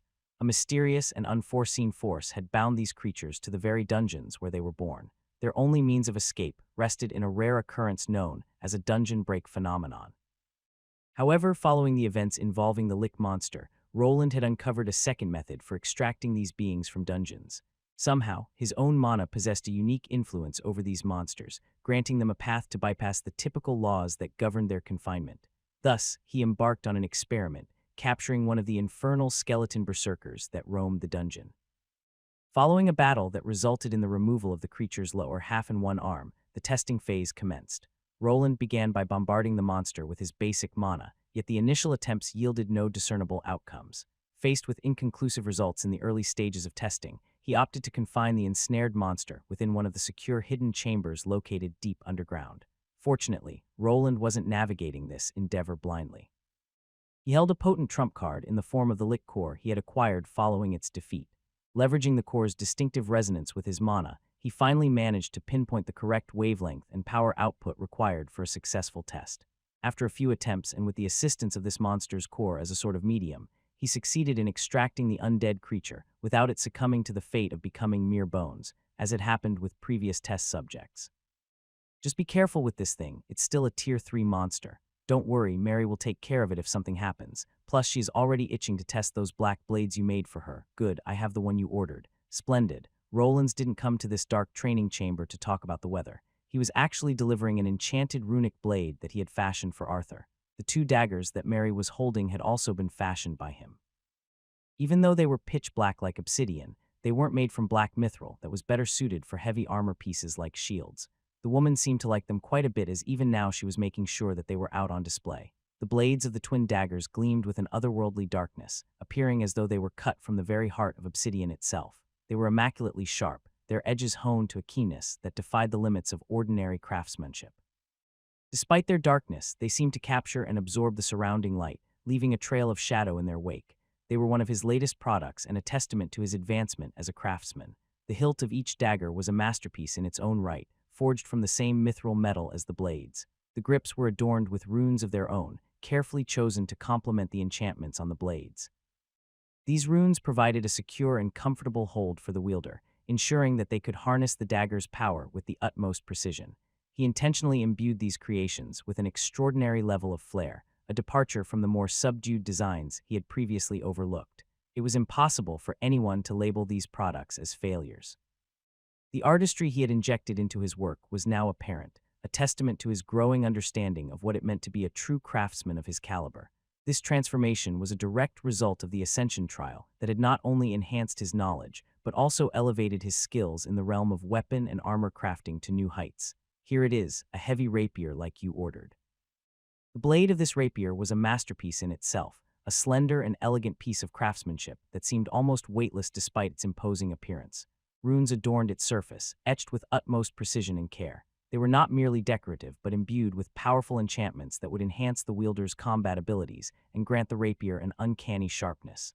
Moving down to the hilt, one would find another layer of his new artistic design. Crafted from the same red mithril as the blade, the hilt was fashioned with an intricate side guard. It consisted of several components designed to protect the wielder's hand and also provide maneuverability while keeping balance in mind. The hilt came with a flame motif in mind, and thus the guard mimicked dancing flames. The balance is just right. I've kept to the specifications, so it's only natural. Now about the runic enchantments. There are a few things that you should know. The design was intended for a noble, necessitating a regal and costly appearance. This blade was destined to become Arthur's personal weapon, one that would be wielded in the heat of true battle. A stag with a crown gracing its head was intricately carved onto the pommel of the hilt, proudly declaring its connection with a noble household. However, Arthur remained unaware that this particular piece of the blade held deeper secrets beyond being a mere emblematic token. Go ahead then, test it out. It's going to work similar to any other magical blade you used. This wasn't Arthur's first experience wielding one of his crafted items, as he had experience with playing around with Mary's weapon that was of similar quality. After a few practice swings, he triggered the first runic enchantment, transforming the rapier into a searing inferno. Magical flames enveloped the blade's surface, capable of scorching his adversaries. The intensity of the flames could be finely tuned by manipulating the hilt, and an additional enchantment ensured that the wielder would not feel any heat emanating from the blade. The primary purpose of this fiery transformation was not solely to amplify damage, but rather to induce mental fatigue in Arthur's opponents. Confronted with a weapon wreathed in flames and the escalating heat, most individuals would begin to falter. Fear would creep in, causing them to make errors and creating openings for the sword wielder to exploit with well-timed attacks. Arthur swung the flaming sword around before the imprisoned undead creature, but the monster showed no signs of fear. Nevertheless, it could still be harmed by the sword's next transformation, which manifested as a flame whip. This form bore a striking resemblance to the gauntlets Roland had used during his second encounter with Armand. The fiery energy whip had the potential to inflict substantial damage, effortlessly slicing through wooden beams as if they were butter. Even the Tier 3 skeleton would not be immune to this assault, though its fire resistance would mitigate some of the damage. I see this feels interesting. I wonder how well I'll be able to use it in battle. Roland stood by, observing as Arthur gracefully twirled his new weapon. The Aura Duelist class was inherently agility-focused, emphasizing swift movement and the ability to anticipate an opponent's actions. It stood as a prestigious choice that enabled the wielder to envelop their weapon in an aura, enhancing both its durability and destructive potential. Moreover, they possessed the capability to momentarily augment their stats by infusing aura into their actions, a skill that Arthur was beginning to harness and employ to his advantage. In the past, Roland had witnessed this formidable skill in action when he observed the Solarian swordmaster, Lorina, in combat. She had demonstrated the ability to hold her ground against an abomination, even while weakened by the abyssal parasite. Looking ahead, it was possible that Arthur would be able to develop similar combat prowess, and he required a sturdy enough weapon to match his growth. Crafted from mithril, the rapier was designed to endure well beyond his Tier 2 class, ensuring it would serve him faithfully into the future. It's quite the nice blade. You have outdone yourself, my friend. One more. What is it? It was rather amusing to witness the spark of excitement in Arthur's eyes when the topic of a third enchantment on the blade arose. Typically, magical weapons employed by close-range combatants came with significant limitations. These wielders often faced mana constraints, unable to juggle multiple spells, and the weapons themselves had their own limitations in terms of spell charges. On top of that, activating multiple enchantments without precise control over one's mana added a layer of complexity to the entire process, making it quite challenging. Okay, just do as I tell you. First, see that stag emblem. Yes, you should be able to infuse some mana into it directly with your pinky. My pinky. Arthur's gaze fixated on the emblem, clearly designed by Roland with the intention of making it a Valyrian house weapon. Without much contemplation, he prodded the emblem's surface with his pinky finger and attempted to infuse the blade with mana. His activation was not particularly precise, but it appeared that the weapon's creator had already considered this. The moment he channeled mana into the hilt and touched the stag emblem with his pinky, the third magical effect began to manifest. Now quickly thrust your blade at something. At something. A peculiar sound emanated from the blade, and it began to radiate a fiery red glow. The blade was swiftly engulfed by a raging inferno even more intense than before. It was evident that a powerful spell was on the brink of activation. To Roland's dismay, Arthur chose to thrust the blade forward, but instead of aiming at the intended training dummy, he directed it toward the shackled undead monster. A burst of fiery energy erupted in a spiraling circular motion, resembling the spiraling mana arrows that Roland had employed against the dungeon monsters during his leveling up phase. This spell bore a fire elemental affinity to complement the red mithril aesthetic of the weapon and carried a punch similar to the original spiral mana arrow spell. The immobilized monster stood no chance as it was directly struck on the head by this swirling beam of scorching power. Oh, is this a Tier 3 spell? Undoubtedly, this was a potent greater spell befitting a weapon intended for a Tier 3 class holder.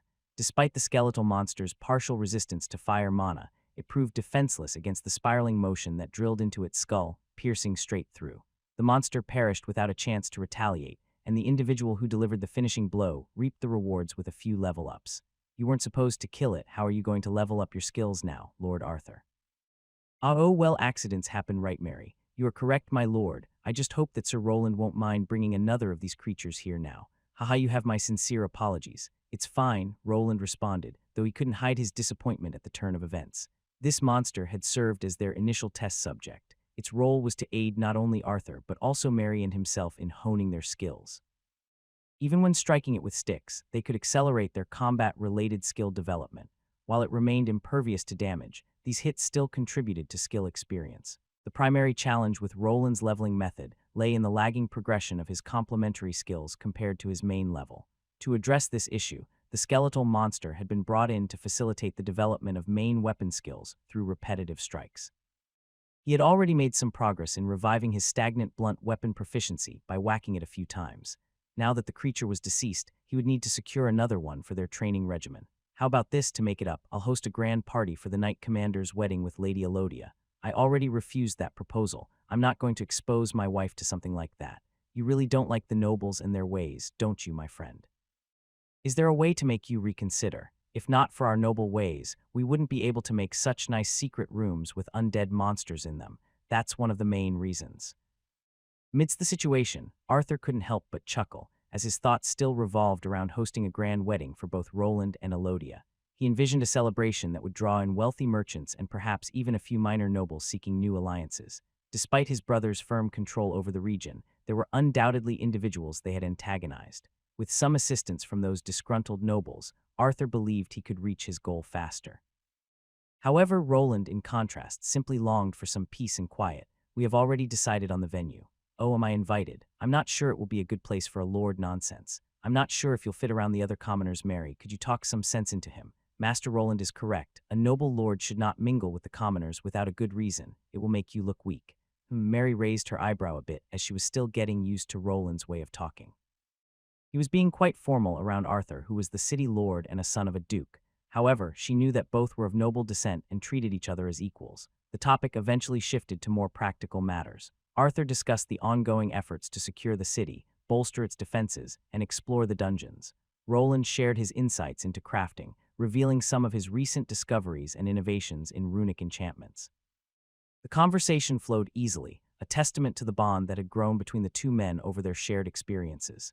Mary, always vigilant and ever the realist, interjected with valuable input and suggestions, ensuring that their plans remained grounded and effective. She had become an indispensable member of their noble team and kept them on point when they strayed. Soon, the testing period ended and Roland decided to head out. While hunting another skeleton would be needed, his mind was on something else. The day of his wedding approached closer, and his stomach was ever more filled with butterflies. "It's coming along nicely, that it is," Bernier agreed. Feeling a bit weak in the knees, boss. Roland hesitated for a moment before admitting, Yeah, no need to hide it," Bernier laughed while looking at Roland. Both of them shared a laugh as they stood outside the house, gazing at the new construction site. The foundation for the new dormitory was making good progress. It wouldn't be long before the structure was completed, and within a month or even a few weeks, the children from the orphanage would likely be running around the premises. This also meant that Elodia and all the children would soon be moving in. Roland wasn't certain if Elodia would choose to stay in the dormitory initially, but that didn't matter. Being within walking distance would suffice for a start, and they could consider sharing their living quarters when the time felt right. It was an unusual arrangement, but he wasn't doing it solely for her. It brought him peace of mind to have her behind well-protected walls.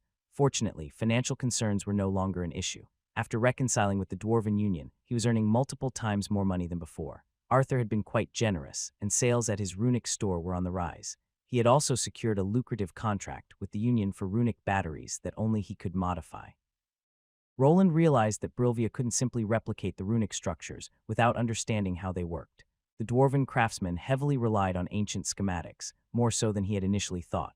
Even if she could examine the runic structures, she lacked the ability to decipher the underlying principles of the runic operating system. It seemed that his class possessed certain mage-like elements that regular runesmiths did not. Roland's method of learning how to construct runic structures had been evidently unconventional. After delving into all the scriptures and knowledge Brilvia had to offer, he was confident that he had surpassed the average runesmith in this regard. However, his expertise was limited to runic structures and not the art of craftsmanship itself.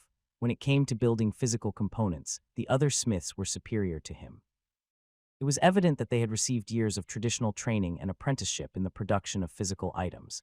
"Soon you will be a married man. Better enjoy your freedom until it's too late." "Too late? Too late for what?" "Many things. I can't even leave the house without her complaining. I haven't been able to drink in the house in weeks. Isn't that a good thing? I don't think you should be getting drunk with a newborn around. What is life without drinking?" "This is torture," Bernier let out an irritated murmur, and Roland raised an eyebrow in response. Reflecting on it, Roland realized that his assistant had been spending more time in the workshop than usual. Before, Bernier would take his breaks and swiftly leave when possible. But now, he sometimes lingered, even opting to stay for a drink. It appeared that he wasn't particularly eager to return to his own place where he couldn't maintain his previous habits. "Don't be like that. You need to make some sacrifices for your family. That is a given." "I know." While Roland was making an effort to behave like a responsible adult, he also recognized that it might not be as straightforward as he had initially thought. Maintaining his relationship would likely require some compromises, especially if they weren't planning to have children of their own while the orphans were still young. This was a matter he would have to address in the future, but for now there were a few matters around his compound that needed his attention. "Master Bernier, Jorg, what is it?" As the two were talking, Jorg the stonemason slowly walked up to them. The boy usually remained quiet and was the assistant to his assistant. "Well, it's common, speak up. It's about Master Rastix. Rastix. What did that boss mean? What did he do now?" While the boy struggled to explain himself, stuttering slightly, Roland shifted his gaze into the distance. Rastix Zelbabanen was his latest recruit, a decision that didn't typically happen without careful consideration. Rastix was a master alchemist with whom he had signed a contract. One of the stipulations of their agreement was that Rastix was supposed to have his own laboratory constructed. This process was currently underway and seemed to be the current problem. "I'll tend to it. Watch over the dorm construction." "You sure, boss? I could just go there and talk some sense into him. You'll just start fighting again. It's better if I'll do it." "I have it your way then. Good luck." One of the challenges with Rastix's character was his treatment of people. He considered Roland to be an equal due to Roland having a class similar to that of a master runesmith. When interacting with Roland, Rastix would treat him with respect. However, when encountering someone like Bernier, who was just a regular blacksmith, he would not show the same level of respect. Instead, he would attempt to boss around Roland's assistant and treat him as a lesser member of the group. This behavior, of course, did not sit well with Roland. "I told you to be careful with that. If you break it, you're paying for it." Upon arriving at the construction site, Roland discovered the small gnome in the midst of shouting at the workers. He appeared to be reprimanding some of them who were in the process of carrying his belongings into a sizable building that resembled a large stable. The structure was primarily constructed from glass and served as a greenhouse, intended to house a variety of plants and herbs essential for alchemy. Its design, featuring a wooden frame, made it relatively simple to assemble, and it was the only completed structure on the site. Roland approached Rastix with caution, mentally bracing himself for whatever might transpire. As he drew nearer, he couldn't help but overhear Rastix's harsh words directed at the workers. They were ferrying various items, including seeds and potted plants, some of which Roland didn't recognize. While his understanding of alchemy was still limited, he understood that a structure like this greenhouse was a necessity if they wanted to conduct research in a more discreet manner. Otherwise, they would be forced to rely continually on merchants and individuals from the Alchemist Guild, an organization that had previously deemed Rastix unsuitable for membership. Careful, you buffoons. That flask contains a rare solvent worth more than your miserable lives. He doesn't play around. The workers, clearly unaccustomed to this level of scrutiny, appeared flustered and anxious. It was only natural, considering they were surrounded by peculiar-looking golemic creations and within the territory of the city's Knight Commander. In their minds, their very lives could be at risk if they somehow offended a member of the staff. Roland cleared his throat to capture Rastix's attention. The gnome turned around abruptly, his bushy eyebrows furrowed. "Ah, Master Wayland. You're just in time to witness the incompetence of these oafs. Can you believe they almost dropped my precious supplies?" Roland took a moment to regain his composure. He knew he had to be diplomatic. While he didn't like that Rastix was using those words, he also needed to present himself as a proper knight. "Rastix, remember that these workers were supplied to us by the city lord. They are more used to handling heavy equipment instead of delicate plants. I'm sure they're doing their best." The gnome alchemist crossed his arms, wearing an unimpressed expression. It was a stark departure from the meek behavior he had exhibited inside the deep dungeon. It seemed that this individual adapted his personality to suit his surroundings. With an authority figure by his side, he transformed into something of a snob. As long as he performed his job effectively, Roland didn't mind his eccentric behavior all that much. However, if he ever harmed other individuals in any way, he would be held accountable and face consequences. "Best, you say. I expect nothing but perfection, especially in the construction of my laboratory. Alchemy requires precision, and I won't tolerate any mistakes." Roland sighed inwardly. He had anticipated this attitude from Rastix, but he couldn't let it disrupt the progress of the project. "I understand your concerns, Master Rastix, but we must work together on this. These workers are skilled in their own right, and with a bit of patience and guidance, they can meet your standards." "Very well, Master Wayland. I'll try to be patient, but you must ensure they don't mishandle my equipment. I can't afford any delays. I'll speak to the foreman and make sure they're more careful. I'll leave it to you then." As he turned to walk away, Roland cast a thoughtful gaze toward the area where the gnome was setting up his workspace. It was strategically positioned at a considerable distance from the dormitory where the orphans would be living. Additionally, a substantial wall would be erected to separate the two sites. Roland couldn't have children running around in a place that had the potential to produce toxic fumes and explosions, so he was taking precautions to ensure their safety. Even a mana shield would be created to block any potential hazardous gas spills from leaking out. The greenhouse was just one method of cultivating herbs and other plants, as a similar structure was being constructed underground. Not all plants required direct sunlight, as it could be somewhat replicated with runic lamps. The majority of the laboratory would be situated underground, eventually linked to his own workshop through a tunnel. Naturally, he planned to erect multiple protective walls to shield himself from potential explosions and corrosive effects. Some might argue that he was being overly cautious and that the costs were too high. However, Roland firmly believed that there was no such thing as spending too much to ensure safety. "I must apologize for the behavior of Master Rastix. He is a bit eccentric in that regard." Roland met with the foreman, who proved to be very understanding. They worked for various rich merchants and even nobles who sometimes liked to throw out some insults. "That's fine, Master Wayland. This isn't my first time working with these types. I'll tell my boys to be extra careful." With the construction site issue temporarily resolved, Roland headed back to his home. There were other matters he needed to address beyond the gnome alchemist. Upon arriving, he was greeted by a yawning muscle man and a shorter, more petite half-elven lady. "Sorry for the delay, had a minor issue to take care of." "Wayland, at last, do you have it with you?" It was, of course, Armand and Lobelia, the two siblings who had gathered at the entrance of his home to receive some gifts from their soon-to-be brother-in-law. Roland had promised to provide them with specially crafted runic weapons once they attained their Tier 3 class as a form of a gift. While he was giving these items for free, there was an implicit cost underlying the transaction: their loyalty and trust. Normally, Roland was not fond of allowing people into his workshop, but Armand and Lobelia had earned his trust. He had no reason to believe they would steal his items or leak information to external parties. Nevertheless, this didn't mean he would grant them unrestricted access to every part of his underground workshop. Following the encounter with the Lick and the partial destruction of the underground area, he had made several improvements to enhance security. Roland recognized that in the future, he might need to bring others into his home. Now that he had resolved his issues with the Dwarven Union, perhaps even the chief herself would visit him one of these days.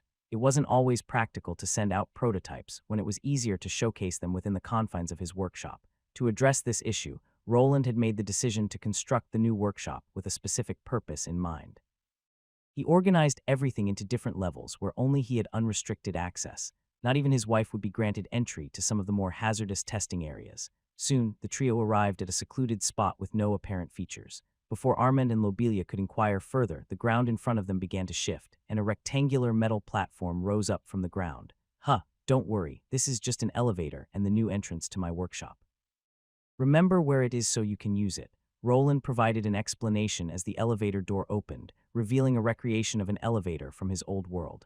On the side, there was a panel with buttons and a scanner that people could access. Currently, he used his own mana to activate it through his unique pattern. However, in the future, the cards he had given them would serve as keys. Even if these cards were stolen, others would be unable to use them because he had implemented a handshake mechanism between the user's mana and the card. If someone other than the owner attempted to use it, the runic structure would detect an inconsistency and prevent access. "What's an elevator?" Armand asked while Lobelia shook her head and responded instead of Roland. "It's obviously this rectangular metallic thing." Roland smiled slightly at Lobelia's description. "That's right. It's something like a magical platform that moves up and down. Step on it, and it will take you to the workshop below." Armand and Lobelia exchanged curious glances before cautiously stepping onto the elevator platform. Roland followed suit, and as soon as they were all aboard, he pressed a button on the control panel labeled Workshop. With a gentle hum, the elevator doors closed and it descended smoothly into the earth, which made the siblings gasp out in amazement. They could clearly feel the movement through their well-trained bodies, but couldn't really explain the experience. As the elevator reached its destination, the door slid open, revealing the entrance to Roland's underground workshop, or at least a portion of it. The elevator was, in reality, a dummy entrance that only granted access to carefully selected areas Roland had chosen. If someone wished to reach other sections of the workshop, they would have to enter through the primary entrance at his home. "This is something wrong. No, I just imagined something more." Armand expressed his thoughts as they arrived in a spacious area with relatively little to see. It was yet another testing facility where Roland, along with Bernier, conducted experiments with runic machinery. Anything that had seemed too intriguing had been removed beforehand, leaving only a select few special items behind. Lobelia's keen eyes quickly spotted one of them, and her excitement was palpable as she sprinted toward a nearby display table. "It's just like I imagined. You really got the dimensions right." Lobelia's eyes were fixed on the beautifully crafted longbow displayed on the table. It was an exquisite piece of workmanship, with intricate runic patterns etched along its limbs and a shimmering aura of magic surrounding it. "It's lighter than I expected, and these arrows, the tips are made from red mithril and the shafts from the leftover bark that the bow was made from. They work just like the previous ones, just use them correctly and the magical effect will activate." He had created a few smart arrows that when pressed in the right spots could be enhanced with an elemental spell. It gave Lobelia some wiggle room when facing off against enemies resistant to piercing damage. "Hey, what about me? You didn't forget about it, right? I wish I could hear. It's right there." Roland pointed toward a set of gauntlets slightly to the side. They bore a resemblance to the set he had previously given Armand. These gauntlets were adorned with intricate runes and had a deep ruby red hue. However, there was a distinction between these gauntlets and the ones Roland used. The most noticeable difference was that they didn't fully cover a person's hands. War monks, who employed their fists and fingers as their primary weapons, only needed equipment to safeguard their forearms and the upper portions of their fists. These gauntlets served both as offensive and defensive weapons. The red mithril forearm protection was adept at catching blades and ensnaring them between the spiky protrusions. With proper technique, a pugilist could even snap a caught blade in half. "Well then, gear up. There are some tricks to these that I need to explain, and also," Roland looked at Armand, who was quickly trying to put the custom gauntlets on. On the table, in addition to this weapon, lay another piece of equipment, a harness that, if it functioned correctly, could potentially address Armand's most significant weakness. However, to get it tested, they would need to perform some tests which could cause some unforeseen consequences. Armand finished securing the gauntlets onto his forearms with a satisfied expression. He flexed his fingers experimentally and noticed how they moved fluidly within the unique design of the gauntlets. It was clear that Roland had put a lot of thought into the creation of these specialized weapons. These are amazing, Wayland. I can feel the power. The man thrust both of his fists into the air, infusing his mana into the pair of weapons. The runes started to emit a crimson glow, mirroring the effect of Arthur's rapier. This weapon utilized a comparable runic system to the flame blade, allowing it to conjure flames and even flame whips. However, with Armand's reckless behavior, the situation became increasingly volatile. What on earth are you doing? Stop waving your arms around. As Armand vigorously swung his fists, he triggered the whips, which shot out and initially collided with the ceiling before shooting forward. He was not the only person there. Lobelia was quite close by, engrossed in inspecting the mithril arrows, her attention elsewhere. One of these blazing lashes hurtled directly toward her, prompting Roland to swiftly invoke his runic authority. Just before the spell could make contact with the unsuspecting half-elf, it dissipated into nothingness, transforming into ephemeral wisps of red light. Armand froze as he realized the danger he had just created. Sweat trickled down his face as he stared at Roland with wide eyes, the fiery whips retracting into the gauntlets. Roland, still controlling the runes with a stern expression while focused on his new brother-in-law. Armand, you have to be careful. These gauntlets can be powerful, but they can also be extremely dangerous if not used properly. This was precisely why he had brought the two of them down to his workshop. Individuals like this brute often lack the finesse required for handling magical items with multiple active spells. To address this, he had designed them to function like game controllers, requiring everyone to master the correct combinations to execute special spells, akin to maneuvers in fighting games. These combinations weren't overly complex, which sometimes led to situations like this, where a spell could be triggered randomly. Lobelia became aware of the near miss and turned towards them with a mixture of relief and anger. She approached her brother and Roland quickly with a clear scowl plastered over her face. What in the world were you thinking, Armand? Do you have any idea what could have happened? You nearly fried me. Even Armand, who was usually unapologetic, lowered his head in an apologetic fashion. It was evident that he had not anticipated the gauntlet's abilities to manifest in such an uncontrollable manner. Sorry, I got carried away a bit. How I get carried away and shove this up your arse. Hey now, hold on, I said that I was sorry. An apology can only get you so far. What do you want me to do then? How about you pay me for the emotional damage that I have suffered? A few gold coins will suffice. Gold coins, are you mad? The two of them launched into a heated argument, with it becoming increasingly evident that Lobelia had suffered no real injury and was now attempting to extort money from her brother. Their bickering continued, but Roland had no time for such disputes. He was operating on a tight schedule and needed to test another item he had prepared for the war monk and his frenzied alter ego. Luckily, it was more of an active skill and not a personality trait, as he was able to hold himself back from going into a frenzy, at least while arguing with Lobelia here. Whether or not this self-control would persist in a confrontation with someone he truly despised remained to be seen. From my research, it's possible to alleviate the berserk and frenzy symptoms by meditating and other means, though I can't imagine this idiot ever meditating, so we'll have to go with something else. He had consulted books and some old knowledge he absorbed to come up with a way of pacifying his brother-in-law. Despite the challenges posed by Armand's muscle-brain disposition, he recognized the potential of having him as a formidable ally. Elodia played probably the biggest role in this decision, and he decided to give it his all. In his quest to mitigate Armand's frenzied state, he had crafted a harness designed to fit snugly over his robust chest. Initially, he had contemplated creating a full metallic breastplate, accompanied by a garment resembling a muscle shirt, allowing Armand greater freedom of movement. However, a complication arose as he unearthed certain hidden passive effects. He was well aware of the limitations imposed by the war monk class on equipment load. Much like in old video games, monks couldn't don heavy armor, and even lightweight armor would diminish the effectiveness of their passive abilities. Unarmored proficiency L1. Passive skill increases all of the user's physical stats by 10 as long as they aren't wearing armor. He recalled one of the passive skills that Armand had gained with his recent class ascension. The explanation in the system window was vague, but it encompassed all sorts of armored pieces. Everything that was considered to be armor besides clothes would affect this passive skill that he had. It wasn't the only one there, as he also possessed passive skills like unarmored defense and unarmored movement that boosted other stats. The one he focused on increasing all the vital physical attributes like agility, vitality, strength, and endurance. However, if he burdened Armand with an excessively heavy load, it would nullify these crucial skills. Thus, he needed to find a workaround. Fortunately, after consulting with skilled dwarven craftsmen, he received a valuable tip. Firstly, if he ensured that the harness, which only partially covered the chest, remained beneath a certain weight threshold, it would prevent it from being classified as heavy armor. Secondly, he discovered that accessories like belts, armbands, gauntlets, and even pants did not contribute to the overall weight calculation of the armor set. This realization opened up various possibilities.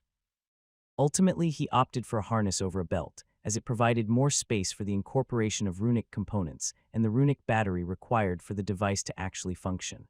Okay, that's enough from you two. Lobelia, go practice with your bow. I need to explain a few things to Armand here. Ha, see, even Wayland has my back. I knew that I could count on you, my little brother. I'm going to hit you, Roland responded in a disgruntled tone as he found the idea of being called a little brother by this muscle brain somewhat insulting. It was better to not argue if he wanted to move things alone, so he just grabbed the harness and presented it to the test subject. Just put this on.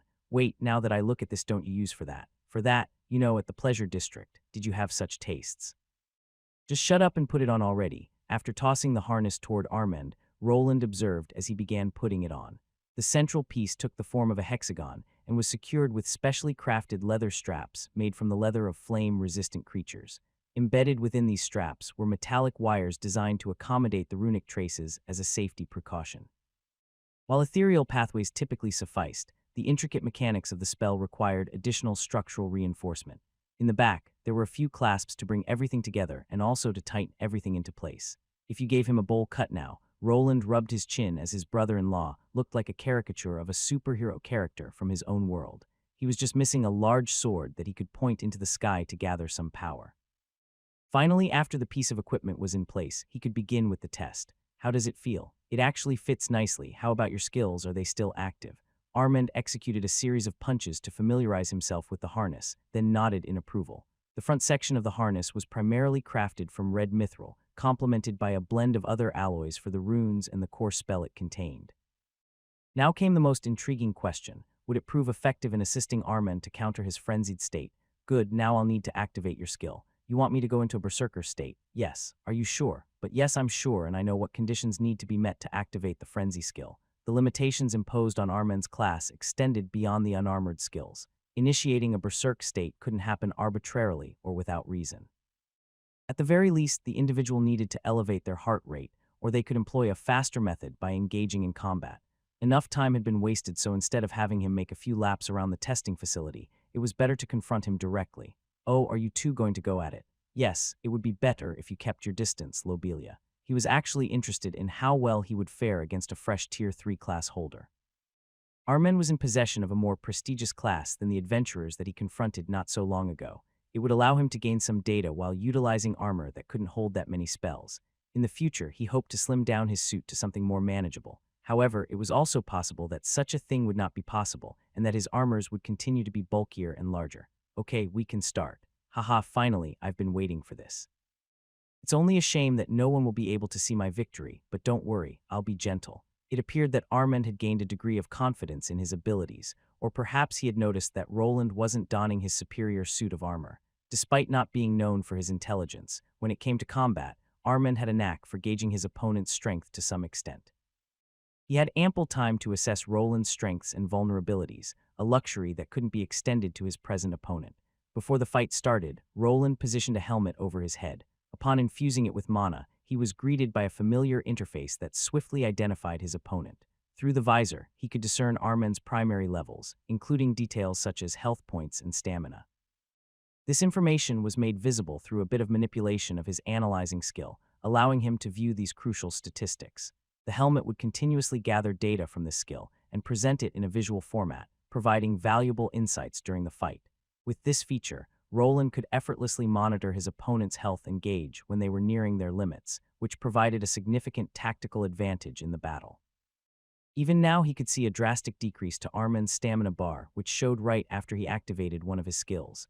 His feet moved at a superhuman pace and allowed him to bridge the gap between them in a matter of moments. Remember, you've asked for this. A powerful right straight shot toward Roland's face, but to Armand's astonishment, his opponent adeptly evaded the blow.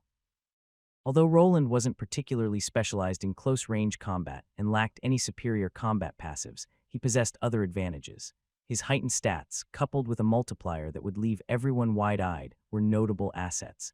When combined with the stat-enhancing properties of his runic suit and his augmented overlord organs, he could compensate for his deficiencies and hold his own in this confrontation.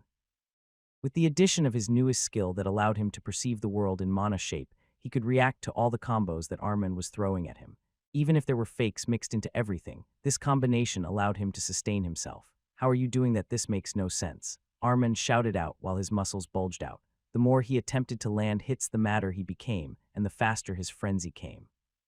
Soon he was out of it, and it actually became a lot harder to predict where the punches and kicks would land. One of the glaring weak points of this mana detecting skill started to be exposed. It seemed that the phantom of the movement would appear whenever a person thought about the action before performing it. However, when in a frenzied state as the one Armen was in, this process was tossed out of the window. What only remained was muscle memory and reactionary combat with not much thought behind it. While he was still seeing the phantoms, they became ever more erratic and difficult to predict. Even though he received a lot of battle data, Roland had no intention of defeating Armen in this match. Rather, he wanted to test the effectiveness of the harness and its ability to mitigate Armen's frenzied state. As the battle continued, Roland focused on monitoring Armen's stamina and how it fluctuated as the frenzy took hold. Armen's frustration grew as Roland continued to evade his attacks and counter when necessary. The match was lasting longer than he had anticipated, and the harness was having a calming effect on his frenzied state. Although his attacks were still ferocious, they lacked the sheer unrelenting force they would have possessed without the harness. How are you this fast? This doesn't make any sense. It was an encouraging sign that Armen retained his ability to speak while in the midst of his frenzied state. The runic spell periodically infused him with a divine energy, akin to the spells wielded by clerics. Whenever he crossed a certain threshold, the harness emitted a burst of radiant light that pulsed across Armen's body. Despite his escalating anger, he managed to hold on to his sanity, proving that the test was a resounding success. That's enough, Armen. The test is complete. Roland took a step back, raising his hands in a calming gesture. Armen blinked in confusion, but was able to pull back his punches as he was asked to, not something a berserker should be able to do after their skill was triggered. Wait, what just happened? This is not how my skill should work. It's the effect of that new equipment piece. It's meant to contain your frenzied state. Armen looked down at the harness and then back at Roland, realization dawning on him. So that's what this was about, and it actually worked. Yes, it appears to have mitigated the effects of your frenzy. With more practice and fine-tuning, we can make it even more effective. Did you feel anything strange, like feeling drowsy? Roland nodded approvingly as Armen examined his new harness, a newfound appreciation in his eyes. Though Armen didn't consider himself the brightest, he was well aware of the advantage a berserker gained when accompanied by a cleric in the party.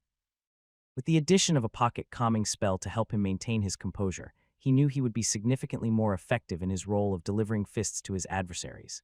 You're welcome. Hey, what are you doing? Armen, in his excitement, had instantly jumped up on Roland and brought him in close for a hug. The two were around the same height and size, but he was not fond of hugging men, even less when they were covered in sweat and didn't use deodorant.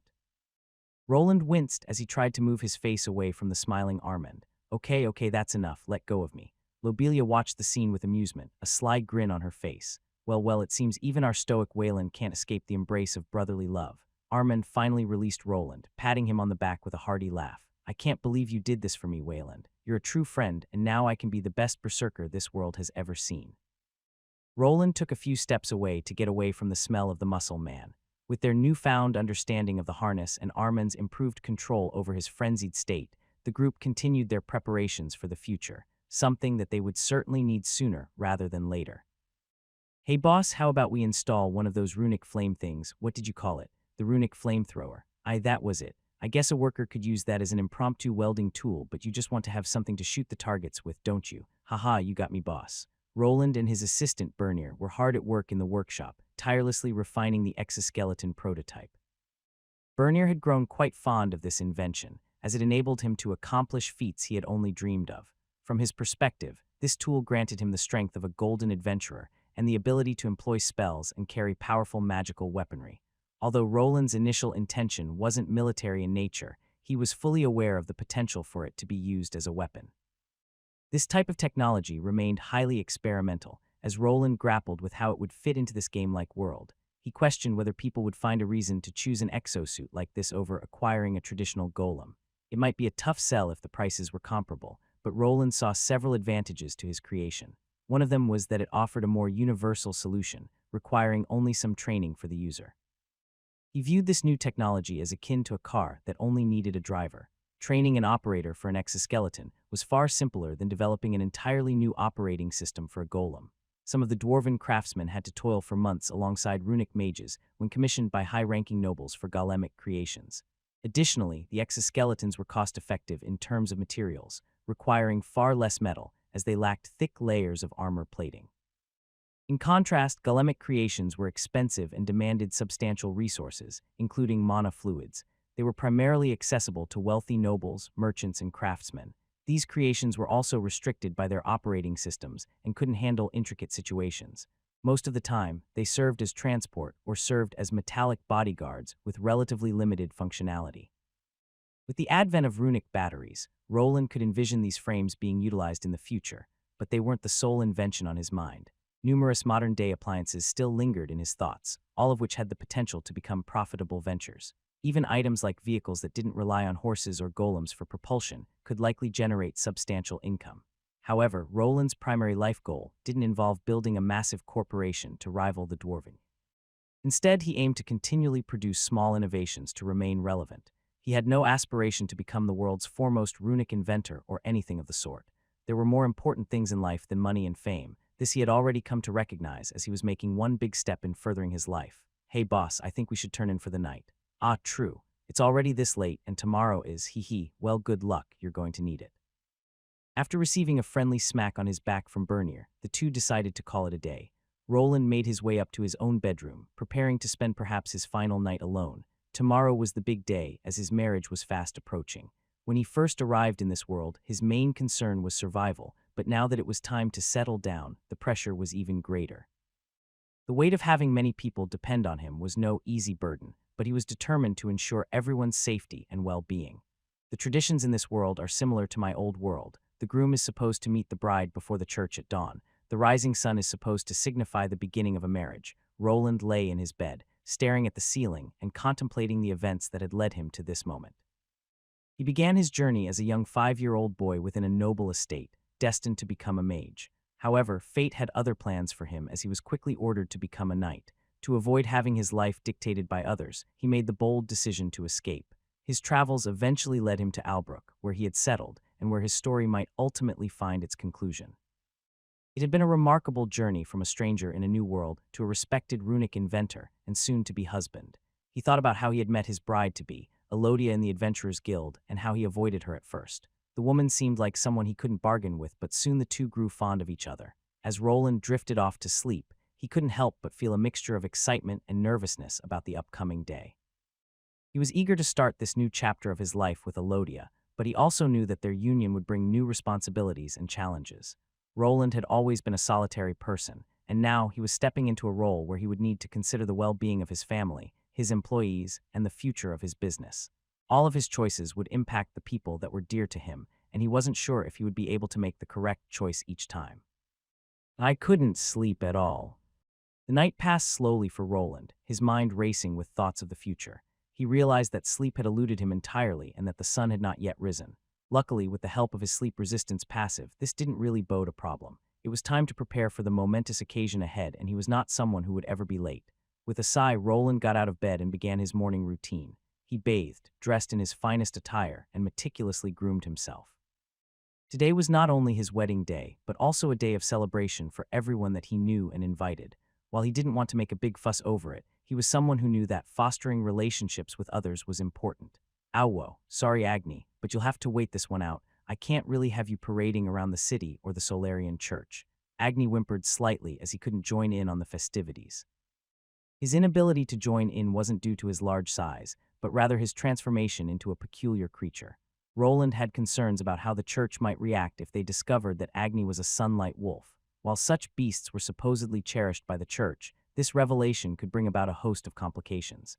There was a possibility that they would request Roland to relinquish his canine companion, as Agni was a secret creature to them. His magical abilities, capable of producing divine energies that only faithful priests could wield, were a rare and unique trait in this world. Then there were evil cults and necromancers that liked using such monsters for various occult rituals. Corrupting the divine brought them a lot of power, so it was better to wait with this revelation until Agni was stronger. "Don't worry, we will all be back here in a few hours. I still have to go through that annoying celebration." In this world, there were various approaches to weddings. For Bernier, it was a more formal bonding between two individuals, without much fanfare or festivities. It resembled a regular wedding for commoners. However, this didn't mean that others didn't go all out for their weddings. Nobles and wealthy merchants, for instance, often flaunted their wealth and invited hundreds of guests to elaborate celebrations. Arthur had wanted to host such an extravagant gathering, but Roland had opted to decline. Instead, he decided to strike a balance, as his new title somewhat obliged him to do so. As a knight commander, he would be seen as less if he didn't at least host a gathering at his home. Thus, some people that he knew closer would be arriving later after they were finished with the initial ceremony at the church. I guess this is it. I never liked wearing suits, Roland murmured to himself as he was forced to adorn this noble getup. The suit felt stifling in comparison to the practical clothing he was accustomed to wearing. It comprised a long tunic crafted from opulent fabrics, featuring a mix of velvet and satin. Embroidered onto it were the symbols representing the Valyrian household, of which he was soon to become a part. He took a deep breath, trying to calm his nerves. Today was a day of celebration, and he didn't want to be overwhelmed by his discomfort. "Sir Wayland, we have been waiting for you." "Let's go then." A carriage waited at the entrance of his home, which he would use to make his way to the city. Parading through the streets in an extravagant suit was out of the question, as it would attract more attention than he desired.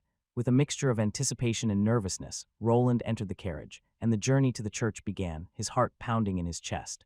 Roland's carriage made its way slowly through the cobbled streets of Albrook. The first light of day had not yet broken, and instead, the streets were illuminated by the runic lamps he had helped to create. As per tradition, he had to reach the Solarian church to meet the bride before dawn arrived. Luckily, not many people were awake at the moment, so the road was quite free. Quite the annoying traditions they had thought out. As the carriage approached the Solarian church, Roland's heart raced even faster. He knew that the next few moments would change his life forever. The church, a magnificent structure made of white stone and adorned with intricate sun symbols, stood as a symbol of the divine goddess Solaria. It was a place of reverence and solemnity, and it was where he and Elodia would make their vows. The sun was beginning to cast its first rays over the horizon as the carriage pulled up to the church's entrance. Roland stepped out, his eyes scanning the surroundings for any sign of his future wife. He was met with a breathtaking sight. Elodia, radiant in her wedding gown, stood at the church's entrance. Bathed in the soft morning light, she wore a white veil with golden sun-like patterns that partially obscured her face. She was not alone, as to her left he spotted a familiar-looking half-elven lady. Then to the right was another elf with a more robust-looking chest. The three were being chatty with each other while he was taking in the sight before his tired eyes. Even though an elven beauty was right there, his gaze could not be peeled off the woman dressed in white and gold. "Wayland, you are here." Before Roland could make a comment, a sleepy voice called out to him from the side. He turned to see his brother-in-law, who was struggling to stifle a yawn. Behind him was Bernier, wearing his customary big smile. They weren't the only ones. Roland had invited. Nearly everyone he somewhat knew had received an invitation to the festivities. Arthur Valyrian had managed to blend in with the crowd, while Mary observed from the shadows. As per tradition, men and women were segregated at the beginning of the wedding ceremony, standing or sitting on opposite sides of the church.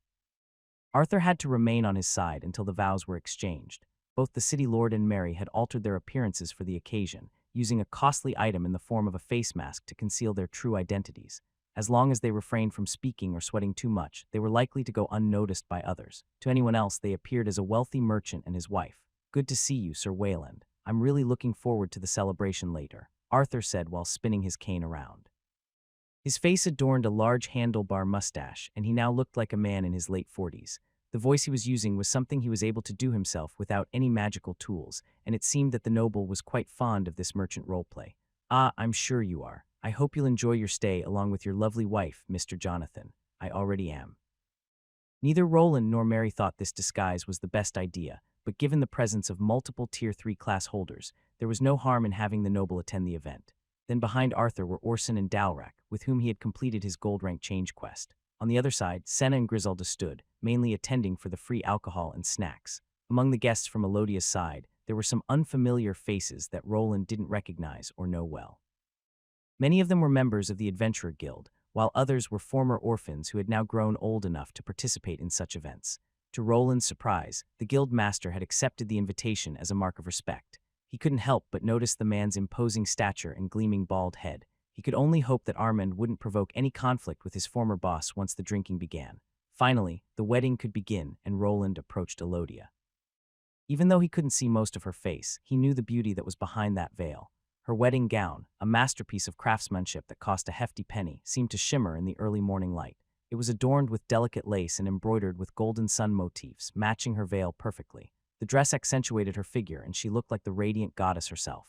Elodia Wayland, his true name remained hidden, but in a way, he wondered if he had truly become Wayland. The name Roland had lost much of its sentimental value, as it now only tied him to a place he had no desire to return to.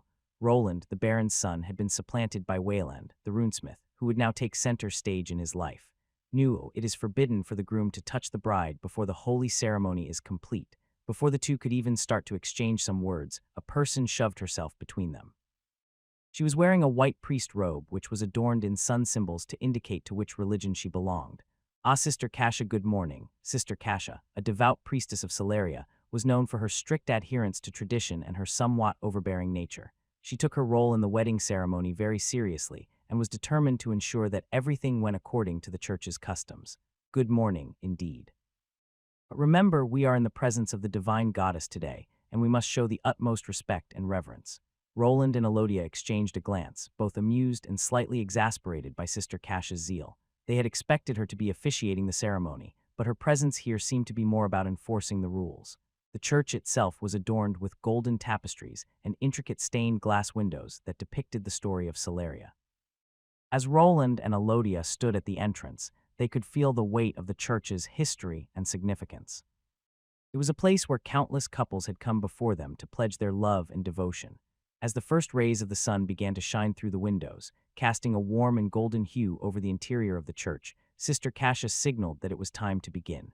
The guests took their seats on either side of the aisle, and the ceremony commenced with the melodious sound of a choir singing hymns in praise of Celeria. However, while this joyous moment was underway, a shadowy presence in the distance approached the unsuspecting couple. A caravan came into view on the horizon, just a few hours away from the city of Albrook.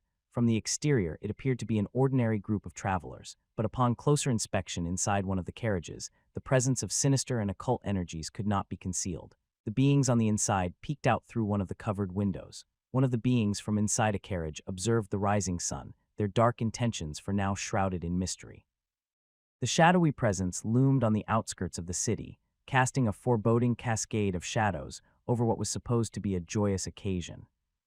Roland and Elodia walked down the aisle together, their steps slow and deliberate as they absorbed the solemn atmosphere of the church. The hymns reverberated through the grand hall, creating an almost ethereal ambience. As they reached the altar, they turned to face each other, their eyes locked in a moment of deep connection. Sister Cassia stepped forward, her voice echoing through the hallowed space of the Solarian church. Dearly beloved, we are gathered here today in the presence of the divine goddess Celeria to witness and celebrate the union of these two souls, Wayland and Elodia. The assembly watched in anticipation as Roland and Elodia stood before the altar, their hearts filled with a mixture of excitement, joy, and perhaps a touch of nervousness. She then turned to Roland and Elodia and asked, Wayland, do you take Elodia to be your lawfully wedded wife, to love and cherish her, to honor and protect her, in sickness and in health, for richer or for poorer, for as long as you both shall live under our great sun? Roland gazed deeply into Elodia's eyes, his heart pounding with emotion. He had never been one for grand gestures or eloquent speeches, but in this moment he found the words flowing naturally from his heart. I do, he spoke with unwavering sincerity, his voice resonating through the church and bringing smiles to the faces of those in attendance. His gaze remained fixed on Elodia's, and even though her face was obscured by a veil, he could partially feel her eyes meeting his. Sister Cassia then turned her attention to Elodia and started posing the same question to her. And Elodia, do you take Wayland to be your lawfully wedded husband, to love and cherish him, to honor and protect him, in sickness and in health, for richer or for poorer, for as long as you both shall live under our great sun? I do. Elodia's voice quivered slightly as she replied to the question.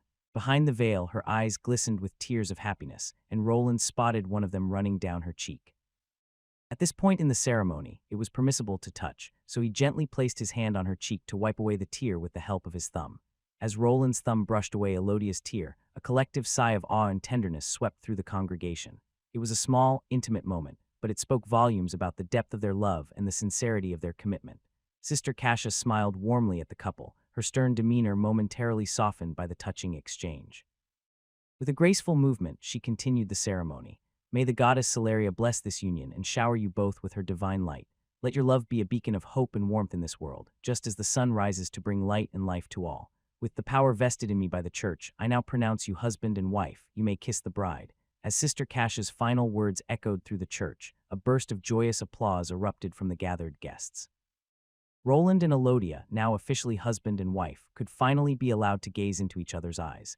The veil that was covering her face was promptly removed, and the two shared a tender yet passionate kiss. Some of the guests started whistling, others averted their eyes at the display of affection, while some just kept cheering. The church's bells began to ring, their melodious chimes filling the air, signaling the conclusion of the ceremony. Roland and Elodia turned to face their friends and family, their faces beaming with happiness. They walked back down the aisle together, hand in hand to the tune of church music. The morning light shined through the stained glass from above, and it illuminated their path ahead to signify a new dawn. Outside the church, the sun had fully risen, casting a warm and golden light over the city of Albrook. The streets were lined with well-wishers who had gathered to catch a glimpse of the newlyweds. As Roland and Elodia emerged from the church, they were met with a shower of rose petals and cheers from the crowd. Lobelia, along with Salana, were jumping around and cheering. Diana, with her child in hand, was smiling with Bernier at the side, waving with vigor. Armand, along with the guildmaster, instead of looking in this direction, were glaring at each other and trying to remain calm to not ruin the occasion. His old party members from the Adventurer Guild were also there, nodding with resolve but also looking at the ladies that Elodia invited. Mary, on the other hand, continued to be vigilant, while Arthur was waving his cane around. The main ceremony had concluded, and as Roland looked at the multitude of people gathered, he couldn't help but feel somewhat surprised. When he first arrived in the city, he had expected his life to resemble that of a recluse. He had planned to spend his days crafting items in his workshop, rarely venturing outside. However, the future he had envisioned as a simpler one had transformed before his eyes. Now he was the talk of the whole town, surrounded by many people, some of whom he could even call true friends. The couple made their way to a beautifully decorated carriage that awaited them, ready to transport them to the grand celebration that Roland had planned. The carriage was adorned with white and gold ribbons, matching the colors of their wedding attire. As they climbed inside, Roland couldn't help but steal another look at his bride, who was clinging to his arm and not even looking back. As the door closed behind them, Roland and Elodia finally found themselves in a private setting. The plan was to get things done in the church quickly before the citizens in the city realized. Some had already gathered outside, but Arthur had provided soldiers to keep them at bay for the occasion. The entire process unfolded smoothly, avoiding the creation of a significant scene. Only rumors about the wedding would circulate, while both he and his wife would be far away from the prying eyes of the city residents. "Hugh, you really don't like places with many people, my husband." Elodia chuckled a bit at the way Roland was behaving. He smiled back at Elodia, feeling a sense of relief now that they were away from the bustling crowd. Without his armor on, he felt somewhat naked, but luckily, it was now all over and he could go back to his place. "You know me too well, Elo. No, I guess now you are, my dear wife." The realization that he was now a married man finally sank in, and Roland didn't dislike the feeling at all. Although not much would change in his daily life, an unbreakable promise had been forged between the two of them. In this world, divorces weren't particularly common. When someone underwent the marriage ceremony, it was typically understood to be a commitment until death parted them. Even among nobles, this principle held true, although they often circumvented it by taking multiple brides while their previous ones remained in their estates. The practice of having multiple wives often led to disgruntled spouses and feuds between the heirs, as he had seen in the Arden house he came from. Roland had no intention of following in the footsteps of his estranged father. To him, the idea of having more than one wife seemed rather absurd. He couldn't quite comprehend why some people chose to pursue a harem route, as it felt excessively hedonistic and fraught with conflicts, which didn't align with his personal values. Usually, the children were the ones that suffered the most, and the original owner of the body he had occupied was the best example. "It would have been good if I could have invited Robert to the wedding. He seemed to have developed into a good kid at least. His name was still hidden, and Elodia would not take in the Arden last name. It was better if his father never found out that one of his sons had married a commoner." However, more than 10 years had passed since he had seen that old man. His place at the Arden estate was already gone, so probably none of the people there would care about this even. Nonetheless, some nobles were fiercely proud of their status, and Roland wasn't willing to jeopardize his wife's safety. He knew he wasn't the first noble son to marry a common woman, and such situations could become dangerously tense. Sometimes they turned violent, and the woman often ended up on the losing side. It wasn't uncommon for the noble son to be forced into re-education, with his spouse either driven away or, in the worst cases, executed. Roland had no intention of allowing such a fate to befall Elodia. Before these gloomy thoughts clouded his mind, Elodia leaned in and kissed him gently on the lips. "Well, we don't have to worry about that anymore. It's just you and me now, away from the chaos." Roland smiled warmly at Elodia, savoring the sweet moment of intimacy. He knew that the road ahead wouldn't always be smooth, but he was determined to face any challenges together with his beloved wife. As the carriage continued on its way to the grand celebration, Roland couldn't help but reflect on the journey that had led him to this point. At least he tried, but with such a lovely creature right next to him, it was hard to keep his hands to himself. Hey, we can't, at least not yet, and certainly not in the carriage. Before he could continue, his hand was pinched. He moved it back, giving his wife a pleading look, but he received a stern scolding in response. While wedding nights were indeed a tradition, they needed to first get through hosting the party. They wouldn't be allowed to retreat for the night until after the sun had set. I know, he replied, realizing that they would have to be patient a little while longer. As they rode through the city, they drew in the eyes of the citizens that were waking up. The carriage was decorated and clearly belonged to the Valyrian household from which it was lent out. The original master, on the other hand, was just using one meant for merchants and was right behind them. As per tradition, the newlyweds led the group of guests to the area where the wedding party would take place. Their conspicuous presence drew the attention of almost everyone, and rumors would undoubtedly begin to circulate throughout the city. After a leisurely journey, they finally arrived at their destination, where they were greeted by the resounding howl of a particularly bored ruby wolf. "Ah, Agni," Roland said with a fond smile as he disembarked from the carriage with his wife nestled against his shoulder. "You couldn't wait any more, could you? But next time, please refrain from jumping over the walls." The enormous ruby wolf jumped over the fence the moment he realized that they were near, his tail wagging furiously. It seemed that Agni had sensed the joyous atmosphere and couldn't resist being a part of it. Elodia giggled at Agni's exuberance and petted his head.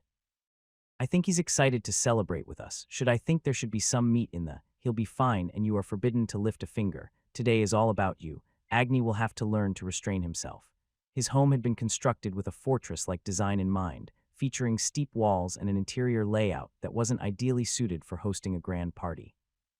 However, for this special occasion, he had the workers who were assembling the new dormitory prepare a dedicated space outside where they could entertain the guests. It still had a connection to his home, to which he would later retreat along with his wife after the sun had gone down. The celebration area was splendidly decorated with vibrant banners, fragrant flowers, and a variety of tables laden with delectable food and drinks. The person responsible for this meticulous planning wasn't Roland, but rather Elodia. He had entrusted her with the task of hiring the right people and ensuring everything was in order, as he had no sense for such things at all. It took some convincing to get her to spend the money to make it a truly grand occasion, and in the end, it was fit for even a noble's celebration. Guests began to arrive, and the atmosphere quickly shifted from one of anticipation to one of jubilation. Laughter, music, and chatter filled the air as friends, family, and acquaintances gathered to celebrate the newlyweds. Roland and Elodia, both dressed in more comfortable attire, mingled with their guests, accepting congratulations and well wishes from all sides. The food was exquisite, with a wide variety of dishes to please every palate. Roast meats, fresh vegetables, and a selection of desserts made it a feast to remember. The drinks flowed freely, with goblets of fine wine and mugs of ale readily available for the guests. Agni, too, was not forgotten, and he had a hearty meal specially prepared for him. As the day wore on, the celebration continued, with music and dancing taking center stage. A lively band played traditional tunes, and guests took turns on the dance floor, spinning and twirling to the melodies. Even Roland, who was not known for his dancing skills, found himself pulled onto the floor by Elodia and joined in the festivities. With the assistance of the finest alcohol available in the city, some of the guests began to get rowdy. Armand found himself in a drinking contest against the guild master, with Bernier enthusiastically cheering on both of them. On the opposite side, the women were engaged in lively conversations while observing the antics of the men. Even some new relationships were being formed, all while the sun radiated over this beautiful day. As evening approached, Roland and Elodia stole a moment away from the crowd, finding a quiet spot where they could catch their breath and reflect on the day. They had managed to remain mostly sober, as none of them liked to partake in the sweet wines. "This has been an amazing day," Elodia said, her eyes sparkling with happiness. "I couldn't have asked for a better wedding." Roland nodded in agreement, his heart full. "I'm glad if you are glad, to be honest. I wasn't sure about it, but it hasn't been bad to have more people around." They shared a tender moment, leaning in to share a loving kiss. As they pulled away, Roland couldn't help but think about the future that lay ahead of them. He had found his place in this world, alongside a woman he loved deeply. There would undoubtedly be challenges and adventures in the days to come, but he was ready to face them with Elodia by his side. The night grew closer, and the sky began to darken. The celebration continued, but Roland and Elodia knew that it was time to retire for the culmination of the wedding. They bid their guests farewell and retreated to their private chambers, where they could finally be alone together as husband and wife. Their guests were mostly incapacitated by alcohol or too tired to move. Some of them were passed out on some chairs or even sleeping on the grass-covered ground. As they lay together in the quiet darkness, Roland couldn't help but feel a sense of contentment wash over him. He had come a long way from the lonely, uncertain days when he first arrived in this world. Now he had a loving wife, loyal friends, and a future filled with possibilities. "I love you, my dear wife," he whispered softly to Elodia, who was in his arms, and she replied with her voice filled with warmth and affection. "I love you too, my dear husband." As they gazed at each other with nothing but love in their eyes, Roland reached out to caress Elodia's cheek. However, in the midst of this heartwarming moment, something peculiar occurred. His hand slowly slid down from her cheek to her neck, his fingers tightening into a firm grip. Something wasn't right here. Something had gone wrong. Roland dear, what are you doing? It hurts. How did they manage to get this close without triggering any alarms? Do they possess a means to conceal their presence? Shouldn't the failsafe have been triggered, or is the time dilation at work now? He had invested countless hours scrutinizing the runic diagram he had acquired from the village. This relic emitted a concealed, inaudible sound wave capable of incapacitating individuals, and it could also be triggered by mere visual input. In light of this revelation, he had developed numerous sensors to counteract the sound wave, but he remained uncertain about the visual trigger. As he became engrossed in the allure of his wife, a few possibilities crossed his mind. Either he had become too distracted to concentrate on potential adversaries during their wedding night, or he would soon be roused from this dreamlike state by his failsafe mechanism. It had been less than a minute when he discerned that something was amiss. His body and mind were so deeply attuned to this illusory state that he instantly sensed that something was awry. "I can't panic. I predicted as much. If it's anything like the two previous times, then not even a second has passed by in the real world." The abyssal relic operated on several rules that Roland had already deduced. One of these rules involved a form of time compression, where individuals ensnared by the spell found themselves trapped within their own minds. Inside the illusion, time seemed to move more slowly, but in reality, a person's cognitive processes were accelerated. They inhabited a dream world where they perceived the passage of an hour, but only a few seconds or minutes would elapse in the external world. Roland had devised several countermeasures to shield his mind from the signal, primarily implemented within his runic helmet. Creating a device capable of enveloping all of his lands was currently not feasible, especially with the presence of multiple occupants. Therefore, he concentrated on safeguarding his personal living space and the workshop below. He believed that if he were in his full armor, he would have been less susceptible to being incapacitated. Now he had to either wait for the sensors within his home to trigger an alarm or free himself, a process he had successfully accomplished twice before. The advantage he held was discovering the spell when it was directly activated, theoretically granting him time to counter it. What should I do? His mind raced. The culmination of years of preparation suddenly thrust upon him as the cult arrived at his doorstep. His top priority was to ensure Elodia's safety. The timing of their intrusion couldn't have been worse. However, he couldn't discount the possibility that the cult had orchestrated this attack without a proper plan. While it initially appeared advantageous for them to strike during a wedding, they were venturing into unfamiliar territory and couldn't anticipate all the variables at play. There were people like the guild master here, a person who was part of an organization that they might not want to stir up. As Roland grappled with the illusion, his mind raced to formulate a plan. He couldn't allow this intrusion to jeopardize the safety of his loved ones or unravel the hard-earned peace he had constructed in his life. While he was deep in thought, the entire dream world began to tremble. It appeared that his fail-safe mechanism had finally activated, and the illusory realm was collapsing. He needed to prepare himself, as upon regaining his senses, he could find himself face to face with the enemies. The illusory image of his wife transformed into a bizarre and grotesque being before the entire world crumbled around him. Roland was left in darkness, and he kept his eyes shut. He was well versed in the cult's methods by now, and he knew he had to remain cautious. They must have tracked him from the village, possibly using some unconventional means since he was meticulous about covering his tracks. It was also possible that they were searching for anyone connected to the discovery of the monolith, which meant Senna and the others involved could also be their targets. When Roland regained consciousness, he strained his ears, listening for any signs of the abyssal cultists in the vicinity. Instead of hearing conversations or movements, he only heard the sound of the wind turbines spinning nearby. This could mean several things, but it also indicated that not all hope was lost, and he might have some time to prepare. His eyes opened, and he found himself in the bedroom with his wife, Elodia. She was still unconscious, deeply asleep, her face resting against his chest, just as they had been before this ordeal had begun on their wedding night. "She's alive and well. Did they set off the trigger from outside?" For a moment, Roland hesitated, knowing that using any mana could potentially trigger a series of attacks. There was no way of knowing exactly who he was dealing with, and if there happened to be a skilled magic user among the enemies, they could easily discover his position if he used any conspicuous spells. The way to combat the cultists had always been through subterfuge. They consistently lowered their guard whenever their relics were in use, unable to fathom that anyone or anything could resist them. Roland cautiously placed his hand around his wife while attempting to assess the situation. It appeared that he was likely the only person who was conscious. Through his research, he had learned that the spell targeted specific mana wavelengths, and everyone had their unique mana wavelength. To awaken people from the spell, he would need to target this specific, unique wavelength in each individual. Given the limited time, he could only focus on his own, with a universal solution not being immediately attainable.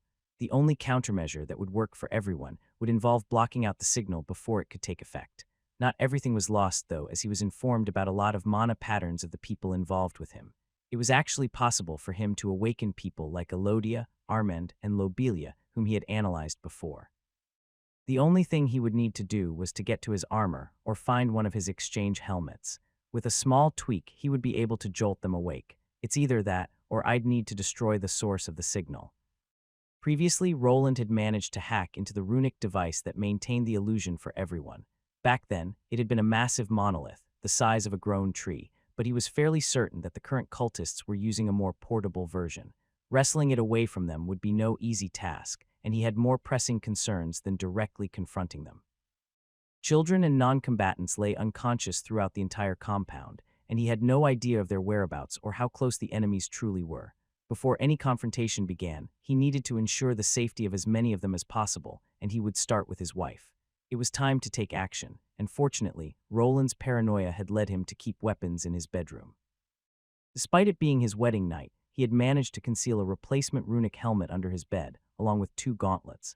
Silently slipping out of the bed, he finally had his usual display in front of his face. Although he was apprehensive about using flashy spells, the entire compound he had created served as one extensive spell database. His first step was to activate the mapping feature and perform a scan, but to his surprise, the results showed nothing unusual in the vicinity. Are they outside the range? No, that's impossible. His runic sensors were placed everywhere, stuck into trees and buried under rocks in the forest area and outside of it. He had placed them all around his lands, and there were many of them inside of the city. After the first scan, he didn't discover anything out of the ordinary. The guests were being registered within his home, and none of them seemed to be injured or deceased. It was evident that his enemies had come well prepared. They were fully aware they were attacking a magic user's stronghold, and had implemented measures to disrupt the runic sensors he had created. However, Roland's defenses extended beyond just his runic sensors. He had also devised alternative means to circumvent anti-magic and disruptors. Even he knew some spells that could shroud him in darkness and avoid detection, which gave him an idea of how to discover people using them. After activating several of his golemic creations, he instructed them to scan for heat signatures, movement, and even fluctuations in mana wavelengths. Within a few moments, his efforts to set up such an extensive network of scanners paid off. The sensors detected a group concealed under a large dome-like spell, making their way toward one of the back walls of his compound. There you are. They haven't made it inside yet. I might be in luck, but... Roland swiftly discerned that the area the cultists were approaching was closer to where the guests were situated than to his own residence. They might have been under the assumption that he was still among the guests, or their intended target was possibly located there. With Elodia in his arms, he began making his move, delving deeper into his home. The entrance to his workshop opened even before he reached it, and his destination was one of the specially designed rooms he had prepared in case of a home invasion, a panic room. Although he wouldn't be staying in the panic room himself, he deemed it a safer place for a non-combatant like Elodia. The room was equipped with supplies, monitors displaying the situation outside, and a small command center he had created for scenarios like this. After placing her down, he fitted her with the helmet he had been wearing, not so that she could use it, but so that he could remove the illusory charm that had been placed on her. What? Why what? Calm down. I know it's confusing the first time, but I don't have much time to explain. You remember the abyssal cult, right? Yes. Good, you have been under their illusion spell, and I carried you here to the panic room. Lodia, while initially confused, quickly grasped the explanation and understood the situation. Roland had somewhat prepared his wife for such an eventuality, and she was already aware of the existence of the panic room. In the past, she had rolled her eyes at his pedantic worries, but now she realized he had been right all along. Without raising her voice, Elodia removed her helmet and examined the crystalline magical devices that Roland had fashioned to somewhat mimic a square monitor. Are they all? No, they are just sleeping, but the cultists are getting closer. I need to go. W, what are you going to do? I need to wake everyone up, and for that, I need to get closer, but don't worry, I'll be fine. But what if something happens to you? Roland, please, promise me you'll be careful. Elodia's voice trembled with worry, her eyes filled with concern for her husband's safety. Roland reached out to gently cup her cheek, his eyes filled with determination. He understood what she was feeling. As if the roles were reversed, he would not be able to stand still. I promise, Elodia. I won't let anything happen to me. It might not look like it, but I actually like my life. We'll get through this together, just like we always do. After a reassuring kiss on her forehead, Roland placed his helmet over his head. While he was going out into the open battlefield, it didn't mean that Elodia couldn't help him out with a few things. The panic room was one option, but there was also the escape tunnel that could bring her within the city limits. Listen closely. I need you to contact the guard captain. He should be in the barracks. The city guard captain. Yes, tell him that the abyssal cult is here and that they need to contact the Church of Celeria. Can you do this? I, of course, but what should I tell them? Elodia possessed enough knowledge to operate all the runic items in the room.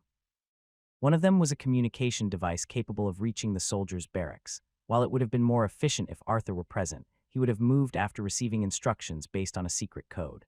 However, the city's forces needed a more straightforward explanation, and Elodia was the ideal person to provide it. Roland knew that he was not alone in this battle, and that relying on the city forces was a strategic move from a knight commander. Nevertheless, before the cavalry arrived, he needed to stall his enemies. Tell them that Lord Arthur Valerian is here. That should be enough to make them move. I will, but please be careful and don't worry. I won't let anyone hurt the children, and not like I'm alone. Elodia nodded, her expression resolute as she understood the gravity of the situation. Roland finally left the room while she quickly activated the communication device. Her fingers danced over the runic symbols to make the display present her with some options. There weren't many places that she could call, and placing her digit over the right rune activated the device. It wasn't long before she had the city guard captain on the line. After leaving the room, he sealed it behind himself. Elodia watched him go, her heart heavy with concern, but also with trust in her husband's abilities. She knew that Roland was resourceful and skilled, and she had faith that he would do everything in his power to protect their home and their loved ones. Roland navigated through the silent workshop, making every effort to conceal his movements. The sensors he was utilizing emitted mana, so his enemies were likely aware that something was amiss. Fortunately, amidst the array of runic devices, it would be challenging for them to distinguish him from any other device, affording him some time to gather reinforcements. I'm glad that this shipment didn't head into the dungeon yet. One of the storage facilities opened, and in the dimly lit room, a multitude of red eyes sprang to life. The sound of mechanical legs echoed within as Roland activated the golemic reinforcements hidden within. The entire workshop resonated with the clatter of metal as he set into motion every conceivable countermeasure he had previously assembled. Outside, the group of approaching cultists had nearly reached their destination. Their advance had been concealed by an occult shield of mana, which dissipated to reveal the multiple individuals within as they neared the wall. Before they reached their intended target, the person wielding a peculiar staff with a skull head on top shouted out a command. Stop! The mana around this place is shifting. Oh, did the secret relic fail to work? That can't be. Two others among the group voiced their questions and concerns, while the man with the staff shook his head to deny it. No, this mana is within these walls. They are all tools, just as we expected. Is that all? I hoped for at least some fun. A woman's voice called out from the approaching group, her tone tinged with boredom as she covered a yawn with her hand. The others didn't respond as they began to spread out, encircling the broad and towering walls. Their mission was to bring whoever was behind that wall closer to their god, either by slaying them or bestowing upon them the great honor of becoming one with their abyssal parasites. Stop! A voice echoed in the darkness as a group of cloaked figures approached the vicinity of the craftsman's territory. The group had gathered here to capture and erase anyone involved in the recent event involving their relic. Leading the charge was Kavak, and as he removed the shroud concealing their presence, the others were also revealed. First, there was a large man, his entire body concealed by a black robe. His size and form constantly shifted as he approached the wall before them, as if the runic magic was making his abyssal form more unruly. Not far from him stood his partner, a pale woman who resembled a deceased elf. Her alluring figure became apparent as she discarded the robe covering her, ready for the impending carnage and barely able to contain her excitement. They weren't the only ones present, as a few other competent members from this region had been summoned for assistance. Abyssal priests and assassins began to emerge from the concealment spell that had hidden them. These individuals were all elites of the cult, gathered here with a singular purpose, to unravel the mystery behind their relic's failure. The mana around this place is shifting, Kavak replied as he examined the area before him. As a necromancer, his mana sense was the most developed here, and he could feel a shift taking place.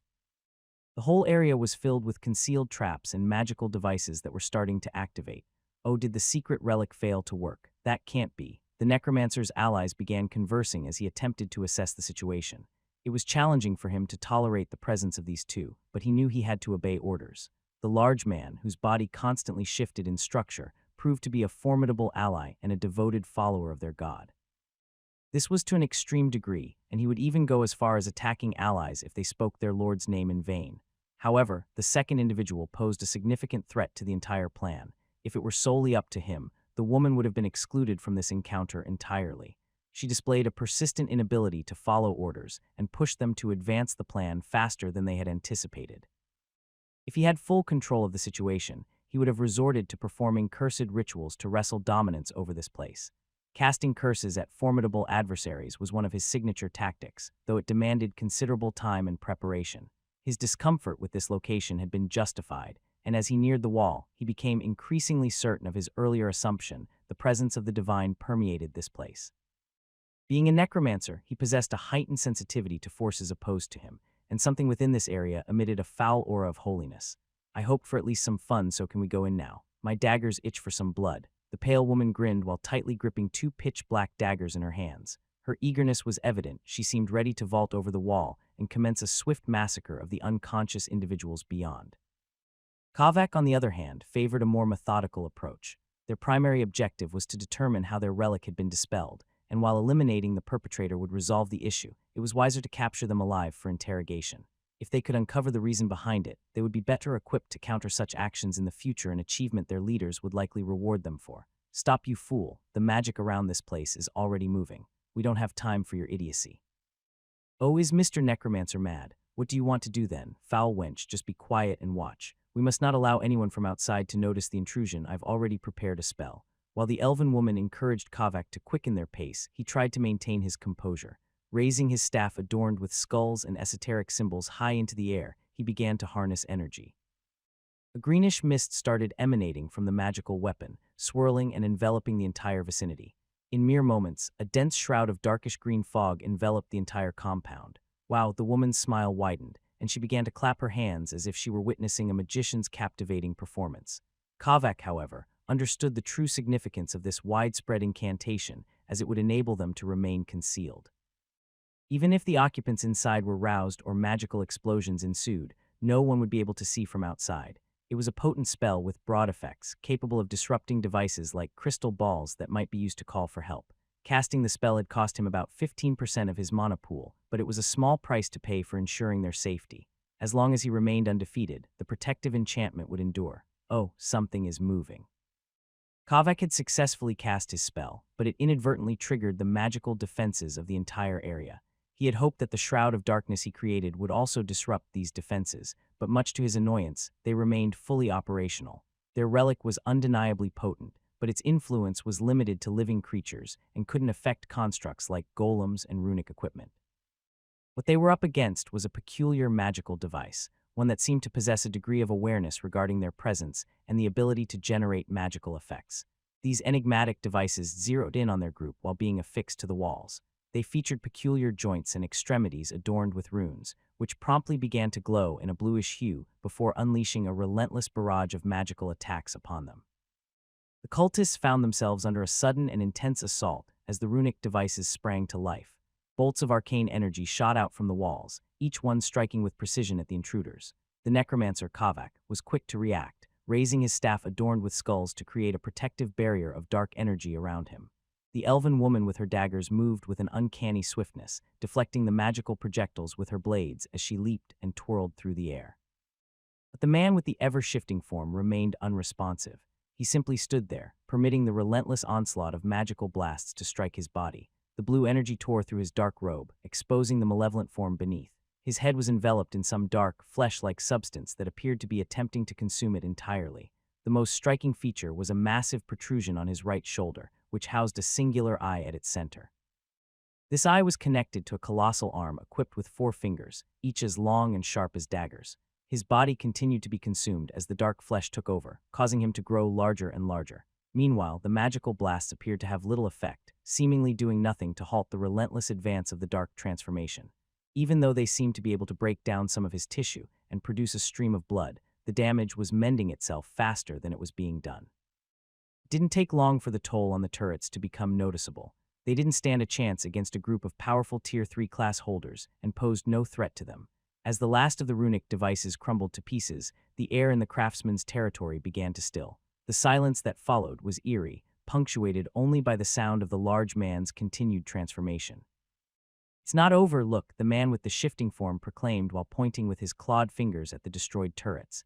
These peculiar devices, which had already crumbled, began to reassemble themselves. It was as though time itself was rewinding, with the missing pieces falling back into place. However, one small detail didn't escape their notice. While the runic equipment was being restored, the holes in the walls and ground remained unfilled. So what if it can restore itself? Scrap is still scrap, said the elven woman as she gracefully danced around the area, effortlessly evading all of the magical blasts. Her movements were so fluid that it seemed as if she were gliding on ice. She swiftly emerged above the wall where the magical turrets were situated. To her surprise, the moment her head peeked over, something shot toward her, prompting her to swiftly utilize her daggers to slice at it. "You want to capture me?" The net, made entirely of metal, proved no match for the cutting power of her cursed black daggers. She swiftly recognized the source of the net to be a group of peculiar-looking golems, their exteriors resembling spiders. A sizable cluster of them emerged from an odd metallic box that had just risen from the ground, and they were set on attacking her and the other intruders. "This is getting fun."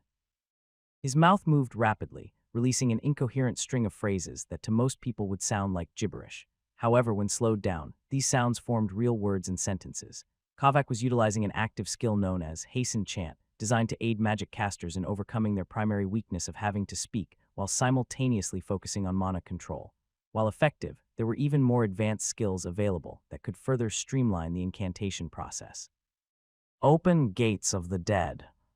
From within, a sizable group of undead creatures began to emerge. It commenced with regular skeletons donned in armor and progressed to more ghastly-looking horrors that crawled on all fours. It was a small battalion in its own right, nurtured by the necromancer over countless years and stored away in his personalized spatial space. Whenever a mission demanded a guarantee of success, he would summon these reinforcements, capable of overwhelming all his foes. As Kavak's undead horde spilled forth from the eerie portal, they moved with purpose, their hollow sockets filled with an eerie blue light. The skeletal warriors brandished rusted swords and shields, while grotesque creatures with rotting flesh and jagged teeth lurched forward, ready to tear into anything in their path. The small army of undead poured forth, but they encountered staunch opposition. A swarm of spider golems emerged from within the compound they were assaulting, determined to prevent their entry. These golems were armed with similar weapons to the runic turrets they had already vanquished once, which didn't pose much of a problem for the necromancer's forces. "Destroy them," ordered Kavak, his face adorned with a meticulous smile. The victory he longed for was within reach. All he needed to do was eliminate these magical soldiers, and triumph would be his. Though it was challenging to sift through the strange mana in this area, he remained convinced that everyone had been influenced by the relic he was empowering. The relic he possessed had an extended range that he could further enhance with his own necrotic mana. He was already envisioning how the interrogation process would unfold. If he couldn't coax the information from these individuals, he knew they could resort to reanimating them and compelling the knowledge from their unwilling mouths. However, as the impending battle with the large number of golemic spiders loomed, an unforeseen variable emerged. The group had not yet breached the fortified wall, which was constantly raining down turreted fire upon them, in addition to a protective magical barrier. While this alone didn't pose a significant challenge, a mana pattern suddenly emerged from within, sending shivers down Kavak's spine. Filthy radiant magic. Did the Solarian bastards lead us into a trap? No, this is different. The explosion of holy energy was followed by a beastly howl that caused even the undead soldiers to hold in their tracks. The weakest among them started sizzling as they were already receiving damage. Their bones rattled and undead flesh started peeling off as it sizzled in the radiant heat that was created. "Wow, that's a big doggy," shouted the elven woman who had managed to climb the wall and was now reciting on one of the destroyed runic turrets. Her eyes were focused on a large flaming wolf that was growling and moving up into the sky above. It didn't jump above the shroud that Kavak created, but instead generated strange platforms out of mana for a better vantage point. "What is that strange creature? How was it able to awaken from the abyssal slumber?" asked Kavak, who was clearly confused about what he was seeing. The magical beast radiated holy energies that were similar to the clerics of Celeria. The flaming wolf, its fiery fur flickering and dancing like an otherworldly inferno, howled again. Its voice echoed through the compound, causing panic among the cultists and their undead minions. Even the elven woman, who had been so eager for a fight, took a step back as her cursed daggers reacted to the strange holy energies that were being produced. The strange sensation subsided rather quickly as everyone's attention shifted to the beast standing on a radiant platform. There was something uncanny about it, and the intense light it emitted was difficult for the abyssal members to gaze upon.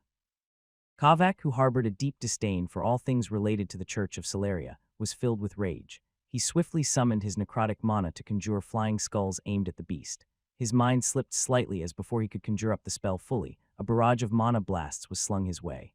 Damn arcane automatons, and what are you looking at? Are you just going to stand there? Kavak called out to the other cultist members who had arrived with him, particularly the shape-shifting warlock.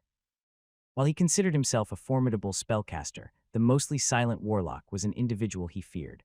Undoubtedly, the warlock was the most powerful among their group and likely wouldn't heed his commands. Only the lesser cultists, those lent to him by the priestess, were more likely to follow his orders and acknowledge him as their leader. More fun for me, come here, little doggy. As Kavak shouted, the woman he despised leaped into the air.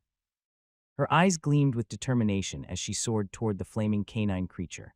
Balls of flames were hurled in her direction, but with a swift slice of her blades, she deftly dispatched them. The woman glided through the air with a skill that allowed her to approach the fiery wolf. However, just as she was about to reach the apex above the runesmith's compound, a peculiar object materialized suddenly from her blind side. She had to contort her body in an exceedingly uncomfortable manner, a maneuver that would have left an ordinary person with a spinal injury. Her prized black daggers faltered for the first time as she attempted to push back the object. It was hurled with such force that it forced her to retreat, bouncing her backward. She glared at the object that arced through the air and then descended into the large hand of the individual who had thrown it at her. I came here to get drunk, not to fight damn cultists. The voice belonged to a large man, his head gleaming in the radiant light emitted by the flaming wolf. He wielded a massive axe that seemed to weigh more than an adult man on its own. For some reason, this individual had awakened from the relic's illusion and was fixating his glare in her direction. Soon, the cultist would realize that he was not the only one who had awakened. Few moments before the automated defenses were triggered, Roland navigated his way through the underground workshop. Utilizing his mapping device, he pinpointed the exact locations where each of the guests had fallen unconscious. As he expected, they had all been affected by the relic, rendering them unconscious. To rouse them from this dreamlike state, he needed to approach them and place his helmet over their heads. Only by aligning the wake-up signal to their mana wavelength could the device effectively work. While his runic sensors could do a lot of things, he needed to get closer for them to analyze their mana patterns. I don't have much time. I need to choose wisely. There wasn't sufficient time to awaken every individual who had fallen unconscious. Among those affected were non-combatants like Salana and the other girls from the Adventurer Guild who had been invited by Elodia. Even if he roused them, they wouldn't be able to assist in the impending battle. His initial targets had to be individuals capable of confronting the cultists and stalling for time, allowing him to wake up more people. There aren't many that I can choose from, but the first one should be. After taking into account everyone's usefulness and also how fast he could wake them up, Roland made a quick decision to go for his most trusted ally, Agni, with the one after him being the guild master. His trusted canine companion could be easily controlled and wouldn't ask any pesky questions. Agni's mana pattern was also something that he knew by heart, and even without the helmet's aid, it wouldn't be hard to rouse him from the sleep. So now it starts. He stood at the entrance to the main elevator, which had been occupied by runic golems that were on their way up. Meanwhile, the defenses at the walls were activated. Roland used his helmet to display what the exterior turrets were observing. They had been enhanced with superior golemic eyes, providing him with a clearer view of the situation. The first thing that caught his attention was a peculiar pale elf, whose visage reminded him of someone he had encountered many years ago. It is really the abyssal cultists, but why would that woman be here? The woman boldly charged into the enhanced mana blasts, effortlessly deflecting them with the aid of a pair of dark blades. As he gazed at the design of those blades, Roland felt a stirring in his shoulder, a reminder of the spot where one of those daggers had struck him in the past. Behind the woman was another individual he remembered, an entity that appeared to be more abomination than man. He had first encountered these two in Edelgard, and now, for some reason, they stood before his doorstep. Roland couldn't help but wonder if it was just a coincidence or if the two had tracked him all the way here. However, considering that this discovery had only unfolded after the incident with the large obelisk, he began to suspect that there was more to the situation. One thing was certain: if those two managed to remember his face, they would likely connect him to the previous encounter. They could deduce that he was responsible for the failure of their relics and might attempt to extract his secrets. They could resort to serious torture, or potentially infect him with abyssal leeches to coax the truth from him in a different manner. To prevent becoming a thrall of the abyssal cult, he had to eliminate every single one of them now. If they managed to return to their cult with this information, they would never stop coming. His life as he knew it now would be over. He did his research on the cultists and knew some of the stories. They would never relent. They would not leave anyone that he was related to alone. Elodia, his wife, would be in danger, and even his old noble family that he wished to leave would probably be targeted. While he didn't like them too much, having Robert and the rest be hunted down like dogs was not one of his plans. I was young back then, and they also can't see my face. It should be fine. Fortunately, he was now clad in a bulky suit of armor that concealed his entire body. His voice had also deepened with age, and he had abandoned his former name, adopting the identity of Knight Commander Wayland. The only potential giveaway of his true identity was his mana pattern, which these individuals likely didn't recall. In theory, he should be safe, but it was still best to eliminate the threat that had arrived at his doorstep. He had no intention of letting anyone walk out of here alive. The plan began to unfold. While the cultists were preoccupied battling the enhanced runic turrets and the swarm of golemic spiders, he stealthily made his way above ground. Ignoring the blue magical explosions in the vicinity, the scene seemed strangely tranquil. People were lying on the ground, sleeping peacefully. Without making a sound, he headed toward Agni, who was housed in the large stable near his own home. Inside, he found his wolf slobbering all over the floor, with his face buried in a monster steak. "Common, wake up." His wolf was quickly roused to sleep after a few jolts to his head. Even without putting on the helmet, Roland had analyzed the schematics long enough to produce this effect. Agni's eyes started to slowly open up, but he was still in a daze. Only after a few proper smacks to the face did he realize that something was not right here. "You were in an illusion, Agni. I don't have much time to explain, but our home is being attacked, and I need you to help me protect it. Can you do that for me? Owl." Agni, the large ruby wolf, shook his head in response to Roland's words. He was a highly intelligent creature and quickly grasped the situation. The echoing of explosions and shouts from the cultists, along with the appearance of undead creatures, was also a clear indication that something was amiss. In an instant, Agni was on his feet, ready to confront the threat, his growling confirming his readiness for action. "Good, don't hold back, use your true form but keep your distance. Make them focus on you while I wake up the others, do you understand?" "Woof, I knew that I could count on you." Agni, the ruby wolf, wasted no time and his appearance began to shift. The red gems that made up his mane were gradually replaced by fiery flames. While his body size remained the same, the radiant transformation was impossible to miss. As the fiery wolf emerged from his doghouse, he soared into the sky, ready to heed his master's commands. The blazing aura surrounding him would surely catch the attention of the undead creatures and their controller. Good, next up, the guild master. While Agni was his most trusted companion here, Odhin was still the most powerful adventurer around. Without his strength, they would be at a significant disadvantage. Roland moved with haste, leaving the stable behind and making his way toward the main gathering area where the unconscious adventurers had fallen. The magical explosions and clashes of power were growing more intense as he moved closer to the sleeping adventurers. He spotted Odhin, the guild master, among them. Next to him was a sleeping Griselda who had collapsed into the man's lap. All of them were in the middle of getting drunk before being affected by the abyssal magic. Focusing on the man's large, bald head, Roland realized it would take some effort to fit his extra helmet over it. He pushed the helmet onto Odhin's head, causing it to bend out of shape. Only after dousing it with some nearby oil was he finally able to push it into place. Odhin was not only an influential figure in the guild, but also in the whole city. His status prompted Roland to analyze his mana pattern earlier and made the treatment go by rather fast. What? Where did they go and what is wrong with my head? Guild master, are you awake? Roland had managed to break the spell, and as the guild master was waking up, he quickly removed the helmet. Odhin blinked a few times, disoriented, and then his eyes sharpened as he recognized Roland, albeit with some difficulty due to just leaving a world of illusions. "Wayland, what's happening? Why are you wearing your armor? There's no time to explain right now, guild master." Roland spoke urgently as he handed Odhin a large runic axe made from mithril. Knowing that Odhin hadn't come prepared for battle, Roland offered one of his own private possessions as a substitute. "We're under attack by the abyssal cultists. My golems and turrets won't be able to hinder them for long. I need you to help me stop them. I'm sure you're already aware of how they operate. You have been stuck in an illusion, but this is the real world now." Ordhin, still groggy from the effects of the abyssal illusion, took the runic axe and surveyed the situation. The sounds of battle, the shouts of cultists, and the howls of the flaming wolf pierced the air. He quickly pieced together the urgency of the situation. Shit, so that was all a damn illusion. I knew it was too good to be real, Ordhin replied, his fingers tightly gripping the runic axe as he directed his gaze toward the source of the battle. He was a seasoned warrior, well aware of the gravity of the situation. Despite the option to flee and save himself, it was evident that he had reasons to stay and fight.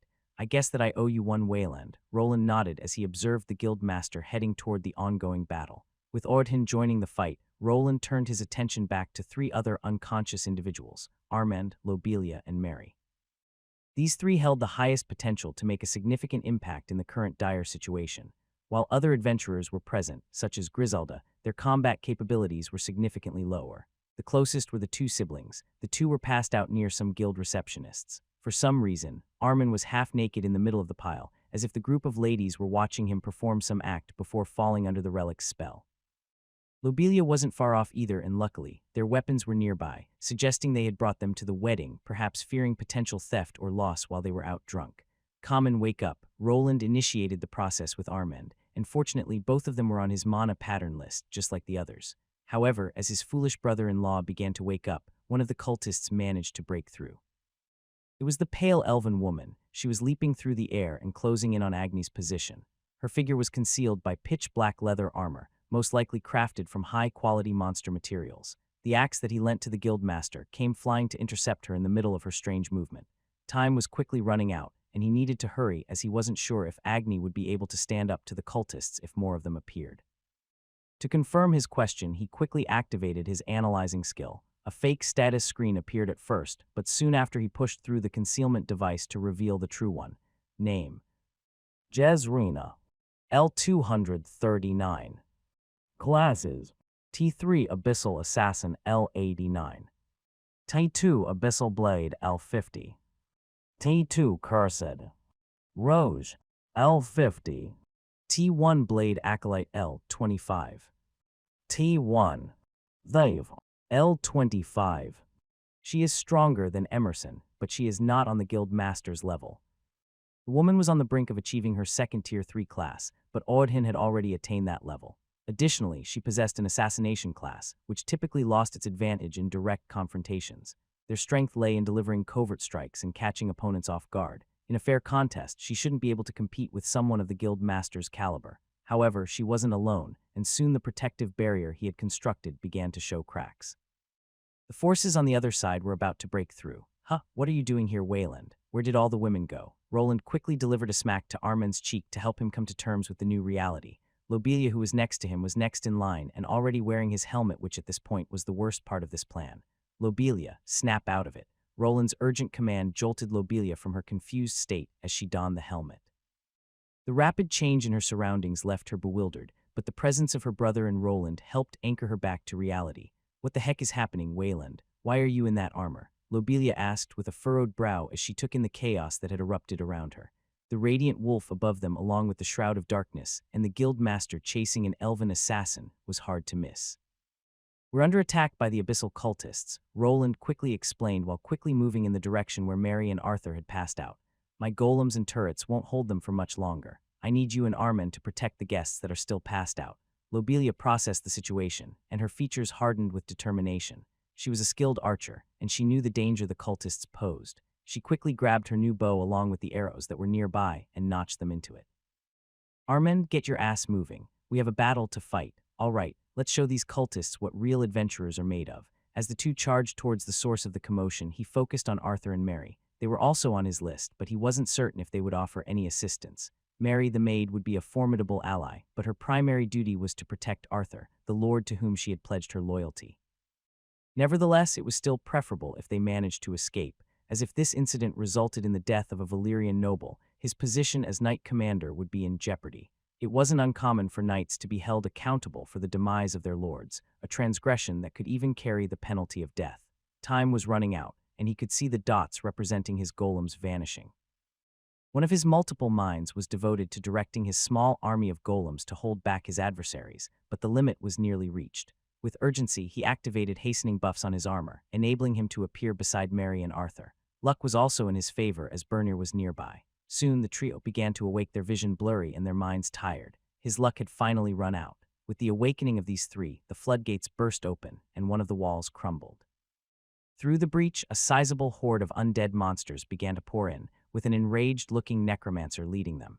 His status screen was swiftly revealed and showed that he was a formidable foe that couldn't be ignored.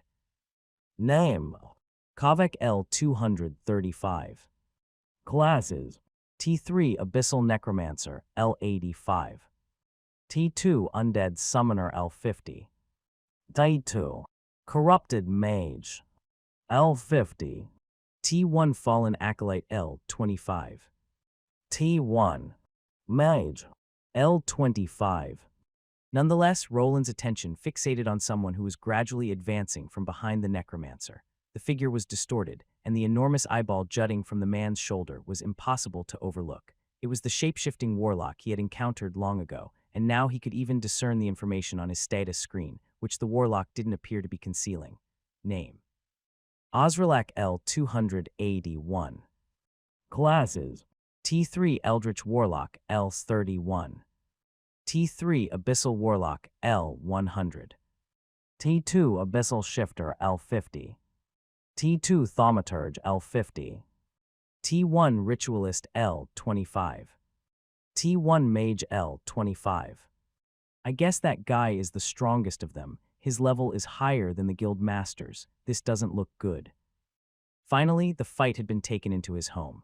The undead monsters were pushing forward with rage in their eyes, but this was his home, and it would not be easily taken by the likes of them. What is happening? Are you awake? Good as you can see, your lordship. We have a small situation here. Remember those cultists we spoke about? Yeah, they are now here. Roland shouted, pointing towards the group of undead monsters surging through the breach in the wall. Arthur was visibly perplexed by the situation, but Mary swiftly assisted him, simultaneously withdrawing a set of runic daggers she had concealed in her dress.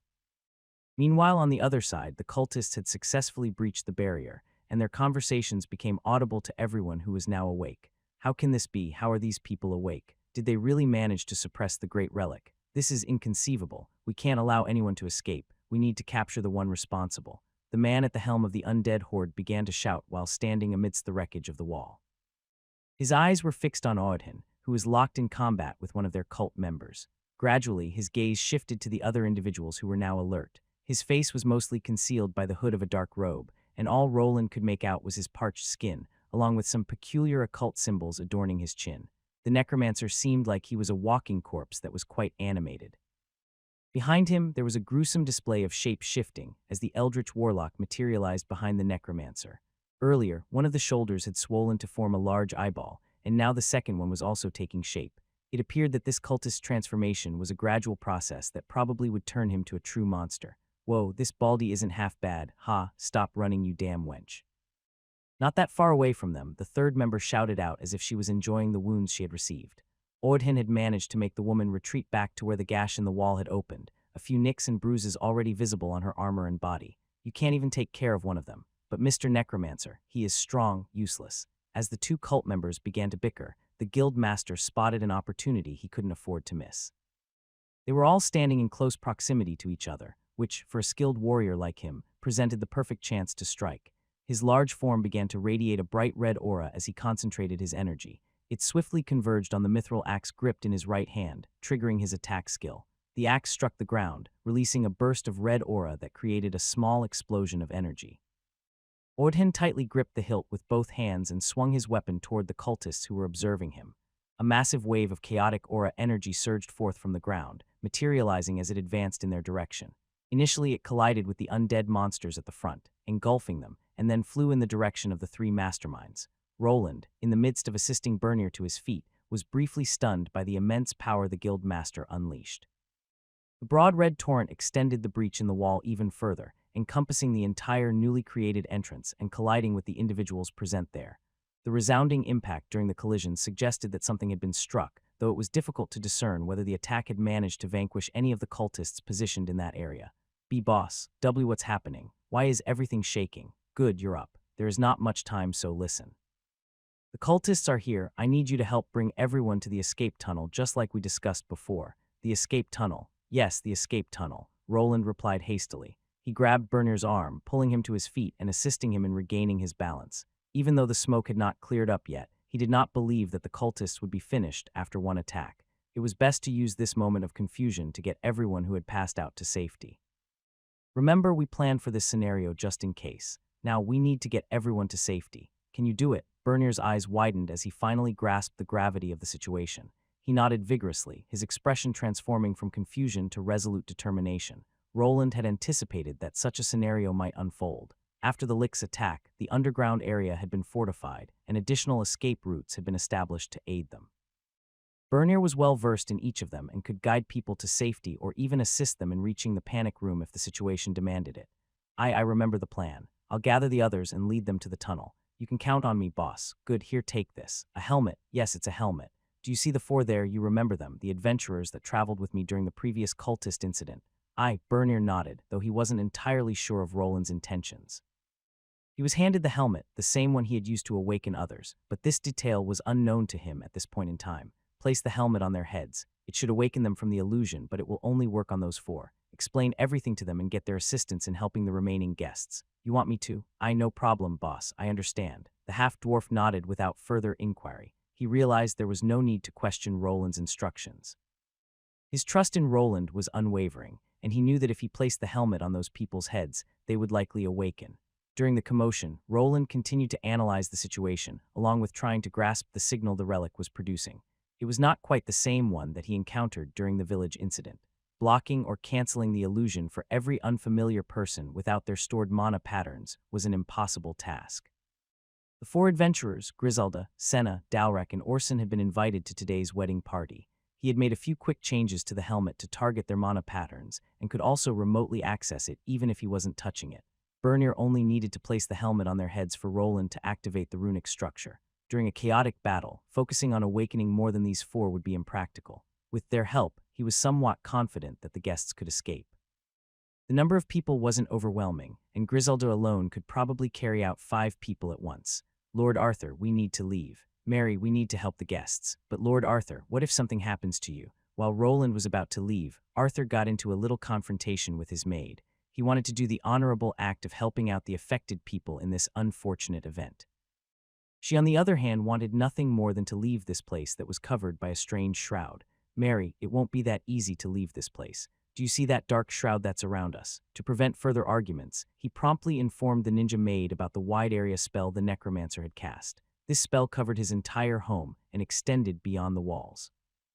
The dome it generated was designed not only to disrupt magical signals, but also to act as a barrier, preventing unauthorized individuals from entering or leaving.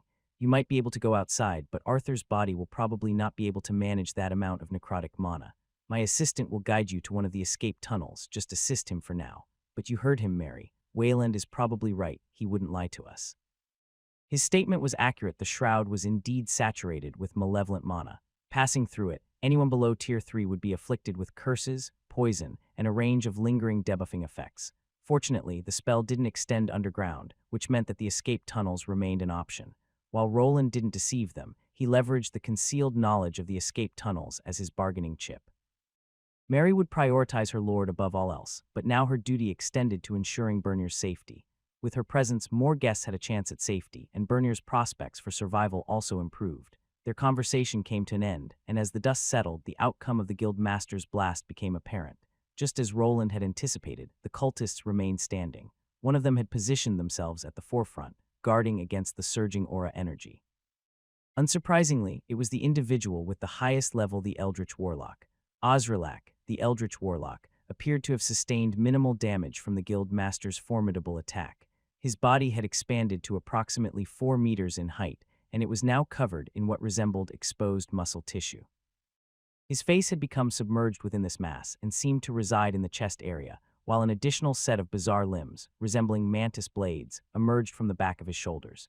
It was evident that the cultist had undergone a full transformation. Whether he possessed a more extensive form remained to be seen, but even in this state, Roland was uncertain of the true strength of this enigmatic creature.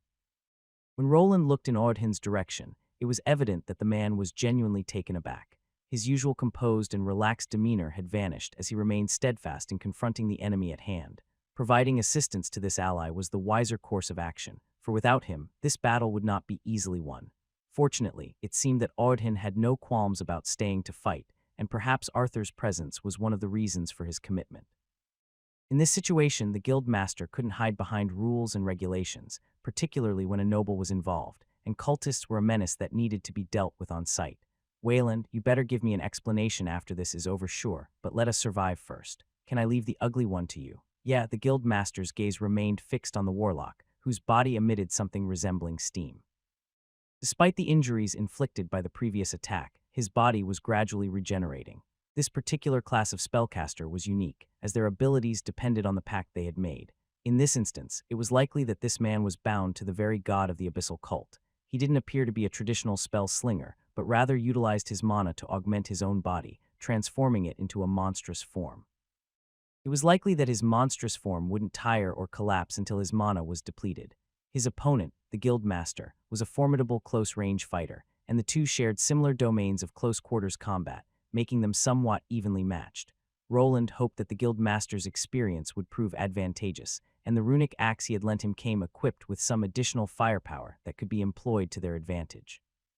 Even if Roland discounted the eldritch warlock and entrusted him to Audhin, there were still two other formidable adversaries to contend with. The woman who had plunged her cursed dagger into his shoulder years ago was present, and she proved to be nearly as powerful as the warlock. Both she and the necromancer formed a dangerous combination, with her engaging opponents at remarkable speeds, while the magician wielded his spells and controlled swarms of minions. To make matters worse, the three of them were not alone. There were additional robed cultists who were scaling the walls and peering in. While most of them were at Tier 2, the undead creatures summoned by Kavak were akin to the black skeletons the Lick could produce in the past. Among this small army, there were Tier 3 monsters scattered, making it a challenging task to clear them all out. I saw it. I saw that one wake up those people, so he was the one. While the group was in a staring match, the pale elf woman pointed in his direction to single him out. It seemed that when scaling the wall the first time she had seen Roland tend to Armand and Lobelia. Impossible, even more, are waking up. How is this possible? Is it that item? The situation became evident when they noticed Bernier at the rear, assisting the other adventurers. He was placing the helmet Roland had provided over their heads and utilizing his runic skills to sever the relic's influence remotely. To an observer, it seemed as if the helmet was the focal point of interaction, rather than Bernier manipulating it. INTXCUSABLE.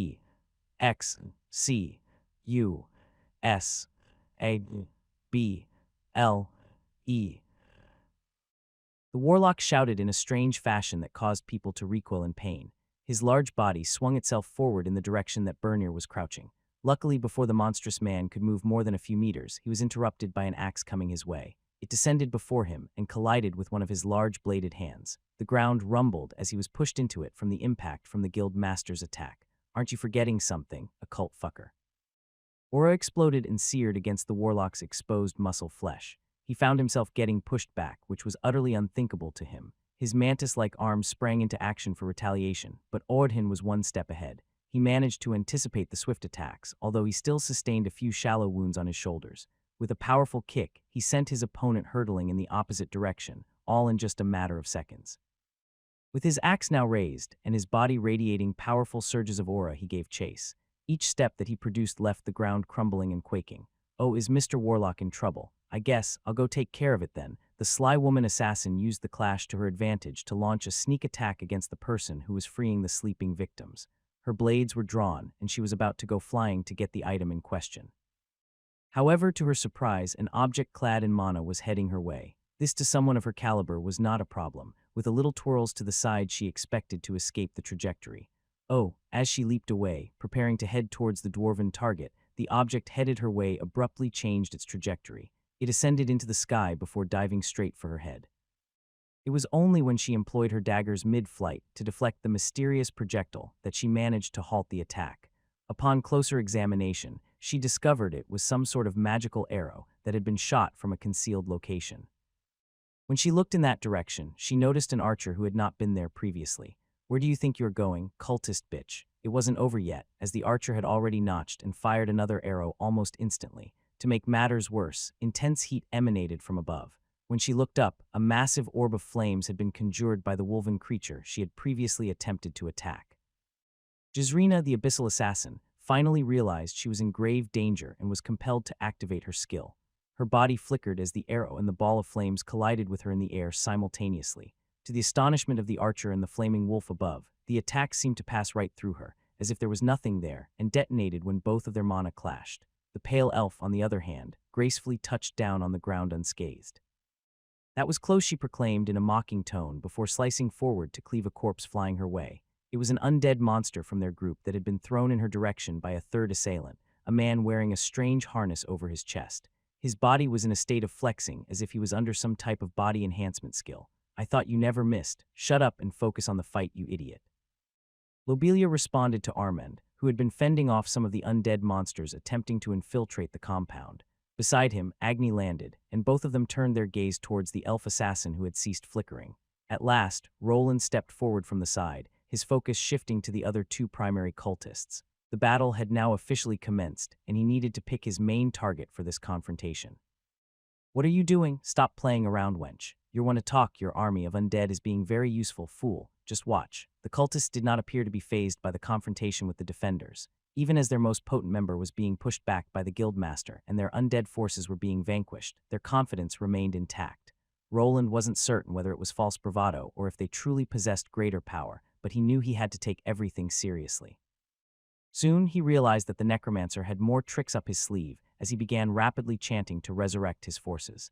A significant portion of the area started to glow green as the previously defeated undead began to reassemble themselves. The skeletons rose again, and the ghouls which burned away under holy attacks had their flesh restored. It was a potent healing spell aimed at the deceased bodies, revealing the true power commanded by this lick. As long as he was present, these abominations would not be easily defeated. While this was unfolding, Roland didn't merely sit idly by and allow his enemies to strengthen their forces. His awareness extended throughout his entire compound, and his eyes darted across various monitors inside his helmet to evaluate the situation. Behind him, a somewhat anxious Bernir was assisting the four adventurers in getting back on their feet. The cultists had been unable to prevent their awakening, but were now directing their attention toward the helmet, which was believed to be the source of the spell disruption. His assistant had become a target for their malice, but fortunately, there was some distance between the malevolent cultists and the other guests. Roland believed that if they could hold out for a few minutes, the guests would be able to escape to safety. Once inside the escape tunnel, they could make their way quickly toward the city, where the soldiers should be advancing. He was uncertain about the speed at which the trained soldiers could arrive, and whether the Solarian Church would dispatch clerics to assist them. It was wiser to assume they were on their own and had to deal with the enemy combatants independently. "Oh ho, they are rising up. You're not that bad, Mr. Necromancer." To his dismay, some of the cultists were enjoying themselves as their forces regrouped. The assassin woman had previously displayed an unusual skill that rendered her body somehow intangible. Roland, with his heightened senses and the numerous golemic eyes throughout the area, witnessed Lobelia's arrow passing through her head. Even Agni's flames, imbued with divine energies, appeared ineffective against this skill. He had identified her class as an unknown evolution. Among the various assassin classes, this particular trait was likely an inherent part of this skill. Allowing devastating attacks to pass through her body seemed overpowered. However, skills like these often came with drawbacks. The woman probably couldn't sustain it for an extended period or had limited uses. Perhaps the key to defeating her was to force her to continuously use this skill or use an extended attack which would persist until the skill was undone. The biggest problem was performing this without getting stabbed by those two cursed daggers. The time for battle had arrived, and Roland assessed the most strategic approach. Considering the peculiar skill, he was uncertain about his friend's ability to effectively combat it. They likely didn't understand why their combined attacks had no impact on the cultist woman. Agni, Lobelia, and Armand were all early-level Tier 3 combatants with stats below that of this cultist woman. Allowing them to attack her might yield disastrous results. To achieve true victory, they would have to coordinate their attacks in unison and then strike when the opportunity arose. Instead, they would probably carry out their usual tactics without being able to seamlessly work together against an opponent with a stat advantage. Agni, take care of those undead. Armand, Lobelia, can you do something about the necromancer? Leave that woman to me. Sure thing, but what about those guys? Asked Armand while pointing at the rising undead and other hooded members from the cult entering through the now wide hole in his wall. Awu, leave them to Agni. Undead monsters are his speciality, and don't worry, you won't be fighting alone. Roland responded by extending his arm toward the area where Kavak stood. The man had made a significant error by advancing into the midst of the shattered runic automatons. Despite having seen the turrets reconstruct themselves, he seemingly disregarded it, especially after the appearance of the Sunlight Wolf. Roland, on the other hand, was pleased, as he could now resurrect the fallen golems that were positioned amidst the enemy forces. The field vibrated with mana energy that extended in a cone from where Roland stood. Even if his enemies could witness the effect taking shape, they were powerless to halt it. Electrical discharges began to occur as the previously shattered components moved towards each other. Broken spider legs reassembled into functioning parts and reattached themselves to their destroyed bodies. Much like Kavak's ability to resurrect his army of undead, Roland demonstrated his power to do the same with his army of runic creations. In no time, all of his previously demolished constructs were restored to their full working order. Their magical weaponry bristled with readiness, aimed directly at their astonished occult adversaries. The battlefield had dramatically shifted in Roland's favor, and his resurrected creations stood as a formidable force, ready to defend their master and strike back at those who had dared to threaten his compound. Kavak stood in momentary shock as he gathered his energies to form a more powerful mana mantle to protect himself from the first mana blasts coming his way. Roland wasn't finished. He continued his assault. The enemies had rushed into his compound recklessly, charging forward without much consideration. He was relieved that he was up against untrained cultists who relied on deception and an illusory relic for their easy victories. It was clear that these individuals were not well versed in combat tactics and had entered an area filled with powerful explosives. Now that they were deep inside, he could activate the upgraded runic mines. Previously, he had to deactivate most of them out of fear that people working in the compound might accidentally trigger them. At Tier 2, it had been impossible for him to create smart mines, but now it had become a reality. Even if the children from the orphanage were to run around or disturb the metallic parts that the runic mines were constructed from, they wouldn't activate. Disabling them was as simple as snapping his fingers, and attuning them to mana patterns was also an option. The ground began to explode, and along with it, the lesser cultists and undead monsters charging forward. With his current understanding of divine rune emulation, he could also add an extra punch against his enemies. Even if it was pseudo-divinity, it proved effective in bestowing the usual debuffs on the undead zombies and skeletons. Combined with the regular explosions, they were swiftly being obliterated, with only the limited number of Tier 3 minions managing to stay on their feet. How is this possible? Did we walk into a trap orchestrated by the church? Is that man a Solarian paladin? Kavak cried out in anguish as he witnessed his minions being decimated by the ongoing magical explosions. He harbored a profound resentment for anything associated with divine mana, and the entire area was suffused with it. The tides of battle were shifting rapidly in Roland's favor. As the runic mines detonated, the once confident cultists were thrown into disarray. The necromancer Kavak struggled to maintain control of his undead minions, who were being wiped out in the explosions, and the eldritch warlock was still locked in a fierce battle with Audhin, so he could not offer them any aid. Lobelia, Armand, and Agni swiftly adjusted to the evolving circumstances.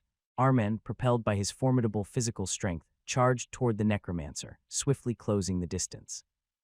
Even if there were some remaining undead creatures and cultists in his path, his controlled, frenzied skill allowed him to forcefully push through. Lobelia remained in stealth, waiting for an opportune moment to strike. Agni, the flaming wolf, also joined the effort. He unleashed a torrent of divine flames in a coordinated attack with the golems. Their bodies were constructed from flame-resistant alloys, designed for deep dungeon exploration and monster hunting. Although it might be considered friendly fire, the automatons stood strong and continued to launch their attacks at any opponent they could spot. However, there were still a lot of enemies for them to get through until they arrived at their destination, with the most troublesome one not suffering from any of the bombs or magical blasts. The pale elf woman remained untouched by the chaos and instead charged for what she perceived to be the most fun opponent. Are you the leader? Want to have some fun? Despite making it a priority to maintain his focus on the elven assassin, she managed to close the gap in an instant. Compared to someone like Emerson, she was far more agile and nimble. While she might not have been able to withstand many hits, landing one on her would prove to be quite challenging. She suddenly appeared nearby and darted toward him in a peculiar zigzag pattern. Both of her blades were infused with a type of cursed energy that she intended to thrust into his body, much like she had done all those years ago. Roland vividly remembered how agonizing it had been to experience one of those attacks. Back then, she hadn't even been putting in much effort, and it was evident that the pain would be far more excruciating to endure or heal from if he were to be struck again. He couldn't see any Tier 3 combatant that he faced before to be able to resist this much firepower, but somehow, the pale elf was able to continue charging. The turrets, golems, and floating cubes unleashed a relentless barrage of attacks, creating a deadly web of destruction that would have overwhelmed any ordinary opponent. However, Jezrina's intangible state allowed her to gracefully evade each spell and explosion, weaving through the deadly storm unscathed. Her agility and skill were beyond anything Roland had ever encountered, and it was clear that defeating her would be a formidable challenge. As she drew nearer, Roland knew that he needed a different approach to counter her unique abilities. The pale elf remained undeterred, her cursed daggers at the ready. With fluid grace, she closed the distance between them and lunged at Roland, her blades aimed directly at his heart. Her sly smile and mocking tone only added to her unnerving presence. "You can't escape, darling. You're going to feel what real pain is like." Roland promptly assessed his options. His golems and turrets, despite their formidable firepower, were ineffective against an intangible opponent. Nonetheless, during the attack, he noticed a few intriguing patterns. Although she could allow energy beams to pass through her body, occasionally she would instead evade them. This evasion happened at regular intervals, and if he was correct, he had just pinpointed the weakness of this skill. As a result, instead of relying on basic damaging spells that use standard mana, he opted for a more creative approach. Roland saw limited utility in employing elemental attacks against human targets, as it tended to slow things down. His primary advantage over conventional mages was the rapid activation speed of his runic spells, which became even faster with simpler attacks. While a fire blast might be more intimidating than a mana blast, it consumed more mana and caused more damage to the components. However, this didn't mean he couldn't switch things up when needed. So when the daggers approached, rather than forming a conventional shield using blue mana particles, he melded multiple elements together. Fire and wind swirled around his body, enveloping him completely the moment the woman attempted to launch her attack. Even with his entire armor engulfed in a swirling torrent of flames and enhanced by wind blades, he stood his ground. As it turned out, the skill she used had a duration of no more than a second. After it ended, there was a short cooldown period. This meant that inside the blazing inferno, she would sustain damage as soon as the skill's cooldown was over. Additionally, there was a second weakness. To inflict damage on her targets, she needed her skill to not be active. Even if she could thrust her hand directly into his chest without resistance, the moment her skill was active again, she would also be engulfed by the flames. The woman, of course, wasn't born yesterday and realized what Roland was attempting. Instead of plunging into the swirling flames, she halted her advance and began a tactical retreat. However, her opponent wasn't about to let this opportunity slip away. Her skill had been used, and there was a small window for him to damage her now. Realizing there might not be another chance, he decided to go all out. The runes on his armor lit up, and a series of effects unfolded. Behind the woman, large slabs of rock erupted from the ground and hurtled in their direction. A prison of rocks closed in on the two as he opted for mutual destruction. If he had to harm himself to defeat this enemy, he was willing to take the risk. Shortly after, a colossal magical explosion rocked the entire compound. Windows shattered and nearby windmills began to crack under the pressure. The other combatants engaged in battle took a moment to turn and witness a cloud of debris hurtling in their direction, followed by a thick cloud of black smoke. The molten rocks inside indicated that a tremendous amount of heat had exploded in the epicenter, at which some of them were staring. "Why, you bastard?" A single word was uttered by the woman, the light, happy tone no longer present. "Not quite what I was going for, but this should be enough." The clearing explosion was accompanied by another voice. Within the dissipating smoke, a figure clad in a smoking suit of armor emerged, protected by a shield of mana, but also displaying some cracks. However, these cracks were rapidly resealing themselves, while Roland himself was enveloped in a protective blue shroud of mana. He had detonated himself along with his opponent in a desperate attempt to defeat the pale woman with a powerful attack. Much to his disappointment, the elf had managed to propel herself out of the explosion's epicenter by kicking off his chest. She was then launched outside through the thick slabs of rocks to safety, but it had come at a cost. Her body was riddled with wounds, and one of her feet was severely mangled. Blood flowed from her mouth and nose, a clear indication of the substantial damage she had sustained. With one of her feet injured, her primary forte, which was her speed, had been negated. While he might not have defeated her yet, the momentum of the battle was clearly in his favor.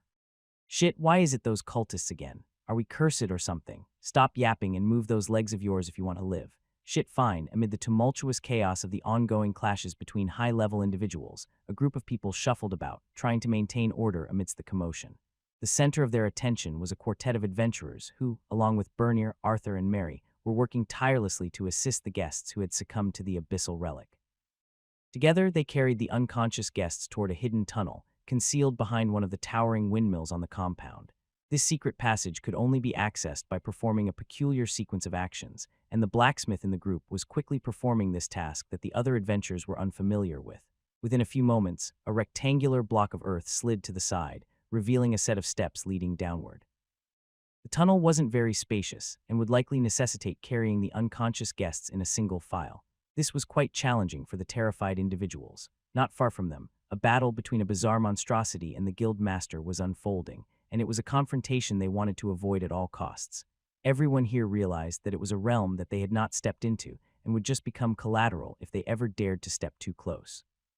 Quickly, we must gather everyone here and carry them down, one by one. The only person managing to stay calm, despite being just a Tier 2 class holder, was Lord Arthur. The four adventurers snapped out of their initial shock upon hearing his voice and nodded in response.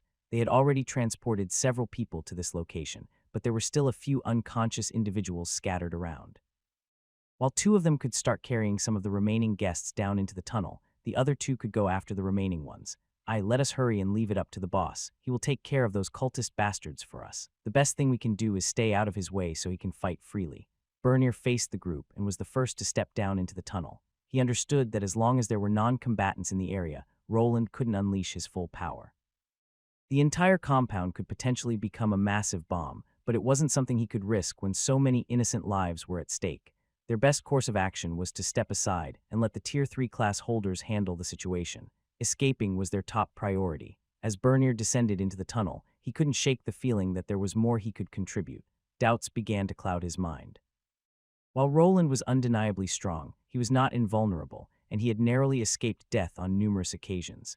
The cultists were a formidable and fanatical group, willing to sacrifice their lives for their cause. Thankfully, his wife and child were not present in this perilous situation. Their absence allowed him to contemplate the possibility that he could do more than merely guiding people to safety. While ensuring their well-being remained his top priority, it didn't mean he couldn't consider further actions after their safe escape. Without being able to make up his mind, he continued down into the workshop. Inside, his mind raced as he contemplated the best tactic. It would have been straightforward to lead the guests to safety if they were awake, but they were all still under the spell of the strange relic.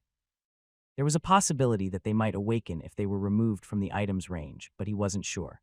Therefore, their only way out was through a recently constructed special tunnel. I was wondering why he wanted to make this. Now it makes sense. Among the various escape tunnels, there were even decoy tunnels designed to confuse potential pursuers and lead them into trapped areas. One particular tunnel was ideal for the current situation, equipped with a small railway. Carts had been placed inside, along with a runic device designed to propel them forward. Initially, Bernier couldn't fathom the purpose of these carts, as there was nothing to mine in the tunnel. However, in their current predicament, the carts proved to be a perfect fit for the unconscious guests. There was ample space in those carts to accommodate all the guests, and they could ride them to safety. As long as everyone made it there, their escape route would be secure. Just as he was about to open the escape tunnel to inspect the carts, the entire workshop began to shake. The reinforced ceiling, strengthened with powerful magic and reinforced with steel, trembled, causing small rocks to fall. The deafening explosion resonated through the chamber, indicating a fierce battle was underway. There was a looming risk of the underground workshop being destroyed again, with the ceiling giving way. Time was of the essence, so the dwarven blacksmith sprang into action. He needed to ensure everyone's safety, a mission he had been entrusted with, and one he was determined to execute without fail. No more jokes. I guess with that foot you won't be going anywhere far. Roland surveyed the abyssal assassin woman, trying to push through the splitting headache and pain racking his body. He had created a massive magical explosion centered around himself, an attack he had barely withstood. His own hit points had fallen by about a quarter, but there was a method for recovery. Even without resorting to potions, his armor radiated a mix of blue and golden light. The emulated divine energy restored his cracked bones and healed potential internal injuries. This, combined with the rapid machine reassembly skill working on his armor, transformed him into something akin to a zombie. As long as he had mana, his armor could be repeatedly restored. Paired with restoration spells, this allowed him to take some risks. His opponent had clearly not anticipated his self-destructive strategy and had misjudged her attack. Now that her body had been wounded, he wouldn't let this opportunity go to waste. With the abyssal assassin woman severely injured and her mobility limited by her mangled foot, Roland saw a chance to finally gain the upper hand in this intense battle. The woman, Jezrina, was no longer as confident and mocking as before. Her characteristic sly smile had faded, replaced by a scowl of pain and frustration. Still surrounded by his reassembled golems and turrets, Roland didn't waste any time. He channeled his remaining mana into a powerful spell. The runes on his armor lit up even brighter, and he launched an intricate array of runic projectiles, each guided by a precise trajectory. These projectiles homed in on the assassin, targeting all of her critical areas in a shower of mana. Jezrina, without speaking a word, desperately attempted to evade the incoming barrage. However, with her mobility hindered, she couldn't dodge with her usual agility. The magic projectile storm that she had previously danced around was not easily avoided with just one working foot. Even if she could still activate her intangibility skill, it was clearly taking a toll on her stamina. Slowly but surely, more injuries were appearing on her body, and so she sought an escape route. Her gaze shifted to her allies, who in this situation could potentially act as distractions. The army of undead was being pushed back by a frenzied muscular man and a fiery wolf. Kavak the necromancer, on the other hand, was struggling to concentrate due to the barrage of projectiles disrupting his incantations. It was a combination of the magical turrets, golems, and the concealed archer who consistently shifted her vantage points. The number of lesser cultists had dwindled by half as they were unable to withstand the relentless barrage of magical weaponry. It was becoming evident that they had erred in confronting the runesmith within his own home. Their excessive reliance on the relic and their individual skills had backfired. They faced a choice: flee or regroup their forces for a counterattack before they succumbed to the continuous onslaught of magical attacks and mines. Her most trusted partner, Osrelak the Eldritch Warlock, was not faring much better than she was. The bald muscle man wielding an axe had enveloped his body in a peculiar reddish aura and was relentless with his attacks. She was well acquainted with Osrelak's regenerative abilities and ferocity, but even his body was struggling to heal itself. Although his opponent had also sustained some damage, it was impossible to predict who would emerge as the victor. They were more or less on equal footing. Before she could even call out to her allies, Roland launched an attack. This entire place was imbued with runic devices and traps. It was brimming with runic batteries and power generators that he could easily harness. Everything within had been designed by him, and every device could be modified to serve any purpose he desired. Even the mines and cables that crisscrossed the ground could have their runic components altered to produce new effects.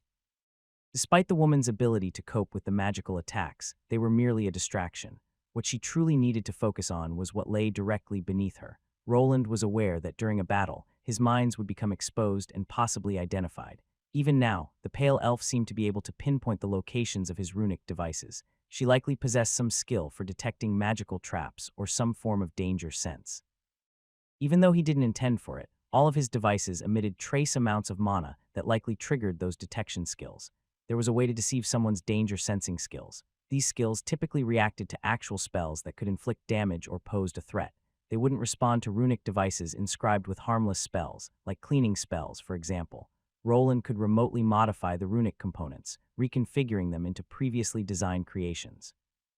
In this instance, he transformed them into magical explosives that would propel themselves at his target. The buried plates with dummy runes shifted as he triggered his trap. Although the woman sensed that something was amiss, the devices were already rising from the ground. Soon, she found herself encircled by blocky objects adorned with numerous radiant runes. The intensity of their glow continued to surge until they reached the point of explosion. Blood sprayed in all directions as the pale elf finally suffered some significant damage. It was evident that her intention was to use the undead monsters as cover and attempt an escape toward the necromancer. However, she was sent hurtling through the air, colliding with some of the monsters along the way. Her plan had some success in creating distance between herself and the attacking Roland, but it came at a cost. Now one of her arms was broken in several places, and her health had plummeted below 30%. Good that I didn't underestimate her like they did me, otherwise. Despite her severe injuries, the woman remained a formidable adversary. In the midst of the numerous explosions and attacks, it was easy to lose track of an opponent. Hovering before him was a black dagger mere millimeters away from his visor, and it had even left a slight scratch behind. The assassin had managed to throw one of her weapons while submerged in a magical onslaught. If he didn't have so many golemic eyes surveilling from every possible direction, it might have spelled the end for him. She precisely aimed it at the armor's weak point that was close. With the black dagger narrowly missing Roland's visor, he had a newfound respect for the abyssal assassin's accuracy and determination. Her intangible skill made her difficult to predict and even harder to target. In her weakened state, she was still a dangerous opponent, and he knew he couldn't afford to underestimate her. With the amount of force this weapon had traveled, it might have been able to pierce the visor, which was not as sturdy as mithril. The dagger was caught within his mana shield and restrained by the mage hand spell. It continued to emit cursed energies that he had been carefully monitoring throughout the fight. If his skin were to be nicked by this weapon, he would quickly suffer from a variety of debuffing effects. Fortunately, he had immersed himself in the study of cursed enchantments for just such an occasion. After analyzing the weapon, he activated his runic authority to nullify the curse on the dagger.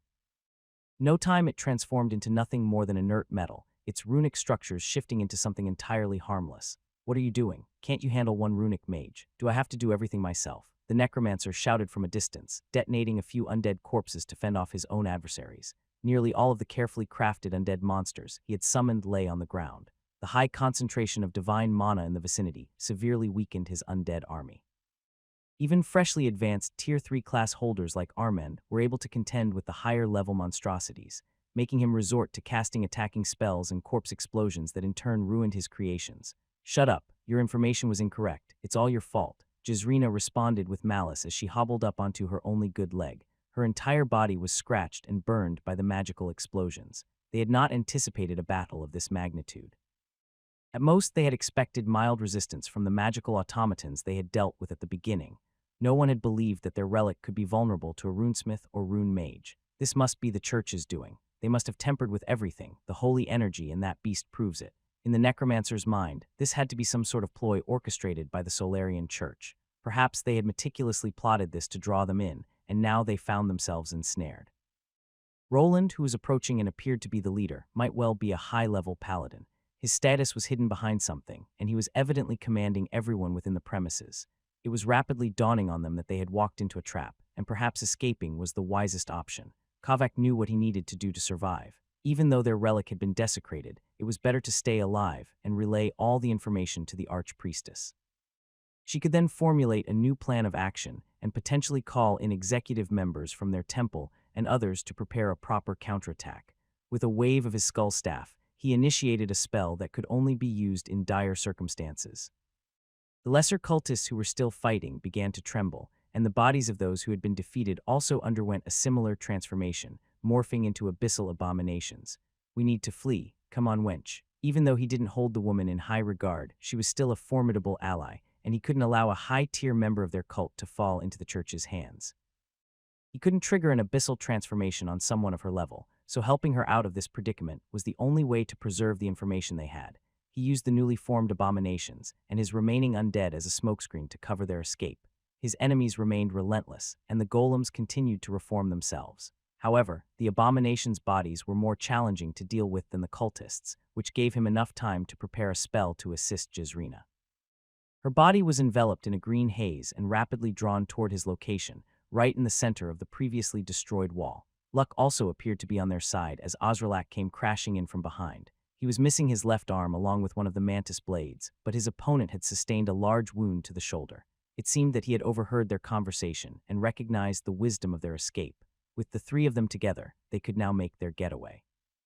"Good, we need to use this chance to flee. We need to report this issue to the No-No. The Abyssal Lord has spoken. What are you?" Before Kavak could finish his sentence, his head was sent flying through the air. He witnessed the world turning upside down as it flew. Surprisingly, the one responsible for his demise was not an individual from the opposing force, but Osralak himself. The mantis blade had severed his head, and it rolled to the ground. Yet, Kavak remained alive.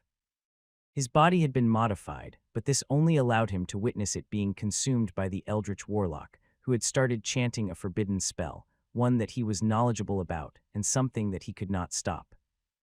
The horrific incantation continued to flow from Osralak's lips. The words, an unholy and blasphemous chant, echoed through the whole compound. A sinister aura enveloped the area as the warlock started to transform. His body twisted and contorted, morphing into a nightmarish tumor of flesh and strange appendages. "Ha ha, the shitty warlock actually did it. I guess we're all fucked now." A woman's eerie laughter filled the air as her body was lifted off the ground.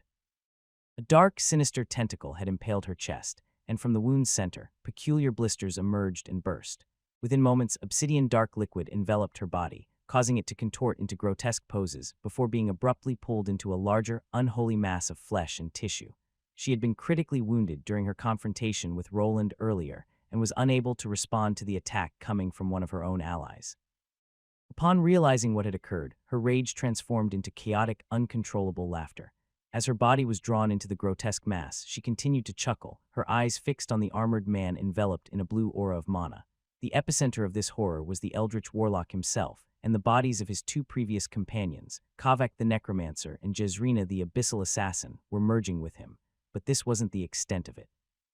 A vast quantity of dead bodies and former cultists were also drawn into this nightmarish amalgamation. Masses of tentacles and tendrils shot out from the fleshy mass to consume anything connected to the cultists. From within this grotesque, meaty structure, a strange, pulsating sound, akin to a heartbeat, emanated, and its pace continued to quicken. Guild Master, you don't need to tell me twice. Roland nodded as he observed the unfolding spell in progress. The mass of organic tissue was already under bombardment from his turrets and restored golems, but the regeneration was too extreme for the available mana to keep up with. To address this issue, he turned to the others gathered there, requesting that they contribute their strength to the effort. Although the warlock had been wounded, it was evident that it wasn't sufficient to stop him. On the other hand, the guild master, despite his own deep wounds, persisted in gathering his aura to launch a cleaving attack that shot toward the expanding mass. It tore through the earth once more, severing many of the writhing tentacles. Upon striking the growing tumor, it revealed some of the pinkish flesh within. Others present who were capable of ranged attacks also joined in. Agni harnessed a significant amount of his mana to unleash a scorching ray of sunlight as a swift follow-up attack after the guild master's cleave had opened up the mass.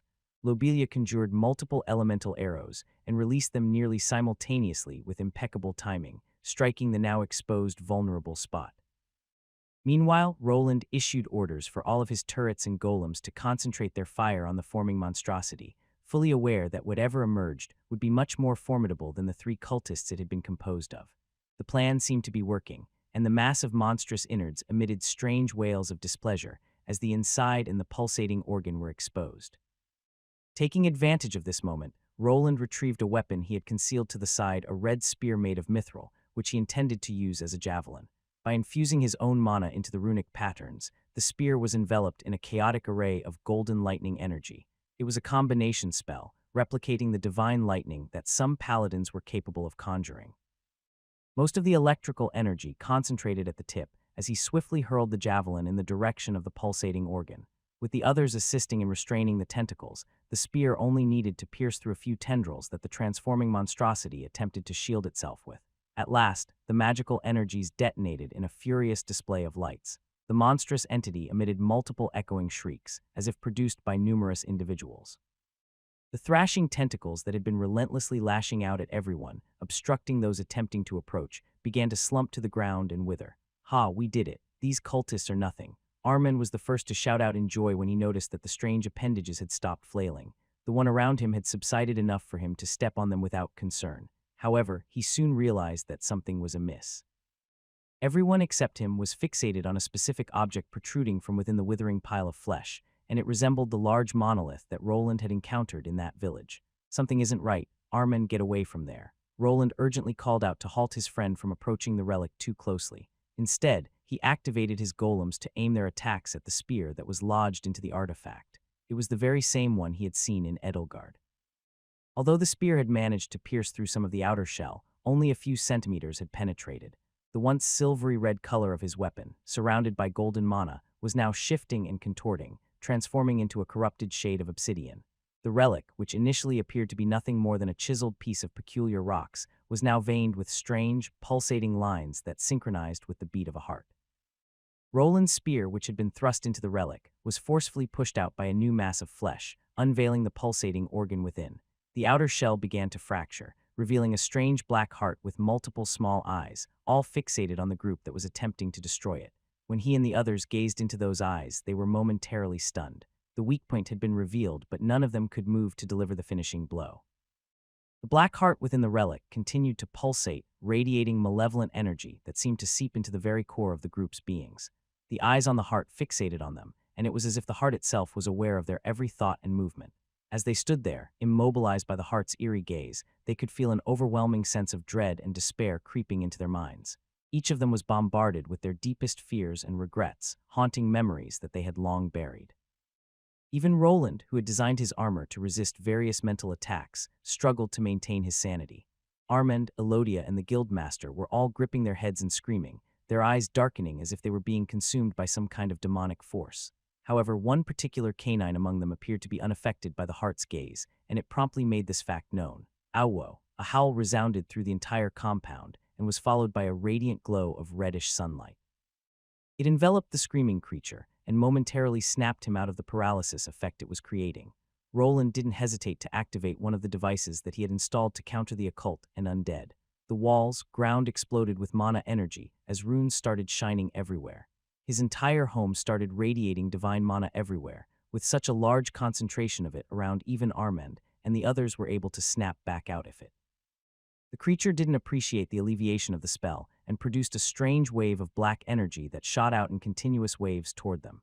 Everyone was blasted away while the spell continued. They all were flung in different directions, each landing with a painful thud as the waves of dark energy continued to wash over them. The divine energy in the surroundings did provide some protection, but the force was still overpowering.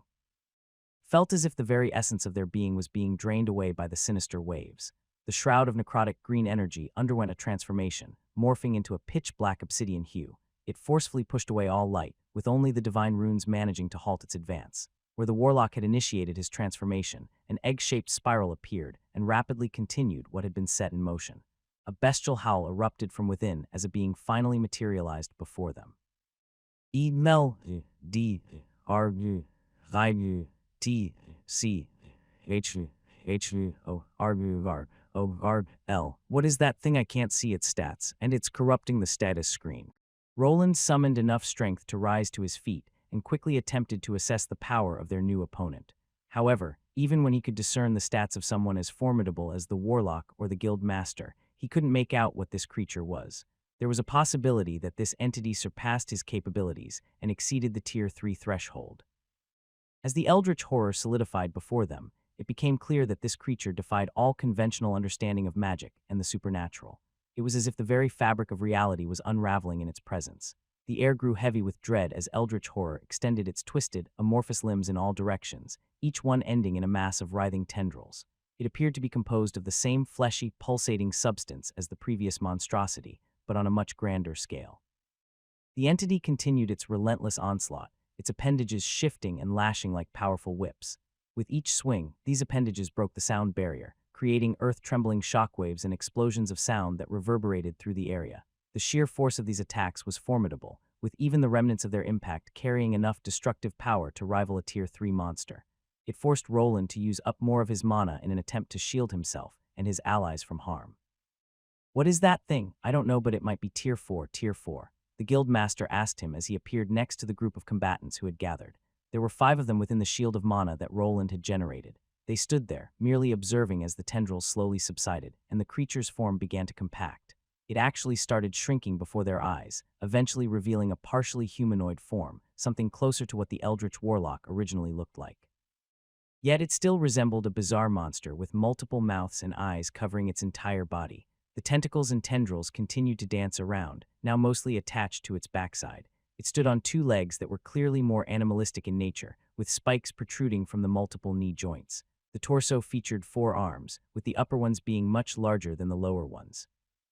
Both sets ended with claws that appeared capable of extending, adding to the overall horror of this monstrosity. Are those knights from the city going to come or not? I think we should retreat. I'm usually not one to run, but the old man might be right. Wayland. Both the guild master and Armand could somewhat gauge the creature's strength, and were certain that it could tear them to shreds. Just as a Tier 2 class holder couldn't hold a candle to a Tier 3 monster, it was the same here. Roland recalled how challenging it had been to even damage a higher tier skeleton with a large mana cannon, so battling this thing, if it was indeed at that level, would be impossible. You're probably right. He glanced at his runic display to check for the guests, but could not confirm if everyone had made it out. The monster before him was interfering with his runic devices, likely with the help of some skill or its corrupted mana. Perhaps if he had some time to analyze the phenomenon, it would have been possible to counter this effect, but now was not the time. Running was probably the best option, but would they be able to escape? The strange shroud that the necromancer had conjured up had been transformed and empowered by this creature. Normally, the spell should have been broken, allowing them to escape, but now it wouldn't be that simple. However, the creature did have one strangely exposed weak spot. The heart with eyeballs within it was now integrated onto the chest cavity and on the outer side. It was as if the monster's transformation wasn't fully complete, and it couldn't hide this obvious weakness. Perhaps it was due to the concentration of divine energy, or because of his spear throw, that this vulnerability had emerged. It provided them with an opportunity to retaliate, but would they be able to do so against something so many levels above them? This was not the end of his countermeasures. His golems were still standing and ready to unleash their magical attacks on the creature. Additionally, he had noticed something in the mana pattern on this monster. At first, he attributed it to its chaotic nature, but after some investigation, he realized that this thing was functioning on borrowed time. The mana holding the spell together was working on a timer and would not last forever. Eventually, this creature would cease to exist, and perhaps this was their way out of this predicament. So what's the plan here? This creature, it's unstable, the spell was interrupted. That's some good news, but how long do we have? I don't know, the mana is too chaotic for my mana sense, Roland replied to the guild master, who continued to inch away from the stationary monstrosity. For some reason, it was not moving, and perhaps they could get away without any more blood needing to be shed. Yet, before their plan of non-aggression could blossom, the monster's state shifted. It cried out in rage while turning in the direction of Agni, who instantly started growling. It seemed that it chose him as the main opponent, and the attack started. "Shit, it's coming. Just spread out and keep your distance," Armand shouted while Roland attempted to devise a quick strategy. The golems that were on the sides all activated and hurled themselves at the creature in a self-destructive manner. Their runes, along with their batteries, were all overloaded through Roland's skill, generating multiple explosions in an attempt to halt the monster's advance. There was no use in holding back anymore, and Roland decided to use up all of what he could muster, going so far as to activate his overlord's might skill in tandem with mana overflow, which was already half depleted. His frame transformed from a haze of blue into a bright purple color to help him keep up with the monstrosity before him. However, even though all of his senses were at the apex, he could barely see the thing that was going for his canine companion. "Agni, get back." While it might have seemed that Agni was in dire peril, it wasn't necessarily a bad thing that the monstrosity decided to chase after someone so nimble. By calculating the monster's speed, Roland realized he could ensnare it in one of the large monster traps he had invested a significant amount of money in. All the mithril and other exotic metals could finally be put to use, as a set of rods shot out from the ground the moment the monster stepped into the correct spot. These rods were attached to a square-shaped platform that shot out of the ground, ensnaring the monster that had stepped through them. The metal pipes served as a temporary entrapment measure and were barely able to contain the squirming monstrosity that was thrashing around. Luckily, the creature wasn't the smartest and only knew how to react to external stimuli, failing to notice the underlying spell formation it had become ensnared in. Levitation runes were initiated to raise the creature higher into the air, while multiple layers of mana shields of various elements descended from all sides to keep it confined within the prison. Roland swiftly focused all of his attention on the magical structure he had created, pushing all his multiple minds to their limits as he attempted to modify the structure to suit the situation. The trap he had originally created was not meant for such a being, so some enhancements were needed. The monster thrashed around, and some of its flailing arms were momentarily able to break through the magical cage. However, Roland did not relent and continued to modify the spell formation while bringing his target into the epicenter of the magic-empowering circle. The moment the creature was in range, the spell was complete, and a mass of swirling flames arose in the middle, creating a blaze of unprecedented proportions that imitated a miniature sun. The searing, blazing sun engulfed the imprisoned eldritch horror, and its writhing, monstrous form was consumed by the intense heat. The monster's deafening roars turned into agonized screeches as it desperately attempted to break free, but the combination of the magical prison and the searing flames made it a grueling endeavor. The immense ball of flames illuminated the entire compound, creating a light so intense that it seemed like daytime. Armand, Lobelia, and Audhin stood there with their heads pointed up. Some of them had to cover their faces to avoid getting secondary burns. The only one daring to approach the miniaturized sun was a flaming wolf that somewhat felt at home when next to it. "Agni, you'll have to lend me some of that divine mana of yours, Awo." Roland stood near the inferno, watching the black tentacles slam against his mana shields. Despite the monster being engulfed by the fiery prison he had created, it remained alive. It relentlessly battered against the defenses keeping it inside, and to make matters worse, the mithril cage was starting to melt. The metal couldn't withstand the intense heat within this ball of flames. He needed to give it his all and have this monster incinerated before it was too late. As Roland focused all his power on sustaining the fiery prison, the searing flames continued to consume the eldritch horror. Its anguished screeches intensified, and the flailing persisted. Only when Agni positioned himself directly under the ball of flames and allowed his divine mana to seep into the magical circle to empower it did they begin to see some results. While holy energies were not as effective on abyssal creatures as they were on undead ones, they were still somewhat effective. The monster had also fused with a mass of undead creatures, which amplified the effect of this sun spell, which continued to grow in size.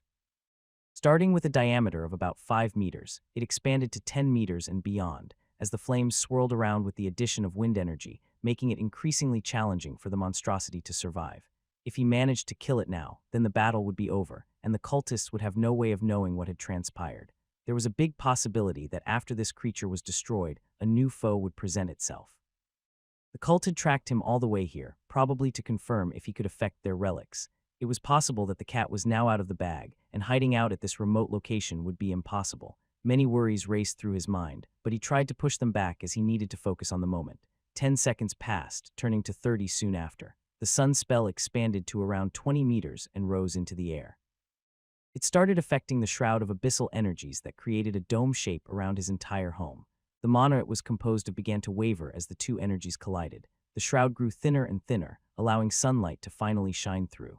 It seemed that the battle was coming to an end as a new dawn arrived, forcibly created by his greater spell. Haha, he did it, Armand shouted while throwing his fists up into the air while Lobelia huffed instead.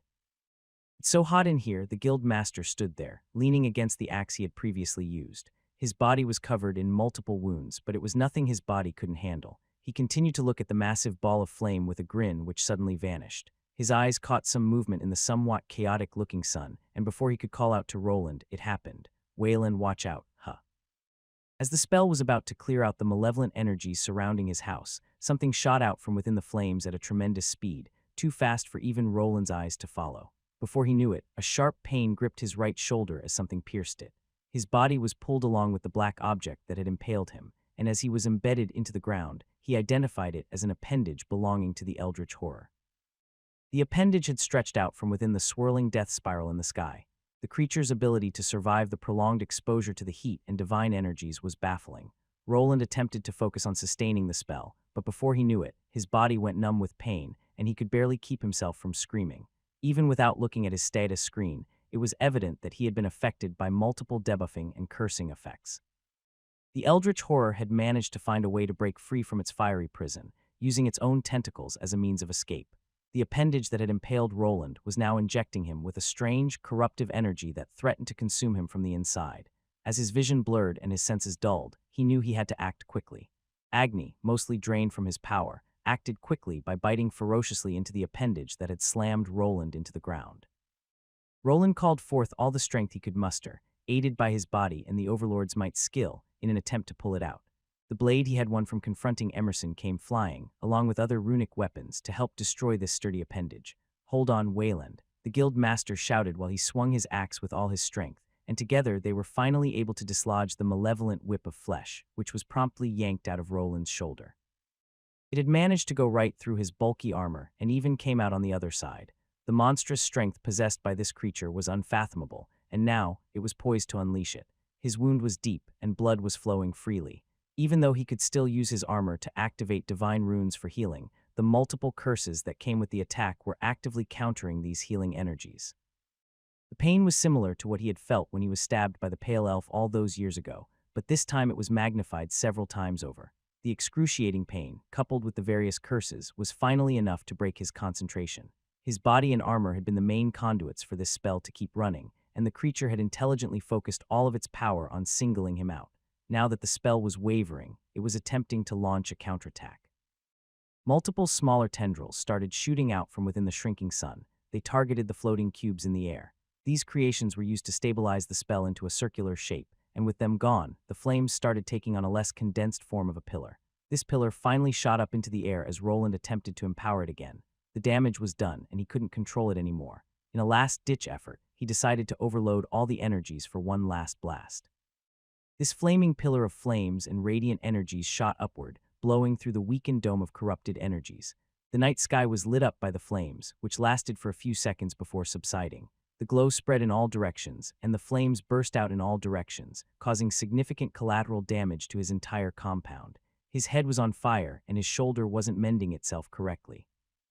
Only after pulling out several healing potions and an elixir from his spatial space was he able to halt the depletion of his health bar.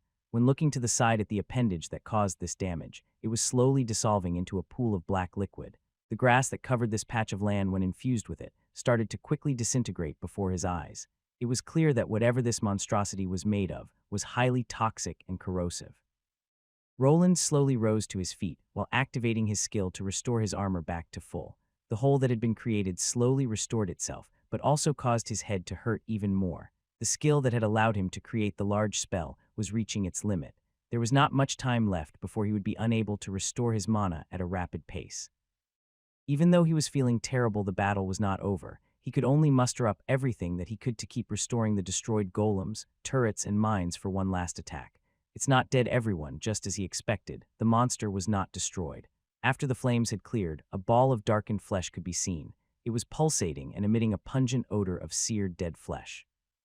It seemed that the monstrosity had transformed itself into a ball composed of tentacles and tendrils the moment his spell engulfed it.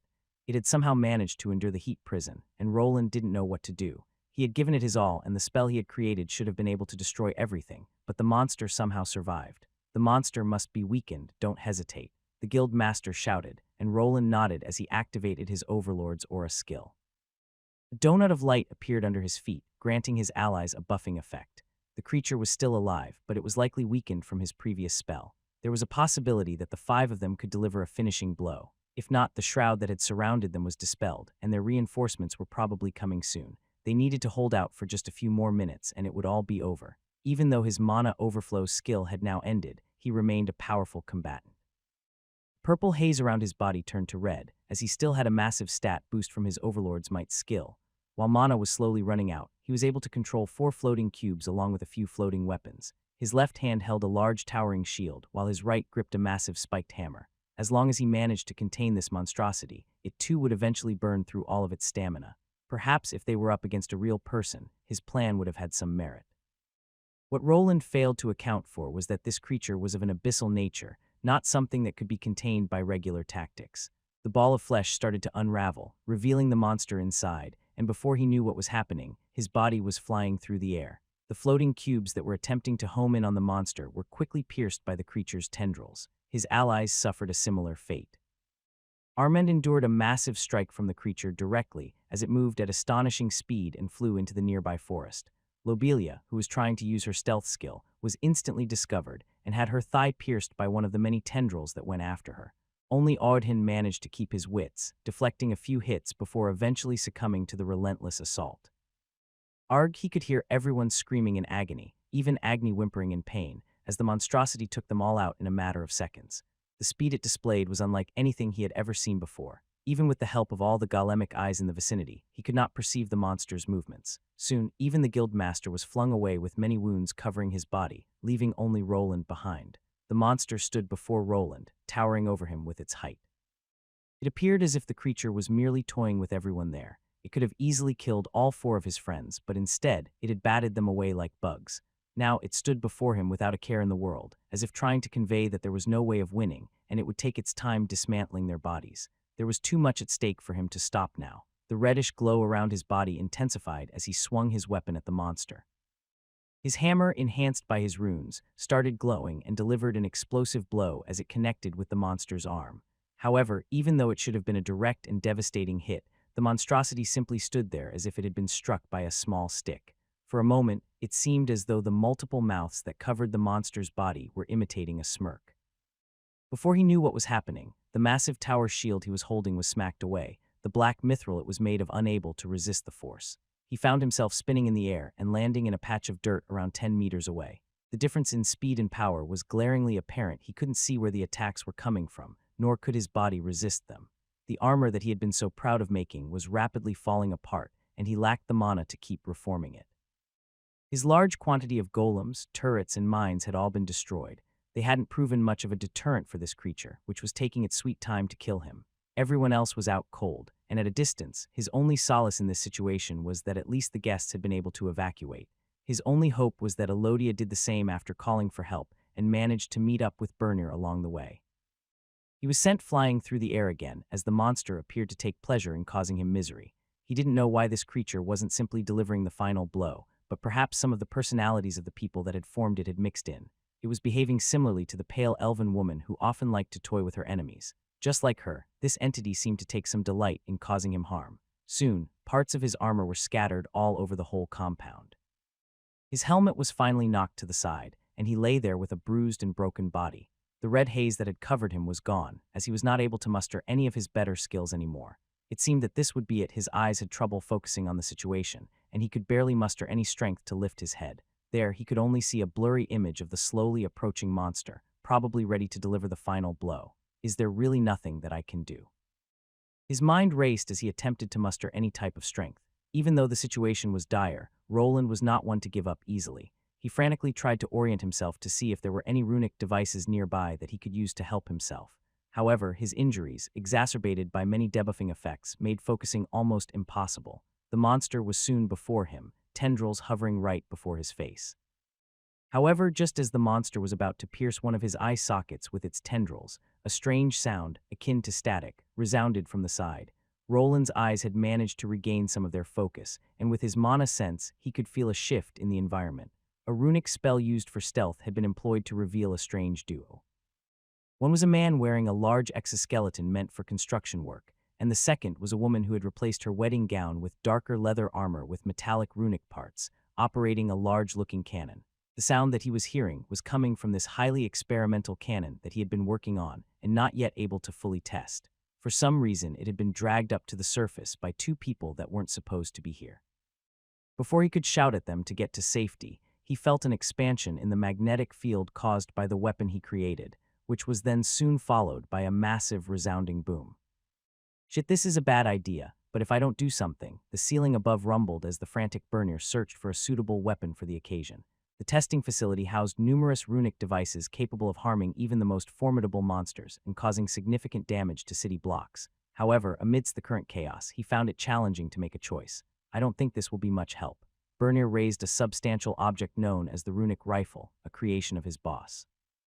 He was uncertain about how it worked, but understood that it could be used to fend off monsters or intruders. The device featured a trigger button that required no mana usage, and a replaceable battery cartridge could be inserted into its center, eliminating the need for the bulky battery backpack he typically wore. This innovative design reduced the weight and enhanced mobility, though it came at the cost of a more limited charge. Under normal circumstances, this equipment might have sufficed against typical intruders. However, they now faced a formidable challenge in the form of abyssal cultists and undead monsters. Bernier could envision himself managing to eliminate a few undead or regular cultists before needing to rely on assistance from Roland. As he sifted through the array of cutting-edge weapons, he couldn't help but curse his role as a non-combatant. He recognized his limited utility, and even if these weapons were potent, he understood that the moment he was spotted by a capable combatant, he would become a burden. Maybe I should just leave. Bernier's thoughts wavered as he considered the people he had ushered through the escape tunnels. They had loaded the sleeping guests onto a cart, which safely transported them to their refuge. Exit presented fewer complications than the entrance, and it could be unlocked using a runic card that Roland had given him. So when his assistance was no longer required below, he made the decision to slip away and offer his help above. Bernier, what are you doing here? What? While he contemplated the viability of his plan, he suddenly felt a tap on his shoulder, and a voice called out to him. Startled, he accidentally fired the weapon he was holding and tumbled to the ground. As he spun around, the person behind him leaped back in terror, letting out a scream as she made her presence known.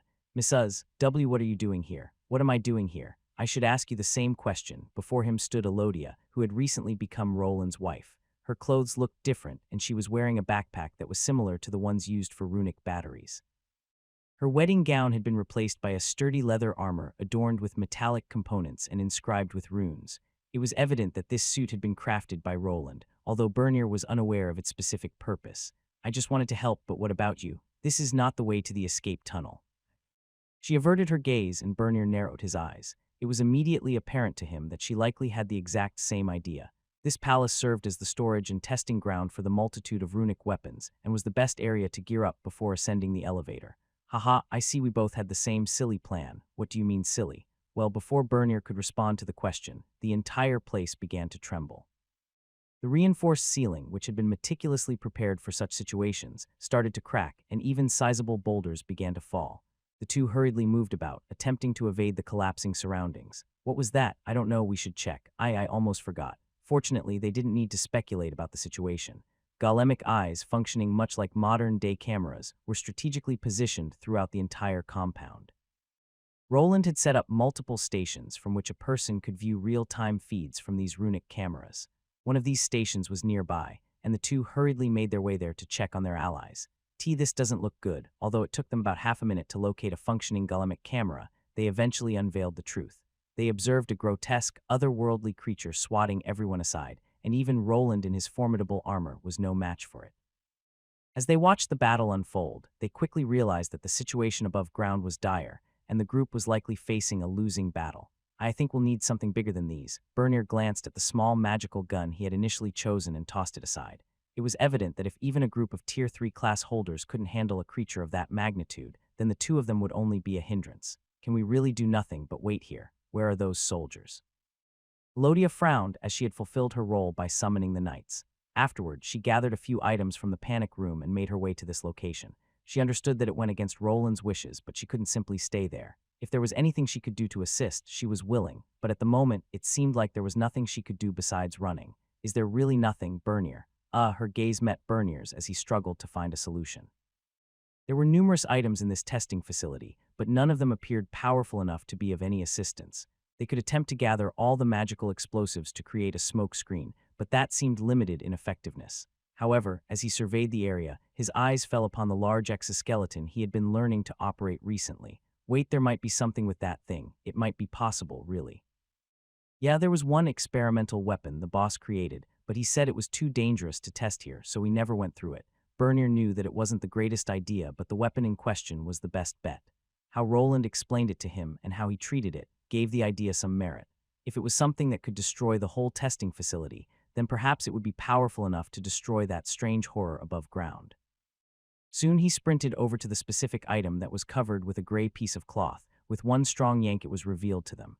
This is it, yes, but isn't it too big? How will we get it outside? Leave it to me. With the exoskeleton I can do it. But, is there a problem? Elodia inquired as Bernier studied the peculiar piece of equipment surrounded by a tangle of wires. It had a slot for what appeared to be an iron rod in the center and resembled a cannon, but with a design unlike anything she had ever seen. Yeah, the exoskeleton is quite loud. I doubt we can sneak it in without drawing attention. Besides, I'm not sure we'd even have enough time to aim it at anything, Bernier replied, his concerns about the device's practicality evident. The device was meant to fire the iron rod in the center at a target before it, but it currently appeared as nothing more than a stationary, oversized cannon barrel. He would likely need to manually aim it with the assistance of the exosuit. Given the creature's ferocious long-range attacks with its tentacles, it would likely prove to be a formidable adversary, making quick work of them if they appeared outside. I think we can do it. Look here. Elodia, on the other hand, seemed to be pumped up. She pressed a side button that was on the runic backpack she was wearing. The moment she did, her whole form started blurring and Bernier could no longer perceive her presence. Then after 1 second passed, she started to appear before him again and he quickly understood what she was planning. That's great. With that I can carry out the weapon and the monster will not see me. Quickly, I need to install it onto the exosuit. Now the plan started to finally unfold, but before he could grab the backpack, Elodia shook her head around. No, it won't work without this armor. I'll just come with you. But Mrs. the boss, I'm coming with you. There is no time. But he could see the determination in her eyes and realized that he wouldn't be able to dissuade her from this decision. Normally, it might have been better for him to handle this task alone and avoid putting more people at risk in this dangerous mission. However, with their friends rapidly losing ground above, there was no time to spare. After a little back and forth, he finally relented and activated the exoskeleton that would allow him to carry the large strange cannon above ground. The plan was set into motion. Bernier operated the exoskeleton, bearing the weight of the massive cannon as they made their way toward one of the emergency exits. As they traversed the workshop, they had to deal with collateral damage and the occasional emergence of strange black tentacles. The elevator was non-functional, but fortunately, another exit remained intact, allowing Bernier to transport the weapon. Inside the invisibility spell, the two couldn't communicate with each other. All sound was suppressed, and they moved quickly, aware that their invisibility wouldn't last forever. Finally, they emerged outside, only to witness the eldritch horror battering Roland and pinning him to the ground. While the situation remained dire, for some inexplicable reason, the monstrosity seemed to take its time in toying with its opponents during combat. This unexpected respite allowed them a precious moment to prepare themselves. Just in the nick of time, as the protective spell concealing their approach was about to falter, Bernier managed to position the cannon and aim it at the monster. It had paused in front of Roland, its tentacles playing with him, near enough for their plan to take effect. With a flick of a lever, the peculiar cannon sprung to life. The noise it generated was partially muffled by the fading spell, but eventually the monster sensed something amiss. Yet by that point, it was already too late. Roland heard a strange sound from the distance right around the time that the creature halted with its killing move. His eye socket was on the verge of being pierced, but then an explosion occurred from the side. He also noticed his wife and assistant materializing seemingly out of thin air. Even though he wanted to shout at them to run, the situation might finally be turning in his favor. As the monster prepared to leap away, Roland seized the tentacle that was right before his eyes. Simultaneously, as Bernier and Elodia executed their plan, he channeled all of his mana reserves to send a surge of electricity coursing through the creature's body. He knew it wouldn't kill the creature, but if it could halt it for even a moment, perhaps they could find a way to survive this encounter. Struggling to keep his vision focused on the unfolding situation, Roland was aware of the weapon his assistant had employed. It was an experimental rail gun he had been working on recently. By incorporating an electricity rune into the system and surrounding it with magically conductive wiring, he had achieved some success. Although the weapon in question hadn't been thoroughly tested, it appeared to work, with the drawback being that it self-destructed immediately after launching the iron rod projectile at the monster. Despite his desire to check on Elodia's well-being after the blast, the writhing monster in front of him demanded his full attention. Even as he infused it with electrical energy, it continued to thrash about and delivered a few more blows to his already battered body. Nevertheless, he managed to restrain the monster long enough for the rail to hit its mark. The projectile's speed was truly remarkable, and it brought with it an electrifying aura of mana. Upon impact, an immense burst of electrical energy and heat engulfed the area. Roland, who was nearby, was forcefully thrown back, with some of the creature's tentacles being torn out and flung alongside him. The monster convulsed, emitting an ear-piercing screech, before the smoke and dirt enveloped the entire vicinity. "We did it, ha, take that, you smelly bastard." Bernier's joyful shout from the side brought relief to Roland, assuring him that his assistant was unharmed. The rail continued to soar, even after piercing the monstrosity, creating a sizable hole in the nearby wall. This suggested that it had successfully penetrated the monster's tough exterior, raising hopes that it might finally put an end to this nightmare. "Why did you two come here? Get out of here." Roland had no intention of waiting for the dust to settle. The two individuals he had desperately hoped to keep safe from the creature had just arrived. While they might have saved him from this abomination, it was far too early to let down their guard. But just go. He shouted at Elodia, who called out from behind Bernier, who had apparently protected her from the blast with the help of the suit. The dust slowly began to clear, revealing the aftermath of the powerful railgun blast. The monstrous eldritch horror was on the ground, its tentacles twitching and smoldering from the intense electrical discharge. Smoke and steam emanated from its charred form as it lay motionless, showing signs of severe damage. For a moment it truly seemed that the monster was defeated, but Roland knew better. If it had been done in by the blast, then he would be getting experience points already. There were two possibilities. Either it was not yet dead but would soon succumb to its wounds, or the battle was not over yet. Shit, it was the latter. The monster abruptly shot up into the air, using its numerous appendages to push itself off the ground. It had a massive hole in the middle of its body, but the core that anchored it wasn't completely obliterated. The black, pulsating heart with multiple eyes had been cracked, but more than half of it remained intact. Despite being wounded, the creature was far from dead. "Get away now, it's aiming for you," he shouted in a desperate tone, attempting to muster some power. However, his body betrayed him, and his wobbly legs could only propel him forward into a feeble crawl. His head jolted up to see a mass of sharp appendages descending on both of them. Shortly, he heard one of them scream, the voice belonging to Bernier, who had borne the brunt of the creature's assault. The large exoskeleton he was in became the main target, and soon parts of it were scattered in all directions, while Roland struggled to maintain his focus. No, Roland could only scream as the monster descended on his loved ones, the two people he held dear the most in this strange world. However, he could only bite his lower lip, inflicting pain to prevent himself from losing consciousness. His gaze remained fixed on the source of their predicament, the eldritch horror that had caused all this chaos. Shortly, the screams of his wife followed, but he was unsure of what had unfolded, as a new force materialized moments later. The area illuminated once more in a golden glow as a brilliant energy bolt, resembling a spear of light, collided with the monstrosity. It had originated from outside the compound and was soon followed by more spears of light.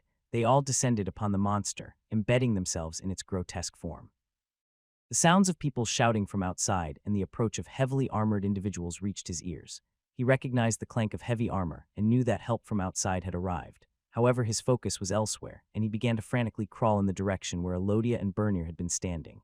His body wasn't entirely responsive, but he was determined to reach them at any cost. While the eldritch horror focused on the new arrivals, he had ample time to make his way there. With each step he took, the more his body ached, but he pushed through the pain, his heart pounding in his chest as he desperately searched for any sign of his loved ones. As he drew closer to the spot where they had been attacked, he found a few scattered pieces of the exoskeleton and some torn clothing. Panic gripped his heart as he feared the worst. He called out their names, his voice hoarse and filled with desperation, but there was no response. The chaos around him continued as the battle raged on, with the golden energy bolts striking the eldritch horror repeatedly, causing it to convulse and emit ear-piercing shrieks. Just as he was about to lose hope, he heard a faint moan coming from beneath a pile of debris. With renewed strength, he began to dig through the wreckage, uncovering first Elodia, who had been injured but was alive. He breathed out a sigh of relief but soon realized that something was wrong. Not far from her, there was a small pool of blood, and in it, a severed arm. Don't allow the unholy beast time to recover. Charge in. For Solaria, a platoon of knights, their armor adorned with the symbol of the sun, valiantly rushed forward to confront the menacing creature. Behind them, a smaller group of priests chanted sacred incantations and summoned golden spears of radiant light. Each priest extended their hand, directing the beams of divine energy toward the approaching monstrosity. The creature, despite its injuries and being greatly outnumbered, showed no fear and continued its relentless charge, undeterred by the combined might of the knights and priests. The battle between light and darkness had started, and the monstrosity utilized its many tentacles against the attackers. They collided with the many heavy tower shields the knights were holding. Some of them held strong, while others were punctured through by the strange appendages that turned into fleshy drills. A secondary group, consisting of more than 100 men, advanced from behind the formation of Solarian paladins. Upon receiving the command, archers swiftly responded by releasing a volley of arrows that ignited into flames as they descended upon the menacing creature. The night sky was illuminated with the fiery arrows as they rained down, an effort to weaken the beast and wear it down over time. Although the creature was a high-level threat, the accumulated damage from these ranged attacks would gradually take its toll. The strategy was clear: to deplete the creature's health and stamina from a safe distance, whittling away at its formidable strength. Once the creature had been weakened, the final assault could be launched, bringing an end to the menace that had terrorized this wedding ceremony. The men's shouts reverberated, and the creature responded with high-pitched shrieks as its body endured relentless blows. Despite its attempts to shield itself with numerous tentacles, the creature was clearly running out of time. It had clung to life through the incomplete transformation ritual, but now its condition was rapidly deteriorating. Black sludge oozed from its main body, bubbling up to release noxious gas as it started to die. The unholy creature is wavering. Now is our chance. Some of the holy knights recognized that the creature was nearing its end. While patience was an option, the monster's many tentacles still posed a threat to their allies. The black fumes emanating from its body were not only poisonous but possibly cursed as well. It was wiser to put an end to this swiftly to prevent further casualties. Thus, from within the group of Solarian knights, a small squad of 5 stepped forward. They were all adorned in distinctive golden armor, their radiance serving as a symbol of their faith and power. Their armors emitted a radiant light and were enveloped by an aurora of divine energy. The instant they entered the range of the dark cloud that had formed, it disintegrated before their holy radiance. 2 individuals, each wielding a large shield, surged forward and absorbed the brunt of the monster's attacks. Their shields endured a barrage of strikes from the creature's appendages, and though they were bent in some places, the 2 paladins pressed on with their charge. Following the shield-bearing paladins, 3 swordsmen stepped forward, each wielding a different type of blade. These swords were swiftly enveloped in a golden aura, which they used to deliver divine retribution to the unholy beast. With each swing, they managed to dislodge tendrils and tentacles, steadily advancing toward the monster's damaged core, which continued to radiate corrupt abyssal energy. Despite its weakened state, the monstrous creature remained fiercely determined. It refused to yield and instead continued to defend itself with unrelenting tenacity, launching counter-strikes against the Golden Knights who dared to confront it. The battle between the abyssal creature and the Sun Knights continued to rage on as their shouts covered the entire area. While these valiant efforts were unfolding, a different scene was taking place nearby.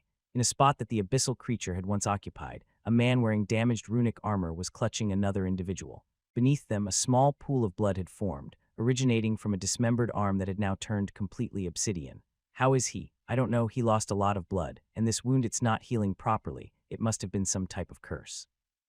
Roland shifted his gaze to the side where Bernier's severed hand had landed. Amid the creature's onslaught, the exoskeleton had been damaged in many places, and with it, Bernier's hand had been severed around the middle of the forearm. Roland had been forced to further amputate the remaining portion due to the spread of a strange corruption. The leftover hand had now turned pitch black, bubbling up and transforming into a dark sludge before his eyes. Abyssal corruption resistance. Passive skill L2. Raises resistances to abyssal corruption. His life shouldn't be in danger, but we need to get out of here. That thing is still there. Initially, Roland considered retrieving his friend's severed hand. From his research, he knew that certain high-level clerics possessed the ability to reattach lost limbs if the healing occurred shortly after the incident. However, the hand in question was rapidly deteriorating into a pool of corrupted sludge, rendering it likely useless for any such procedure. Safety was not yet guaranteed in their current situation. Although soldiers had arrived from outside and were engaged in battle with the monster, the danger still loomed nearby. We need to, what's wrong? It's nothing. Luckily for the three of them, the night of the horror was quickly coming to an end. The spell that held the monster in place started to finally waver. Another strange screech from the monstrosity riverbedded through the whole compound, though this time around Roland could feel that the corrupted mana was quickly dissipating. Then soon after he received a confirmation by a window informing him that he had gained some experience. Eldritch horror has been slain. Experience will be distributed according to contribution. Though he hadn't delivered the final blow and wasn't directly responsible for launching the rail through the monster's heart, the contribution he made was substantial. It had been enough for him to level up multiple times, reinforcing the possibility that this was indeed a Tier 4 creature. Now was not the moment to glance at his status screen, as there were more pressing matters at hand. The individuals who had defeated the creature remained a mystery, and judging by the mana patterns he sensed, they appeared to be affiliated with the church. In his current condition, facing a fresh Tier 2 class holder would likely be an impossible task. Bernir remained unconscious, and Elodia had depleted her runic battery, offering limited firepower. The only consolation in this situation was that the monster was dead and that some reinforcements were approaching from behind them. He was not quite alone, but another problem arose soon after and led to something that he had wished to keep hidden for a bit longer. There are people here. It's the Knight Commander. Among the group that arrived first, Roland recognized a few familiar faces. They were the soldiers he had been supplying with weapons and had assisted in their training. A sizable contingent of them quickly gathered around him. Not far from this group, another assembly of people materialized. It was evident that this group belonged to the church, and some of its members appeared to be high-level paladins, possibly part of the Inquisition unit. Agni, in his divine form as the Sunlight Wolf, suddenly emerged from the underbrush. He had swiftly returned to his master once he regained his strength. Although his body was bruised and battered, with the aid of his holy energies, he was rapidly recovering. The potent radiant mana he emitted was quite conspicuous and was likely to draw the attention of the church, a situation he had sought to avoid. Within the group of Solarian knights, Roland could discern a few distinct pieces of armor. They bore a resemblance to the ones he had seen in the past while interacting with the High Inquisitor, who supposedly knew his father. The 5 individuals wearing these similar armors didn't appear to hold the same high-ranking positions, but they were likely at least Tier 3 class holders. The members of the church came to an abrupt halt upon seeing the fiery wolf. It was a creature mentioned in some of the old legends, though Roland was not entirely familiar with them. The possibility that they might attempt to separate Agni from him after realizing his origins was a concern. However, in his current weakened state, he would be powerless to stop them. While his side had been reinforced by some soldiers, none of them could match the strength of the Solarian paladins. As the church members and Solarian paladins began to converge, Roland had a difficult decision to make. He needed to ensure the safety of his wife, Elodia, and their injured friend, Bernir, while also protecting Agni from getting kidnapped. His mind raced to come up with a good excuse for this situation, but before he could even open his mouth, his vision started to waver. Hey, get it together. He struggled to hear Elodia's voice as he dropped to his knees. His body was swiftly succumbing to the strain, and consciousness slipped away before he could utter a word, the darkness enveloping him as he passed out. Suddenly, he was falling through a strange tunnel with voices of his past encounters calling out to him as he plunged into the void. First, he saw his younger self, confined to a library and gazing out of the window. His brother Robert diligently practiced his swordsmanship, casting disapproving glances in his direction. The vision soon shifted to a trio of young women navigating a dungeon, with him illuminating the way using the simplest of light spells. Then, he found himself back in a workshop, working on his first runic sword. Abruptly, the scenery darkened, and he was thrust into his earliest encounter with the cultists. Finally, he was in the city of Albrook, surrounded by people with smiling faces that soon turned upside down. The scenery turned crimson and darkened, and all that echoed were the ceaseless screams. He desperately reached out, attempting to grasp onto something, but instead he continued to plummet further into the abyss. The images from his past gradually faded, leaving only an eerie and oppressive silence of emptiness. Then, as he turned around, something materialized. A colossal eye opened before him within the void of nothingness. It stared at him, gazing at his descent as if passing judgment on his worth. His own gaze was drawn to this one gigantic eye. It seemed to know everything and peered deep into his very soul, stripping him of his essence. However, just as he was about to get consumed by the gaze, his own eyes snapped open. The first thing Roland noticed was an unfamiliar ceiling, a design that he couldn't quite recall. Memories of the events involving the cultists at his home quickly rushed back to him, jolting him awake. He tried to raise his body, but something felt amiss. It wasn't pain that stopped him, but rather a weight pressing down on his chest. When he looked down, he quickly realized it was a person on top of him, and that person was his now wife, Elodia. Elodia was resting against his chest, sitting next to the bed where he lay. As he had a moment to assess the situation, he recognized his surroundings. The white sheets of cloth that separated his bed from the others were a clear indication. He had found himself in the infirmary at the Church of Salaria, and now, apparently, he was one of their patients as well.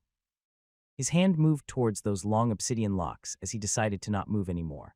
Her presence here gave him some solace and allowed him to think. However, soon he heard the clang of heavy armor approaching them.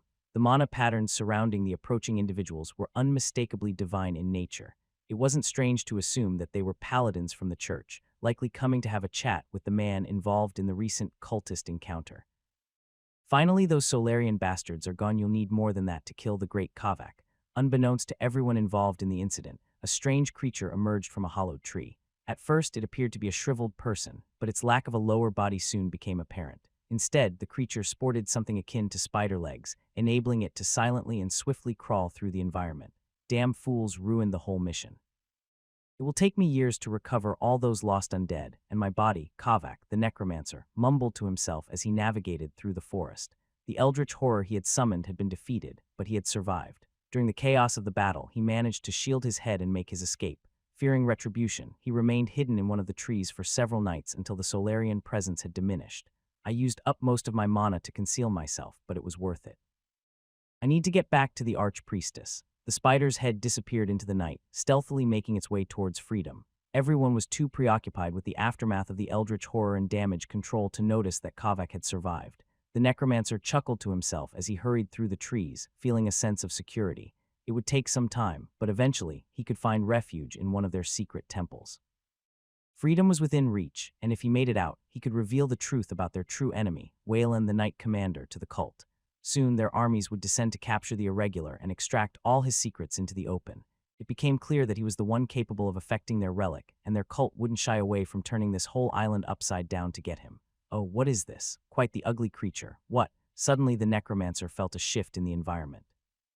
He could feel that some magic was used, but in his current state, he couldn't really do anything about it. Someone was there, watching him, and he wasn't sure of their location, just that he needed to quickly escape. His form shifted into the shadows as he tried to hide himself in the tall grass and behind the trees, but the sensation of being watched never went away.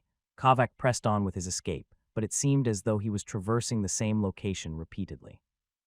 In his weakened state, he couldn't quite comprehend or resist the spell that had ensnared him, but he was certain that he had been caught in some form of illusion. At last, when he halted, an individual emerged. They were enveloped in an aura of blue flames, clearly directed at his current form. Tired of running? Good choice. Now what should I do with you? The person asked, their voice sensual and alluring. Soon her form emerged to present the angered necromancer with his enemy, an alluring woman with several tails and large fox-like ears. The flames behind her flew forward to surround the undead spider head, not allowing it to escape. Stop, stay your hand, I'm sure we can make a deal. Oh, you want to make a deal? The woman chuckled while pointing out with her finger. The blue flames moved closer to the necromancer's squirming head. Stop, do you want wealth, power perhaps? Cult can make all your wishes come true. I will form a binding contract with you now. A contract? Yes. Sorry, but I don't make deals with your kind. The woman smiled before directing her attention once more to ignite the flames, targeting the grotesque creature's head. At the instant the flames made contact with the small monster, Kavak's long life came to a close. His agonized cries and screams went unheard by anyone, and before long, he was reduced to nothing but a pile of ashes on the ground. Maybe I should have captured him instead or given him to the church, she asked herself while looking at the pile of dirt on the ground. However, soon she just shook her head to affirm that her decision now was the right call. No, trusting these monsters is never a good idea, it's better this way. Soon her form vanished from the forest, and the scenery that was clouded in illusion and silence returned to normal. The encroachment on this territory had finally ended, and no cultist had survived. The woman here made sure of it. Let me do the talking, are you sure? Of course, you might not know this, but I've met our friend here before. I don't think we should be performing the interrogation here. There are too many witnesses. What interrogation? Stop it before he gets the wrong idea. Roland overheard a conversation among 5 individuals who were heading in his and Elodia's direction. he had only recently regained consciousness following the battle with the eldritch horror. Although he had lost consciousness shortly after the battle, he had managed to witness the arrival of the city guard and a whole troop of knights. Their numbers didn't exceed 100, but it was an unusual sight. It was evident to him that these Solarian knights couldn't have been responding to his call for assistance. While Elodia called both his own soldiers over and contacted the church, they should not have been capable of sending such a force. The church could likely provide only a handful of clerics, probably no more than 10. Taking that into consideration, it appeared that these holy knights had been tracking the cult's movements beforehand. They probably traced them to this location and launched an attack as soon as the shrouding spell dissipated, revealing the location of the battle. As they drew nearer, he attempted to piece together the unfolding events. One memory resurfaced swiftly, that of Agni revealing himself to the church in his sunlight wolf form, something they likely recognized instantly. However, this was just one of his concerns, as he had also employed divine energy emulation during the battle and was uncertain of the paladins' potential reaction if they discovered this. He wasn't even sure if they were aware of this yet, as the creation of the large sun spell had occurred before their arrival. If necessary, he could attribute this accomplishment to Agni, a divine beast capable of freely generating holy mana. Nonetheless, it was risky to draw too much attention to Agni, as the church might attempt to relocate him to a more securely defended location. The church was known for protecting their holy beasts, and this place might not be the most suitable for his safety. The third problem that weighed on his mind was Bernir. He could clearly remember his friend losing his arm, which had rapidly turned into a black sludge. His knowledge of holy spells was incomplete, but he knew that limb regeneration was beyond the capabilities of a Tier 3 priest. Only priests of higher tiers might possess the skills required, and finding one willing to aid Bernir would be an incredibly challenging task. High-ranking clergymen of this level were typically stationed in the Holy Kingdom of Alexandria and often prioritized aiding capable soldiers within their own faction. Pleas for assistance from outsiders were rarely entertained, and even less if they were just plain blacksmiths. As the questions continued to increase, the group finally arrived, and the cloth that had been dividing his bed from the others was pushed aside. "I'm glad that you're awake, Mr. Wayland, though it's Sir Wayland now, isn't it?" The first individual who emerged took him by surprise. It was a woman with blonde hair that resembled golden straw. This appearance was somewhat common among Solarian paladins, whose hair often turned blonde during the process of ascending to their Tier 3 classes. Some of them even developed golden-hued irises if their faith was exceptionally strong, which appeared to be the case for this woman. She was someone he recognized, and her name was Lorina. She belonged to the Golden Order, a faction of knights within the Solarian Church. Their primary responsibility was to combat cultists, which was likely the main reason for their presence here. Their leader, Inquisitor Bartholomew, was a prominent figure and apparently Lorina's grandfather. "You have really been blessed by the Holy Lady Solaria to have survived a second encounter with these cultists. Dame Lorina, I'm pleased that you remember me, my friend." "It's always good to reunite with fellow warriors," Lorina replied warmly, and her eyes sparkled with anticipation. It seemed that she was in a good mood, but some of the other paladins that were with her didn't look as jolly. Their expressions were grim, a stark contrast to Lorina's jovial demeanor. Two of the knights appeared to be scrutinizing the room, while a third, a man with intense blue eyes, gazed directly at Roland. His presence exuded an air of suspicion and wariness. "Sir Wayland." He addressed Roland with a calculated tone. "Your survival amidst such chaos is indeed miraculous. However, there are elements here that prompt further inquiry." Roland could sense that this individual was probing for information, and their attitude was clearly antagonistic. It was apparent that they hadn't come for a simple congratulatory visit or to offer assistance. If he didn't provide the right answers, he might be taken in for further questioning elsewhere. Roland had heard stories about the Solarian Inquisition, and if you were deemed an enemy, torture was part of the process. "I appreciate the concern for my well-being and your order's timely arrival. It was indeed a harrowing encounter with the cultists. I must commend your bravery and swiftness in dealing with the situation, but I don't think this is the best place for such a discussion." In reality, Roland had no desire to engage in this conversation at that moment. It was evident that these paladins were attempting to corner him right after he had regained consciousness, likely with the intention of interrogating him before he could gather his thoughts. Therefore, he deemed it wiser to postpone this discussion to a later time. He deliberately emphasized the positive aspects of the situation, hoping to keep the atmosphere friendly. Additionally, his armor was not with him, which meant he couldn't conduct a proper identification process to ascertain the true identities of these individuals. They were wearing items that concealed their real names, and without his armor, he couldn't cloak his mana while accessing this information. "This won't take long. I am Sir Gideon, Paladin of the Radiant Order. We want to discuss the unholy conjuration that was unleashed here and which you were a part of.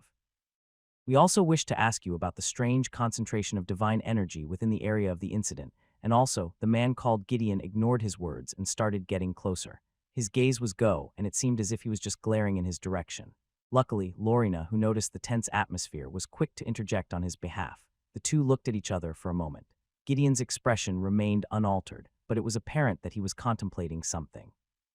Roland was not aware of the hierarchical structure within this unit of Golden Order Knights, but it appeared that these 5 individuals were more or less on equal footing.